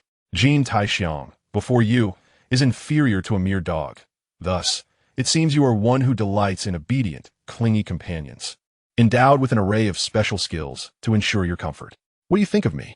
As she spoke, the woman playfully licked her lips, her seductive allure fully on display. Yet, just as she believed her beauty and charm had etched a trace of fondness in Lu Ming's heart, her alluring demeanor was abruptly replaced by agony. Her brows furrowed, her expression twisted, and her gaze gradually descended. There, embedded in her chest, was the massive blade she had pressed down. When she raised her eyes once more, she was met with Lu Ming's cold, disdainful gaze, one that regarded her as mere refuse. Subsequently, a powerful foot obscured her sight, crushing her prideful face beneath its weight. With a sickening squelch, the foot pressed down. The blade was withdrawn, and blood gushed forth, the woman collapsing into a pool of crimson, convulsing unconsciously before becoming lifeless. How repulsive. Her entire being is worth less than a single strand of hair for my beloved Chushue's technological marvels, and she dares to covet my beauty? How dare she? With a flick of his wrist, the blade was unleashed, blood and energy surging forth, rendering the weapon glinting with a chilling radiance. Having faced death directly and witnessed the slaughter of countless foes, there exists no lingering trauma of taking a life. They are merely corporeal forms, mere shells. "Xiaoxue, bind them," he commanded. Chushuo extended her small hand, weaving a web of strands that effortlessly ensnared the remaining 8 men from Nanhan's, wrapping them into cocoons. Upon completing this task, Lu Ming raised his hand and silently recited greed, watching as 3 corpses disassembled for reclamation. Successfully decomposed the corpse of the junior hunting warrior Jin Taixiang, acquiring 1410 specialized crystals and 200 milliliters of junior warrior energy liquid. Successfully decomposed the corpse of the ultimate soldier Park Hina, acquiring 410 specialized crystals. Successfully decomposed the corpse of the ultimate soldier Choi Yongjun, acquiring 410 specialized crystals. What does this imply? The decomposition of human corpses yields specialized crystals? The amount precisely aligns with the cumulative requirements for advancement in specialization. Ah, but wait, greed doubles the collection yield. This suggests that ordinarily, one would only obtain half of the total required for advancement from human corpses. Finally, it dawned upon him why these mere Nanhans could ascend to junior hunting warriors in such a short span. It was likely due to the resources amassed from slaying their own kind. After all, with a higher level, defeating elite soldiers and ultimate warriors could yield 50 to 150 specialized crystals. In this manner, isn't it swifter and more convenient than hunting other species? He chuckled softly, glancing at the 8 individuals securely bound by spider silk, feeling quite tempted. Each of those 8, under Lu Ming's scrutinizing gaze, shuddered with a sense of dread that coursed through them. Prompt. Nearby, 3 unclaimed spatial bags detected. Would you like to acquire them? Indeed, yes. The successful retrieval of the unclaimed spatial pouch yielded an impressive array of items. 160 slots in the spatial pouch, 2,560 specialized crystals, 400 silks, 100 boxes of farmer's pure water, 47 boxes of beef instant noodles, 35 compressed biscuits, 74 bottles of assorted beverages, 3 long swords, 1 premium steel straight knife, 1 Type 54 pistol, 24 rounds of 762mm ammunition, 2 pieces of Parkina's clothing, and 10 unidentified toys. The initial bounty brought him immense joy. Yet the peculiar items that followed left him utterly perplexed. He simply could not comprehend them. Notification. The capacity of the spatial pouch is full, and item retrieval cannot proceed. Upgrading the pouch's level will expand its capacity. Notification. Detected that the pouch contains 160 slots. Would you like to inherit the slot count? Oh, such an operation exists? Indeed. Notification. Inheritance of the spatial pouch successful. Current slot count is 108,160. The successful retrieval of another unclaimed spatial pouch yielded an additional 80 slots, 768 specialized crystals, 120 silks, 10 boxes of farmer's pure water, 5 boxes of beef instant noodles, 1 samurai sword, 2 sets of Parkina's clothing, and 2 unidentified toys. Another successful retrieval resulted in yet another 80 slots, 900 specialized crystals, 300 silks, 30 boxes of farmer's pure water, 22 boxes of beef instant noodles, 20 compressed biscuits, 150 bottles of assorted beverages, 2 daggers, 10 sets of specialized clothing, 500 milliliters of essential oil, 8 sets of women's attire, 7 pieces of gold jewelry, and 20 various unidentified toys. Notification. The capacity of the spatial pouch is full, and item retrieval cannot proceed. Upgrading the pouch's level will expand its capacity. Lu Ming, Chapter 53. You should be quite proficient. The Land of Bullets, where each game is more extravagant than the last. What's going on here? Was there a heist at some shop? His pouch was once again stuffed to the brim. The crucial question is, can these items last so long? Will they not spoil? He meticulously organized the pouch, destroying everything on the spot, especially those mysterious and incomprehensible colorful items. Lu Ming did not wish to touch them at all. Notification. The spatial pouch has sufficient empty slots. Resume retrieval of remaining items. Successfully retrieved remaining items, acquiring 660 spatial crystals. Spatial crystals? Were they? His gaze shifted to the last slot of the spatial pouch, where a purple triangular crystal in a stacked state caught his eye. He clicked to examine. Spatial crystal, special item. Type, consumable. Description, a special crystal obtained by decomposing an unclaimed spatial pouch, containing wondrous spatial power. Accumulate 1,000 of these to unlock a special feature of the spatial pouch. Decomposing an unclaimed spatial pouch unlocks a special feature of the spatial pouch. Repeating this to himself, Lu Ming felt a flicker of interest. Notification, a spatial crystal has been detected within the pouch. The special feature column of the spatial pouch is now open. A sound akin to a flipping book echoed through the air. Suddenly, the right side of the spatial satchel unfurled a page reminiscent of the talent list from League of Legends. It featured 2 columns of options, auxiliary traits and functional traits. Each trait encompassed a total of 5, arranged in 5 tiers from top to bottom. Currently, only the first tier displayed 2 highlighted traits, while the remaining 4 tiers were entirely locked. The 2 highlighted traits were Spatial Mark and Vehicle Storage. Spatial Mark. This allows the user to unveil a blank map, leaving markers at previously visited locations. Vehicle Storage. This grants an additional slot in the spatial satchel for storing one mode of transportation. In awe, Lu Ming was struck by the novelty of it all. Auxiliary and functional. One serves to assist oneself, while the other enhances the satchel. Both traits were remarkably useful. Yet the notion that such advantageous features require the sacrifice of lives seemed rather grim. However, glancing at the considerable number of spatial crystals accumulated by the Southern Cold people, it was evident that the proclivity for violence was far from scarce. Entering this realm, he could justifiably act as an agent of justice while opportunistically collecting spoils along the way. Conversely, retreating would enable him to exploit the avaricious tendencies of others to seize their prey, thus creating discord and reaping the rewards. Regardless of the approach, he could effortlessly harvest spatial crystals without any burden. Regrettably, the current quantity of spatial crystals was insufficient to unlock a single trait, rendering ultimate transcendence unattainable. Otherwise, he would have been eager to witness the extraordinary evolution of these traits after 2 tiers of enhancement. Casting a glance at the 2 80-slot satchels within the space, Ming examined them briefly. Ownerless spatial satchel. Category: spatial container. Description: a spatial backpack that has lost its owner. Direct storage operations are not possible. It can transfer its slots to a smaller satchel or be disassembled into spatial crystals. This description matches that of the spatial crystals perfectly.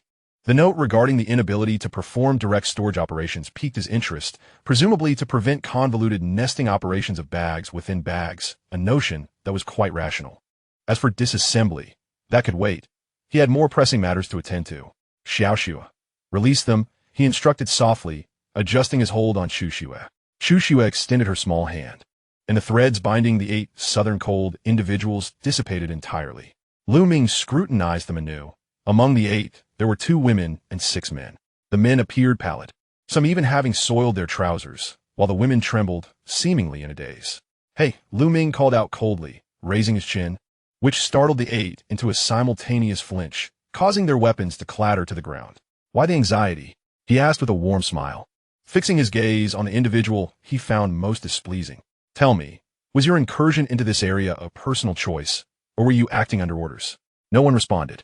Ming scoffed dismissively and swung his arm, launching the massive ring blade. A swift whoosh echoed in the air. The individuals he had been observing vanished in an instant. By the time the crowd realized, a deafening crash reverberated from behind. Turning towards the sound, they beheld a man who had been standing unscathed just moments ago, now impaled against a beam, blood gushing from his mouth and nose, writhing in agony. "Do not misunderstand my inquiry. Silence is not an option." Ming's voice resonated like that of a vengeful spirit, drawing their gazes back to him. 2 women from Nanhan, already trembling with fear, promptly fell to their knees. One stammering, "If we speak, will you spare us, Appa?" Ming flashed a benevolent smile. "Of course not." Upon hearing the first 3 words, the woman's expression momentarily relaxed. But the subsequent 2 words engulfed her in an even deeper despair. "Please, do not wear such expressions," Ming reassured. "I have yet to finish my statement. If you can answer my questions earnestly and assist me in conquering this mall, not only will I spare you, but I could also grant each of you 1,000 specialized crystals. Imagine a thousand that could elevate you to the rank of a novice hunting warrior. You would wield tremendous power. Thus, I implore you to avoid any more of those discordant scenes. We are all human, of the same kin, merely divided by borders. If it is not absolutely necessary, I would rather not stain my hands with the blood of my own kind. Wouldn't you agree?" As these words echoed throughout the room, the people from Nanhan were taken aback. The sentiment felt eerily familiar, as if they had just heard a moment ago. "Now, do you wish to emulate that fellow behind you, or will you embrace my proposition?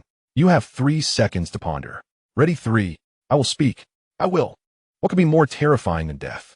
At that moment, they finally grasped the horror of being oppressed, haunted by the specter of death. Yes. It was initiated by Kim Taesang's brother, Kim Jong-hook. He acquired a map revealing the connections between regions and advocated for the hunting of humans, asserting that it is far simpler than hunting the aberrants and guarantees 100% yield of specialized crystals. Therefore, you have adopted a different strategy, abandoning the struggle against the aberrants in favor of targeting humanity. Ming interjected, continuing the woman's thoughts. "So, you also slay your own countrymen?" She paused for 2 seconds, then gently nodded. "Kim Jong-hook believes that the weak do not deserve to live. They waste resources. It is better to sacrifice oneself to become the nourishment for the strong, to become part of the strong." A profound statement, Ming remarked, almost tempted to applaud this philosophy of survival. Was it wrong? Certainly not. In fact, Such a mindset aligns perfectly with the worldview of a post-apocalyptic era. However, knowing such a person was nearby could not be overlooked. He could not allow this individual to thrive. He then inquired, "What level is Kim Jong-hook at now?" The woman shook her head and quickly added, "Once we leave the Starlight District and enter this area, we can no longer establish contact with the previous region, so we are unaware of Jin Jinghe's current rank. However, when we depart from the Starlight District, he had just reached the pinnacle of a soldier." Lu Ming pondered this. Having just attained the peak of soldier upon their exit, a night and a half day had since passed. Jin Taixiang, his younger brother, had already become a novice hunting warrior. Jin Jinghe would undoubtedly be stronger, if not more so. Could he have reached the intermediate level? It seems unlikely, yet not entirely impossible. He had not achieved ultimate transcendence, and if he focused solely on enhancing his rank without awakening his powers, it was indeed feasible for him to attain the intermediate warrior status. After all, as his famous saying goes, killing guarantees the drop of specialization crystals, unaffected by drop rates. The weak sustain the strong. "You are commendable," Lu Ming sincerely acknowledged. While others take up arms and advance in a semi-surrounding formation, Lu Ming turned to the woman from the south, who had responded to his query. "Merely stand behind them with your weapon drawn, keeping your gaze fixed upon them. Should anyone dare to retreat a single step or turn a flee, execute them on the spot. The specifics need not be elaborated. You should be quite proficient in this." Chapter 54. "You already knew, I am aware," the woman from the south replied, her expression shifting before ultimately grasping her katana, directing it towards her former comrades. The teammates, upon witnessing this, displayed complex emotions. Realizing she had no other choice, they reluctantly took up their weapons and proceeded deeper into the fourth level. Lu Ming, cradling the angelic sister in his arms, trailed behind, passing by the pillar where the massive ring blade was embedded, locking his gaze onto the corpse of the fallen Southlander. Silently contemplating greed, successfully decomposed the corpse of Nzaixian, obtaining 410 specialization crystals. Another peak soldier had fallen. It seemed that hunting humans was indeed remarkably efficient. As long as one maintained good health, they could qualify as a novice soldier. Those who had undergone training, fitness routines, or possessed superior physical attributes could reach the intermediate soldier level. By first eliminating intermediate soldiers to accumulate specialization crystals, 20 individuals yielding 100 crystals, one could elevate oneself to the rank of a senior soldier. Subsequently, leveraging the advantage in numbers and weaponry to hunt senior soldiers, each yielding 50 specialization crystals, 6 individuals would net 300 crystals, allowing one to ascend to the rank of a peak soldier. If the scheme were to be designed even more deviously, with internal competition akin to nurturing a puppet, culminating in Jin Taixiang and Jin Jinghe's involvement, it would prove to be a remarkably lucrative endeavor. Thus, it stands to reason that once one abandons their moral compass and humanity, shortcuts can be found in any endeavor. Successfully recovered an unclaimed spatial satchel. Obtaining an 80-slot spatial satchel, 256 specialization crystals, 75 silks, 5 boxes of pure water from Farmer Sanquan, 5 boxes of beef instant noodles for bottles of assorted beverages, 1 dagger, a complete set of personal clothing for Parkina, and 6 varieties of biscuit snacks. Once again Parkina, in silence. He disposed of the unsightly items and leaped into action, drawing the massive ring blade from the pillar. The 7 individuals before him sensed the movement behind them and instinctively turned around, only to behold Lu Ming, cradling the heavenly sister and brandishing the enormous blade in an unsettling pose. The heart, already chilled to the core, was instantly frozen upon the shadow of that figure, etching itself into their very souls. "What are you looking at?" Pressed forward with haste. With blades drawn, the 7, gripped by fear, hurried onward, ready to slay the larvae that lay before them. Having learned the vulnerabilities of these creatures from the preceding group, they felt no pressure in their task. Yet, the gaze from behind them instilled a disconcerting urgency, a constant risk of losing control. Wait a moment. As they witnessed a multitude of larvae fall, Lu Ming called out to them, "Leave the corpses as they are. There is no need for you to collect them." What a farcical situation. Here he was, a man of insatiable greed, disregarding the ownership of the prey, intending to claim the essence of the corpses for himself, requiring these hapless souls to collect at a loss. The group was perplexed. Having slain the larvae, wouldn't he leaving them behind be a waste? Yet, with the devil himself speaking, none dared voice dissent, and they continued their advance. It must be said, the prowess of an elite soldier is evident. The efficiency in dispatching lesser abominations is remarkable. In less than half an hour, the majority of the larvae on the 4th floor had been slaughtered, their bodies forming a pathway leading directly to the 5th floor. Ming, visibly satisfied, commanded continue upward. The group exchanged glances but offered no resistance as they ascended the now-still elevator. Upon reaching the 5th floor, they discovered it to be an internal cinema of the shopping mall. The expansive counters and halls contained only a few scattered larvae wriggling about. Yet, in the long corridors leading to the various screening rooms, not a single abomination was in sight. Could it be that the 5th floor held nothing? Had they succeeded in their mission without a fight? A wave of joy surged within them, suggesting that survival was within reach. Look at you all. Relaxed as if you feel relieved, Ming's voice pierced the air once more. The group jolted at his words, hastily turning back in fear. Ming chuckled softly, exhaling a sigh. In truth, even had I not appeared to disrupt your plans, you would still meet your demise here. For the moment you set foot on the 5th floor, the scythe of death was already poised at your throats. As these words left his lips, the 7 for Nanhan were taken aback, about to inquire further when their vision was arrested by a towering abomination, nearly 2.5 meters tall. Its body glistening with metallic sheen and adorned with dark red markings. It wielded a blade over a meter long, slicing through the air in a lethal arc spanning 7 to 8 meters. With a chilling swish, the first 7 were cleaved in two, their innards spilling forth in a gruesome display. They watched in horror as their vision plummeted from the normal height to the ground below. An agonizing pain tore through their flesh. The air was filled with their piercing screams, echoing throughout the cinema and reverberating into the vast emptiness of the mall beyond. Ming descended from the air, cradling Chushue, and landed gracefully before the 14 dismembered members of the Southern Cold faction. With a steady voice, he remarked, "The mutated sickle owl, classified as an E-class elite, relentlessly pursues any intruder into its territory until it utterly annihilates them. Its prowess surpasses that of an ordinary novice hunter. And there are 3 others of its kind within this 5th layer. Among the 7 Southern Cold individuals, 2 unfortunate souls on the far left had succumbed to decapitation due to the angle of the attack, while the remaining 5, despite their mortal wounds, managed to endure for a few fleeting seconds before the life drained from them. The excruciating pain kept them conscious, their minds alert through the haze of agony." Upon hearing Ming's detailed exposition, the woman he had favored managed a bitter smile, saying, "So you were aware all along." With a casual demeanor, Ming evaded the second strike of the mutated sickle owl, choosing not to respond to her inquiry. For as soon as she uttered those words, vitality had ebbed away with the loss of blood. With a silent invocation of swiftness, his form flickered and vanished, only to reappear behind the mutated sickle owl. He raised his colossal ring blade, channeling all his strength into a decisive slash. The blade's shimmering arc cleaved through the sickle owl, piercing its vulnerable heart. In the face of Ming's overwhelming might, the mutated sickle owl could inflict no harm upon him.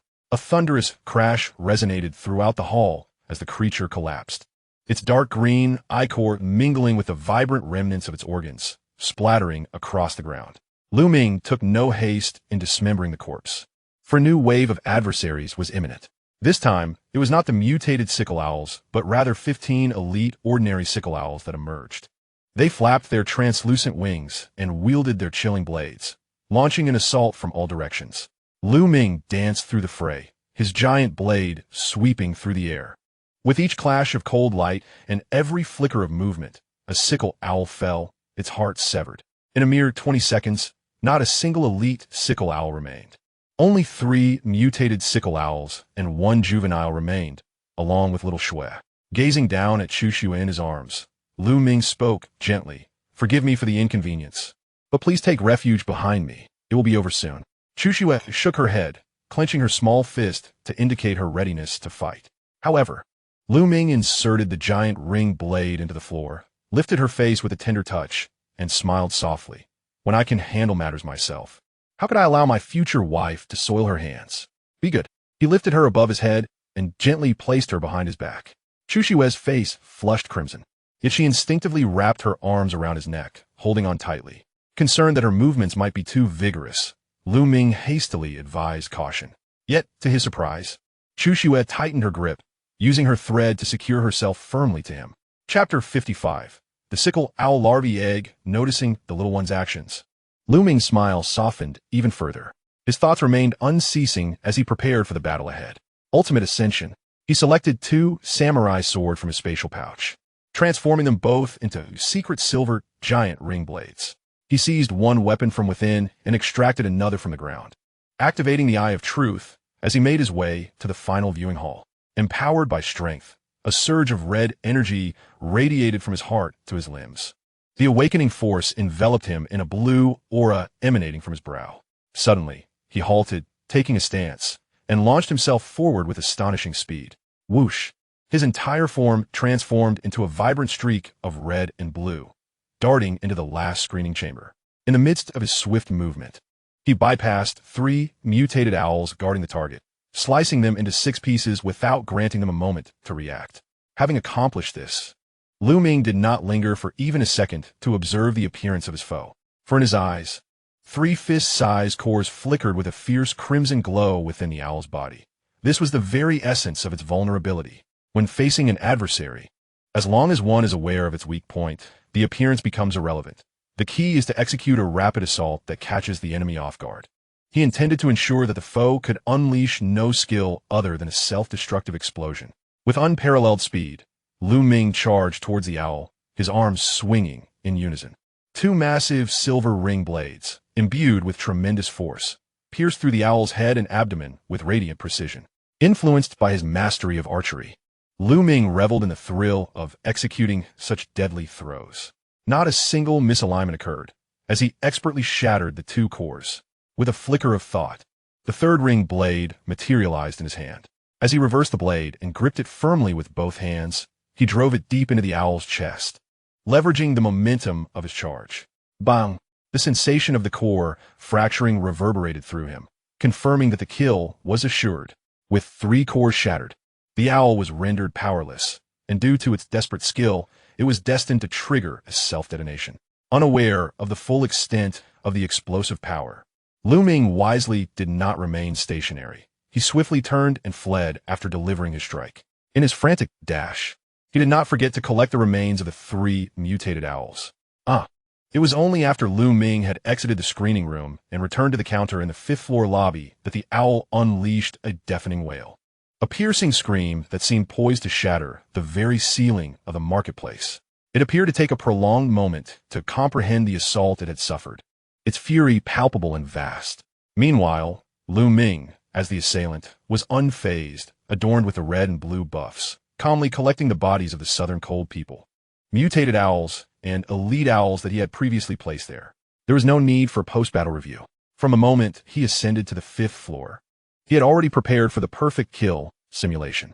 The enemy's forces and numbers had all been laid bare under the scrutinizing gaze of the Eye of Truth. He was acutely aware of his own capabilities. As long as he managed to suppress any unexpected variables to 0, his chances of victory stood at a resounding 100%. This was a certainty. Hence, he began the encounter by fully stacking all enhancements. Thus, even in the event of unforeseen circumstances, he could retreat with utmost vigor, ensuring that he would not lament his lack of effort in his final moments. Boom!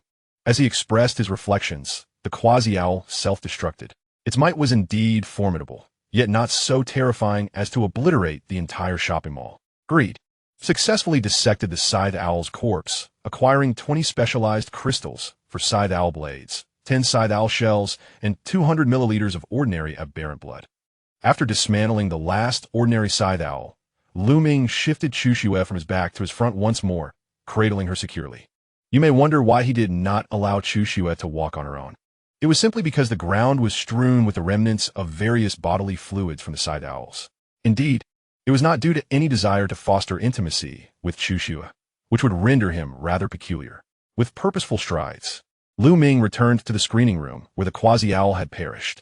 Upon witnessing the scene at the entrance, he felt a momentary hesitation. The yellow-green bodily fluids, greasy and fragmented fat, and connective tissue rendered the area nearly impassable. He was uncertain if collecting these remnants counted as gathering the essence of the entity. Greed successfully recovered the remains of the quasi-owl, obtaining 50 specialized crystals, 12 owl king blades, 20 owl king shells, 200 milliliters of E-class royal aberrant blood, and 10 scythe owl larval eggs. The names of the materials had all changed. It warranted further examination. Owl King Blade, E-Class Royal Grade. Category: Royal Aberrant Material. Description: the forearm of the E-Class Quasi-Owl, possessing hardness and sharpness equivalent to that of Mithril, suitable for the crafting of specialized biological weaponry. Usage requirements: intermediate forging proficiency or above. Owl King Shell, E-Class Royal Grade. Category: Royal Aberrant Material.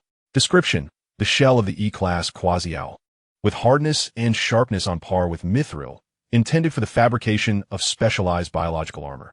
Usage requirements: intermediate forging proficiency or above. Although it was a Quasi-Owl, it had attained royal status, elevating the crafted weaponry and armor to Mithril quality, which was quite commendable overall. Let's inspect the next associated blood sample. E-Class Royal Aberrant Blood. Category: Special Material. Description: blood produced by E-Class Royal Aberrant creatures, endowed with potent aberration energy with a remarkably broad range of applications. It can be consumed by aberrant beings to accelerate their growth, with a minuscule chance of acquiring royal lineage, thus inducing aberrant genetic evolution. It may also be utilized in the creation of biological weaponry, significantly enhancing their potency, with a certain probability of bestowing royal abilities. If employed in the crafting of lower-tier biological weapons, it guarantees the inheritance of one aberrant biological skill from the original material. Aberration energy contained, 500. Undoubtedly, it must be preserved carefully for future use. Lastly, the item he was most concerned about. Scythe Owl Larval Egg E-Class. Category: E-Class Larval Egg. Description: upon hatching, it will give birth to one of the insectoid species, the scythe mantis larva. With proper nurturing, it will evolve into a highly aggressive and fiercely loyal E-Class elite variant of the scythe mantis. Hatching recognition conditions: high purity alien protein 5, mastery of basic childcare techniques, intimate incubation for 10 seconds, and the first entity it sees after hatching must be the one who hatched it. Current status: not yet hatched. Indeed, there are 10 alien biological eggs. The scythe mantis, known for its formidable prowess, matures into a striking creature, an evolved variant of the flying mantis. A king-level individual can effortlessly hunt several intermediate hunting warriors. Unfortunately, at its peak, it only evolves into an elite scythe mantis, which can at best serve as an extreme warrior. In other circumstances, it would be a formidable force. However, in his possession, it would merely be a burden.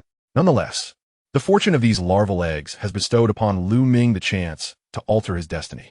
Ultimate Ascension. Chapter 56. Basic Proficiency, Self-Selected Tome.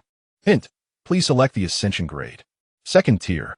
Hint: ascending the scythe mantis larval egg requires the consumption of 1,000 specialized crystals. Did you add an extra 0? When he ascended the B-class mutated larval egg to S-class, it only cost 3,500. Oh no, at that time, he was not ascending the mutated larval egg, but rather the material of the supply box. It was a design flaw of the supply box that allowed him to elevate its grade and simultaneously alter the contents within.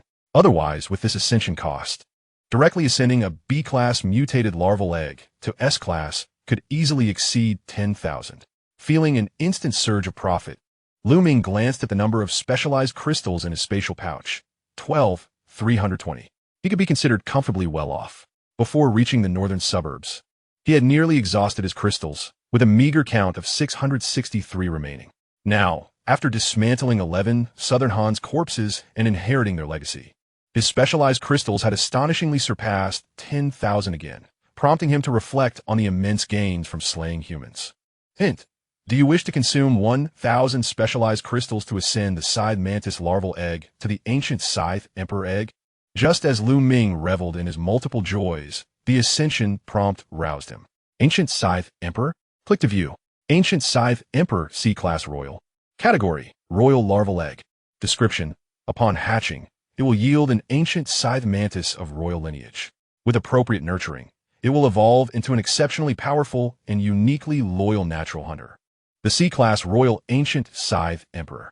Hatching recognition conditions: alien energy 100, mastery of basic childcare techniques, intimate incubation for 30 minutes.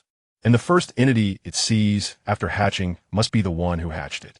C-class, royal, impressive. Without question, it must ascend. Just not at this moment. Cancel. Currently, the specialized crystals should be prioritized for use on the supply boxes. After all, when a box undergoes sublimation, the items within can be sublimated again. In the event of significant consumption, would it not be unfortunate to miss out on the shock of new treasures? Safeguard 10 larval eggs of the scythe phantom in one's pocket. If there are any remaining later, they can be hatched on the spot. The sooner they emerge, the sooner they can be nurtured, transforming into one's own formidable strength. Far more effective than human allies, with unwavering loyalty and no room for mishaps. Stepping into the viewing hall, the entire space lay in disarray. The film screen had vanished without a trace, leaving only 3 boxes arranged in a triangular formation, undisturbed in the vicinity where the phantom awaited its demise. Reflecting on the aberrant state of the Kongbao shoe factory and combining it with the peculiar distribution of anomalies here, Ming suddenly experienced a strong sense of déjà vu. It was as if the area had been deliberately fortified by a dungeon boss to guard the treasure chests. As the Eye of Truth surveyed the surroundings and confirmed the absence of any remaining aberrant creatures, he proceeded to the screen stage with Chushua. Purple, blue, white, levels 3, 2, and 1. The supply boxes shimmered with corresponding hues, as if energy danced within every corner of the containers. Following the established protocol, he began by inspecting the lower tier box first. Identification. Level 1 supply box. Special item. Category. Container description. Contains 5 pieces of Delac chocolate and a bottle of multifunctional sports drink. This is indeed a level 1 supply box. The offerings are quite down to earth. Logically, sublimating such items holds little significance, merely elevating the food grade by 2 tiers. However, adhering to the principles of fairness and impartiality, he could not favor one over the other. A level 1 box is still a treasure, is it not? Ultimate sublimation. Prompt. Please select the sublimation tier. Level 2. Prompt. Sublimating a level 1 supply box requires the consumption of 200 specialized crystals. Confirm if you wish to expend 200 specialized crystals to elevate the level 1 supply box to a level 3 supply box. 200 crystals? Let us proceed. Though it feels a bit pricey, especially since the box cannot be taken away. Yet, to refrain feels somewhat regretful, as though a loss would linger. Hesitating for a couple of seconds, Ming sighed softly. Never mind, 200 specialized crystals are not a concern. Confirmed. With a swish, the level 1 supply box dissolved and, in the blink of an eye, reformed as if printed anew. The white box transformed into a purple one, and the contained items evolved accordingly. Level 3 supply box, special item, category, container description, contains 5 packets of exquisite and delightful chocolate and a 100 milliliters intermediate warrior energy liquid. The chocolates had increased from 5 pieces to 5 packets, with both quantity and quality having been enhanced. As for the intermediate warrior energy liquid, it seemed similar to what was obtained when dismantling the corpse of the Golden Tai, though that had been of a lower grade. Opening the supply box, he momentarily disregarded the chocolate and instead retrieved the energy liquid. The test tube is impeccably sealed, the pale blue liquid exuding a refreshing and invigorating visual allure that possesses an inexplicable charm. Identification: intermediate warrior energy liquid, 100 milliliters. Category: consumable. Description: upon consumption, it instantly restores all physical stamina, returning one to peak condition. However, its effects significantly diminish for those above the intermediate hunter-warrior level. A stamina potion. A potion that replenishes stamina instantaneously. What a remarkable find indeed, especially suited for someone with my extraordinary speed. It is an essential remedy for both lethal encounters and evasive escapes. Let us attempt the secondary transcendence. Ultimate transcendence. Note: transcending the intermediate warrior energy liquid requires the consumption of 100 specialized crystals. Do you wish to expend 100 specialized crystals to elevate the intermediate warrior nutritional liquid to the ultimate warrior nutritional liquid? As anticipated, it aligns with the performance of the specialized level advancement. Only the evolution of transcendence, influenced by one's own realm, does not signify a major tier enhancement. This is precisely why I have refrained from attempting transcendence at the specialized level. Nevertheless, even a significant leap in tiers would undoubtedly yield better results as one progresses further. Ideally, the transcendence should occur when the level reaches its zenith, at the point of breaking through the insurmountable, elevating one to the apex. Ahem, perhaps a bit overly dramatic. Cancel. As for products of the same category, there is no need to peruse the descriptions. Aside from the limitations of level recovery, they are essentially identical. Glancing at the chocolate, its packaging bears a whimsical charm, adorned with vibrant colors and golden ribbons, enclosing monochromatic chocolate blocks that seemingly correspond to the label of diverse, delectable flavors. Regrettably, I have never held much interest in food. Perhaps due to a scarcity in my youth, and now, burdened by the responsibilities of adulthood, I simply stow it away in my spatial satchel, not sparing it another glance. Next, my gaze shifts to the secondary supply box, and my twitches slightly. This item has left me with a significant regret. Today, I must achieve complete satisfaction, even if it merely contains a feather. Identification: secondary supply box, special item. Category: container. Description: contains a book on basic mastery of self-selected skills. What is this? Upon seeing the contents of the box, Ming is momentarily taken aback, followed by a blossoming joy. What do we call this? Relying on oneself rather than others. And if relying on oneself is insufficient, then one must look to fate. The coveted mastery of forging has finally arrived. Moreover, it is an exceptional case that allows for dual transcendence. What am I waiting for? Let us get straight to the point. Ultimate Transcendence. Chapter 57. Master Level Forging Mastery. Note: transcending the secondary supply box requires the consumption of 1,500 specialized crystals. Do you wish to elevate the secondary supply box to a level 4 supply box? Is this sudden leap in progression somewhat abrupt? Ah, well, it matters little. I had anticipated this, as the crystals were prepared for this very purpose. Confirm. The secondary supply box disassembles, reforming into a level 4 supply box. Unlike the resplendent 5th level supply box, the 4th level supply box emanates a warm orange hue.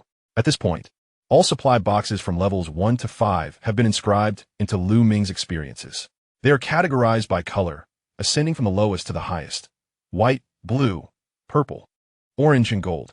Authentication is essential. The established procedures must not be overlooked, as many fatal errors often stem from habitual thinking. 4th level supply box, special item. Category: container. Description: contains a high-level proficiency selection book. Excellent. It remains the same item, merely upgraded from basic to advanced. Pressing the orange-red button, the lid retracts and folds. The inner core gently rises, revealing a blue skill book. Advanced Proficiency Selection Book, special item. Category: skill book.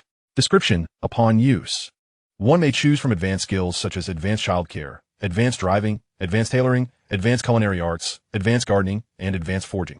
The ability to select one, rather than acquiring it directly, ignites a bold thought within Ming.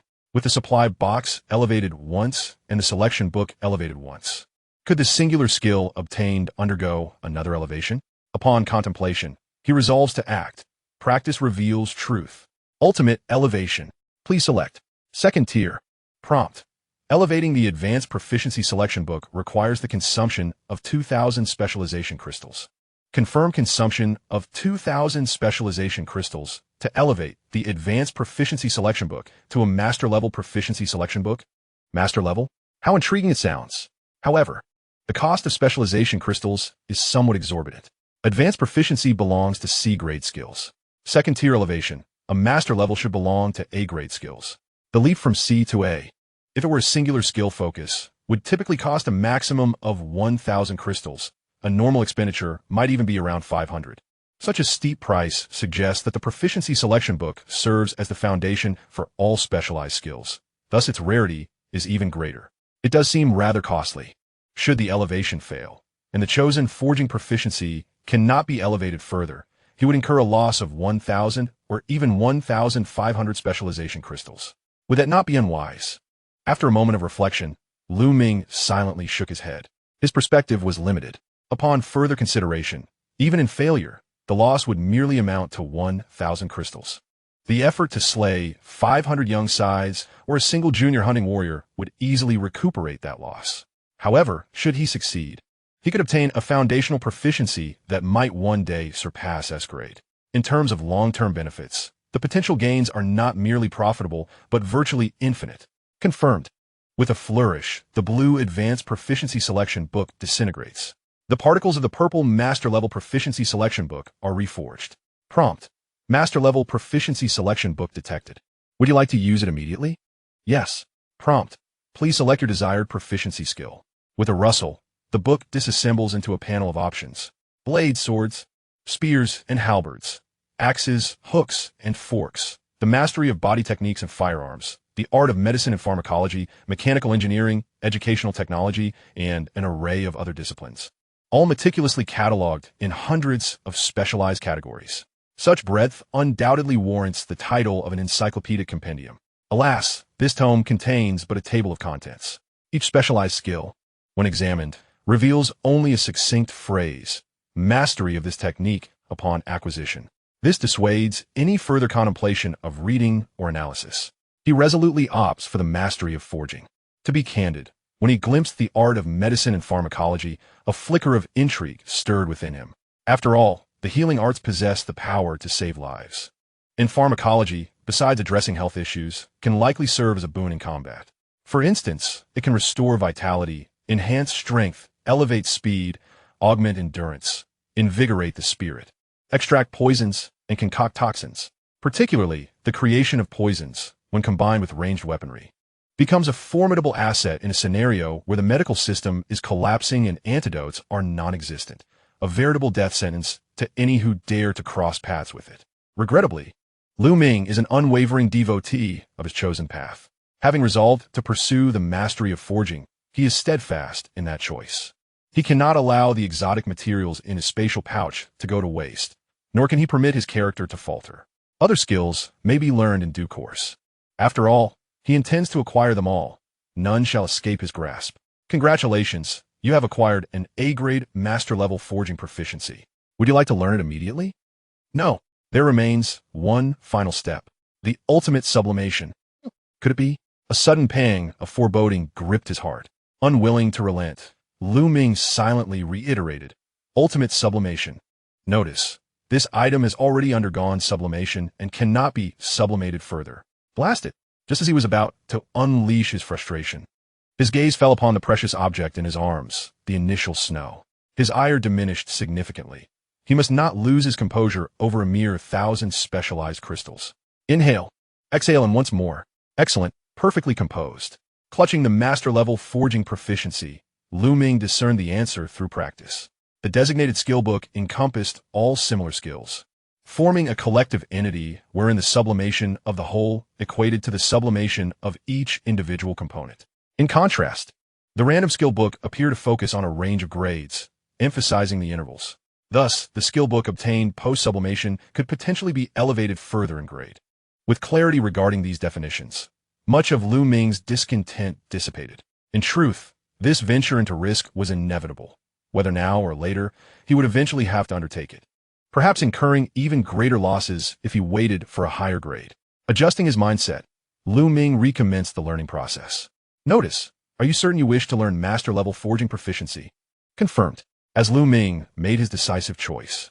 Within an abandoned building on the outskirts of a Xinhui district, the blood-soaked Jin Zhenghe, wielding a katana of the highest quality steel, sat atop a pile of 3 or 4 corpses, coldly gazing down at a South Han man sprawled on the ground. With calmness, he addressed him, Changxian. Considering our lifelong friendship, I shall grant you the opportunity to leave a final word. Song Changxian, his eyes marred with blood, glared back and rasped, Jin Zhenghe, you will undoubtedly face retribution. The words of vengeance had barely escaped his lips when the sharp blade of the katana pierced through the back of his skull, twisting as it struck, ending his life in an instant. That was an unsatisfactory farewell. I shall disregard it. However, the strength you and your compatriots have provided will be etched in my heart for eternity. I promise you, I shall ascend to the pinnacle of this world, achieving what the great South Han could not in the Blue Star. I, Jin Zhenghe, will fulfill this ambition. With that, the corpses around him disintegrated and vanished. And Jin Zhenghe's demeanor shifted from frigid calm to ecstatic fervor. Fixating on the specialized crystallized essence within his spatial satchel, he grinned widely. Only 1,000 more specialized crystals are needed, and I shall elevate myself to the rank of an advanced hunting warrior. At that point, I will hunt the dream moth larvae while awaiting the triumphant return of Zhao Renjun from the Pinga district and my foolish brother. Together, we shall vanquish them and ascend to the ultimate warrior level. In this new world, I, Jin Zhenghe, shall reign supreme. I shall be the emperor. What a thrill! Ah, this is the paradise I have always desired. This is the world worthy of my existence. Chapter 58, Biological Weapons. The blade of the Owl King returning to the Jintian district, the skill book in Ming's hands disintegrated, and a purple orb slowly took shape. As it melded into his forehead, Ming felt an influx of countless experiences and information regarding forging, as if awakening sealed memories. Successfully acquired master-level forging proficiency. Opening his character panel, the master-level forging proficiency prominently occupied the final slot among his skills. Master-level forging proficiency, a grade. Category, proficiency skill. Description, mastery of the forging techniques for alien biological equipment, with master-level certification. The forging skills are exceptionally refined, capable of producing equipment at the source power level. Usage, by silently invoking the forging function, one can access the equipment forging interface. After inputting materials derived from alien life forms, the corresponding equipment recipes will automatically appear. Based on the primary material category, the system will identify the type of equipment to forge with a success rate that increases with higher proficiency levels. Traits. Forging Master increases equipment forging success rate by an additional 40. Traits. Forging Master enhances the probability of inheriting skills from alien life forms by an additional 10. Traits. Forging Master, when equipment forging is successful, the likelihood of inheriting 2 or more skills from alien life forms is increased by an additional 1. When the world equipment forging has a success rate, it seems luck is omnipresent. Glancing at the level 3 supply box before him, he considered the implications of the master-level forging proficiency. Ming, suppressing his urge to unbox, silently recited the incantation to activate the forging feature, eager to delve into the intricacies of equipment forging. A vast interface unfolded before him. Initially, Ming anticipated a myriad of complexities, a cacophony of success rates, skill inheritance probabilities, and multi-skill chances. To his surprise, the entire interface was remarkably simplistic, divided into 3 distinct sections. On the left, 25 slots were labeled main material. On the right, another 25 slots bore the title auxiliary material. In the center stood a technologically advanced mechanical forge, housing 5 slots arranged in a quintuplet formation, prominently inscribed with the word weapon. Surrounding this central structure were 4 slots designated as probability materials. Upon witnessing this, Ming felt a profound sense of gratitude. Indeed, the child had already thrown up. Was this not merely a rehashed enhancement system from a certain game? Could such a flashy feature not have been crafted with more thought? Nonetheless, despite his grumbling and complaints, he knew he had to make use of it. He retrieved the blade of the King of Owls from his spatial pouch and unceremoniously tossed it into the main material area of the forging interface. Considering the previous relationships of inclusion and exclusion, Ming chose to proceed cautiously with his first weapon and refrain from material elevation. A beam of white light swept across the blade of the King of Owls, and a prompt suddenly materialized. Prompt: forging function scan complete. Main material identified as weapon. Recipe pairing successful. Please select a forging recipe. With a rustling sound akin to turning the pages of a book, a list of crafting recipes cascaded down from the left side of the interface. The options included the King of Owls battle blade and the King of Owls scythe. And that was it. Indeed, you read correctly. The illustrious material could forge only 2 categories. It was both amusing and exasperating, and fortunate that one of the options aligned with his proficiency in blades. Otherwise, he would have to acquire mastery over another weapon type. The King of Owls battle blade, by its very name, promised to be a weapon of formidable presence. As for the scythe, based on past impressions, it would likely exude a sense of coolness. Tall, elegant women and tragic yet powerful young ladies would wield these 2 types with grace. Simply exquisite. What? You inquire about Lolis? Naturally, they should wield heavy hammers, with pink hair, dragging one hand on the ground, deep-set eyes, and a smile exuding warmth. Ahem, I digress. The battle scythe falls under the category of polearm weapons. Unfortunately, he lacked proficiency in polearms and had little interest in weapons that relied on striking enemies with their heads. The broad, lethal surface area of the battle blade was far more suitable.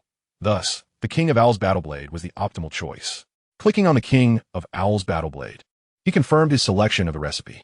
Prompt: forging the King of Owls battle blade requires the consumption of 8 main materials: blade of the King of Owls, 2 auxiliary materials, shell of the King of Owls, and 500 specialization crystals. Goodness, 500 specialization crystals was one thing, but the requirement of 8 blades was quite another. All he had in total was merely 12, a fortunate outcome owing to his greed, which had yielded double the production. Fortunately, the materials were not sublimated.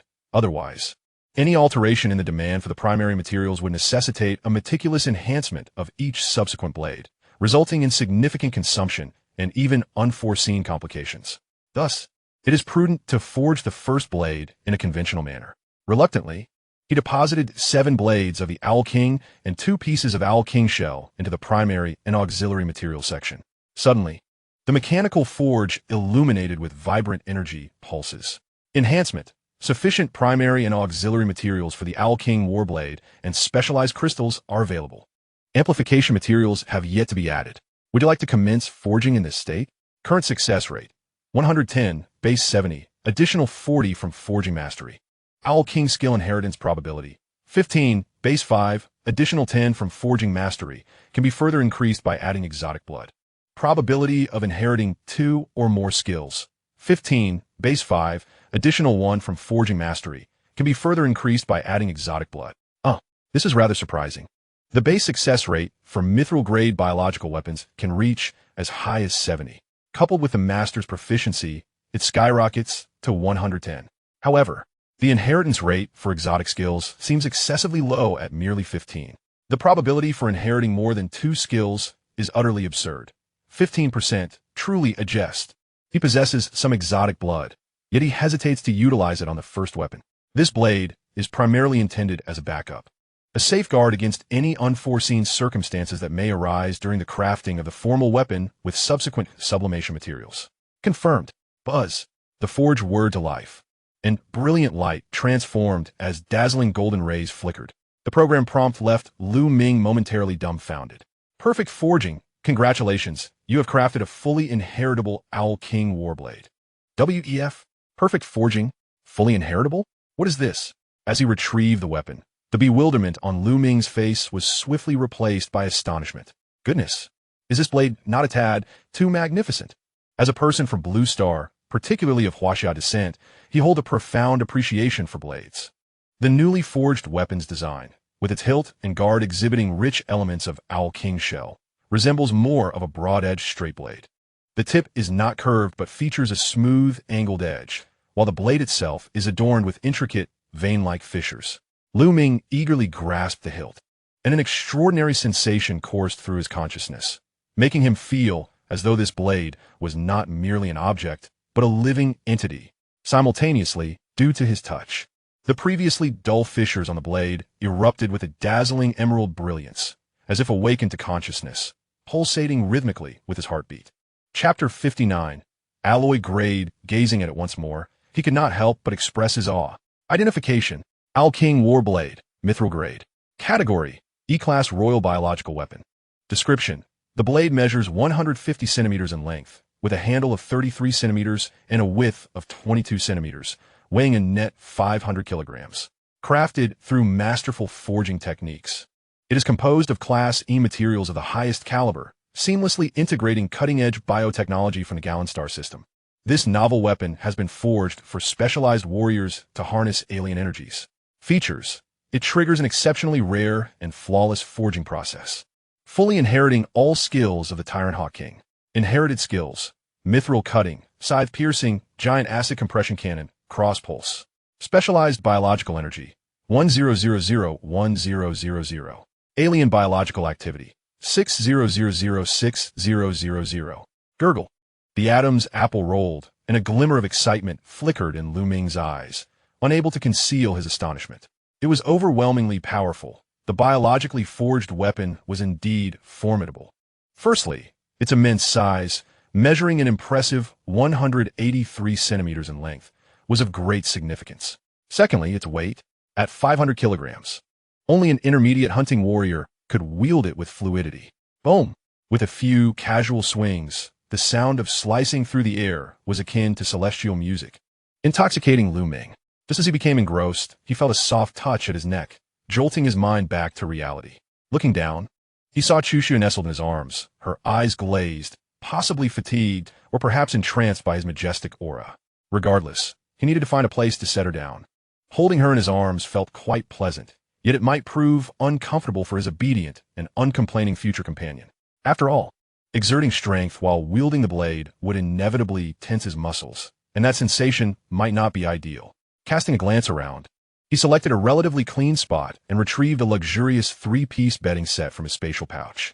The items did not simply appear. They manifested as a shadowy form, reminiscent of furniture in a game's home setting. With a sudden whim, Ming contemplated whether the furnishings could be suspended in midair, allowing the bed to experience free fall.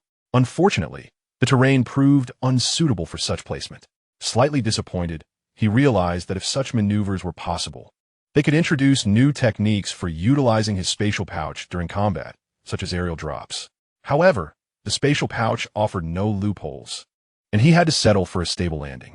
Once the bedding was arranged, Ming gently placed Chushua down, intending to continue his study of the Tyrant Hawk King's battleblade. To his surprise, Chushua, freshly settled, grasped his hand and placed it atop her head. Ming paused for a moment, then smiled. "Do you want me to lull you to sleep?" "Humph." Ming chuckled, but Chushua nodded earnestly, then released his hand, pulling the blanket up to her nose and softly closing her eyes. Indeed, in that fleeting moment, Ming felt his heart begin to melt. Even the romantic allure of the Tyrant Hawk King's weapon diminished to insignificance. A smile involuntarily graced his lips as his fingers wove through her silken white hair. Observing the tranquility radiating from the corners of Chushua's eyes, Ming felt he could cherish such a moment for a lifetime. Gazing at her with such tenderness, Ming gradually ceased his movements only when her breathing became steady. It was not due to a lack of desire to continue, but rather a concern that, as a rough man, he might inadvertently startle her with his unrefined strength. However, just as he began to withdraw his hand, a strand of golden thread manifested from his ring finger. Following the golden thread to its other end, it was perfectly connected to Chushua's hand, indicating that, like him, it was situated on her ring finger. Faced with this sight, Ming was initially taken aback, astonished that Chushua would exhibit such precocious behavior. Yet, upon further reflection, he dismissed the notion. It was implausible, too peculiar. How could Chushua, as an original anomaly of this world, be aware of the marital symbol unique to Blue Star? It had to be a coincidence. Her fear of him drifting away must have prompted this connection, and her mix-up of their hands was irrefutable evidence of her misunderstanding of the gesture's significance. Coming to this realization, Ming felt no sense of disappointment. Rather, he was filled with joy. Such an accidental coincidence was indeed precious, further affirming the fated bond between him and Chushua. He looked forward to the moment she awakened, eager to impart a small lesson. In the future, when they entwined their fates, he would ensure that the golden thread coiled around his left ring finger. There was no ulterior motive. He simply wished for the symbolic meaning of this action to be more rigorous. In an even more buoyant mood, Ming rose and made his way toward the ruins left by the explosion, intent on finding a relatively intact chair to bring back. It was only upon distancing himself that he realized Chushua had not restricted his movements.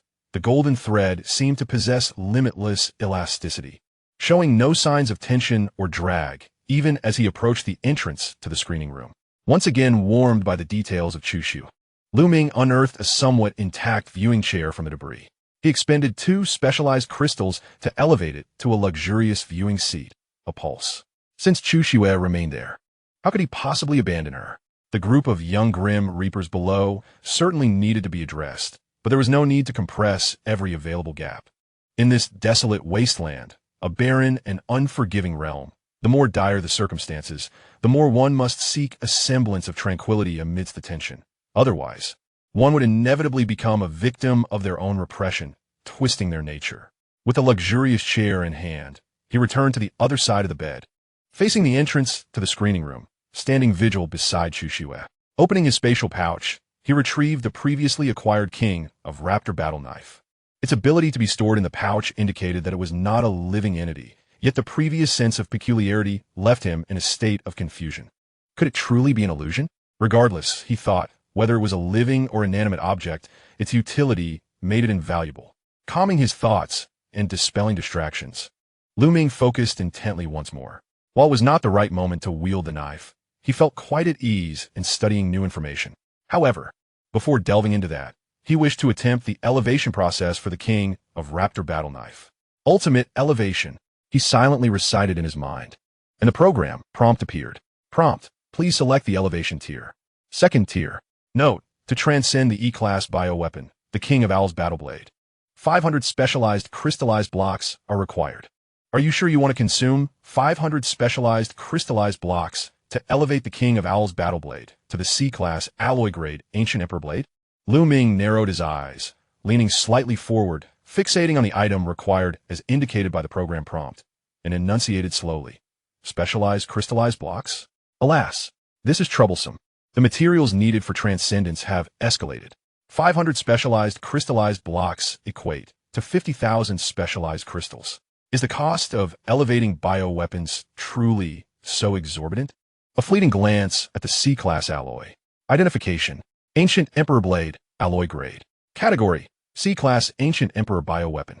Description: blade length 145 centimeters, handle length 36 centimeters.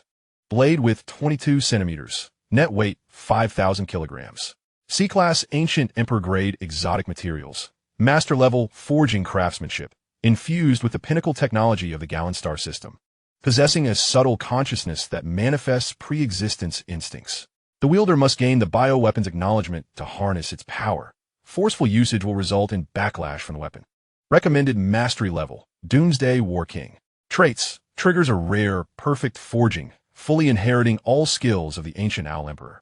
Inherited skills: alloy cutting, blade storm, miniature convergence cannon, death cross slash. Specialized biogenic energy: 1-000-010-000.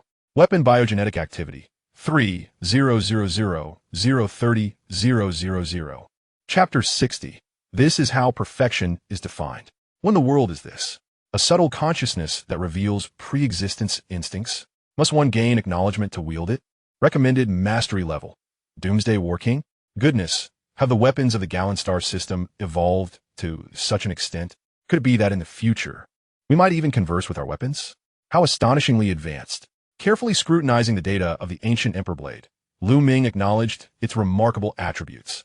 The unique, perfect forging of the original King of Owls battle blade can also be inherited by the Ancient Emperor blade, with all 4 skills receiving comprehensive upgrades. Specialized biogenic energy. Next, he pondered this novel term, which had initially caught his attention, and clicked to examine it further. Specialized biogenic energy. The specialized energy consumed when unleashing biogenic skills, which can be replenished using specialized crystals. Each specialized crystal is equivalent to 10 points of specialized energy. Very well, another insatiable beast consuming wealth. Fortunately, the Ancient Emperor blade's elevation is currently beyond his means. Even if it were attainable, he would lack the capacity to utilize it. Instinctively, Ming glanced at the specialized crystals within his satchel, and his expression immediately soured.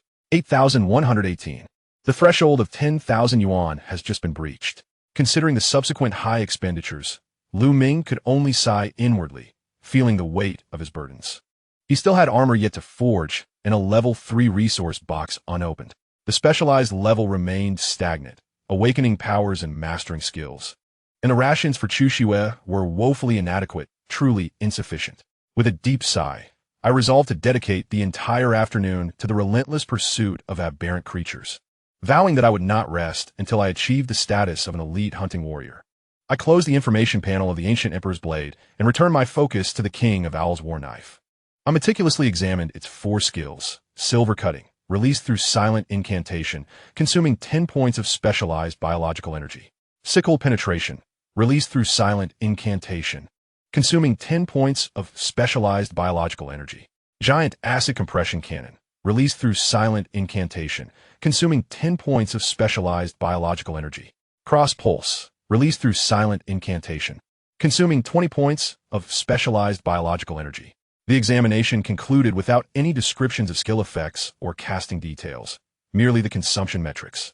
It appeared that, rather than relying solely on visual observation, biological weapons favored direct user experience. I decided to set this aside and move on to the next item. Aberrant biological activity. Frequent use of biological weaponry depletes the biological activity contained within. When biological activity reaches 0, the powers of the aberrant creature will fall into slumber, rendering the weapon incapable of exhibiting its aberrant characteristics, thus degrading into a conventional blade and revealing its true durability, previously concealed by biological activity. Should durability reach 0, the biological weapon is rendered inoperable. Nourishing it with aberrant blood can restore biological activity, equivalent to the energy contained within the blood. This configuration is quite commendable. In essence, As long as sufficient aberrant blood is at hand, a biological weapon can serve its purpose indefinitely. Indeed, I have come to grasp the essence of biological weaponry. It undeniably surpasses ordinary blades, truly deserving its reputation as the pinnacle of technology in the Jialan Star System. I closed the information panel of the King of Owl's War Knife and rummaged through my pack for the King of Owl's Shell. I momentarily set aside my thoughts of forging armor. Previously, I had succumbed to the allure of biological weaponry and queued for a level 3 resource box. Now, I must return to my original plans.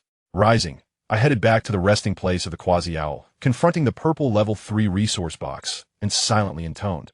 Identify. Level 3 resource box, special item. Category, container. Description, contains a single vial of mental stimulation elixir, 1 use. Mental stimulation elixir? A new product. Mental stimulation elixir. Category, consumable. Effect, when injected into the body, it revitalizes latent potential, resetting all abilities to their unused state.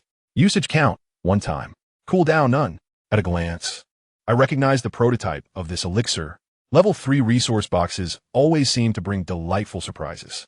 With this, I could utilize the awakening power twice within a single day, allowing for an hour of sustained empowerment. Its only drawback is that it is usable only once. However, it can be sublimated. Ultimate sublimation. Prompt, please select. Second tier.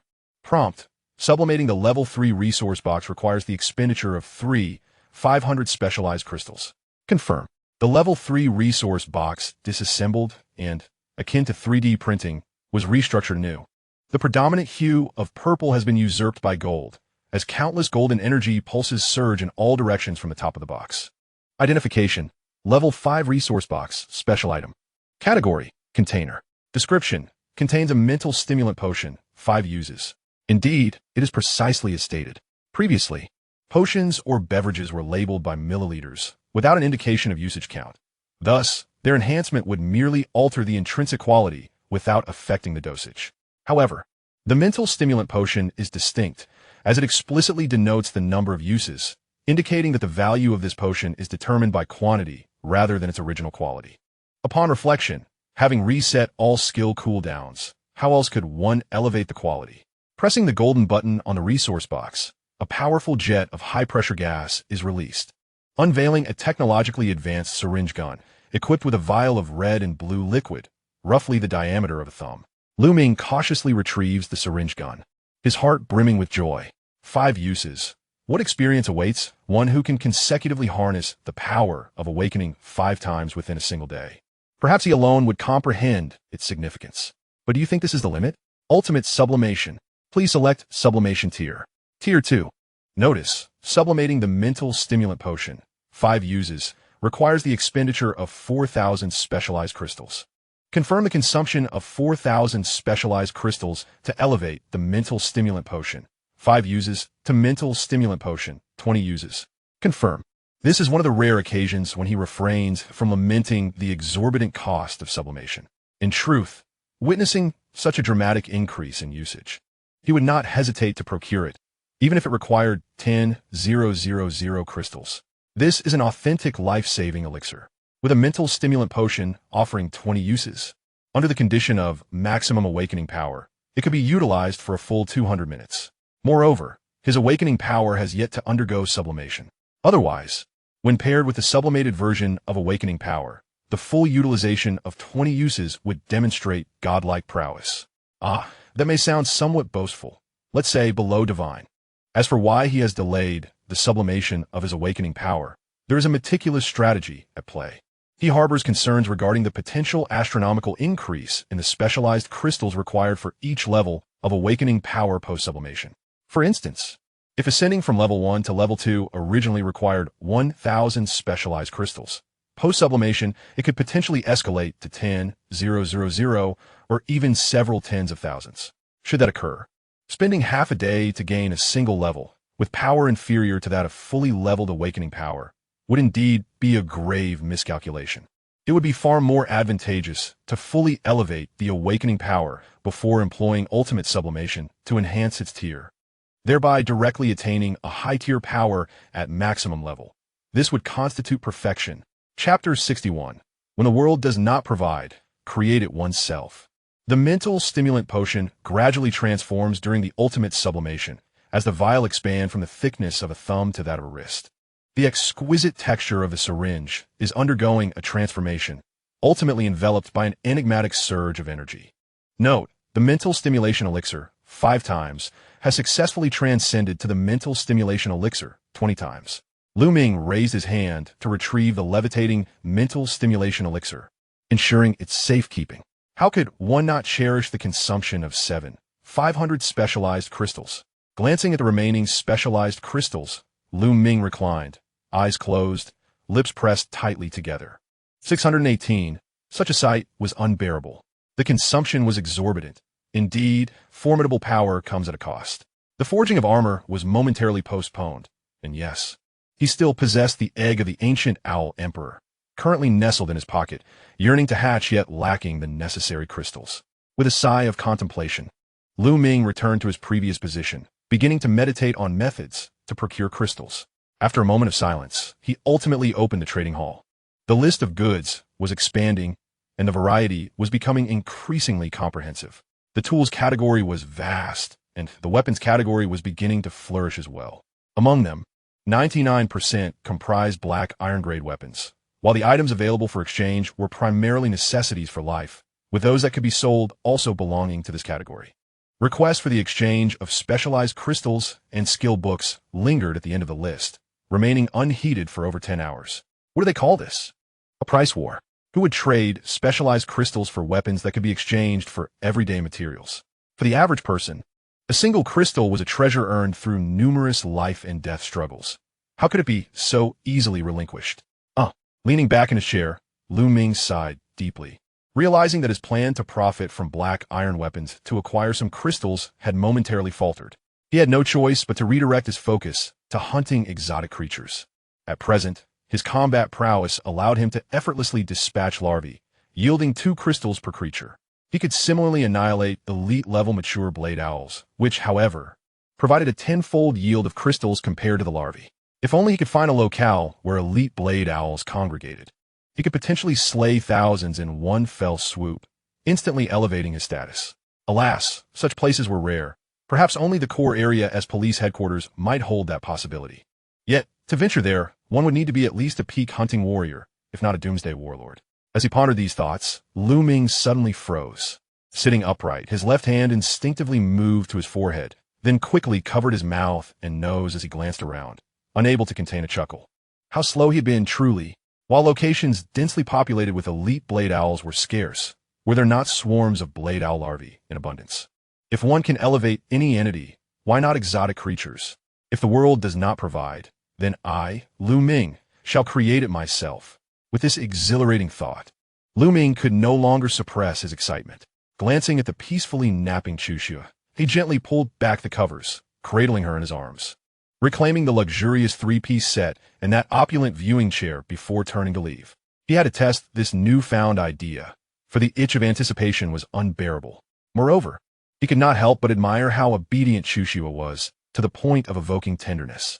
Upon discovering himself being lifted, he slightly opened his eyes to a narrow slit, and upon recognizing his master, he wrapped his arms around his neck once more, surrendering to slumber without a hint of annoyance at being disturbed. This was an angel, a celestial being that had descended by his side. Maintaining a steady pace, Ming returned to the 4th floor of the mall. The corpses left in the wake of Nanhan's slaughter divided the entire 4th level into 2 sections.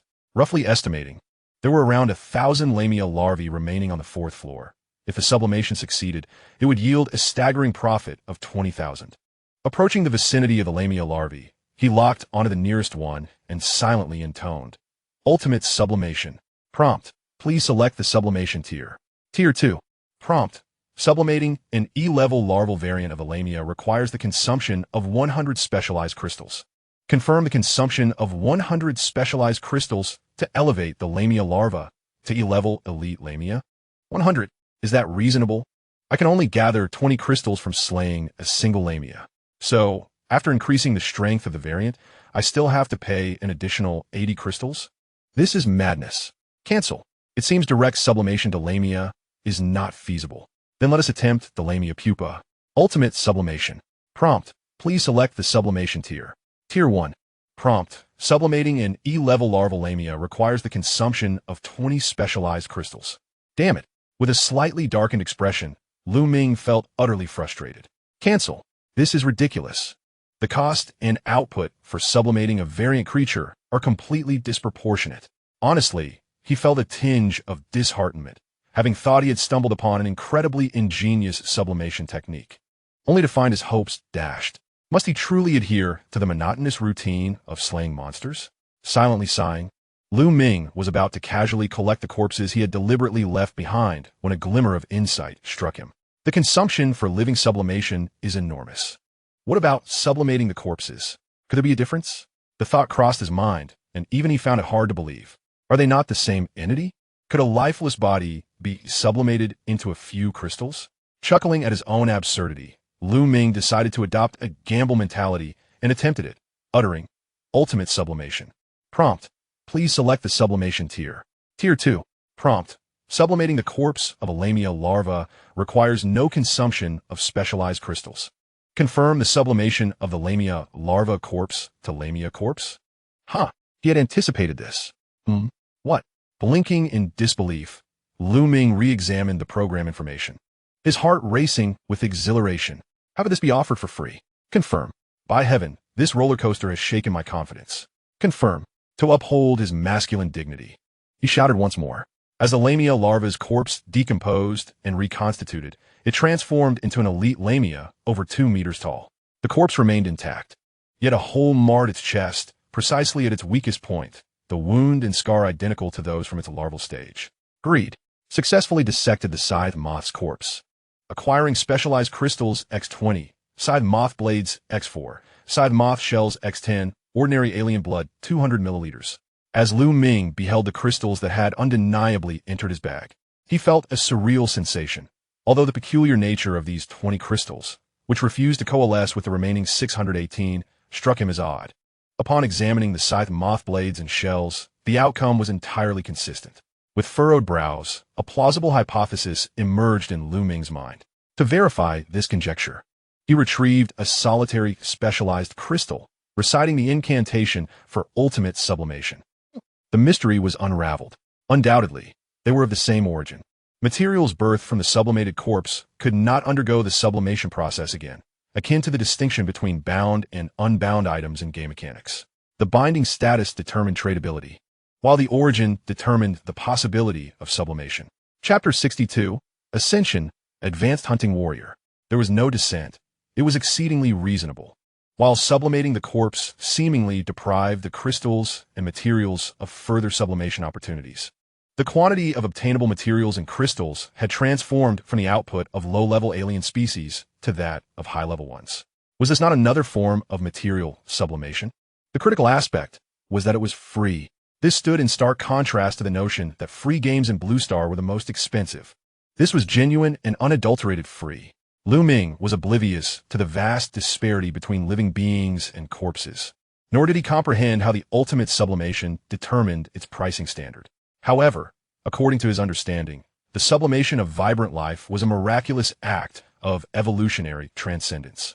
This encompassed not only the apparent enhancement, but also altered the future potential of that living being, constituting a miraculous alteration of fate. Yet what was a corpse? Merely a soulless mass of flesh, a source of sustenance, or perhaps fertilizer.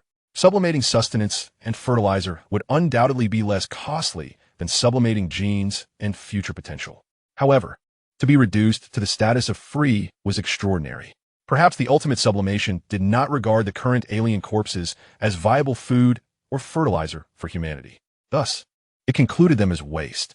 Waste sublimated into high-grade, waste remained waste. Nonetheless, what the ultimate sublimation deemed refuse shone brightly in Lu Ming's eyes. Click!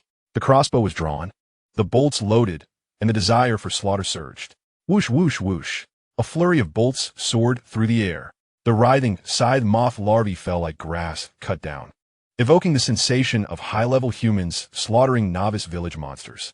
In less than 10 minutes, nearly 1,000 larvae succumbed in Lu Ming's hands, all left as raw corpses in place. Ultimate sublimation. Level 2 initiation. The corpses could not be selected in bulk. Each had to be addressed individually. Lu Ming felt a sense of helplessness, pondering that perhaps this was the price of treading an unconventional path. 1,000 or so sickle moth larvae. Who knows when they would be refined to their utmost potential. Greed. Successfully decomposed sickle moth carcass. Obtained 280 specialized crystals, 56 sickle moth blades, 140 sickle moth shells. 14 portables crossbow-bolt. Successfully decomposed sickle moth carcass. Obtained 360 specialized crystals, 72 sickle moth blades, 180 sickle moth shells, 18 portable crossbow bolts. Due to the increased volume of the carcass's post-refinement, it was impossible to address them all at once. He could only refine a portion and collect the rest. From the beginning until now, a full 40 minutes had elapsed. To say he was not frustrated would be a disingenuous claim. Yet, when he beheld the gleaming specialized crystals within his satchel, that fleeting frustration seemed trivial. In those 40 minutes, he had dealt with 150 sickle moth carcasses, ultimately acquiring 23,000 specialized crystals, 600 sickle moth blades, 500 sickle moth shells, and 150 bottles of ordinary alien blood, each containing 200 milliliters. Such an extraordinary yield rendered him incapable of complaint, even if he were to endure another 40 minutes. Perhaps he would only feel a twinge of regret for those carcasses of yore. He mused how much more crystalline profit he might have amassed had he conceived of this method sooner. Not to mention, had he elevated the corpses of those 11 Southern Han individuals by 2 tiers before collecting and decomposing them, he would have secured a staggering 2,510 crystals. Shaking his head, Lu Ming found solace. At least in future encounters of a similar nature, he would execute the process flawlessly. Exhaling deeply, Lu Ming activated the Eye of Truth, surveying the entire marketplace, eliminating threats from alien creatures and humans alike. He located a lounge designated for private use, opened the panel, and tapped on the specialized level. Prompt: sufficient quantity of specialized crystals detected in spatial satchel. Would you like to consume 15,000 specialized crystals to elevate your specialized level to advanced hunting warrior? Yes. The 15,000 specialized crystals were directly decomposed and refined from the spatial satchel, transforming into 15 drops of crystalline blue liquid that permeated his satchel and entered his back. The sensation remained cool, and consciousness settled deeply. That mysterious, arcane inner vision reemerged. The 15 drops of crystalline blue liquid traversed through his clothing and flesh, evenly seeping into his spine, slowly dispersing outward. As they traversed, they left behind crystalline blue imprints along his vertebrae, as if breaking the shackles of his bones to yield shimmering blue gems. Lu Ming reveled in the minute transformations, completely unaware that in the external world, his spine was emanating a peculiar blue luminescence through his skin. The girl nestled in his arms, Chu Xue, sensed the shift as Lu Ming advanced in rank and gradually awakened from her slumber. Glancing at Lu Ming, her small hand gestured into the air, conjuring countless golden threads that extended from the lounge, transforming into a transparent form, enveloping the entire marketplace within seconds. Completing this action, Chu Xue leaned back against Lu Ming's shoulder once more. Outside the shopping mall, a gentle breeze swept through, bringing with it a few fallen leaves from the lush greenery. At the very moment the leaves brushed past the plaza, they split apart with a sudden sound, only to reveal intricate, crisscrossing patterns etched upon their surfaces, ultimately disintegrating into ash and scattering with the wind. Meanwhile, the scattered caterpillars of the crescent moth, occupying the surrounding streets, surged towards the direction away from the mall, as if a primal fear lay in wait at that very spot. Returning to the lounge, 5 minutes elapsed before Lu Ming abruptly opened his eyes, revealing a pair of shimmering azure orbs. However, this ethereal glimmer was fleeting, quickly fading back to his original dark irises. Upon regaining clarity, he found himself gazing into a pair of red eyes looking up at him. Xiao Xue had awakened. Lu Ming greeted her with a smile. "MHM," she responded, wrapping her arms around his neck and resting her forehead against his cheek. This display of affection delighted Lu Ming. He chuckled softly and ruffled her hair, beginning to sense the evolution of his strength. Clenching his fist and feeling the surge of power, Lu Ming's expression shifted to one of astonishment. He flung open the door to the lounge, zeroed in on a target, and surged forward with astonishing speed, leaving him in awe. If a mid-level hunting warrior possessed 3 times the strength of a novice, then a high-level hunting warrior boasted tenfold that power. In terms of an ordinary human, that equated to 300 times the physical prowess. A single punch delivered with such force would rival that of a bulldozer. For a brief moment, Lu Ming felt a sense of loss, as if he were becoming something other than human. In that instant, he profoundly realized that divinity was not beyond reach. With a sufficiently elevated specialization level, the feats of myth and legend could indeed become reality. Reflecting on this, Lu Ming activated his information panel, selecting the high-level hunting warrior. And the description promptly appeared. High-level hunting warrior, a seasoned expert among hunting warriors. The E-class elite aberrations are now a thing of the past. The king level is the target he now fixates upon. With extensive experience, he can now face E-class king-level aberrations head-on, often gaining the upper hand. By consuming specialized crystals, he can ascend to the ultimate hunting warrior with an advancement progress of 861825000. Taking a deep breath, Lu Ming brushed past the daunting advancement requirement and withdrew the King Moth battle blade from his spatial satchel. Initially, it was because Xiaoxue needed rest, and he did not wish to disturb her. Earlier, he had opted for the hand crossbow for its swiftness, deeming the battle blade unnecessary. Now, with a moment to spare, he felt compelled to test the skills of the biological weapon once more. Gripping the battle blade, he steadied his mind, his expression sharpening as he silently chanted, "Cross pulse." In an instant, a surge of azure light erupted, enveloping the blade in a solid halo. Suddenly, a new stream of information flooded Lu Ming's mind, akin to enlightenment without a teacher. He felt his center of gravity shift as his wrist turned.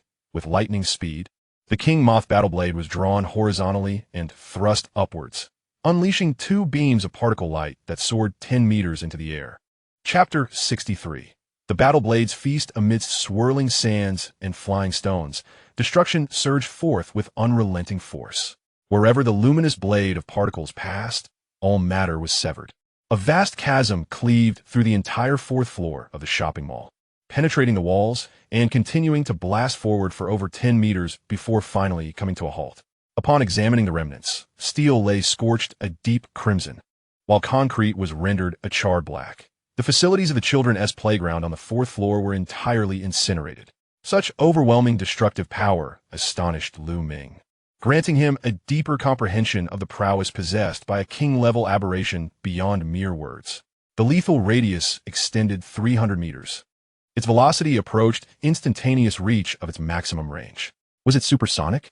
Perhaps not, at least not in the eyes of Lu Ming, a seasoned hunting warrior. The cross-pulse was not an unavoidable fatal strike. However, a mid-tier hunting warrior could still be easily overwhelmed, even in the most unexpected circumstances, allowing a high-tier hunting warrior to inflict grievous wounds or even death. One aspect remained, though.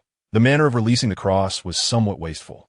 If a horizontal slash could clear a 10-meter radius of aberrations, then a vertical slash was merely a display of flair. It would be far more effective to initiate an additional blade of light, thereby increasing both the number of strikes and the area of effect, allowing for versatile and flexible combinations. The question remained whether the skill could indeed be independently disassembled. The information gleaned within his consciousness felt too esoteric, resembling an undeveloped instinct for release, likely stemming from the biological traits of the brutal Hawk King. Once more he endeavored. Cross-pulse. The instinctual information within his mind urged his wrist into action, reflexively drawing the blade to carve a cross. Indeed, it was a fixed release. However, this felt utterly dissonant. A weapon is termed a weapon precisely because it can be wielded and controlled by humanity, not the other way around. Thus, he needed to harness this instinct, releasing it according to his own volition. Consequently, just before the cross was fully formed, Lu Ming forcibly altered the trajectory of his blade, diverting the upward vertical slash from its cross path to execute a diagonal strike. The skill remained intact. It was feasible. Lu Ming expressed his delight. If he could change the trajectory without terminating the skill, he could indeed exercise primary control. Yet, unbeknownst to him, as he beamed with satisfaction, a sense of resistance subtly infiltrated from the hilt into his palm, transmitting through his nerves to his brain. Lu Ming furrowed his brow, casting a glance at the Hawk King blade, particularly at the hilt adorned with the emblem of the Hawk King's head, its blood-red eyes now radiating a fierce glow. Whether it was an illusion or not, that crimson radiance appeared much brighter than before. Strangely, as he gazed into the eyes, they seemed to gaze back at him, imbued with a sense of fury. Troubled by this notion, Ming intended to focus on his study, but suddenly the blade quivered violently, and the scarlet eyes dimmed swiftly, the anger dissipating in an instant. What? Ming raised the blade and examined it closely, yet no further anomalies were visible. It was as if everything that had just transpired was but a figment of his imagination. But was it truly an illusion? Clearly not. It was his actions that had provoked the instinctual resistance of the biological weapon, the Scythehawk blade. However, this resistance seems rather feeble, likely owing to the inferior grade of the biological weapon, which lacks the intelligence to retaliate effectively.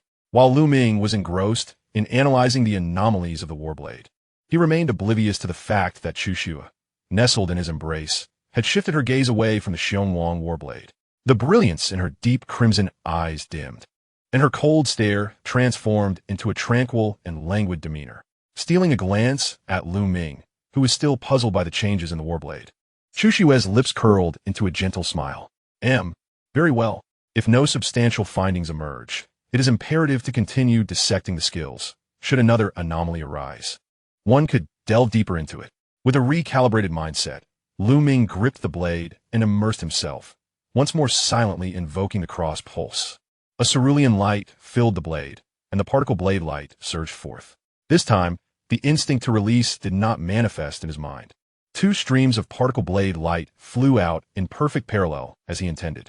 The unobstructed flow, devoid of any involuntary release sensations, took Ming by surprise. The outcome was indeed as he desired, yet the process felt rather abrupt. The warblade had resisted. Surely it required a period of taming. Its sudden acquiescence left him feeling somewhat embarrassed. Thus, he decided to unleash several more cross-pulses to regain his composure. Cross-pulse, cross-pulse, cross-pulse. 3 applications resulted in 6 streams of blade light, intricately intertwining to cleave the wall directly in front into a hollow state. It was not mere exaggeration. The sensation of drawing the blade light was genuinely exhilarating. The crucial point was that this skill seemingly had no cooldown, allowing for continuous use. Just as Ming reveled in this discovery, the Xiongwang warblade grew exceedingly hot, and upon closer inspection, the entire blade glowed a fierce red.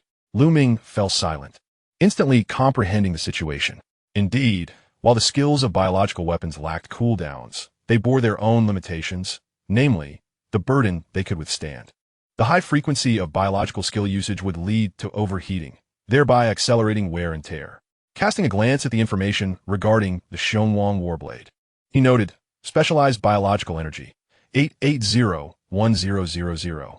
Alien biological activity, 300-6000. As anticipated, after 6 cross-pulses, the consumption of specialized biological energy was normal. Yet the biological activity had plummeted to half, equating to nearly half a life. Feeling a twinge of guilt, he reassured himself it was of little consequence. He possessed ample alien blood, perfect for observing how the Xiongwang warblade could absorb it to replenish its vitality. Xiaoxua, I shall set you down now. As it was cumbersome to wield with one hand, Ming gently placed Chushua beside him. He retrieved 200 milliliters of alien biological blood from his spatial pouch, directing it towards the Xiongwang warblade. Initially, he intended to pour it directly onto the blade, but to his astonishment, as the alien blood approached, the entire blade seemed to come alive, sprouting several mercury-like tendrils. These tendrils entwined and morphed, forming a cavity the size of a bowl. With a mere glance, Ming discerned that this was the feeding channel of the Xiongwang warblade. Upon removing the stopper from the vial of ordinary alien blood, its contents were poured forth entirely. Instantly, a gurgling sound resonated from within the cavity. Truth be told, it was peculiar yet undeniably fascinating. A weapon capable of consuming sustenance exhibited a surprisingly palatable manner, vastly superior to the voracious appetite of a larval owl.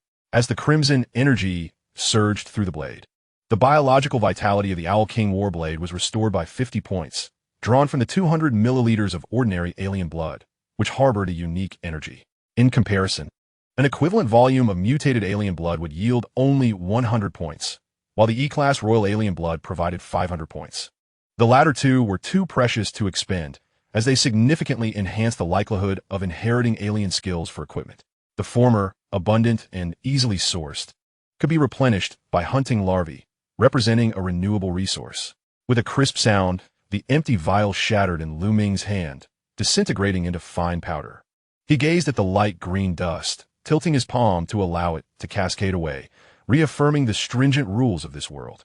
The alien blood was automatically contained within its vial upon production, which would self-destruct after use, adhering strictly to the principle of reciprocity. Noticing Ming had ceased to produce more alien blood, the Owl King Warblade assumed that he would not continue to feed it and began retracting its feeding cavity. Ming, uttering a sound of dismay, attempted to call it back with a human voice. To his surprise, upon hearing his call, the feeding cavity hesitated momentarily before extending once more towards him. Chapter 64.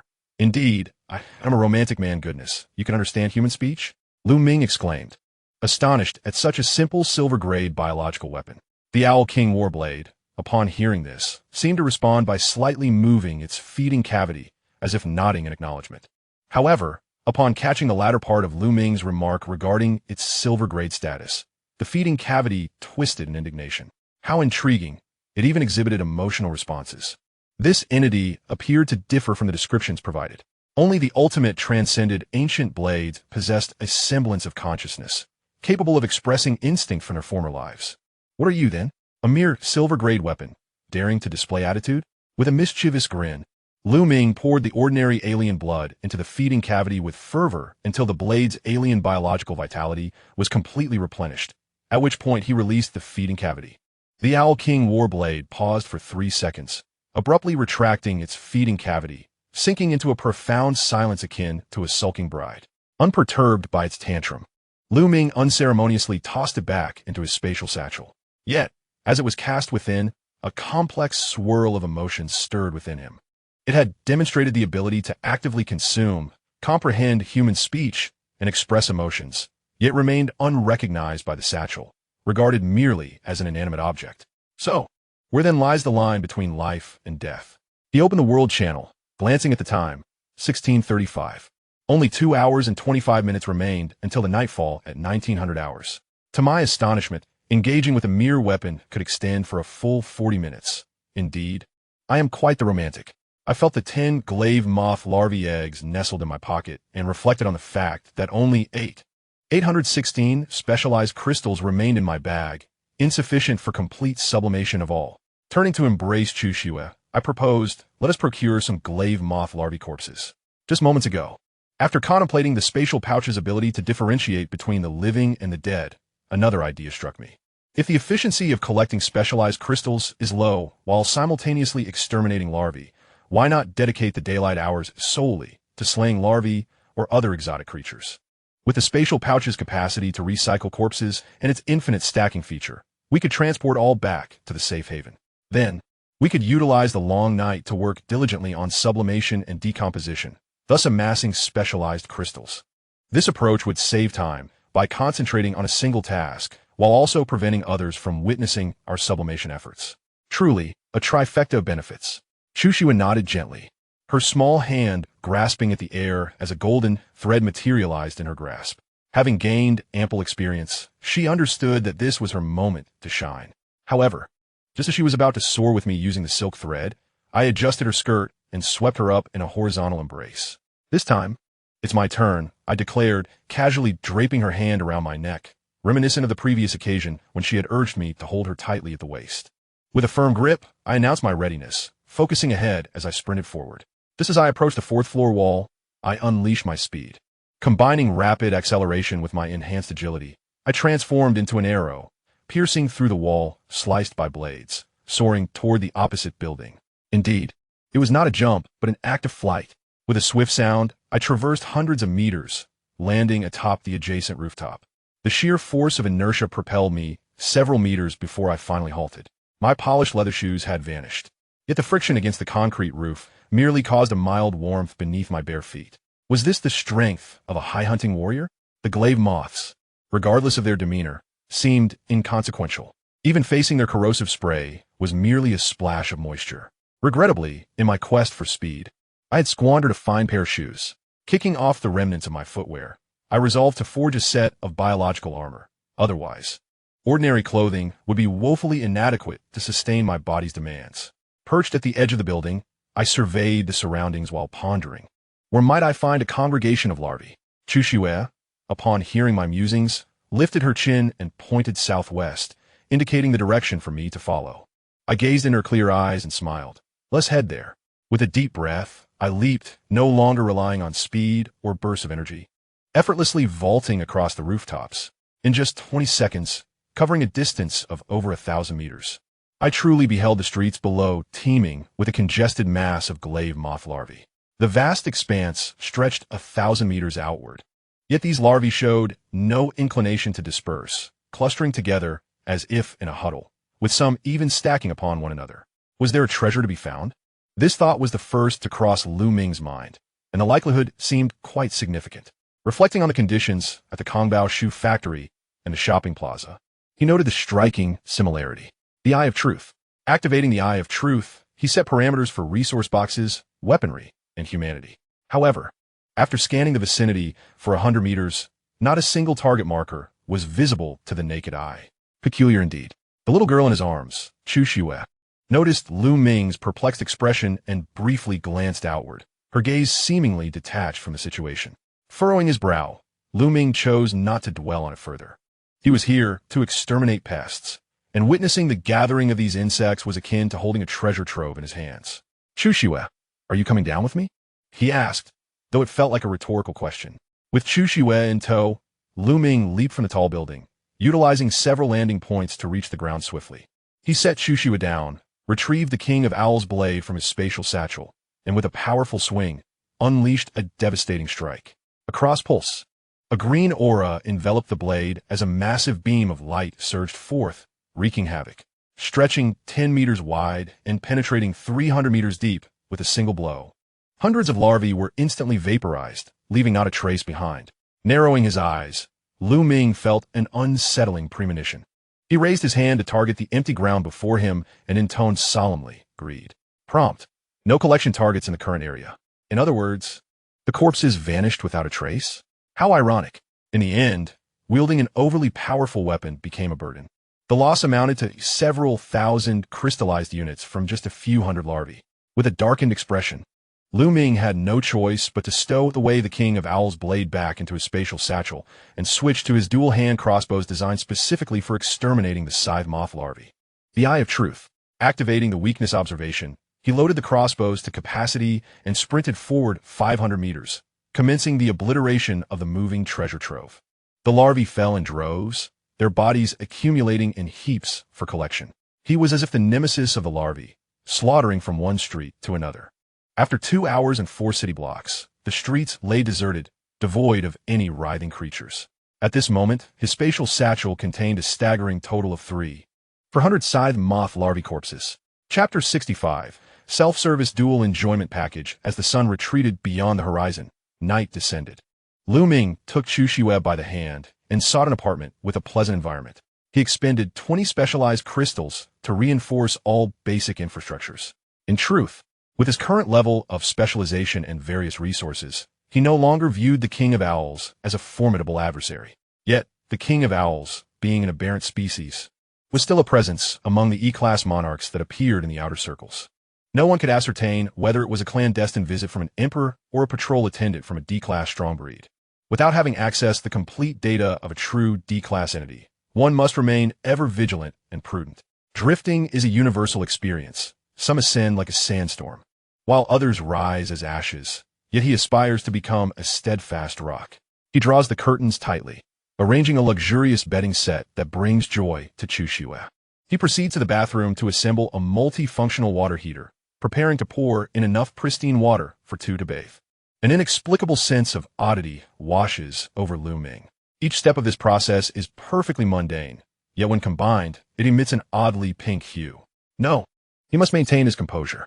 His thoughts, tinged with pink, cause him to perceive everything through that lens, despite being a proper individual of Asian descent. After setting the temperature, Lu Ming returns to the living room. Whether it is due to the day's growth or the excitement following a stimulating hunt after his midday rest, his body feels increasingly solid. Chu Xue sits on the edge of the bed, swinging her little feet while gazing at the coffee table, where he has placed hundreds of specialized crystals. When clustered together, the crystals emit a pleasant glow, transforming into an ambient light. Noticing his approach, Chu Xue ceases her playful swinging, Reverting to her serene demeanor, Lu Ming can't help but chuckle. Just one day old, this little girl seems to carry a certain image when in his presence. Xiaoxue, would you prefer to have dinner first, take a bath, or... The latter part of his sentence strikes him as strangely familiar, reminiscent of a line she ought to say. Cough. No, he must remain elegant and untainted. Let us have dinner first. In an effort to mask his inner tumult, Lu Ming retrieves several vials of ordinary alien blood. He wonders if this substance can be consumed in bites, or if it is to be drunk directly. Gazing at Xiaoxue's delicate lips, and then at the vial labeled alien blood, he finds it somewhat hard to accept. Fortunately, the liquid within the test tubes, though tinged with a bluish hue, is remarkably clear, resembling Sprite in a green bottle. Intrigued, Lu Ming uncorks a vial and brings it to his nose, his expression shifting to one of bewilderment. Is it a psychological effect or a flaw in his sense of smell? The vial marked alien blood emits no hint of the expected foul odor. Instead, it carries a faintly sweet aroma, discernible only upon close proximity. Remarkably, when feeding the Owl King's battle blade previously, he did not encounter any pungent odors. Could this truly be blood? Swallowing hard, Lu Ming realizes he is in trouble. He finds himself overwhelmed with a strong craving for this vial of blood, as if it were more enticing than the lavish meals he usually enjoys. Quickly, he sets it aside, wary of descending into temptation. After all, it is blood, not a beverage, and his current physical condition does not permit consumption without leveling up. He hands the vial to Xiaoxue, who effortlessly accepts it. With her mouth slightly parted and hands raised, the alien blood flows into her mouth, executed with grace and tranquility. Lu Ming swallows again, not out of desire for the blood itself, but rather at the sight of two delightful entities before him. Sigh, dinner first. Then there is work to be done afterward. Calm your mind and divert your gaze. Lu Ming retrieved a bucket of instant noodles. This morning, he had consumed a packaged meal, which, after enhancement, had transformed into a luxurious ready-to-eat box. Now, he was about to elevate the bucket version, uncertain of what the ultimate enhancement might yield. Prompt, please select the enhancement tier. Second tier. Prompt, to upgrade the spicy flavor bucket, 7 specialized crystals will be required. Confirm the consumption of 7 specialized crystals to elevate the spicy flavor bucket to a self-service dual enjoyment set. Self-service dual enjoyment set? What on earth is that? A meal. And could you refrain from being so cryptic after the upgrade? The critical point is that this item costs 2 crystals more than the luxurious ready-to-eat box. According to the first law of the Gallon Planet, something expensive must have its reason. Confirmed. A whirring sound emanated from the table as the spicy flavor bucket of noodles disintegrated and dissolved. Upon reconstruction, its volume surged over tenfold. The first thing that came into view was a pot, a vessel that could be recognized at a glance by all Blue Star inhabitants. Indeed, it was a hot pot. Who could have anticipated that the so-called self-service dual enjoyment set referred to a yin-yang pot? Beneath the pot was a small single stove, resembling a multifunctional water heater, equipped with a crystalline energy-driven insertion point. A small ladle and chopsticks, along with bowls and plates, were all included. Next came the piece de resistance, 10 preservation boxes and 2 packets of hot pot base. The base required no introduction. The key lay in those 10 preservation boxes.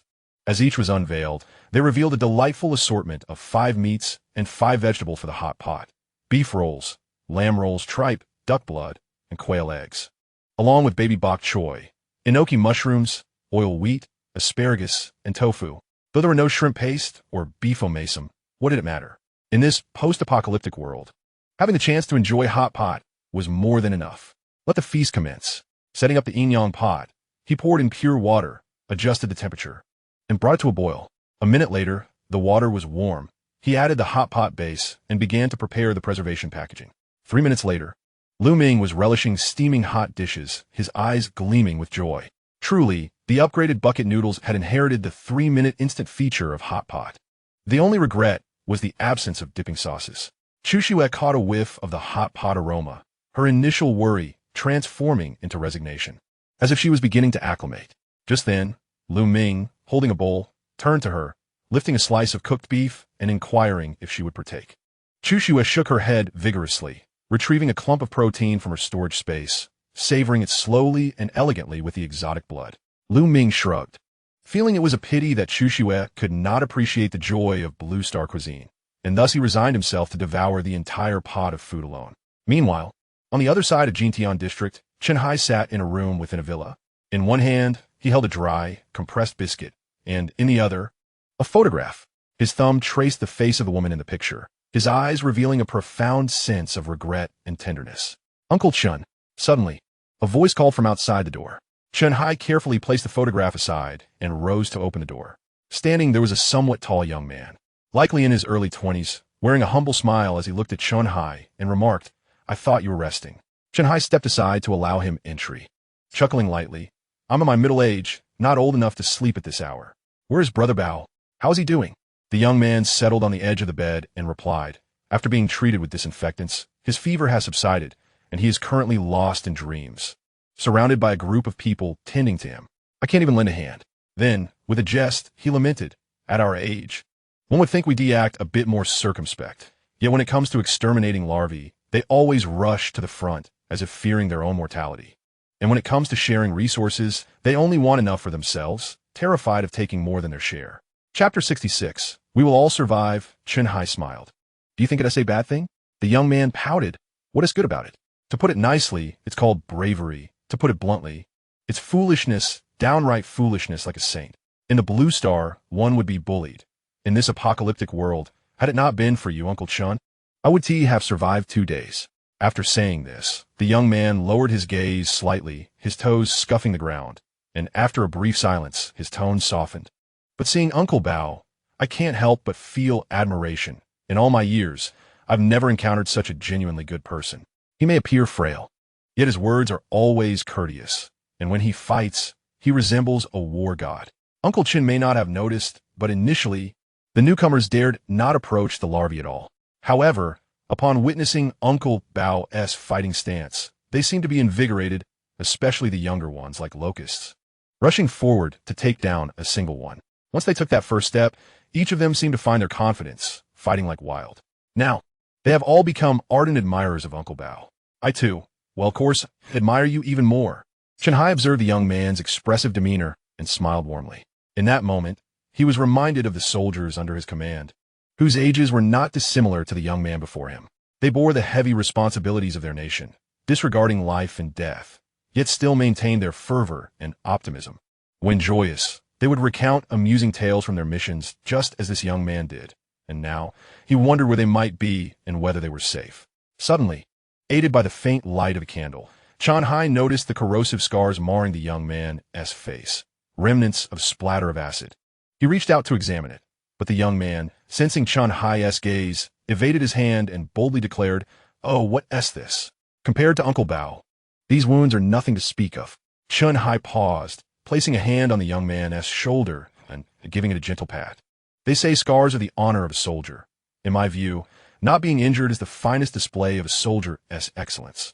Now, I'm certain you didn't come to discuss this. Let us hear what you have to say." "Oh, I almost forgot." The youth opened the chat window and addressed Chen Hai. "While everyone was gathered earlier, I compiled a detailed data sheet. After a day of search and rescue, our team has grown to 307 members, including 1 novice hunting warrior, yourself.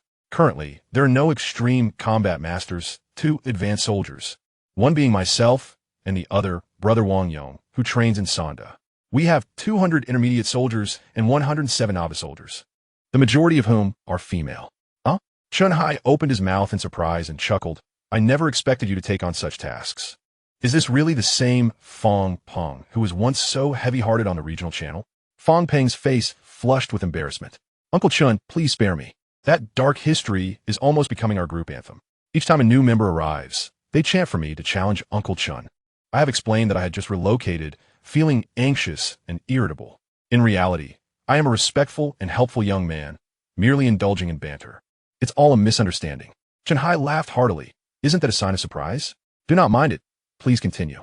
With a sigh, Fong Peng persisted. "Throughout the day, we traversed various terrains and hunted approximately 5,400 larvae, acquiring a total of 2,672 crystallized forms, which I have stored.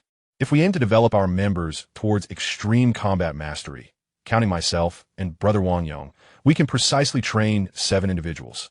For the advanced soldier tier, we could train 26.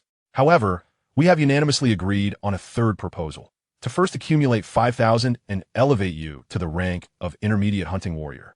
Nonsense. Chen Hai reprimanded in a low voice. Are you still immature? By advancing to the level of advanced soldiers, with 26 plus you and Wang Yong, we would have a total of 28 advanced soldiers. Each could lead a team of 7 intermediate warriors, significantly accelerating our crystal acquisition. But we have burdened you for so long. Fong Peng lowered his head. What? Do you intend to burden me even longer? Jian Hai Gao De. Absolutely not. That is not our intention. Fong Peng hurriedly clarified. Chen Hai squeezed his shoulder gently. I understand you wish to repay me. And thus it is even more crucial to strengthen our team. When everyone achieves the rank of advanced warrior, that is when we can firmly establish our footing. Stronger individuals will guide the weaker ones, transforming them into the strong. Gradually, I shall ascend. I am capable of doing so without your assistance. Fong Peng stood still. This is an order. Yes. Fong Peng snapped to attention. Chen Hai lightly punched his chest with a fist. You are showing some promise now. Go rest. Yes. Fong Peng turned and left, a hint of grievance in his eyes. Fong Peng. Just as he stepped out the door, Chen Hai called out to him. Fong Peng halted, and Chen Hai solemnly stated, we will all survive. Every one of us. Fong Peng's eyes flickered with hope as he turned back and stood at attention. Yes. As Fong Peng closed the door behind him, Chen Hai touched the photograph hidden in his clothing, murmuring, you too shall prevail. Walking through the corridor, Fong Peng felt a sense of relief, humming a tune as he descended the stairs. Am I right? You will be rejected. Uncle Chun will definitely not accept it. As he turned the corner, a voice steeped in weariness reached Fong Peng's ears, startling him to the brink of exclamation. Wang Yong, do you not realize that scaring someone can be fatal? In the darkness, a spark illuminated the scene, revealing a tall, handsome man with a cigarette in hand. He wrapped an arm around Fong Peng's shoulder, playfully scolding. Where's my brother? You little rascal. Add me as your brother. Fong Peng scoffed. Is that really important? In this apocalypse, smoking seems trivial. You could spend that time teaching me some martial arts instead. Wang Yong took a sip with a smile. Of course, I will teach. Not just you, everyone must learn. That fighting stance, TSK, is quite a sight, but you must promise me something first. Fong Peng furrowed his brow, wary. What is it? Wang Yong flicked his forehead. What kind of expression is that? What are you thinking? Do you think your brother Wang Yong is that kind of person? If we come across cigarettes in our scavenging, save a few packs for me, squad leader. Fong Peng punched him lightly. I told you not to call me that. If you want to save them, go ahead. But you should quit. Every cigarette smoked is one less, and there's no production anymore. Wang Yong brushed off the ash. I enjoy this vice. I'll quit when there's nothing left. Besides, who knows how many days we can still smoke. Shut up, Crow. We will all survive. All right. Who doesn't want to live? I'm not married yet. He stood. Let us go see Uncle Bao. In another area, a woman in a suit held a bowl of instant noodles, with a hand-drawn, incomplete map laid out on the table. She glanced at the map, then at the full moon outside the ruins, marking a position on the paper. It appeared that returning to where her compatriots resided would require considerable time. Yet, her physical prowess had significantly improved, a remarkable feat considering she had reached her limits back on Blue Star, now experiencing consecutive breakthroughs. An intermediate hunting warrior. She hoped to encounter a few elite warriors or junior hunting warriors the next day. After all, they were all murderers, merely serving justice by sending them away. After finishing her soup, the woman in the suit lay down, her sturdy sword by her side and a compact crossbow in hand. Back at the apartment, Ming, having thoroughly cleaned the pot, rubbed his stomach. Had it not been for his concern over his image, he would have burped loudly. He glanced at the remnants on the table, somewhat unsightly, and the lingering aroma was far from pleasant. Once the hot pot was finished, its flavor became a tormenting grease. He stowed the dishes in his spatial bag, planning to deal with them the next day. The air still carried the scent, and an idea struck Ming, recycle the air. Regrettably, the spatial bag did not comply. Otherwise, it might have offered more than just a clean environment. After a satisfying meal, one often feels inclined to lie down. Yet the 400 larvae corpses in his bag and the 10 eggs of the scythe moth in his pocket urged him to work overtime. Without a solution, Ming could only rise and release the corpses in batches, sublimating each one greedily, collecting the results. Chapter 67. Initial Snow's Ascension. An hour passed, and he had processed around 2,000 larval corpses. As muscle memory began to form, his attention waned, and drowsiness started to creep in. Notification. The weapon, a broad-bladed heavy sword you placed on the trading platform, has failed to sell and has been returned to your item storage. Please check it. The sudden appearance of the notification jolted Lu Ming back to reality. He opened the trading platform, and there lay the steel-grade, broad-bladed heavy sword, resting securely in his item storage. He realized that after acquiring mastery in forging, he had immediately begun researching biological weaponry. And in the midst of his intense focus on slaughtering larval corpses, he had forgotten about the sword listed for sale. However, the fact that it had remained unsold for so long indicated that the skill of advanced forging was exceedingly rare. It was to be expected, after all. Such a skill could elevate the tier of weapons. He clicked on the heavy sword to view its details, noting its durability stood at 1460 out of 1500. Its condition nearly pristine. He decided to keep it in his bag, curious whether that rascal Chu Feng would bring some delightful surprises in the future. Transferring the broad-bladed heavy sword to his spatial pouch, Lu Ming prepared to close the trading platform and continue with the remaining sublimation and collection. However, the next moment, he hesitated and, almost instinctively, dragged a larval corpse into the listing area. Notification: attribute-bound items cannot be traded. Return to spatial pouch.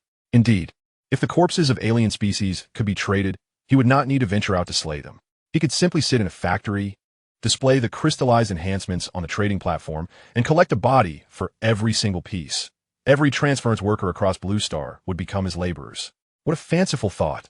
He mused with a self-deprecating smile and continued to arrange the corpses for ultimate sublimation and greedy collection.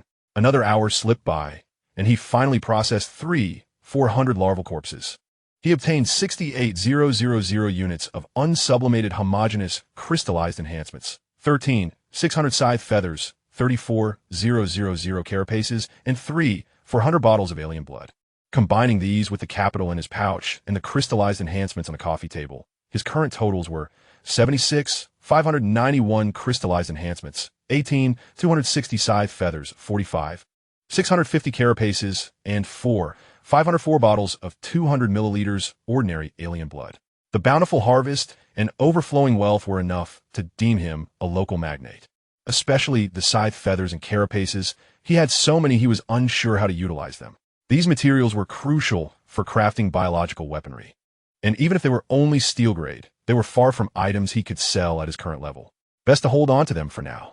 As for the 200 milliliters of ordinary alien blood, when converted to alien biological energy, amounted to a substantial 200 points. This would surely be sufficient for initial Snow to break through several times in succession. Nurturing 10 future ancient owl emperors is undoubtedly not a daunting task. After glancing at Chu Xue, I intended to check the panel information. However, upon observing her current posture, I couldn't help but chuckle. She was lying sideways on the bed, bored, with her hands fiddling with the fuzz of the blanket, creating a rather vivid scene. Xiao Xue, Lu Ming called out to her. Hearing his voice, Chu Xue paused for a moment, then abruptly sat up and looked at Lu Ming, her eyes sparkling with uncontainable joy. At that instant, Lu Ming's heart skipped a beat, and he felt a sudden pang in his chest. He recalled the scenes of children exuberantly welcoming their parents back home after years of labor. A mix of slight annoyance and an ache in his heart. He thought that he must have envied those children back then, until the old man appeared, until trust was established between them, until he saw him returning home on a tricycle laden with cardboard boxes, until he heard his name being called. Though he was not adept at expressing emotions, the sound of the old man's voice would elicit joy within him, much like Chu Xue. This emotion is known as anticipation. Breaking free from the memories, Lu Ming pressed his lips together and approached Chu Xue, kneeling to smooth her hair, smiling as he asked, "Bored?" It was a question he already knew the answer to. Chu Xue shook her head earnestly, her gaze as clear as ever. "You're lying." Lu Ming, of course, did not call her out on it. Instead, he continued, "It will be done soon. Once I help you level up and hatch those 10 eggs, we can prepare to rest together." Chu Xue's eyes brightened, nodding more vigorously than usual. Lu Ming's smile widened as he silently recited the identification spell. Chu Xue's panel materialized before him, with no changes in other data, and her advancement progress was minimal. Current alteration level: E-rank sovereign, capable of devouring foreign biological energy for advancement. Advancement progress: 2005000. 50,000 energy points were required, which seemed manageable. Her energy reserve should suffice for her to level up twice. Xiao Xue opened her storage space. With a whoosh, a black vortex appeared before her without any visible action from Chu Xue. Lu Ming stared at the vortex for 2 seconds, thinking how adept she had become at releasing her skills. Previously, there was a casting delay. Now, it was instantaneous and silent. She summoned 996 bottles of ordinary foreign blood, all of which were consumed by the black vortex. Chushue's crimson eyes glowed as numerous azure wisps danced across her surface, only to settle back into tranquility moments later.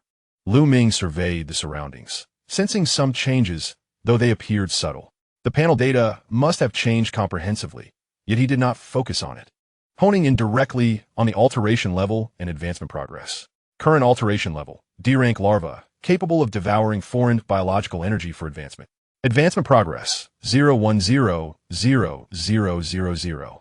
It had doubled, which was expected, 100,000. The next level is estimated to begin at 200,000. It is hardly surprising. Such a growth requirement is quite reasonable for a divine being. Xiaoxue, please expand the space once more. This time, Ming frantically stuffed in 2,000 vials. A cerulean aura transformed into a flowing breeze, swirling upward around Chushue. In Ming's eyes, Chushue's height had noticeably increased. Outside the apartment, the nocturnal sides retreated at breakneck speed, daring to glance back only after distancing themselves by several kilometers. Each scythe bore an expression of profound bewilderment.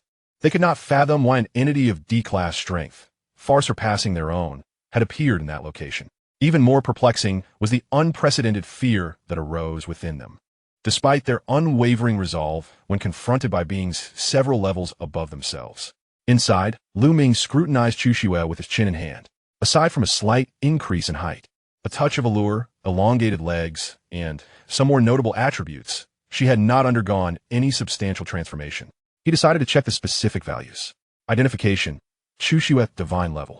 Species, deity. Description, an original spider-born in the realm of truth, the primordial divine beast. Height, body length human form, 150 centimeters, original form, 8 m, can grow. Weight, original form, human form, 36 kilograms, original form, 12 t, can grow. Universal functions, storage space, ultimate identification. Skills, thread manipulation, D-class, spider spear, D-class, web weaving, D-class, devour, D-class, weakness perception, D-class, annihilating death ray, D-class, crimson gaze, D-class, hidden threads, D-class. Traits, form transformation, mastery of insight, max, combat instinct, max, learning instinct, max. Status, recognized by the master, Ming, currently transitioned from the initial stage. With a slight enhancement in various attribute capabilities, most skill attributes are sealed and can be unlocked as the aberration level increases. Current aberration level, D-class ordinary, can consume the energy of aberrant creatures to ascend. Promotion progress, 0200000, Chapter 68, Hidden Threads. Height has surged another 10 centimeters. It remains uncertain how far it will ultimately extend. The weight has not increased significantly, referring to human form. However, a new skill has been added, hidden threads. Perhaps it refers to concealed filaments? Intuitively, it seems to be an exceedingly useful skill. Ming remained silent for 2 seconds before gesturing. Xiaoxue utilized the hidden threads. Upon hearing this, Chushue opened her right hand, and countless threads shot from her fingertips, ensnaring him. Initially, Ming was taken aback, thinking Chushue had targeted him. It soon became clear that his movements were in no way restricted. Pondering the effect, he raised his hand and noticed his body had transformed into a semi-transparent state. Momentarily stunned, Ming seemed to grasp something. Pointing to the pile of specialized crystals on the coffee table, he instructed, Xiaoxue, apply the hidden threads to that cluster. Chushue complied. Indeed, the specialized crystals have entered a semi-transparent state, their luminous essence dissipating as well. I then instructed Chushue to remove the threads enveloping me. As she complied, the golden threads receded from his form. The specialized crystals, which had previously manifested as a translucent image in his eyes, have now vanished entirely. This is a clever disguise, a lethal technique for deception and subterfuge. It is imperative to inquire further. Chushue, when shrouded in the hidden threads, am I free to move at will? Chushue nodded affirmatively. What is the extent of my mobility? Such a trivial question. The skill, governed by Chushue, naturally radiates outward from her core. As long as Chushue moves alongside me, the range is irrelevant. Even 5 meters can encompass the entire world. It is somewhat regrettable that it is currently only at D rank, with the prestige of a divine level. It is unlikely that lower than C rank variants could penetrate the disguise of the hidden threads, unless they possess exceptional vision. Those above C rank might also be misled, but the chance of direct detection cannot be dismissed. Similarly, specialized warriors of comparable strength to C rank variants are likely to have some awareness. However, the concerns are not significant. For the former, as long as I do not act recklessly and refrain from intruding without certainty, they would be powerless against me. As for the latter, that is merely a cautious statement. I'm still far from matching a C rank variant. How could other translocators possibly reach such heights? This is not arrogance or delusion, but rather a limitation imposed by reality. Clarifying my thoughts, Ming firmly believed that among the over 76,000 specialized crystals, aside from the sublimation of the scythe owl larvae eggs, there must be an accompanying enhancement of specialized rank. For tomorrow, he intends to attempt an assault on the core, the regional headquarters.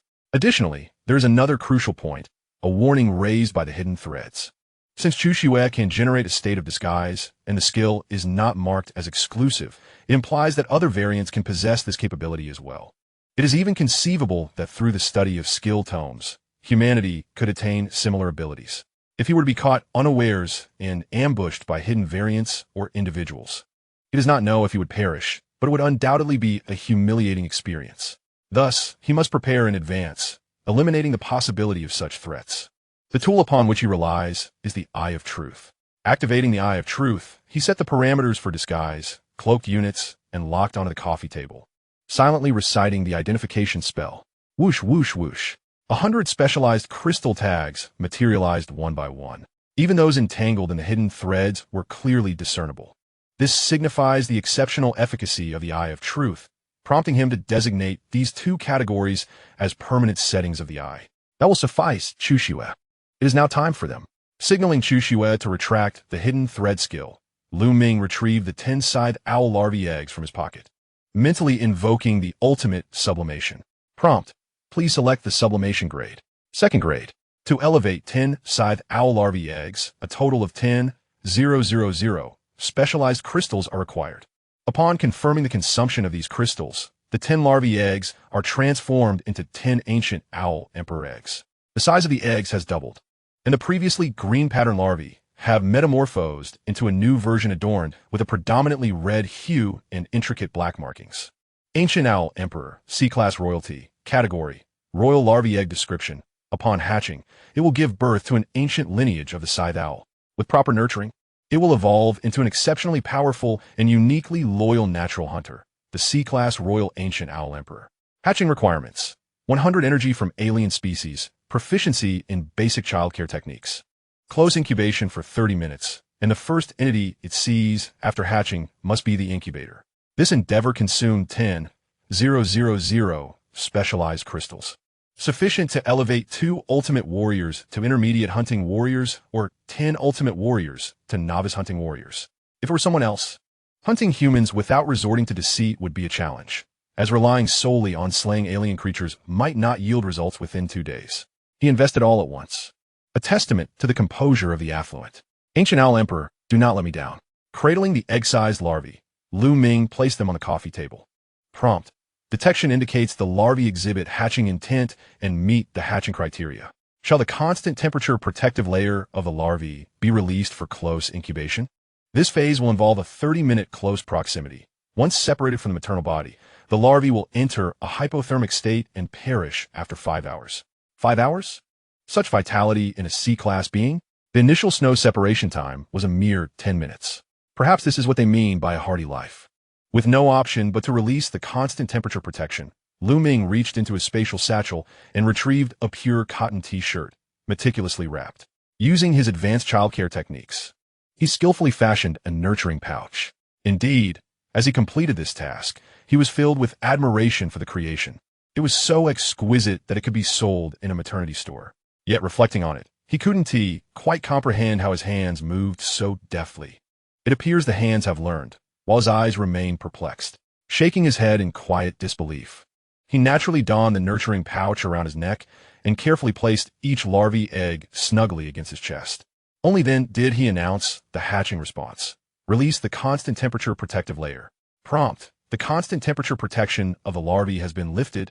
100 energy from alien species has been infused, entering the hatching phase. Current progress, 0.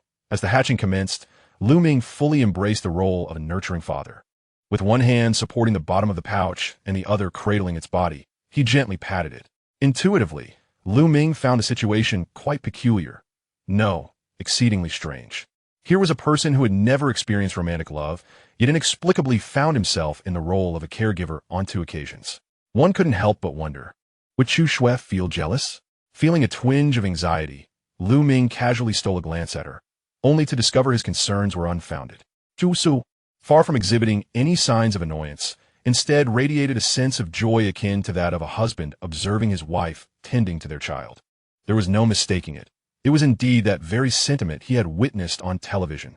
Oh dear, he had it all wrong. His face flushed crimson. And Ming feigned seriousness as he declared, "If you keep looking at me like that, I might just retreat to the bathroom to incubate." Upon hearing this, Chu Shui returned to her usual demeanor, even obligingly diverting her gaze. Ming felt satisfied. After all, little Shui was still the obedient girl he knew. However, as he turned his attention back to the ancient hawk emperor's eggs, Chu Shui's eyes returned to him, her spirit rekindled. Chapter 69. The brutal slaughter of the hawk emperor tyrant. Half an hour swiftly passed. The crisp sound of shells cracking emerged from the nursery bag.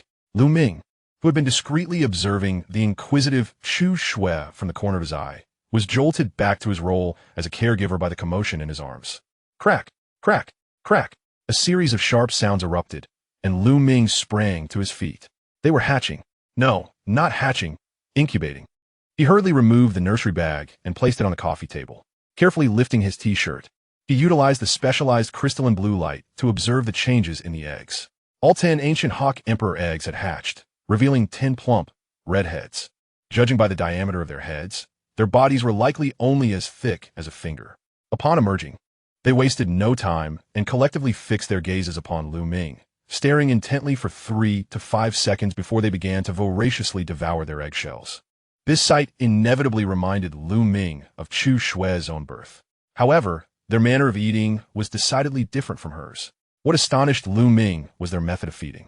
In the present world, the larvae of the sickle hawk had mouthparts located on their chests, similar to face-hugging creatures, which was rather unsettling. In contrast, the ancient hawk emperor larvae possessed genuine mouths, akin to silkworms munching on mulberry leaves, familiar and entirely normal. Thus, the vague sense of resistance he had felt prior to hatching gradually dissipated. The crisp sounds of their munching and the sight of the eggshells diminishing piece by piece were remarkably soothing, providing an excellent hypnotic effect. As they consumed their egg bodies, the entire form of the larvae gradually became apparent. They measured approximately 10 centimeters in length, their dark red skin pulsating with vibrant energy, radiating a shimmering glow. Each ancient hawk emperor larva bore a uniquely positioned black stripe on its surface, deep and profound, as if it could absorb the very light around it. Ming, intrigued by this phenomenon, leaned in for a closer inspection, only to be taken aback as 2 horn-like structures suddenly sprouted from the tops of the larvae's heads. With a sudden, unexpected movement, 2 black and red, feather-like antennae sprang forth. Setting aside any preconceived notions of biology, the surprise was quite intriguing. Engrossed in observation, I contemplated the necessity of adhering to the principle of fairness in forthcoming energy replenishment. Little did I anticipate that, upon consuming the egg, the 10 larvae would swiftly charge at one another, entangled in a chaotic melee of biting and fighting. In the blink of an eye, 2 larvae had already perished in the fray. What on earth are you doing? Is there not enough to eat? If you're still hungry, come to me. I have plenty. Why seek out your brethren?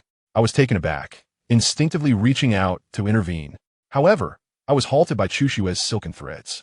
In confusion, I looked at her, only to find her shaking her head with utmost seriousness. I pointed at the carnage on the coffee table. Is this normal behavior? Chu Shui nodded gravely, retracting her threads. Speechless, I slowly sat back down, watching the fallen bodies, my heart bleeding. Each was a cluster of specialized crystals, and the pain was palpable. As the last of the ancient owl larvae met its demise, the internal strife came to an end. Observing the ailing victor, I surmised the reason for their violent conflict. In a royal lineage, a collective requires but a single leader. 2 tigers cannot coexist, let alone 10. At that moment, the ultimate survivor, battered and diminished by 1/3 of its body, lunged toward a fallen sibling, desperately gnawing at its corpse. despite the tearing motion exacerbating its own injuries. Causing blood to spurt, it remained oblivious. Once a body was consumed, the owl larvae radiated brilliance. In an instant, all external wounds healed. The once singular black pattern on its body now bore an additional mark. Having restored its injuries and regained energy, the larvae feasted with even greater ferocity. Next came the brutal dismemberment. With each owl larvae devoured, an additional black mark appeared, its size doubling and its form transforming anew. Once all 9 corpses had been consumed, the owl larvae underwent a complete metamorphosis. It grew from a mere thumb's length to an impressive 2 meters. Its appearance bore no resemblance to the initial form, now resembling a venomous serpent instead. The dark red skin was replaced by ominous black markings.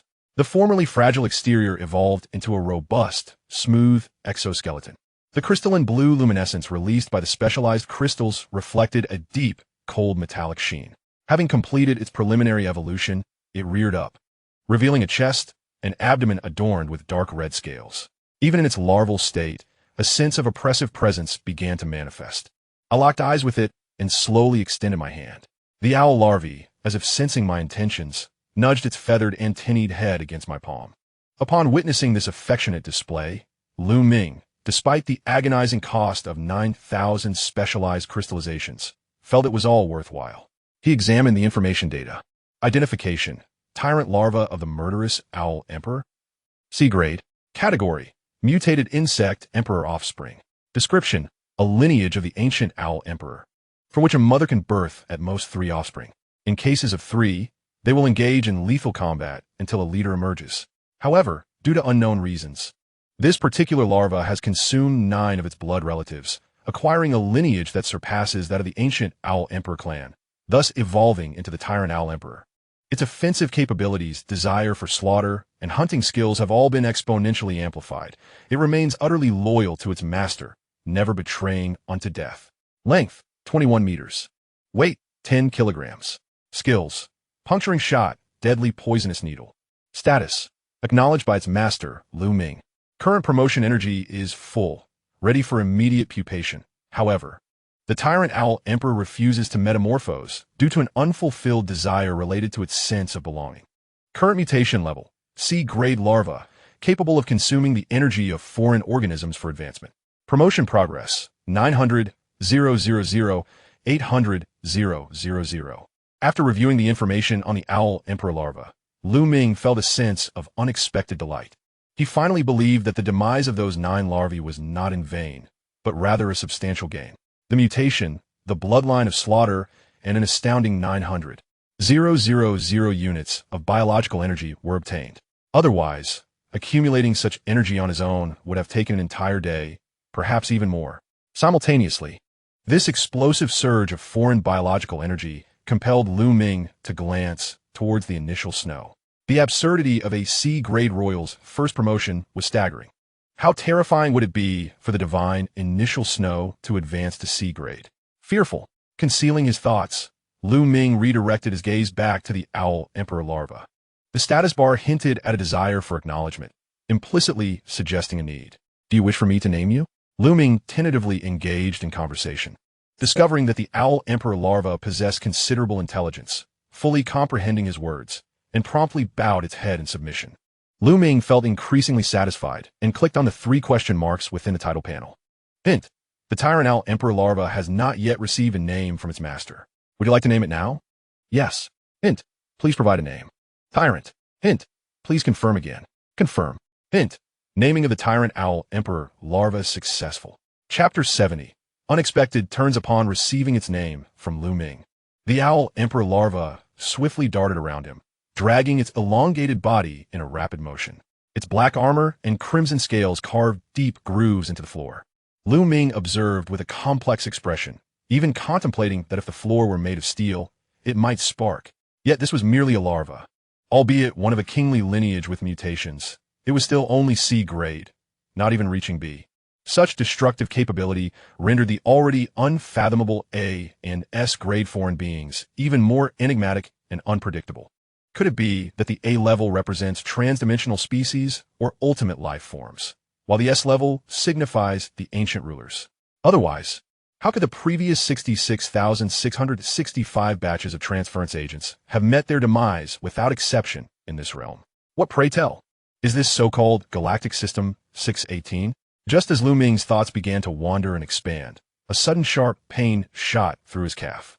Reacting instinctively, he straightened his right leg and looked down to discover the tyrant larva affectionately wriggling against his calf. Its force was at least tenfold greater than when it nuzzled his hand, each movement akin to being scraped by a steel wool ball. Goodness, this is unbearable.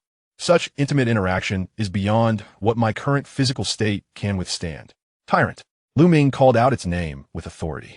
Indeed, regardless of species, when addressed with a serious tone, they instinctively straighten up. The tyrant stood rigidly, gazing up at its master, resembling a loyal servant standing at attention. Lu Ming bent down to pat its head and sighed. I appreciate your affectionate gestures, but the physicality between species differs. Your armored form is something I cannot presently endure. Please cease. The tyrant tilted its head, its antennae performing a brief, stretching motion, seemingly perplexed by his request. Lu Ming, disinclined to elaborate, pointed towards the corner of the living room and said directly, Go, pupate. This time, it comprehended, pausing for a moment as if it had forgotten its need to evolve. He watched as it eagerly dashed towards the corner, pressing its body flat against the wall, creating a protective membrane from its bodily fluids. Lu Ming remained silent. He silently prayed that this creature was not of the foolish variety. Otherwise, he would have to consider finding an opportunity to transform it into weaponry materials to mitigate losses. Shifting his gaze back to his calf, Lu Ming felt a deep sense of resignation. Following the destruction of his formal shoes, his trousers had also succumbed to ruin.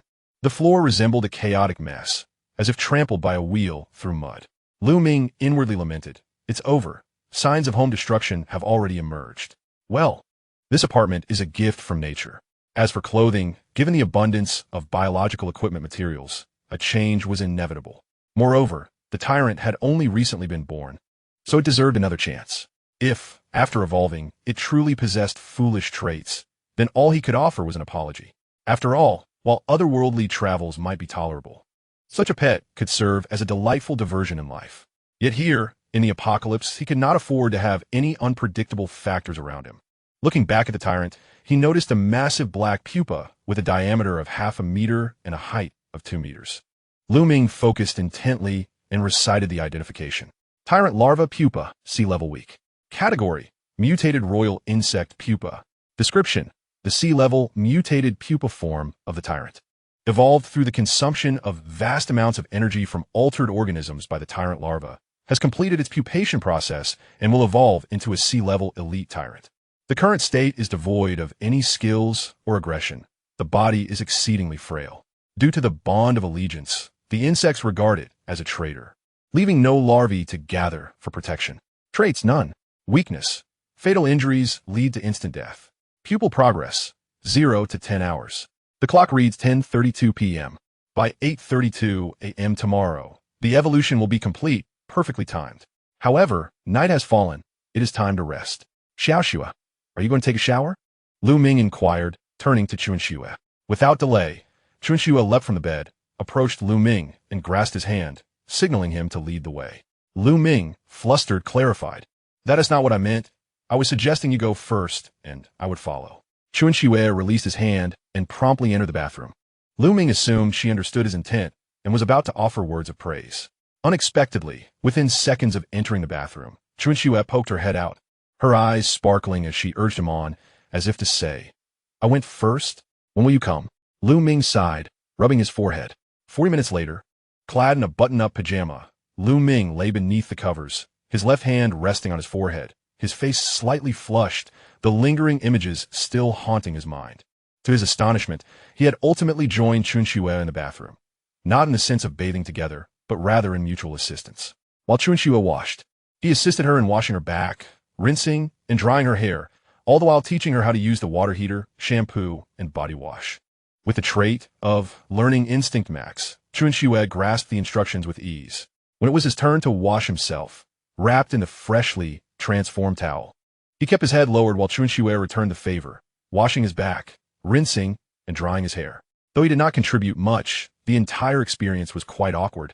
Despite frequently referring to her as wife, Such words held little weight without her possessing a mature appearance. Given Xuanxue's current demeanor, the decorum and education of a Huaxia man from Blue Star forbade any transgression of boundaries. Nonetheless, Xuanxue found everything in the bathroom to be a source of immense curiosity and excitement. Though she did not behave like a rambunctious child, the peaks and valleys of her emotions were evident. She likely anticipated the arrival of the next night, and as she exited the bathroom, her reluctance to leave was palpable. She wished to linger a while longer. Lowering his hand from his forehead, Lu Ming turned to his side, where Xuanxue lay peacefully asleep, facing him. Gazing at her serene and flawless visage, Lu Ming felt a sense of calm wash over him. He couldn't resist the urge to caress her long hair, yet he feared waking her. However, Xuanxue seemed to sense his presence and instinctively nestled closer into his embrace. But how can one find the right position while asleep? After a brief pause, Lu Ming smiled softly and pulled her closer into his arms. Thus, he stroked her long hair, inhaling the fragrant scent of the shampoo, and gradually, he closed his eyes. Darkness enveloped him suddenly, followed closely by the sound of heavy breathing. The perspective oscillated between dimness and brightness. Someone was pursuing him. A loud crash resounded, as if he had collided with something, and the viewpoint shifted to the ground. You wild spawn, are you still running? You wretched pup born a mother, but raised without one. How dare you touch my son? So, strike back. If he struck you, you must retaliate in kind. I shall stand right here. Let him dare to retaliate.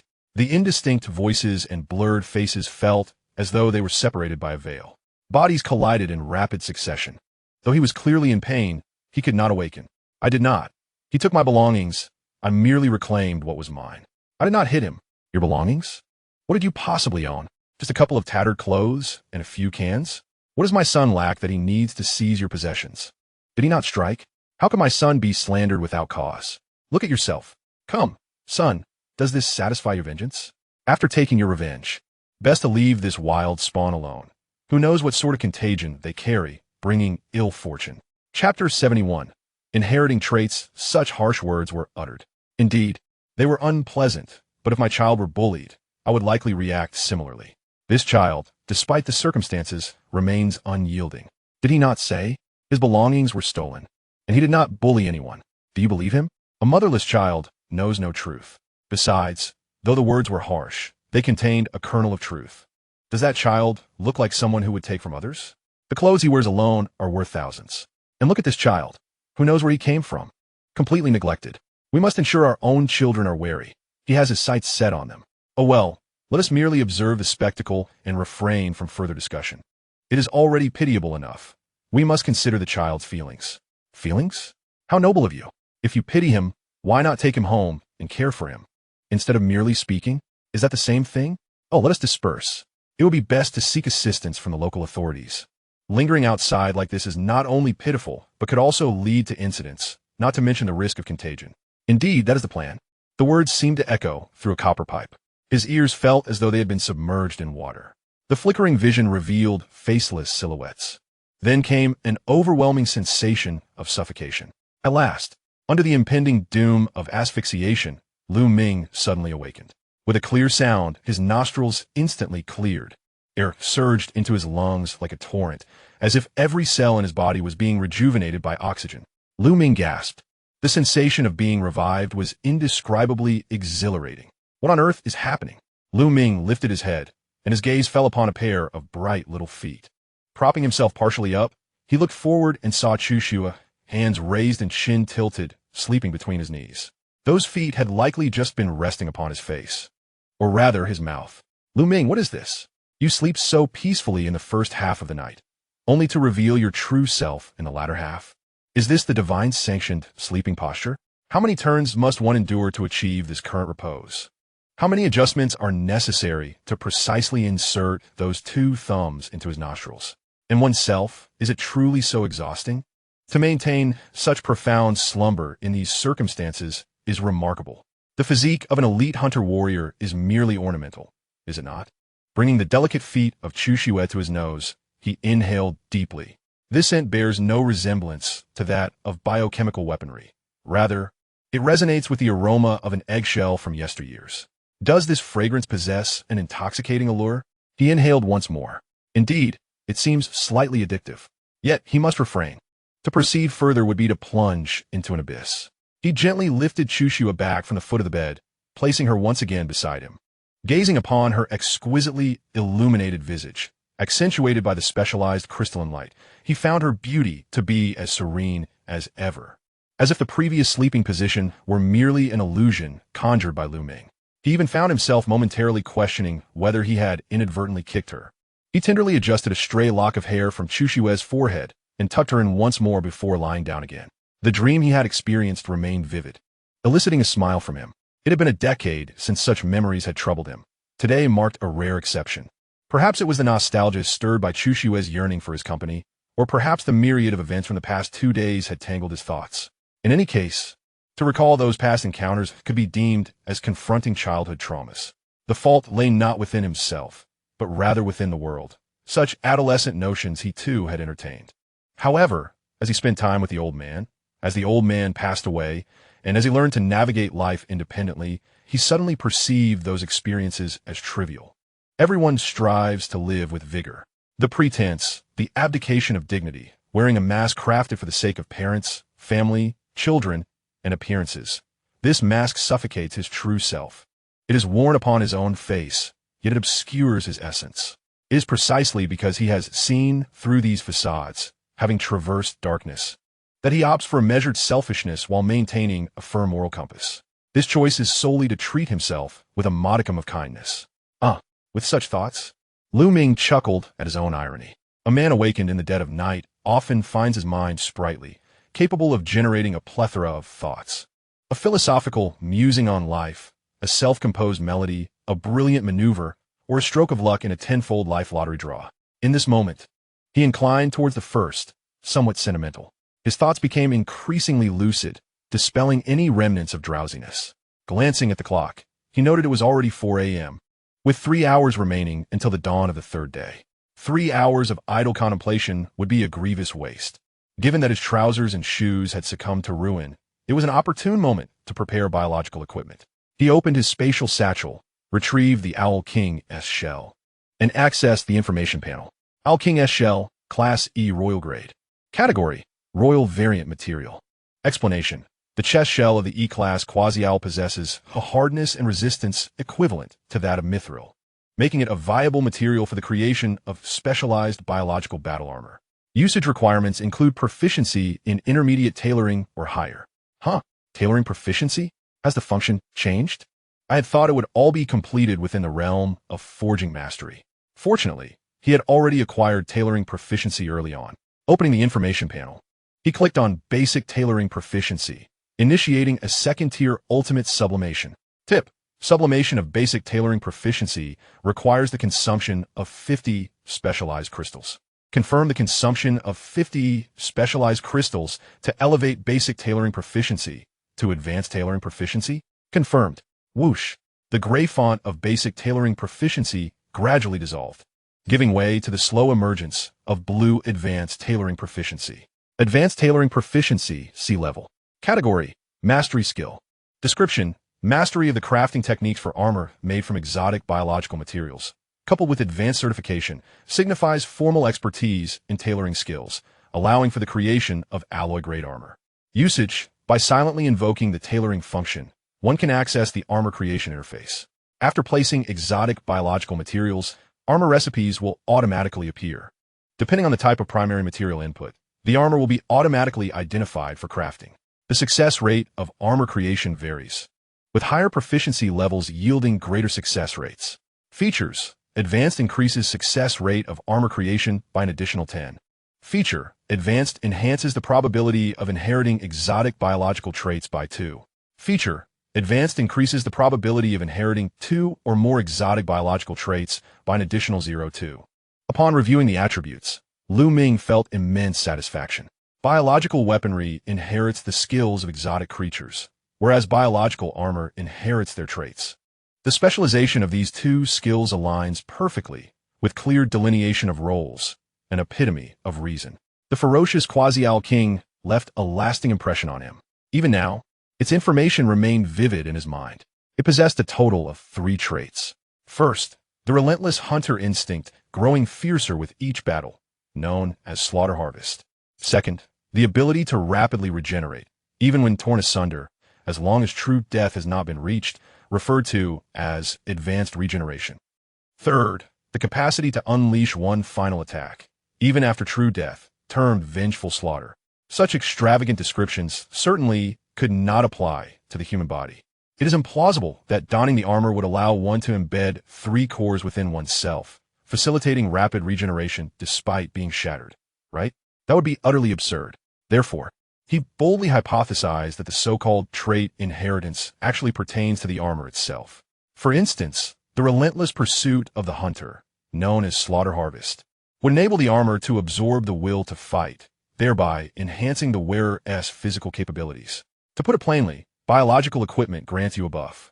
The advanced regeneration that allows for rapid recovery from dismemberment signifies the armor's ability to swiftly repair itself after sustaining damage, preventing any state of battle loss. Meanwhile, vengeful slaughter represents the ultimate surge unleashed upon the armor's complete destruction. Chapter 72. Biological Armor, the thought alone is exhilarating. Without further adu, let us commence. Initiating the garment creation function. As I silently recite the incantation, a remarkably familiar interface unfurls before me. Ming, is there truly a bottom line? Could it be any more perfunctory? You are even reluctant to replace the mechanical forging furnace at the center. At the very least, I would expect a sewing machine to be included, which would be understandable. With an impassive expression, I cast the Xiong Wang shell into the interface, which promptly begins its scanning process. Notification: Garment creation function scan complete. Primary material identified as armor. Recipe pairing successful. Please select a crafting recipe. With a rustling sound, a series of crafting recipes cascades down from the left side of the interface. Xiong Wang helmet, Xiong Wang battle armor, Xiong Wang gauntlets, Xiong Wang battle boots. These are mere selections of parts, with no distinction of types. Judging by this, the quantity of required materials should not be as demanding as that for weapons. I shall first select the battle armor, under the assumption that there are no separate specifications for the lower garment. The trousers are undoubtedly included within the battle armor. Regrettably, without the actual creation of the item, I cannot preview its design and form. I select the Xiong Wang battle armor. Notification: Crafting the Xiong Wang battle armor requires 5 primary materials of Xiong Wang shell, 1 auxiliary material of Xiong Wang blade, and 300 specialization crystals.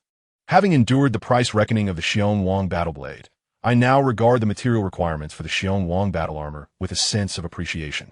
More crucially, I happen to have precisely 4 Xiong Wang blades remaining in my possession, just enough to forge a complete set of biological armor. I swiftly toss the remaining 4 Xiong Wang shells and 1 Xiong Wang blade into the primary and auxiliary material slots. The central mechanical forging furnace pulses and glows, emitting a bright reaction. Enhancement: Sufficient primary and auxiliary materials and specialization crystals for the Xiong Wang battle armor. Current crafting success rate is 80, base 70. Advanced Tailor bonus 10. Probability of trait inheritance is 7, base 5. Advanced Tailor bonus 2. Can be further enhanced by introducing foreign blood. Probability of inheriting 2 or more traits is 0.7, base 0.5. Advanced Tailor bonus 0.2. Can be further enhanced by introducing foreign blood. Notification: Amplification materials have not yet been introduced. Shall we commence crafting in this state? Of course, I shall proceed. Not only shall I proceed, but I shall also elevate the materials before doing so. First, I shall place the E-class royal blood, obtained from the Quasi-Xiong, into the amplification material slot. Notification: Added 200 milliliters of E-class royal foreign blood. Success rate for crafting secret silver grade armor increased by 60. Current success rate is 140. Notification: Trait inheritance probability increased by 20. Current probability is 27. Notification: Inheriting 2 or more traits increases probability by an additional 10. Current inheritance probability is 107. Thus, the enhancement data from the E-class royal foreign blood is entirely clear. Moreover, this foreign blood for amplification can be introduced in quantities of up to 4. The success rate is assuredly 100%, with the potential for inheritance traits to accumulate up to 87. The probability of inheriting 2 or more traits stands at 407. Although this may appear to be a substantial chance, in the presence of the unfortunate, even a failure rate of 1 can fall upon them.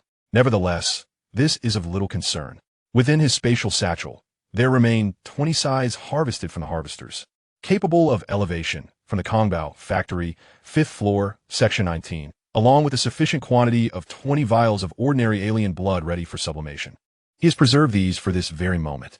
By reclaiming the E-class royal blood from the augmentation materials, one can achieve a higher echelon of sublimation, as it is a precious original embryo. Subsequently, he retrieves the 20 vials of ordinary alien blood and opts for a bulk sublimation to the second tier.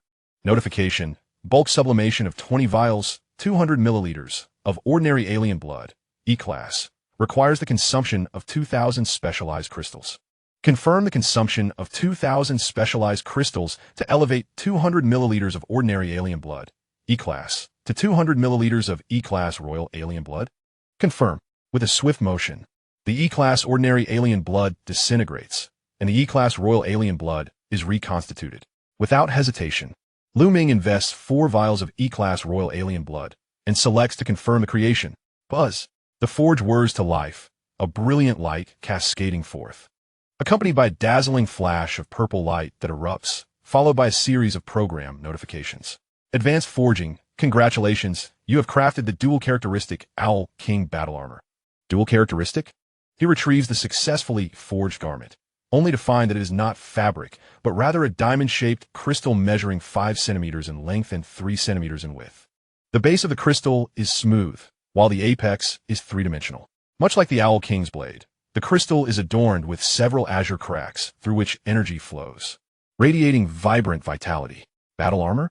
Ming promptly examines the information. Owl King battle armor, mithril grade. Category: E-class royal biological armor. Description: no measurement required. Upon contact with the skin, it unfolds into attire, perfectly adapting to any physique. Crafted by master tailors, integrated with bioengineering from the Jialan Star System. This innovative armor is designed for specialized warriors to harness alien energy. It can, as needed, disguise the biological armor into desired casual styles, offering great convenience. Inherited traits: slaughter harvest, advanced regeneration, armed synergy, armor resonance. Specialized biological energy: 500, 500. Alien biological activity: 1, 200, 000. Wait, armed synergy, armor resonance. When all 4 pieces of the same biological armor are worn, it can awaken the armor resonance, activating the biological armed armor, allowing all pieces to share inherited traits, biological energy, and alien biological activity. Incredible? This seems rather formidable. Adhering closely to his skin, Ming lightly rises from the bed, shedding his sleepwear to press the diamond crystal against his chest. The only sound that reached the ears was a rhythmic, swirling noise, as countless black fibers engulfed Ming's body like a tide, forming a perfectly fitting black battlesuit in a mere 5 seconds. It was snug, comfortable, and felt almost weightless. Most importantly, he could sense the warmth radiating from the suit, as if it were alive. In the tranquility of his thoughts, he pondered the peculiar nature of this creation, questioning the design of its intimate areas. As the tide of black fibers continued to ascend, they enveloped Ming's neck, creeping up to his mouth and nose, ultimately resting upon his brow and covering his face, achieving a true sense of armor that extended to the nape of his neck. A gentle attempt to breathe revealed no hindrance. In fact, the air felt remarkably fresh, as if filtered. At that moment, the swirling sound of the black tide finally subsided, revealing the entire King Hawk armor adorned with countless azure energy patterns. These designs were meticulously etched onto the surface of the suit, harmonizing with the diamond-shaped crystal on his chest, exuding an aesthetic derived from futuristic technology. As for the ability to autonomously transform and disguise itself as everyday attire, he would address that once he completed the entire suit. With this thought, Ming redirected his gaze to the forging interface. Familiar with the process, he expanded the recipe list and selected the King Hawk gauntlets. Note: crafting the King Hawk gauntlets requires 3 primary materials of King Hawk shell, 1 secondary material of King Hawk blade, and 200 specialized crystals. The materials were far less than those needed for the armor. So Ming placed all the primary and secondary materials into the forge, along with 4 vials of E-class royal hybrid blood, and confirmed the creation. Advanced forging. Congratulations. You have crafted the dual characteristic King Hawk gauntlets. Another high-level forging with dual characteristics. With a probability of 407, it was neither particularly favorable nor unfavorable. He merely hoped that this time, one of the dual characteristics would be hatred-s killing. After all, the entire set of King Hawk armor would activate combat synergy, skills, specialized biological energy, and the vitality of hybrid organisms would all be shared collectively. Retrieving the successfully crafted gauntlets, he now held 2 diamond-shaped crystals, each measuring 2 centimeters in length and 1 centimeter in width. Upon identification, the results were as follows: King Hawk Gauntlets, Mithril Grade. Category: E-Class Royal Biological Armor. Description: requires no measurement. Unfolds seamlessly upon contact with skin, perfectly adapting to any hand shape. Crafted by a master tailor, infused with bioengineering from the Jialan Star System. This innovative gauntlet is designed for specialized warriors to harness hybrid energy, capable of transforming into desired everyday styles with ease. Inherited characteristics: advanced regeneration, hatred-s killing. Combat synergie, armor résonance. Specialized biological energy, 300-300. Hybrid biological vitality, 900-900. Excellent. Hatred-s killing was now within reach. The remaining helmets and battle boots merely require the infusion of standard alien blood to ensure a guaranteed success rate. Without haste to equip, Ming continued his armor crafting. Note: crafting the King of Owl's battle boots requires 3 King of Owl's shells, 1 auxiliary material of King of Owl's blade, and 200 specialized crystals. Note: crafting the King of Owl's helmet requires 3 King of Owl's shells, 1 auxiliary material of King of Owl's blade, and 200 specialized crystals. Successfully crafted the King of Owl's battle boots. Successfully crafted the King of Owl's helmet. In the realm of reality, the odds of equipping are dictated either by the potency of the blood or by the fickle hand of fortune. Upon ceasing the infusion of royal alien blood, the crafting interface showed no mercy, dismissing him with 2 blank outcomes, indifferent to his desires. The attributes of the 2 pieces of armor were not worthy of extensive scrutiny. Aside from the nomenclatural differences in their descriptions, all other data aligned perfectly with that of the gauntlets. At this moment, 3 pieces of equipment and 5 diamond crystals lay in Ming's possession. The 2 crystals pertaining to the gauntlets have been previously mentioned, thus require no further elaboration. The 2 crystals of the battle boots measured 3 centimeters in length and 1 centimeter in width. The helmet was quite intriguing, petite enough to fit the size of a fingernail, exuding a sense of delicacy. He first affixed the 2 gauntlet crystals to the backs of his hands. The 2 fully enclosed gloves, identical in texture to the battle suit, spread and enveloped, ultimately merging with the armor. The boots were then affixed to the sides of his ankles, encasing his feet in a pair of black battle boots that connected to the lower garments. As for the helmet, Ming activated the self-image feature within his character information. After a moment's contemplation, he opted for the center of his forehead. It was merely a whimsical choice to observe the unfolding effect, and placing it on his forehead seemed to embody a certain romanticism inherent to manhood. Unexpectedly, as soon as the crystal approached his skin, it transformed into a formless state. There was neither a spreading black tide nor the emergence of a helmet. It appeared to vanish entirely. What was happening? While pondering this, a surge of information penetrated his consciousness, causing Ming to pause momentarily before a look of realization crossed his face. For aesthetic purposes, the helmet was designed to remain in a default hidden state. As for its defensive capabilities, the battle armor would autonomously perceive threats and dangers. It could also be activated manually by the wearer, ensuring seamless protection at all times. To put it plainly, it was the distinction between automatic and manual driving. He decided to try the manual mode first, activating the armor's defense. He silently chanted within his mind, and the inscriptions across his body shimmered with light. A shield of azure energy, reminiscent of a biological force field, unfurled from the crown of his head to the soles of his feet in a sweeping scan before vanishing from sight. Ming attempted to touch his chest with his finger, only to discover that the vanished protective shield reappeared at the tip of his finger, impervious to any force he exerted. Even as he increased his strength and struck, the energy shield remained utterly unaffected, not even producing the slightest ripple. Remarkable. He was thoroughly satisfied with this formidable defense. Disengaging the defense, he allowed the armor to revert to its autonomous sensing as the energy shield dissipated. The energy inscriptions of the King of Owl's armor transitioned from an active state to a dormant one. At this juncture, Ming had thoroughly grasped the defensive mechanisms. What remained were 2 states to toggle between, one being armed synergy and armor resonance, and the other, armor disguise, involving the transformation in a casual attire. If one were to inquire which to experiment with first, the answer was undoubtedly armor resonance. Armed synergy. With a silent incantation of intent, the armor sensed his will, and the previously dormant energy inscriptions surged forth with an exhilarating ferocity. Lu Ming's expression momentarily faltered as he became acutely aware of a formidable power infusing his being. The sounds of rapid and crisp mechanical operations erupted around him.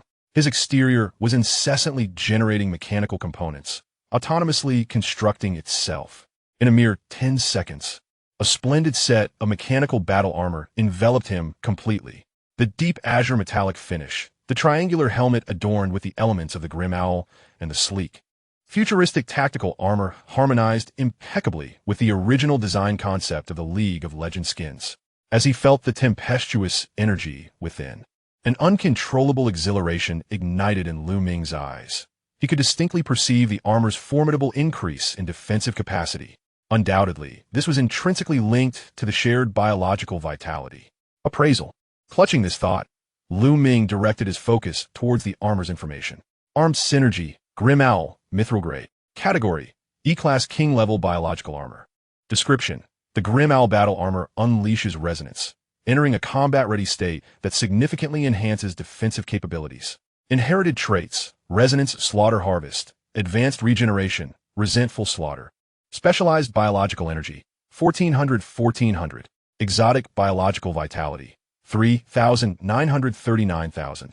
Chapter 74. Seizing the core region, there was little left to comment on. Although there were no comparable armors for reference, a biological vitality of 39,000 engendered a profound sense of security.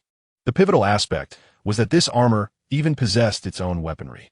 He had wondered what the purpose of the Grim Owl's blade was in crafting the armor. It turned out to harbor hidden depths. In a fleeting thought, Lu Ming glanced at the exterior of his arm, and a blade edged with particle light effects sprang forth.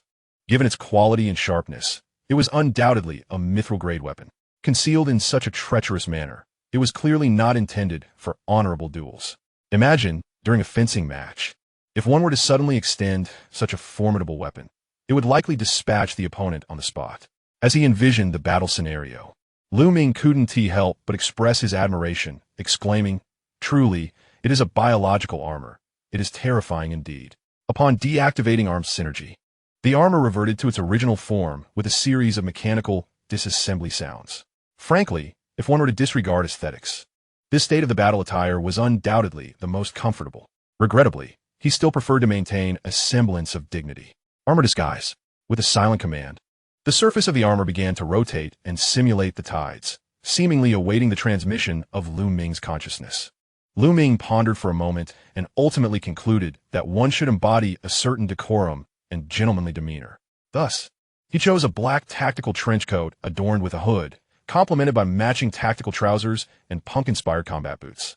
The Xiongwang battle armor transformed seamlessly, adapting to Lu Ming's will. Yet, upon witnessing the result, Lu Ming felt that the armor possessed a superior understanding of style than he did. The disguise, once altered, appeared more refined than his own vision, reminiscent of the distinction between 1080p and 4K resolution. The inner lining, however, retained the original form of the snug battle armor. The diamond-shaped crystalline brilliance shone continuously. Energy inscriptions meandered gracefully, and the black mask armed to the teeth left no room for criticism. Surveying himself in the three-dimensional mirror, he acknowledged that after several rounds of evolution, he had indeed undergone a transformation, now exuding an air of mystery. His only concern was that this departure from a rugged aesthetic towards a more dashing style might impede his wielding of a heavy sword, making it more fitting for a Tang sword. Ah, the Tang sword. Perhaps it would be prudent to await the emergence of the ancient Emperor blade and see if it proves to be a worthy weapon. A yawn suddenly overtook him, accompanied by a wave of drowsiness, likely a byproduct of the satisfaction following exhilaration. Glancing at the time, he noted it was already 5 in the morning, a rather awkward hour. Should he sleep? It seemed unlikely he could rest for long, and he might awaken with puffy eyes. Yet, if he remained awake, the next 2 hours would be void of purpose. He feared that ascending in rank might create too much disturbance, leading to unforeseen consequences. Looking at the chat bar, he surmised that not even the night owls would be present. A fleeting glance at Chuxue revealed her deeply slumbering form. It was remarkable that the resonance of his battle armor had not disturbed her at all. As a nascent deity, did she not possess an adequate sense of her own safety?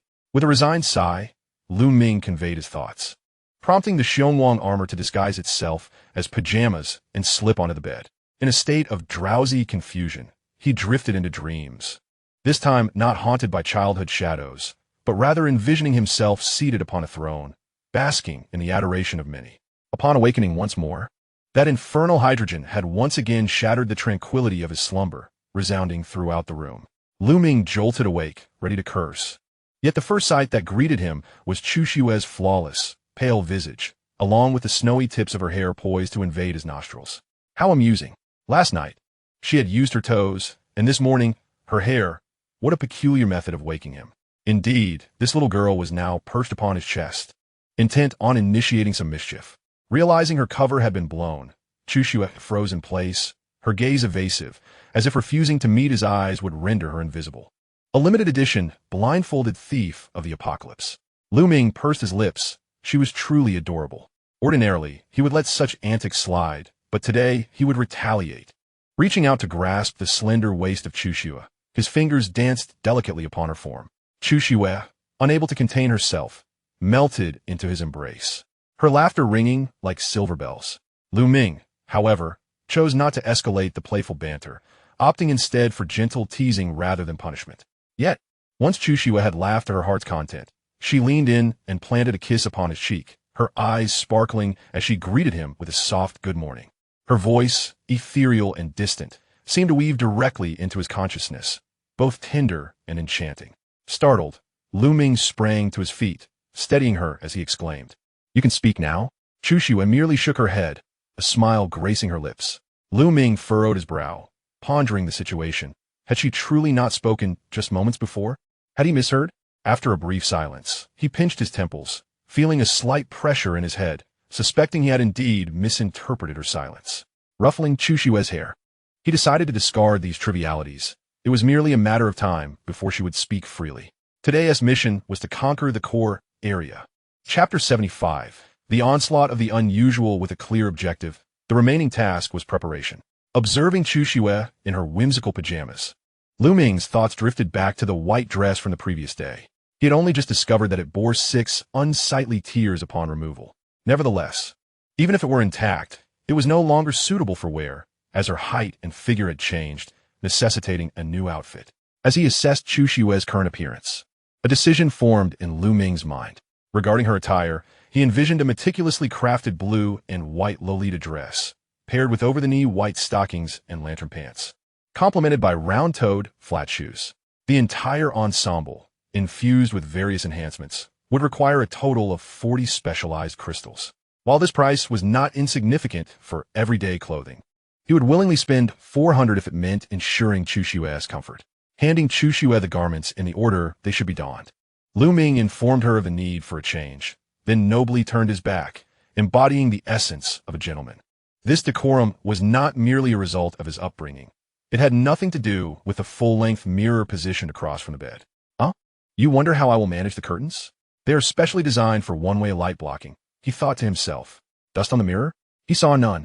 All he observed was Chu Xue discarding her pajamas and gradually donning her new attire. "Xiao Xue, I'm off to wash my face. I will return shortly to help you with your hair," he said, his gaze lowered as he made his way to the bathroom. After splashing his face with pure water, he glanced at his reflection and found himself somewhat inclined to believe the wisdom of the elders from his homeland. Indeed, mirrors should not face the bed, as he had just experienced a sudden acceleration of his heartbeat and a flush upon his cheeks.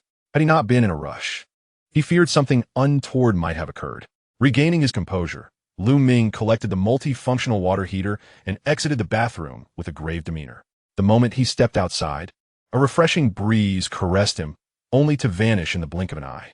His gaze fell upon the windowsill of the living room, where a figure cloaked in shades of blue and white captured his attention.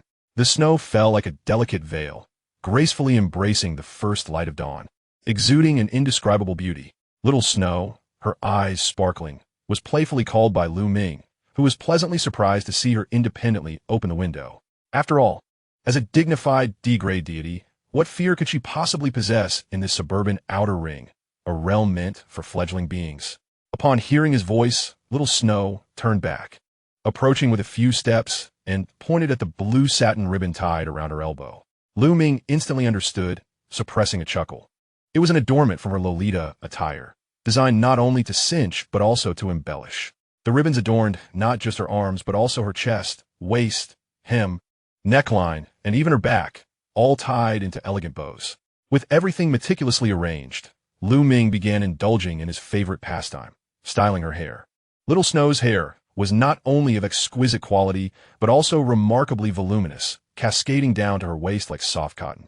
To tie such long hair into a ponytail would seem discordant.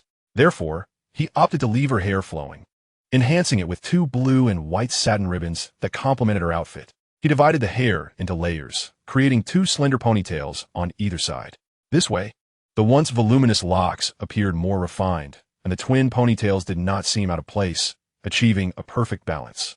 Admiring his handiwork, Ming felt a surge of accomplishment.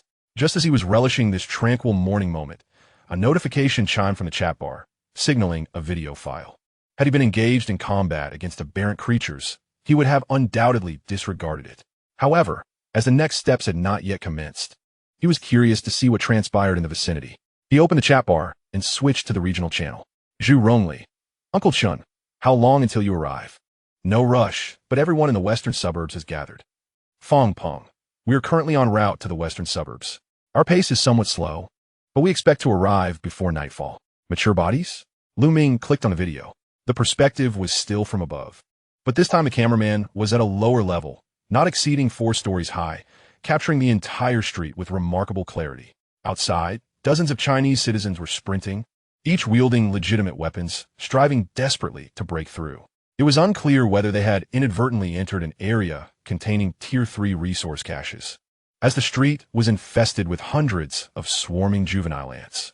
These young ants, pale white and with armor not yet hardened, were about half a meter long, resembling the larvae of the sickle moth. The fleeing citizens, with their weapons thrashing, could momentarily repel and send them flying, indicating a likely high specialization level. Unfortunately, the street was densely populated with these juvenile ants, nearly stacking upon one another at the roadside. Finding a refuge to evade the swarm seemed increasingly improbable. Their only option was to hasten their escape from the area. Unexpectedly, at that moment, a tremendous blaze erupted just beyond the video frame. The cameraman, sensing the anomaly, swiftly turned to capture the source of the fiery explosion. In that moment, a colossal crimson ant, towering at approximately 1 meter and stretching 3 to 4 meters in length, was fiercely battling against 2 men, their bodies enveloped in a shimmering blue energy. This was a clash of awakened powers. As a novice hunting warrior, Ming keenly observed the confrontation, his first experience witnessing the duel between a primary hunting warrior and an E-class elite from a third-person perspective. One of the warriors wielded a steel katana, utilizing the walls to ricochet and deliver a powerful slash aimed at the ant's head. The metallic clang resonated as sparks flew, embedding the blade half an inch into the ant's cranium. Yet, such a minor injury was hardly a scratch for the giant creature, igniting its fury instead. With a fierce snarl, it reared its front body and swung its forelimbs down with tremendous force. The man attacking its head was driven back by the colossal impact, turning to shout now. In a sudden burst, the other warrior charged from behind the ant, arms raised with his blade, and struck down fiercely at the ant's midsection. At that instant, he radiated the joy of anticipated victory, as if he were certain that this blow would vanquish the crimson ant. Had it not been for the godlike perspective provided by the video, Ming too might have believed in the immense likelihood of the strike's success. However, the blade was destined to miss its intended target, for within the frame, a colossal ant, larger by half and adorned with a pale, blue luminescence at its rear, surged forward from a distance. It latched onto the man's head with precision. A sickening crunch echoed as his cranium shattered, and the headless corpse plummeted to the ground. Countless ant larvae scrambled to devour the remains, dismembering the man's body in an instant. The warrior who had injured the crimson ant stared in shock at the pale blue ant, his face a mask of terror and disbelief. Yet, he quickly shook off his stupor, preparing to flee. Little did he know, the crimson ant raised its tail high, locking onto his escape route and unleashing a torrent of searing flames.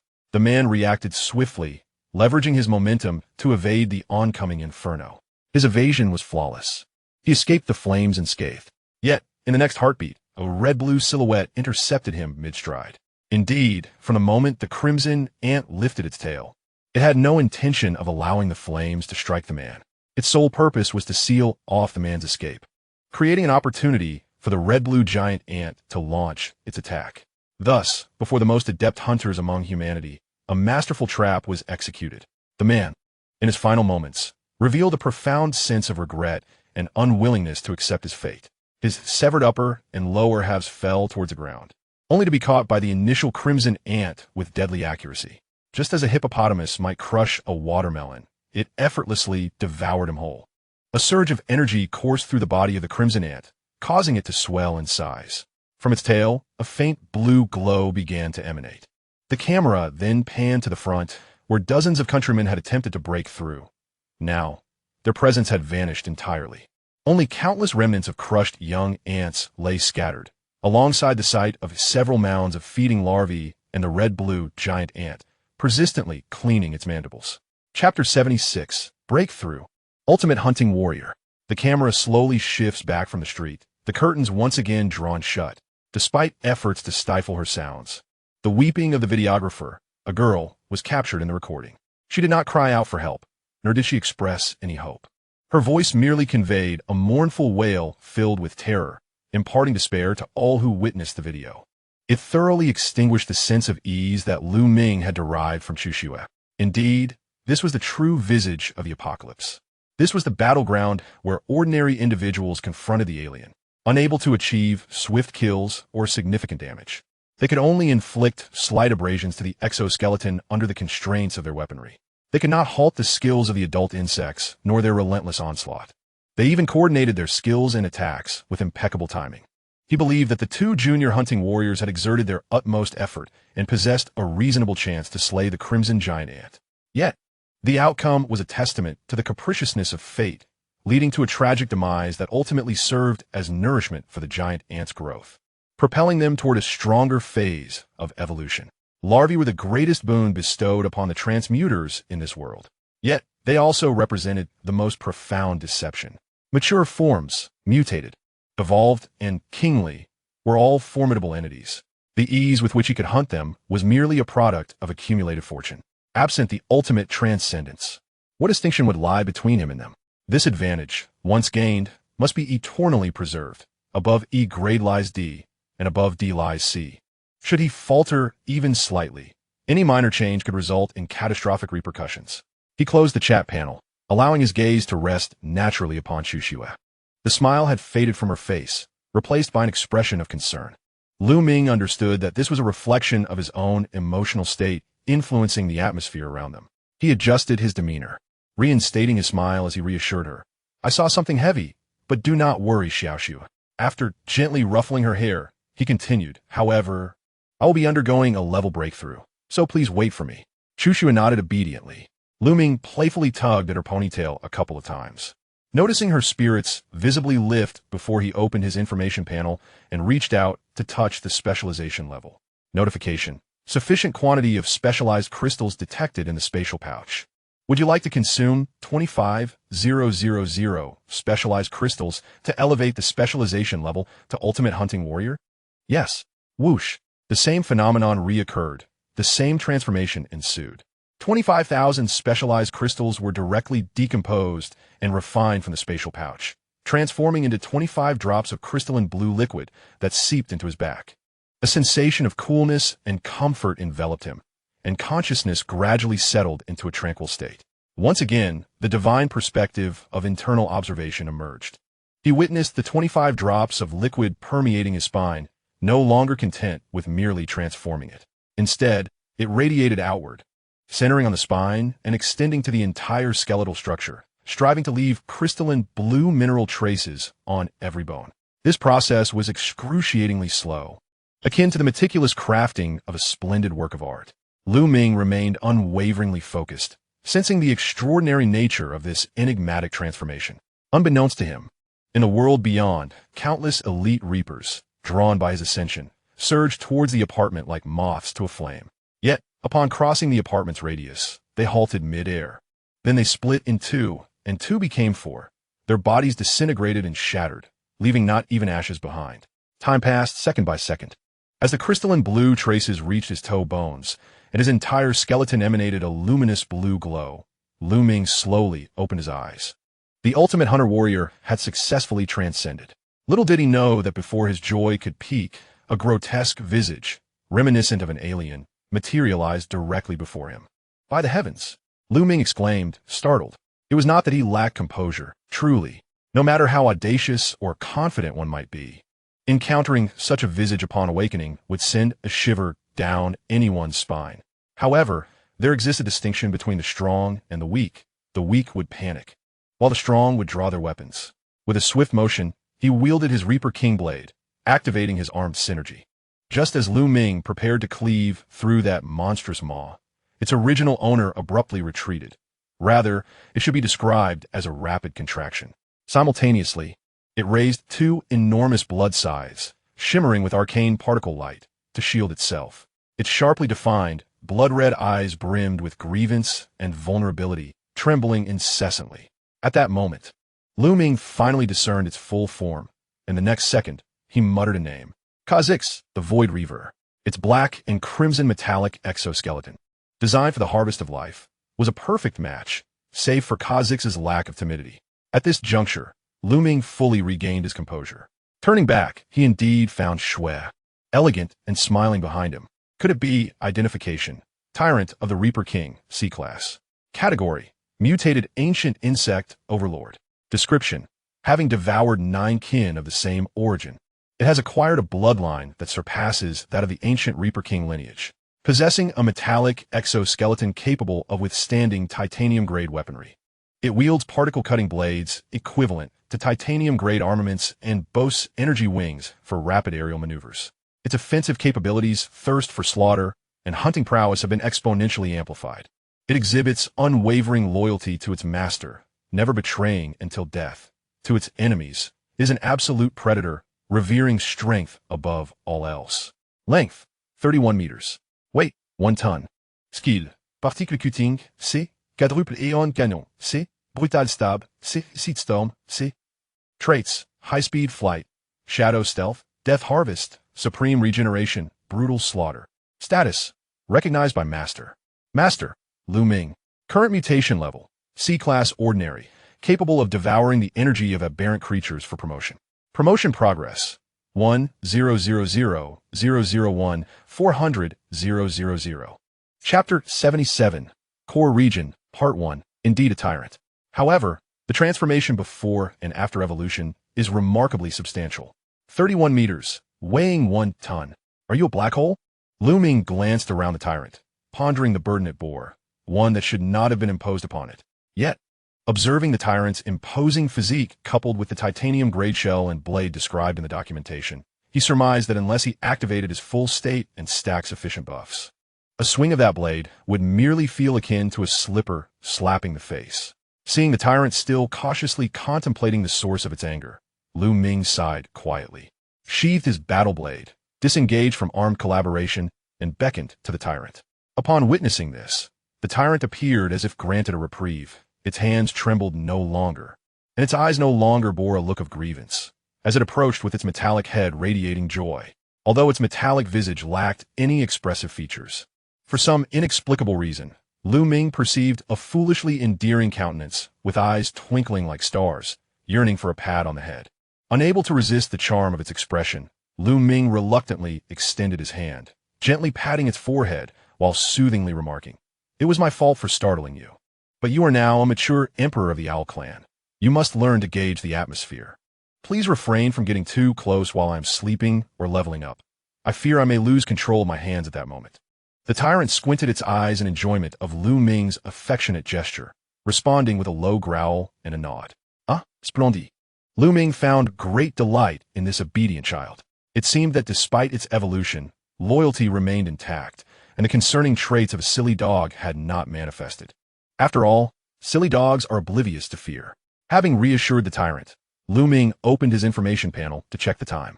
It read 8:45. The advancement from Advanced Hunting Warrior to Ultimate Hunting Warrior had astonishingly consumed an entire hour.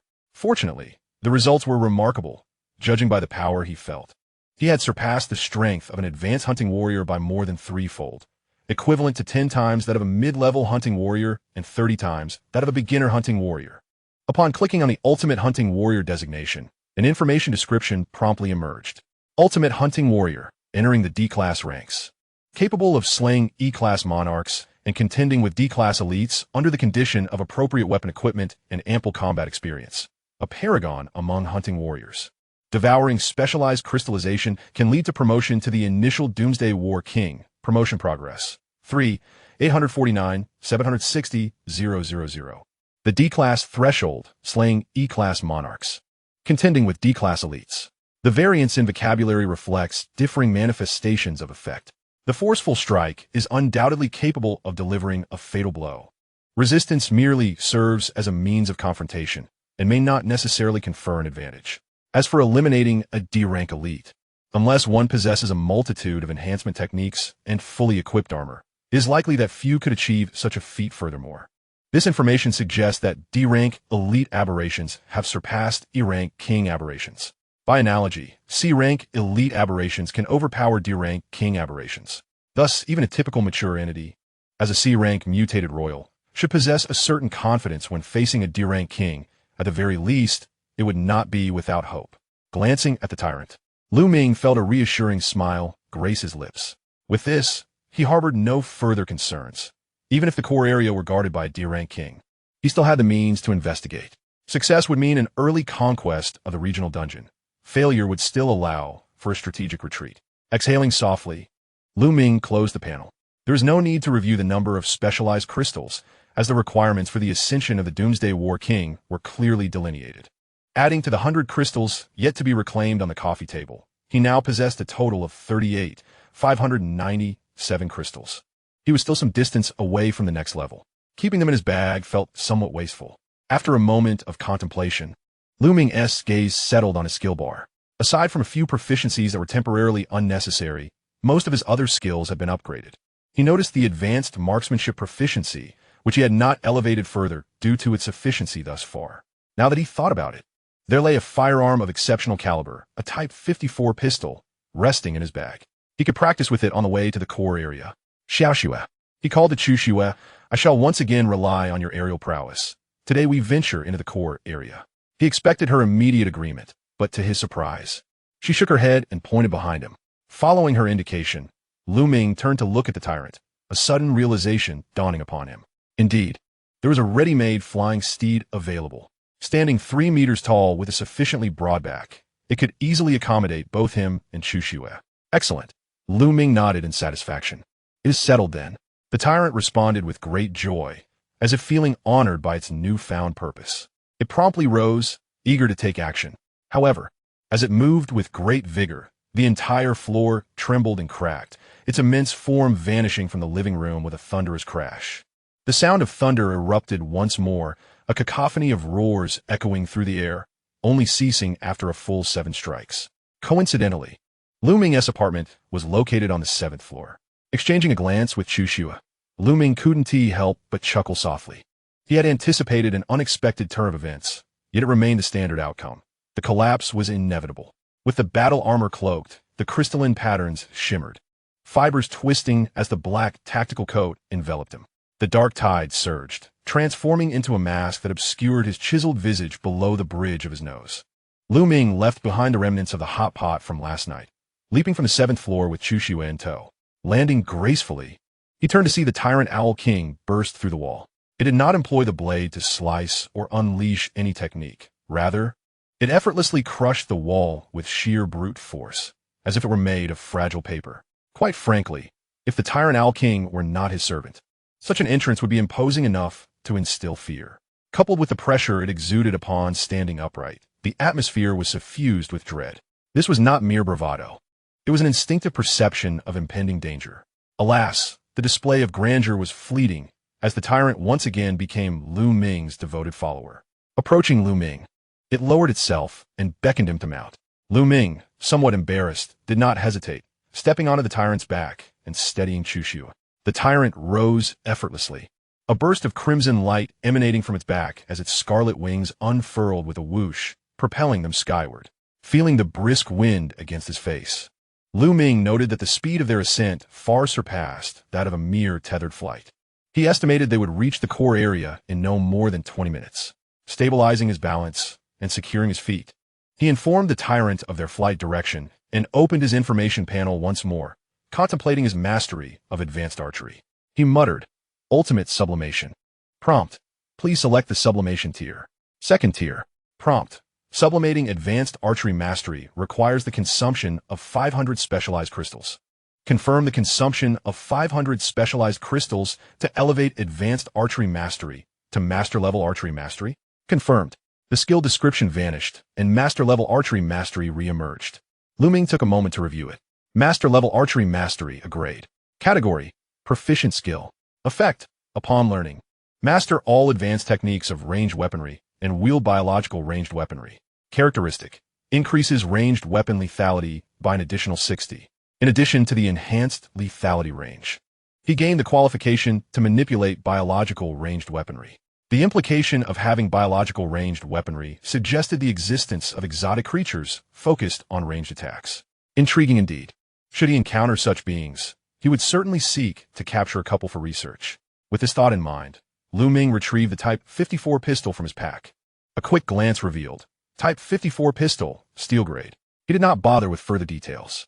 Compared to the likes of Colt, Beretta, or Desert Eagle, it undoubtedly paled in comparison. However, what he sought was not merely a pistol, but this steel-grade firearm prototype. Ultimate sublimation. Second tier. Prompt. Sublimating the steel-grade Type 54 pistol requires the consumption of 200 specialized crystals. Confirmed. Prompt. Please select the sublimation direction. RPG Rocket Launcher. Gatling Gun. M82A1 Sniper Rifle. After reviewing the three options, Lu Ming let out a quiet sigh. Clearly situated on the blue planet, these three weapons are considered the epitome of strength in the eyes of ordinary people. Yet when faced with otherworldly beings, a lingering sense of inadequacy persists. The rocket launcher, though impressive and effective against E-class aberrations, is rendered unnecessary as they lack the means to hunt such creatures. The Gatling gun suffers from insufficient ammunition. Thus, the decision is made to select the M82A1 sniper rifle, commonly known as the Barrett. With a titanium-grade construction, it boasts an effective range of 1,800 meters and a maximum range of 2,500 meters. Presently, the arsenal includes the Eagle Eye compound bow for medium-range engagements and a precision crossbow for close quarters. Without enhancing the heavy crossbow, there are no long-range weapons capable of inflicting damage beyond a kilometer. Thus, acquiring a sniper rifle that surpasses mithril in quality is undeniably fitting. With a swift motion, the 54 pistol is disassembled and the Barrett is meticulously reconstructed, weighing nearly 15 kilograms. It feels as light as a toy in Lu Ming's hands. His mastery of marksmanship enables him to wield firearms with an almost ethereal grace. The action of raising the rifle and aiming is executed with exquisite precision. Notably, this weapon is equipped with a built-in suppressor. Although the Barrett's silencing capabilities are marginal at best, any degree of sound dampening is preferable to none.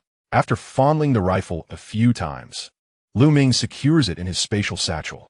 The quantity of specialized crystals is remarkably abundant, and with no other skills left to enhance.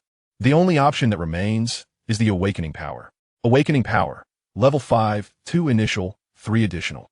Upgrade progress, 380, 972, 000. Contemplating the progress, Lu Ming dismisses the thought. Enhancing the awakening power will not influence consciousness in the same manner as leveling up specialization.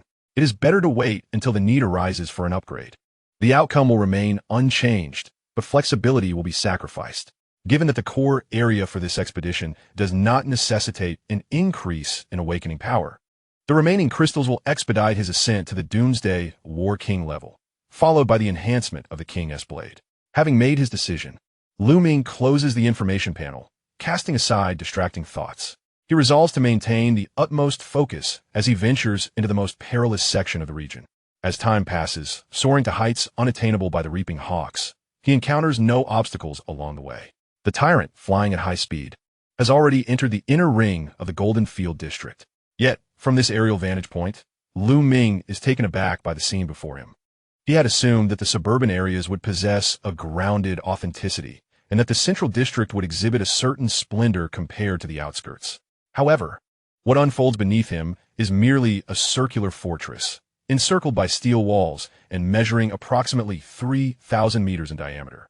The remainder of the area is littered with either collapsed or abandoned, chaotic remnants of buildings. On the streets and in the air, thousands of elite, mutated, and even quasi-royal reaping hawks are dispersed. Such numbers merely represent what lies within his line of sight. If one were to account for the additional sectors that are not directly visible, the existence of over 10,000 reaping hawks would be a conservative estimate, with tens of thousands being an understatement. This is the true caliber of the enemies in Jintian District. It is the spectacle that one must confront in the wake of the elevation of global standards. One can only be grateful for the month-long period of suppression. Otherwise, if these elites, mutants, and quasi-king level mature beings were to run amok together, how many of the Blue Star inhabitants would survive given their current overall level? Intermediate Hunting Warriors. In a month, Intermediate Hunting Warriors will represent the baseline level for the transmuters. Above this threshold, one can exist securely and transition into the next world level. Below this threshold, unless someone stands guard, death is inevitable. With this thought in mind, Ming solemnly instructed, Xiaoxua, utilize the hidden silk. We shall bypass these reapers and directly enter that core fortress. Chapter 79. The final Iron Fortress. It is not that he feared the sheer numbers of the reapers. Utilizing the hidden silk for concealment. Coupled with the tyrant's C-grade quality and his current capabilities, he believed that given sufficient time, even against 100,000, he could employ standard guerrilla tactics to gradually eradicate them. He simply wished to avoid wasting time or encountering unforeseen circumstances. Having experienced the larvae, pupae, mutated reapers, and quasi-reapers, he was acutely aware that the Reaper clan exhibited a remarkably high degree of unity as a social species. The larvae could transform into a wall of flesh for the pupae's evolution, while the Reapers and mutated Reapers could become guardian warriors for the quasi-Reapers. The highest number of guardian larvae for a Reaper pupae could range from 200 to 500. The aggregation of quasi-Reapers could comprise between 2,000 to 5,000 larvae, 15 Reapers, and 4 mutated Reapers. The Reaper matriarch, being half a grade superior to the quasi-Reapers, could command 3-fold, 5-fold, 10-fold, or even 20-fold guardians. It is inconceivable that it would be accompanied by tens of thousands of mature beings. Moreover, among these mature beings, not only are there elite Reapers and mutated Reapers, but even quasi-king level Reapers coexist. With such an impressive assembly, could one possibly claim that within this core area only E-grade kings and E-grade queens preside? It defies belief. Thus, he felt compelled to witness firsthand the nature of the core guardian station here. If they were D-grade kings, he would proceed directly to conquer. If they were C-grade, he would retreat to strengthen himself before making further plans. After all, within his team, there was currently no one capable of dealing with a C-grade king. As the tyrant approached the Iron Fortress, Ming was struck by its formidable presence. Previously, at a distance, drawn by the sheer numbers of Reapers, he had not taken the time to examine the surrounding ruins and collapsed structures closely. Now, as he drew near, he felt the weighty majesty of the fortress. The very steel walls encircling the structure reached an impressive height of 200 meters, a height that far surpassed the maximum leap achievable by elite Reapers. Moreover, the pinnacle of the fortress is fortified with an intricate high-voltage electric grid.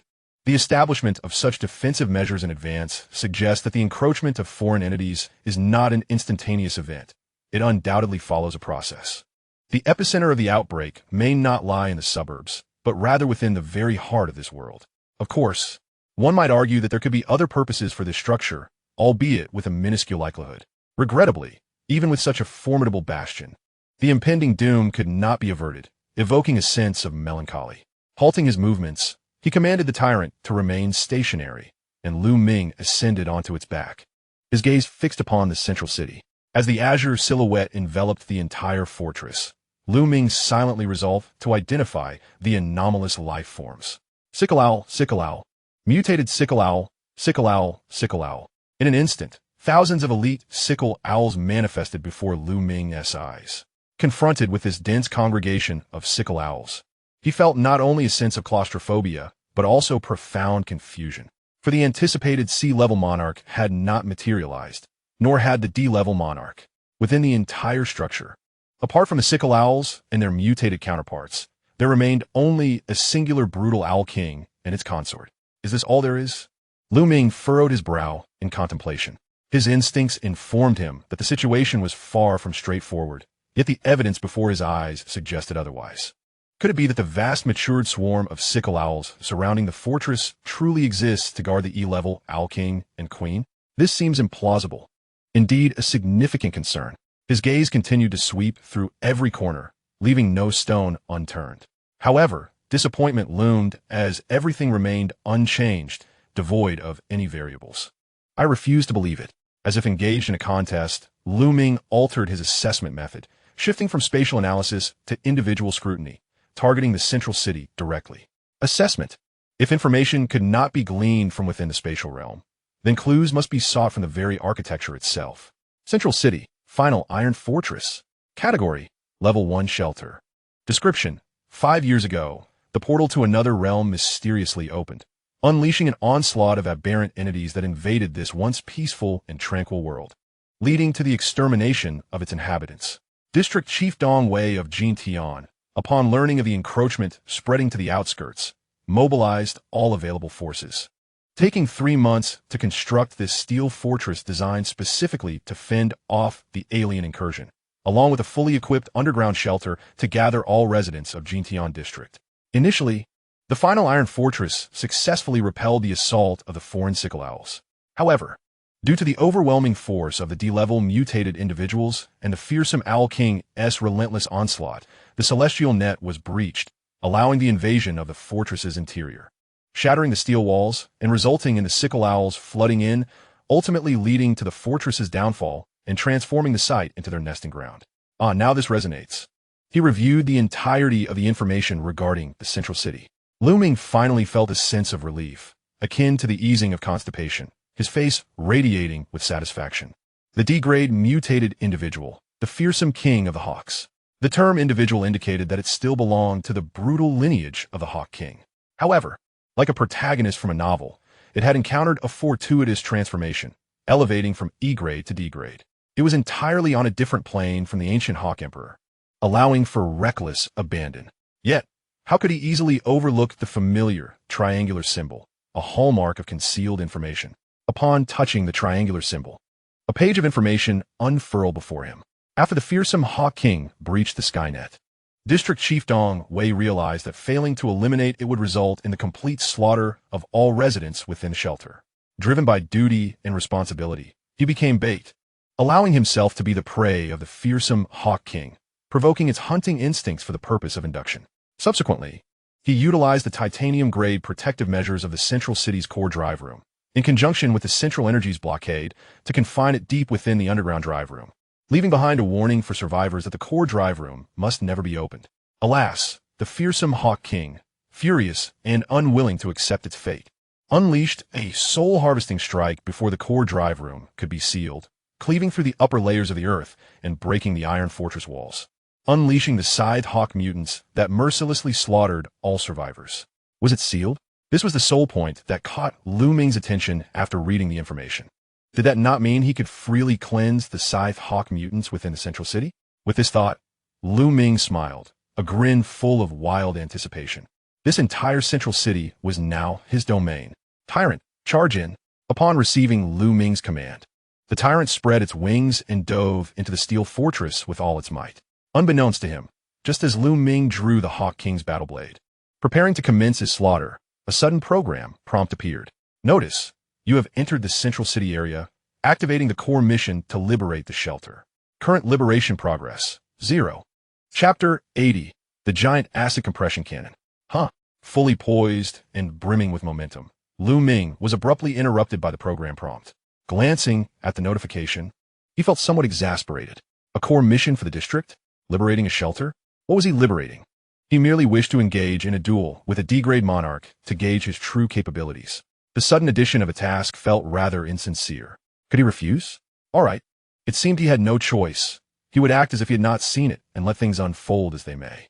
Casually, he tugged at Shushue's ponytail, steeling himself with the blade in hand, rekindling his fierce, murderous intent. The tyrant crashed into the iron fortress with a thunderous roar, confronting the towering gates of the steel bastion, the noise akin to a debt collector's call. Sure enough, the tyrant's arrogance provoked a group led by the mutated scythe hawks. Charging forth, Lu Ming's eyes darkened as he prepared the cross-pulse strike. However, before he could unleash the cut, the crisp sound of a blade being drawn echoed in his ears. A crimson arc of lightning slashed through the forms of 7 scythe owls, leaving behind a trail of shimmering brilliance, revealing the elegant silhouette of the tyrant owl behind them. One arm hung naturally, while the other was poised as if wielding a sword with valor, a pose that could easily grace a poster on a wall. It was at this moment that Lu Ming noticed the tyrant's particle blade was far longer than the mere half-meter it usually appeared to be in moments of combat. It could extend to nearly a full meter. Clang! The blade retracted. Boom! The 7 scythe owl corpses crumbled. The tyrant turned its head towards Lu Ming, seemingly inquiring, "Was that strike impressive?" Lu Ming, who initially wished to commend it, felt a vain throb at his temple. Indeed, he yearned to chastise this creature. Yet he could not deny its undeniable flair. Stepping forward, he playfully patted the tyrant's rear and said with a solemn tone, "Next time, I shall take the lead, or I shall end up sleeping on the streets tonight." The tyrant's bravado instantly waned, its head drooping in disappointment. Lu Ming attempted to reclaim the corpses, discovering that even the creatures slain by the tyrant rightfully belonged to him. Otherwise, he would have to undergo the process of sublimation on the spot, wasting precious time with a greedy hand of collection. In a moment of elation, Lu Ming bypassed the tyrant's position, generously offering praise. That last strike was indeed commendable. With that remark, Lu Ming stepped through the entrance of the Iron Fortress, heading towards the corridor where the Owl King and its successor resided. The tyrant paused for a moment, then suddenly realized, letting out a surprised exclamation, looking at Chuxue as if to confirm he had not misheard. Indeed, his master had praised him. Chuxue remained silent, merely gifting it a serene smile before hastening her steps to catch up with Lu Ming. The tyrant, overjoyed, trotted along at the rear, as if Lu Ming's words had adorned it with a medal of honor. Upon entering the corridor, they found themselves in a vast space reminiscent of a high-speed train station. Before them lay a steel bridge leading to various destinations, spanning over 100 meters and extending nearly a kilometer in length. It could be described as both a platform and a grand thoroughfare. Countless circuits hung around it, while numerous steel bridges extended on either side. In terms of design, it indeed bore the hallmark of a survivor's base from humanity's Wasteland era. Yet now, apart from the throngs of mature scythe owls, no trace of history remained. Roar! Upon detecting Lu Ming and his companions, a collective assault from the elite scythe owls ensued, their numbers soaring into the hundreds. Indeed, in the face of such feeble adversaries, barely a step above larvae, Lu Ming instructed Chuxue to drop her stealth disguise. This would inevitably draw the scythe owls, known for their headstrong aggression, to swarm towards them. This, he relished as the perfect scenario, for the more they clustered, the more efficient their demise would be. With a blade raised high, Lu Ming aimed at the densest cluster of elite scythe owls, his heart steady as he whispered, "Super acid compression cannon." Bam! The battle axe of the Owl King glimmered with an ethereal blue light, as dark azure fluid surged forth, coalescing at the tip of the blade in a tumultuous embrace. In a fleeting moment, a half-formed abomination materialized at the blade's apex, its massive form towering at twice the size of an ordinary scythe owl. This formidable creature was none other than the savage parasite dwelling within the weapon, the violent Owl King. It extended 2 razor-sharp talons, plunging them into the steel framework of the bridge beside it, while the liquid biological entity connected to the blade voraciously siphoned the biological energy contained within. A creamy yellow energy accumulated in its thorax and abdomen, culminating in a dazzling eruption of light. With a fierce roar, a grotesque vertical maw at its midsection unleashed a cataclysmic blast, akin to a waterfall laid horizontal. The explosive force surged to a height of 3 meters, persisting for 5 seconds, obliterating nearly 70% of the elite scythe owls amassed in the passageway. The sound of crumbling bodies echoed as remnants of the slain fell, some missing their upper halves, others their lower, while a few were entirely reduced to mere patches of flesh. Lu Ming awoke from his stupor, witnessing the violent Owl King dissolve back into biological slime and reintegrate with the blade, leaving him momentarily dazed. A skill utilizing 10 points of biological energy? So striking. Chapter 81. The Owl King and the Owl Empress, however, after just one use, the hilt began to warm, indicating that such an area effect skill as the compressed cannon exacted a tremendous toll on the vitality of the aberrant creatures, even more so than the cross pulse.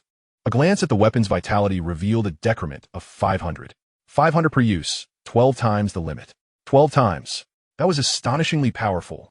Regrettably, the Scythe Owl's bodies could not withstand the onslaught of the compressed cannon. Each use cost hundreds of crystals. For subsequent biological skills, he would need to experiment individually to maximize the returns. A roar echoed as the demise of a wave of Scythe Owls incited the wrath of countless more. Thousands of them converged to create a battleground with restricted access, a situation where one man alone was undoubtedly sufficient. In this expansive space, confined to the steel bridge, unleashing his full capabilities would require either an endless extension of blade light or a devastating technique. Otherwise, he could not afford to be careless. Fortunately, loyal allies stood behind him. Tyrant. With a swift motion, a dark crimson figure emerged from the shadows.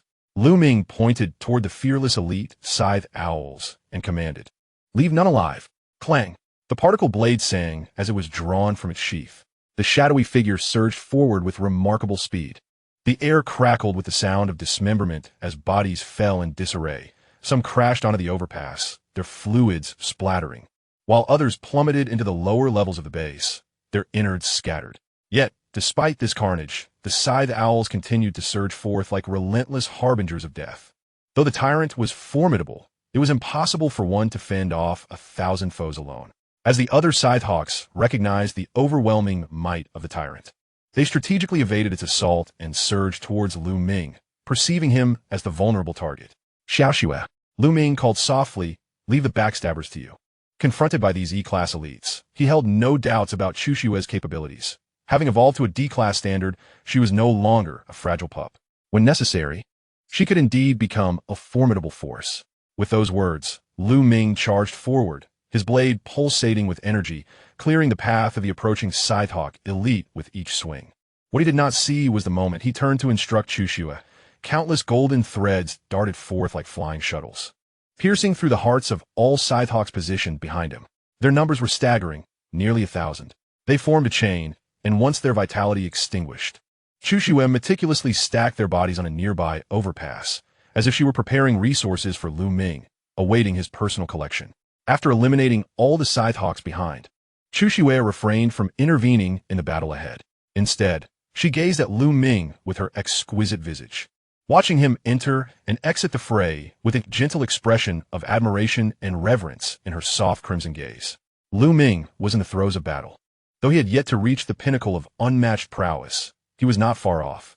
The specialization level of an elite hunter was evident, especially with the Scythe King's battleblade in his grasp. The tyrant fought like a god of war, dispatching foes with a single stroke, sometimes cleaving through multiple small Scythehawks at once. In a mere 15 minutes, over 1,000 elite and mutated Scythehawks lay slain. As the blood-soaked blade glistened, the steam rose, and upon concluding the battle, the biological activity of the blade dwindled to a mere 1,000. He retrieved 100 vials of ordinary alien blood from his pack in batches to replenish his loyal companion. Only when the blade had fully recovered did Ming return to Xuxue. At that moment, he was struck by the sight of mountains of Scythehawk corpses. After a moment of contemplation, he understood what Xuxue had accomplished. Expressing gratitude felt excessive, so he gently patted her head, smiling, "You've worked hard." The tyrant, observing this, hurried forward, its eyes fixed on Ming, clearly expressing its desire for attention. Ming sighed internally. That irresistible look again. Where had it learned such charm? "You're meant to be a royal hunter. Where is your dignity?" "All right, come here," he relented, extending his hand toward the tyrant.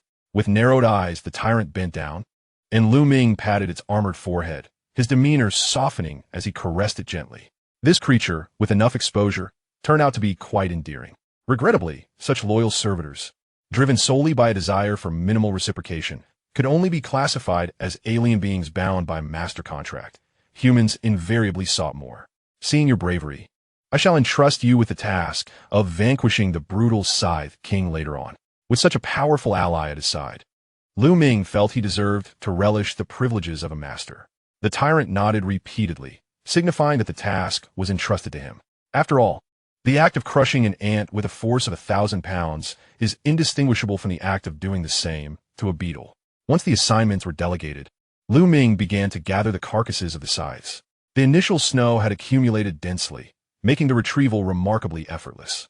Within 3 to 5 minutes, the task was completed, yielding the following results. 805 elite scythe corpses and 42 mutated scythe corpses. Even without any enhancement, the gains had already surpassed 75,000. After enhancement, the wealth would be unimaginable.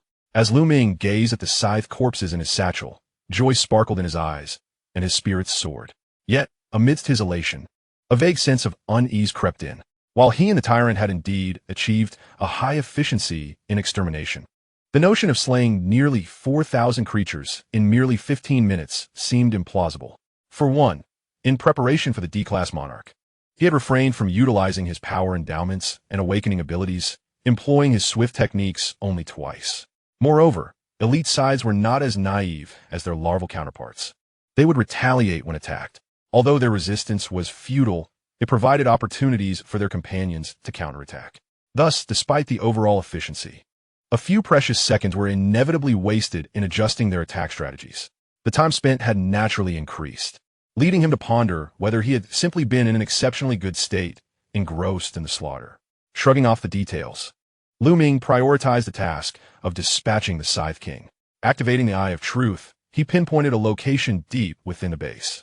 There, his first target stood silently, seemingly oblivious to the chaos above.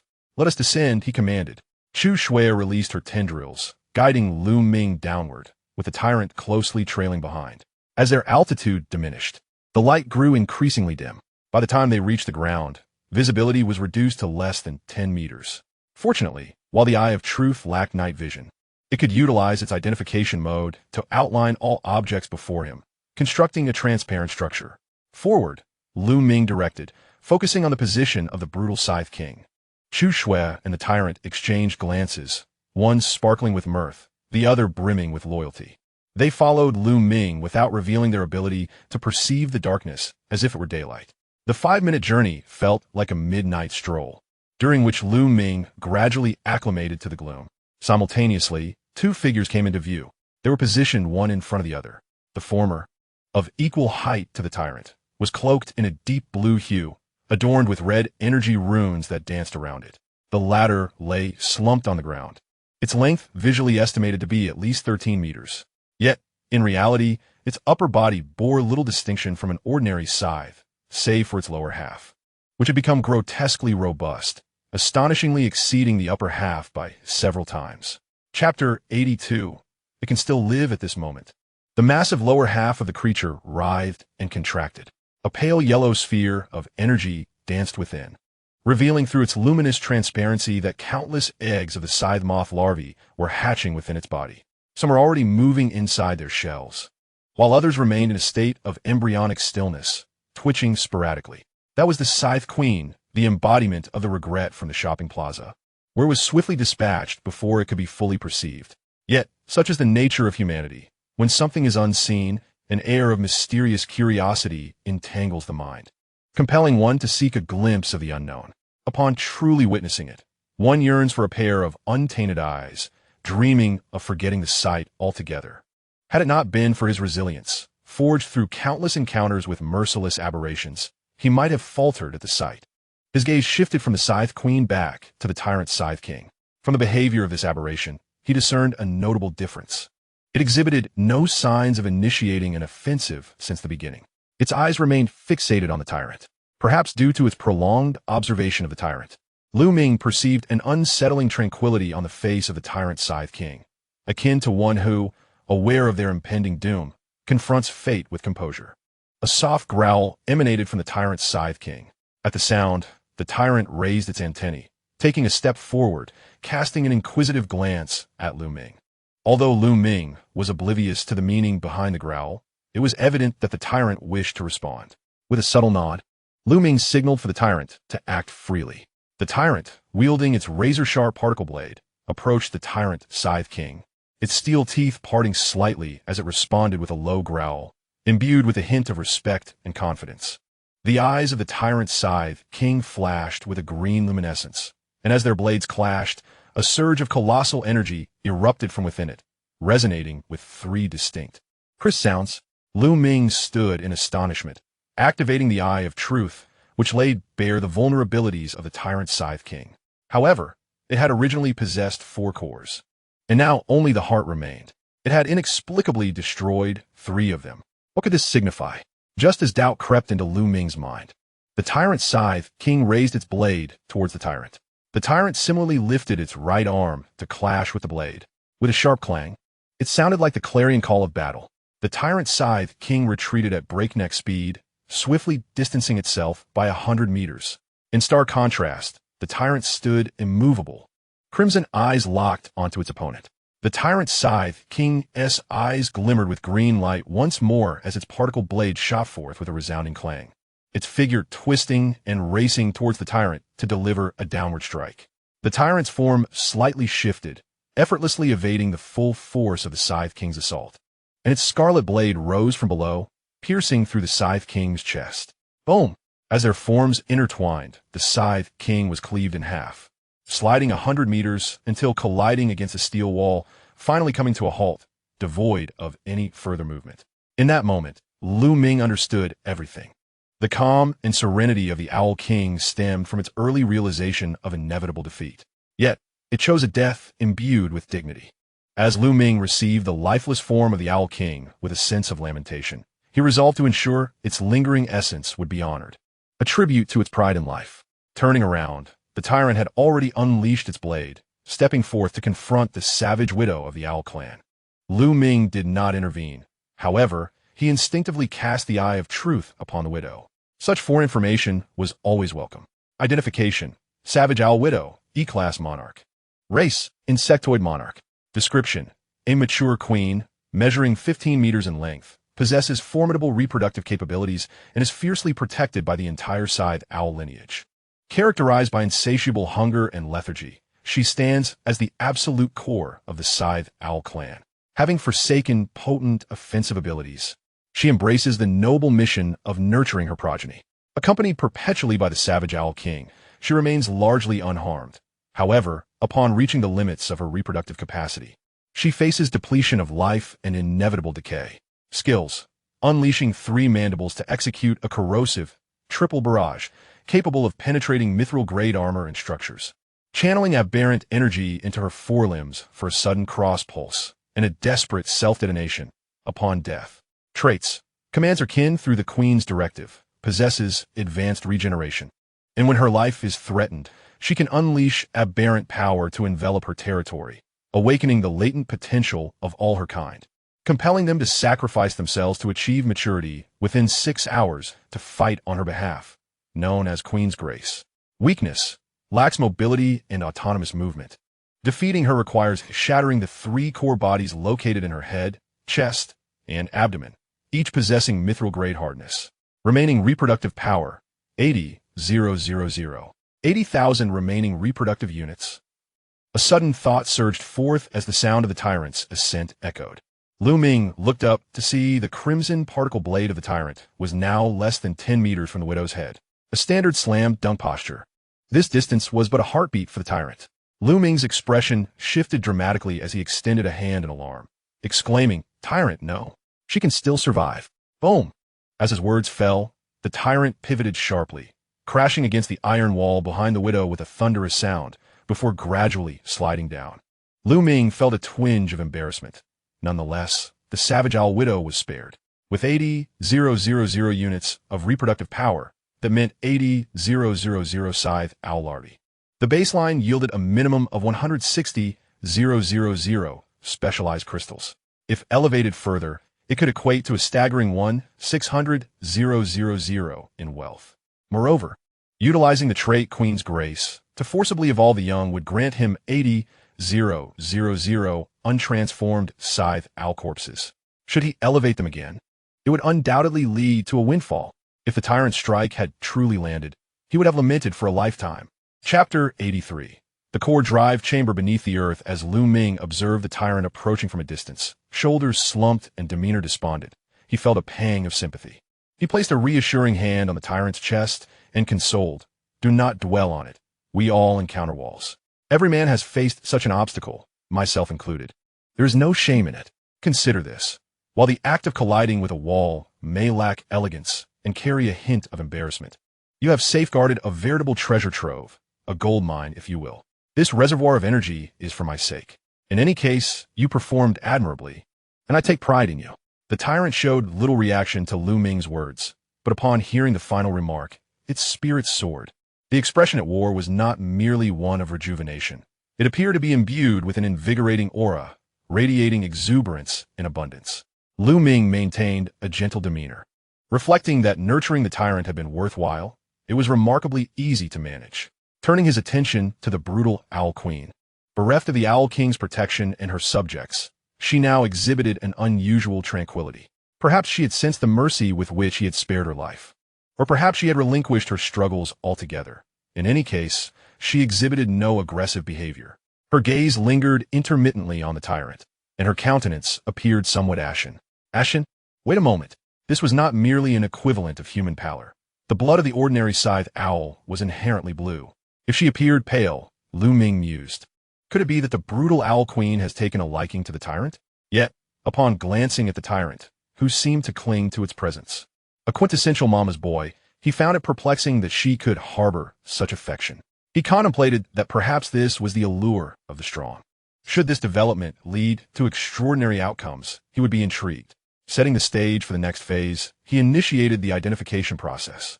With the Owl King eliminated and the Owl Queen adequately arranged, the subsequent objective loomed. The mutated entity, a D-class sovereign. As the Eye of Truth activated, Lu Ming found no need to scan his surroundings. The location of the brutal Owl Queen was clearly marked, revealing the entrance to the core drive chamber beneath the earth. The Owl Queen's formidable form obstructed the entrance. This presented a dilemma. Had his own physique been sufficiently colossal, the strength of an extreme hunter would surely have sufficed to displace the Owl Queen. Alas, his current stature was inadequate, and with insufficient contact area, he found no leverage. Unless he could lift her from above, but such an action would inevitably lead to her upper body failing to support the weight of her lower half, resulting in a catastrophic rupture, certainly leading to her demise. Thus, it became apparent that the Owl Queen constituted a formidable barrier. Defeating her and collecting her remains would grant passage to the depths below. After all, who would willingly place their back against the blockade of a powerful adversary? Was she merely waiting to strike from behind? The fortuitous design of this scenario deepened Lu Ming's sense that the world itself was but a grand game. This was not entirely surprising, considering that their roles as translocators also positioned them as strategists. Yet, with their current weakness, they lacked the qualifications for profound exploration. One day, he vowed he would turn the world upside down and unearth the puppet masters behind his translocation. For now, however, he would bide his time until he possessed the means to contemplate such ambitions. Now, he is left with but one course of action, to act according to his own will. Observe the tyrant. This creature is adorned with an array of battle weaponry, and if tasked with severing a body, its efficiency would undoubtedly be remarkable. However, asking it to move a corpse is another matter entirely. Chu Xue is omnipotent. Little Snow, is it possible for you to envelop the brutal Hawk Queen entirely with your web? Chu Xue comprehended immediately, a subtle smile gracing her lips as golden threads swirled, encasing the Hawk Queen within a vast net. Before Lu Ming could issue further instructions, Chu Xue had already hoisted the Hawk Queen and relocated her to a nearby corner. The effortless nonchalance of her actions made Lu Ming acutely aware of her superior strength. Splendid. The contrast of their roles compelled Lu Ming to involuntarily bestow a kiss upon Chu Xue's cheek. Chu Xue beamed like a blossoming flower, while Lu Ming felt a twinge of embarrassment, silently reminding himself to exercise restraint and decorum. Just as he managed to steady his thoughts, a metallic head approached from his side.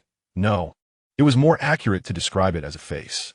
Lu Ming, at a loss for words, pushed that visage away and said sternly, "You cannot. You are a man. Look over there." He gestured toward the brutal Hawk Queen. "That is the one worthy of your affections." Having said that, Lu Ming took Chu Xue's hand and walked toward the entrance leading underground. He remained internally vigilant. It seemed that any future displays of intimacy would need to be conducted discreetly. Kissing was one thing, but if other actions were discovered, how could he explain himself when the tyrant turned its backside toward him? How would he face the consequences? The tyrant observed Lu Ming's retreating figure, then glanced at the brutal Hawk Queen, who was gracefully waving her forearm as if expressing affection. The tyrant stared blankly for 3 seconds, its gaze gradually descending to her ample belly, before turning away in disdain and spitting. Indeed, Even a creature of a different kind could spit. After this unexpected display, it abruptly froze, hastily raising its dual blades and sprinting toward the entrance of the underground core control room. It resembled a child who had lost sight of its mother, raising its hands and crying while in pursuit. Returning to Ming, he was currently holding several specialized crystals as a makeshift source of illumination, seemingly intended to assist survivors and various tools in their passage. The descent was not only gradual, but also remarkably spacious, at least with the specialized crystals in hand. He could not discern the full extent of the passageway. Suddenly, a crimson light erupted behind him, illuminating the space within a 5-meter radius. Ming glanced back to see the formidable silhouette of the tyrant materialize. The light emanated from the energy inscriptions on its surface and the particle blades in its hands. Witnessing its robust physique and the near-silent approach it made toward him, Ming felt a genuine recognition of the title Natural Predator. No superfluous words were exchanged. The atmosphere was suited for silence. Step by step, he advanced forward, delving inward little by little. As 20 minutes elapsed, an exit radiating a faint blue glow appeared before him. Ming accelerated through the final stretch. However, upon emerging from the exit, he was immediately confronted by a towering structure, reaching several dozen meters in height and measuring 50 meters in diameter, resembling a colossal battery. Its surface, composed of a formidable metallic shell, was interspersed with energy columns brimming with high-energy plasma. It was precisely due to the presence of these energy columns that the subterranean space was illuminated. Undoubtedly, this was the so-called core drive chamber, which housed the D-class mutated entity, the fearsome Hawk King. Surrounding the drive chamber were numerous semi-spherical structures, severed at their midsection, extending into every corner of the underground realm. The Eye of Truth indicated the temporary shelter of survivors, with a prompt stating, "You have deeply entered the survivor base. Core area liberation progress, 40. The notification abruptly appeared, and Ming glanced at it before dismissing it. At this critical juncture, who had the time to ponder task progress? Leading Chushue and the tyrant away from the platform outside the exit, he stepped onto a road crudely constructed of cement, observing the tire marks left 4 years prior. It was as if he could vividly recall the scene of District Chief Dong Wei guiding the fearsome Hawk King into the drive chamber. Chapter 84, Mutation Identification. Gazing at the core drive chamber, Ming activated the Eye of Truth. Central City Underground Core Drive Chamber. Category, Energy Hub.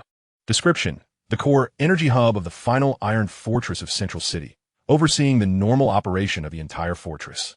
4 years ago, it had been utilized by District Chief Dong Wei to seal the D-class mutated entity, the fearsome Hawk King, with all energy currently allocated to the internal containment.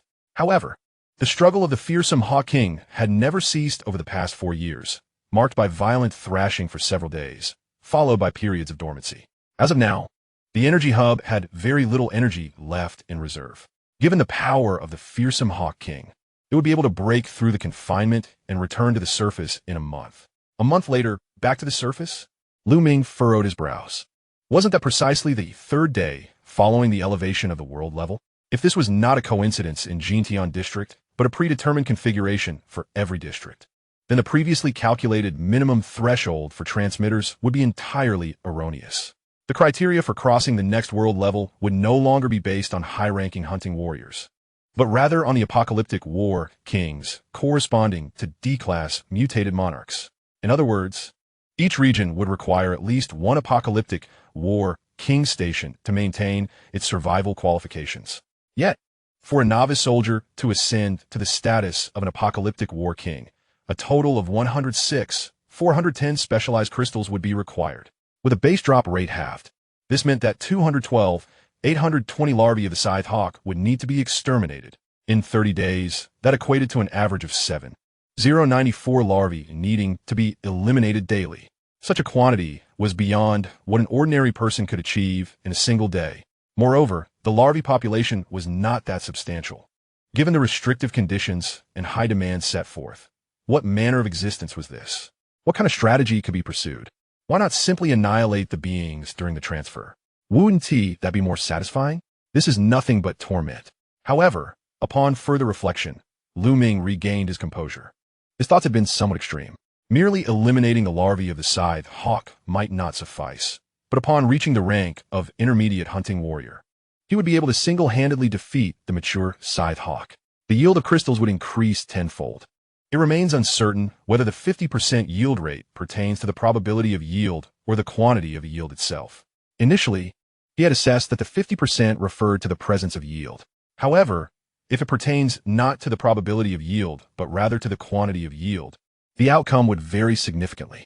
For instance, should an ordinary individual slay a scythe hawk larva without having the yield, only one crystal would be produced. When halved, it yields half a crystal, resulting in no drop at all. Conversely, when slaying a mature scythe hawk, an ordinary individual would typically receive 10 crystals, having that would yield 5. This significantly improves the situation.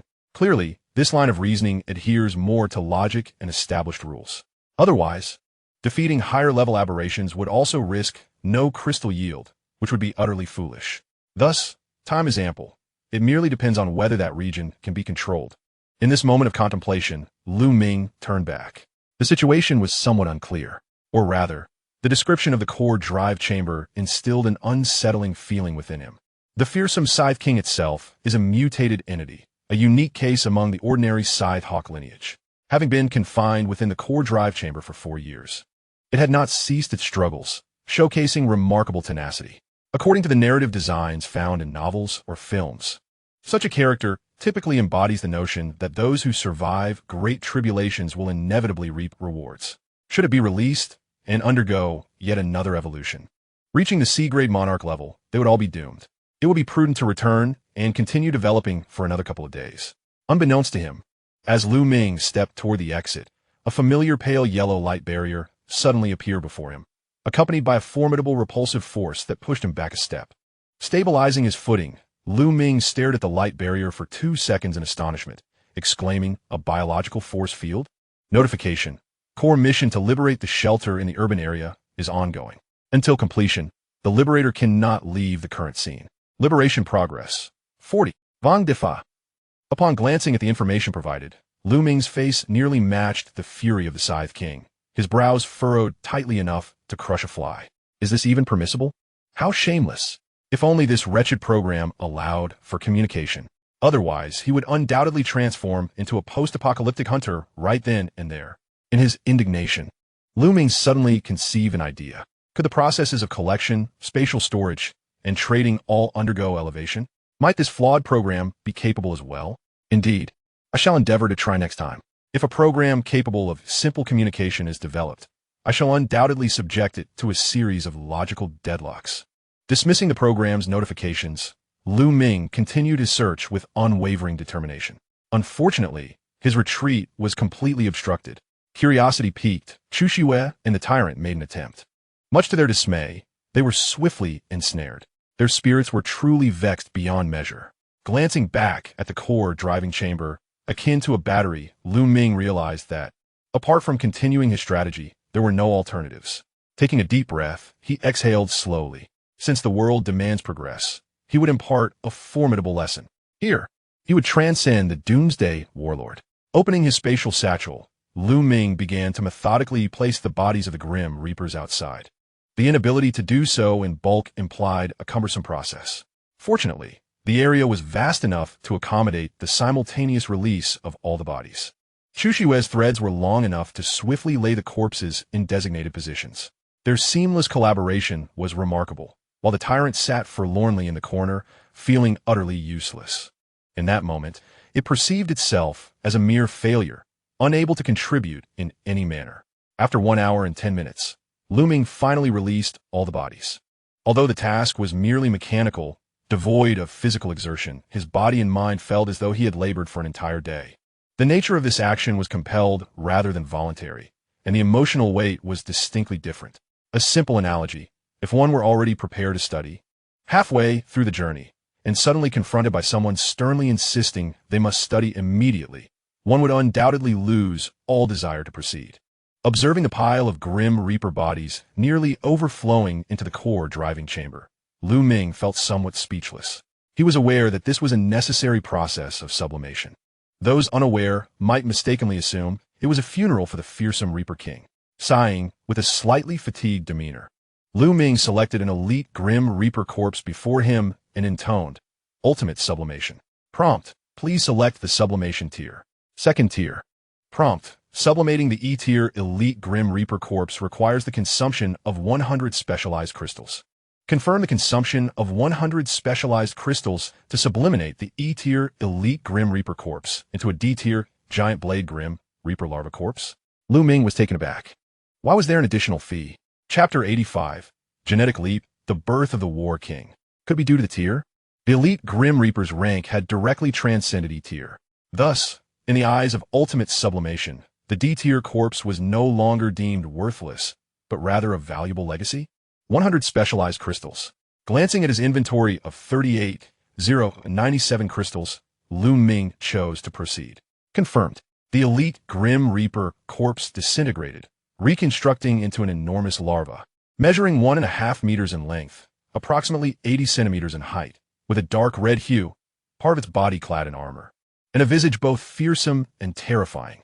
The larva of the giant scythe moth, identified as a D-grade juvenile, belongs to the insect order. It is described as sacrificing its long-range acidic spray for the evolution of formidable close combat prowess. Possessing immense strength, robust defense, and astonishing regenerative abilities, its armor is impervious to any weapon below the mithril grade. Upon maturity, it evolves into the mid-tier species of the scythe moth lineage, known as the giant scythe moth. Skills include rapid assault, utilizing its armored head to crush targets with a move termed brutal charge, executing a sweeping tail strike while spinning in place called tail hammer, and unleashing a powerful shockwave by suddenly rearing its front body, known as Furious Stomp. Its traits encompass high-speed regeneration and frenzy. Weaknesses are found in 2 core bodies located at the convergence of energy veins, typically shielded by armor, and defeating them will result in a kill. Upon reading this, Ming could not help but speculate. According to this description, the mature form of the giant scythe moth resembles a melee brute. Red, brutish, could it be akin to Ultraman? The ancient scythe moths undoubtedly represent the supreme or dark types. I'm beginning to grasp the classification of these species. With a touch of sarcasm, Ming directed his gathering abilities towards the giant scythe moth, successfully decomposed the corpse of the giant scythe moth larva, obtaining 100 specialized crystals, 2 high-energy proteins, and 2 pieces of giant scythe armor, consuming 100 crystals and receiving another 100, thanks to the double gathering feature. Otherwise, he would have incurred a loss of 50%. It appears that the corpses intended for ultimate sublimation must be capped at E-grade, lest the risk of loss becomes significant. Ultimate sublimation. Selecting an elite scythe moth corpse again, Ming proceeded with the sublimation process. Prompt. Please select the sublimation tier. First tier. Prompt. Sublimating an E-grade elite scythe moth corpse requires the consumption of 30 specialized crystals. Confirm the consumption of 30 specialized crystals to elevate the E-grade elite scythe moth corpse to E-grade tyrant scythe king corpse. Is there a fee even for E-grade? Could it be that the sublimation of corpses is so extraordinary that the program has imposed a correction? It shouldn't be, as other operations more formidable than corpse sublimation have not faced scrutiny, such as resource boxes. Repeated actions have not been targeted. Thus, it must be that the E-grade remains of a king also possess value. 30 specialized crystals are quite acceptable. After all, the crystal yield post-sublimation is 50. The Tyrant Scythe King ought to yield at least 60 to correspond. Confirmed. The elite Scythe Moth corpse was once more decomposed and dissolved, reconstructing into a larger and more formidable Tyrant Scythe King corpse. Greed. Successfully decomposed the Tyrant Scythe King corpse, acquiring 60 specialized crystals, 16 Scythe King blades, 24 Scythe King armor pieces, and 200 milliliters of E-grade royal hybrid blood. Excellent. Consuming 30 and earning 60, yielding a profit of 30 specialized crystals per corpse. This is 10 more than merely decomposing the scythe moth. This illustrates the advantage of the ultimate sublimation, allowing flexible choices between the first or second tiers. First tier sublimation. Confirmed. What remains is an exceedingly skilled assembly line task. Initially, he intended to sublime all the corpses in one go before proceeding with the overall collection. However, upon sublimating over 1,000, the 38,000 crystals in his bag were entirely depleted. He was compelled to conduct a collection, which was somewhat distressing for someone like him, still grappling with obsessive tendencies. The remaining ordinary scythes exhibited no significant anomalies. Yet, a peculiar occurrence transpired when the mutated scythe corpses evolved into the Tyrant Scythe King. No additional mutation tags were generated. The outcome remained the same. Only the Tyrant Scythe King's corpse was obtained. This left Lu Ming somewhat perplexed. Ultimately, it could only be surmised that ordinary size lacked the robust lineage to support such transformations.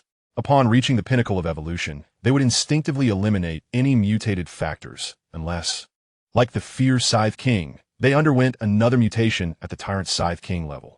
After an elapsed time of 1 hour and 20 minutes, all the corpses transformed into crystals. The number of specialized crystals originally possessed in his satchel was 38,097. This time, the total yield from the Scythe corpses amounted to 115,380.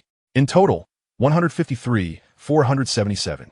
Following the breakthrough of over 10,000 crystals, Lu Ming experienced his first ascension beyond the 100,000 mark. Furthermore, he received an additional bounty of 61,552 Scythe King blades, 92,328 Scythe King armors, and 200 milliliters of E-Class Royal Variant blood, totaling 3,847. The materials for crafting biological weaponry had reached a staggering surplus. Given the scale of this bounty, personal utilization was utterly impractical.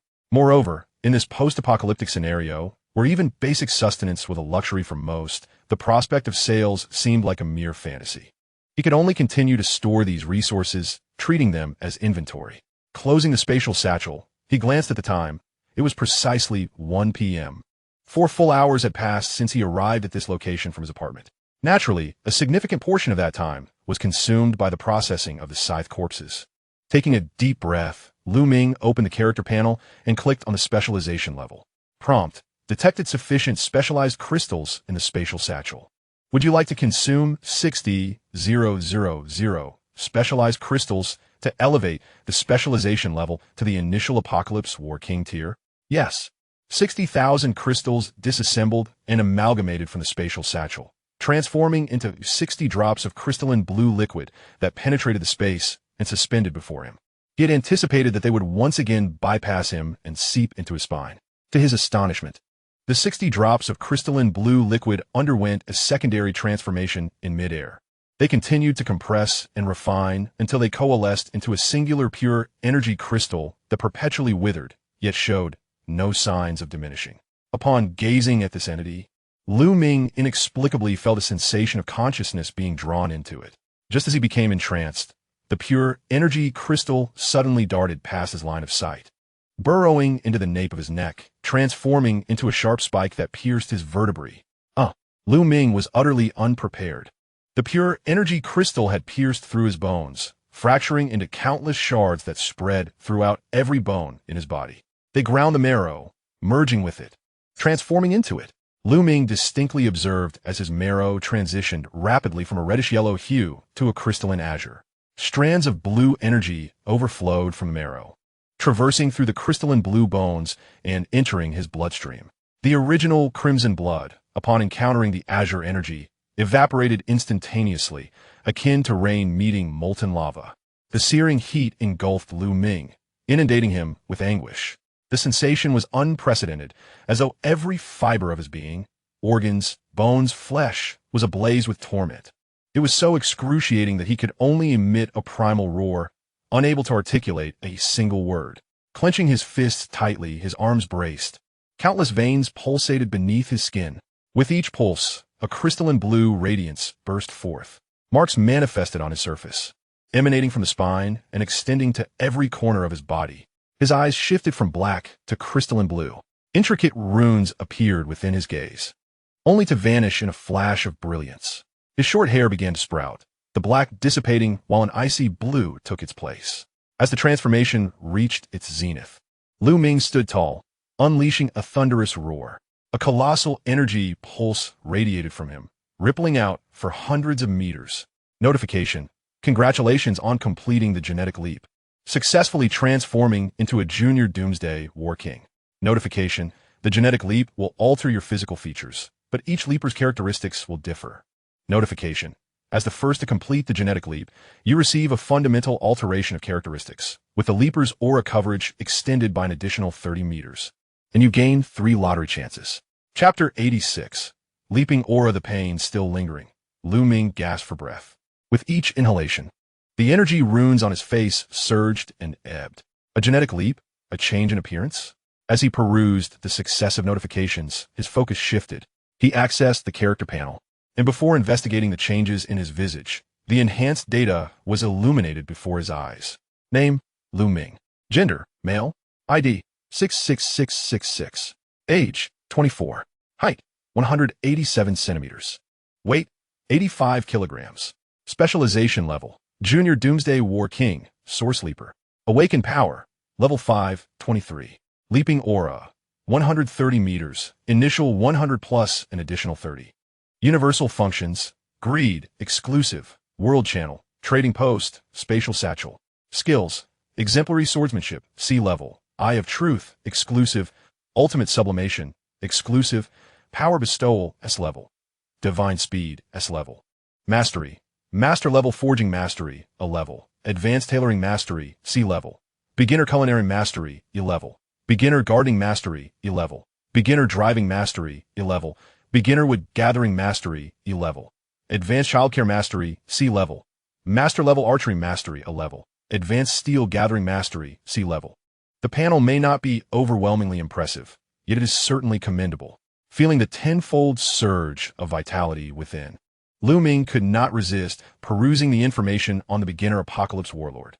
Beginner Apocalypse Warlord, a peak powerhouse of the D tier, capable of vanquishing D-class king-level aberrations when adequately equipped and armed, serving as a regional hegemon who protects the subjects within the initial domain of Jialan.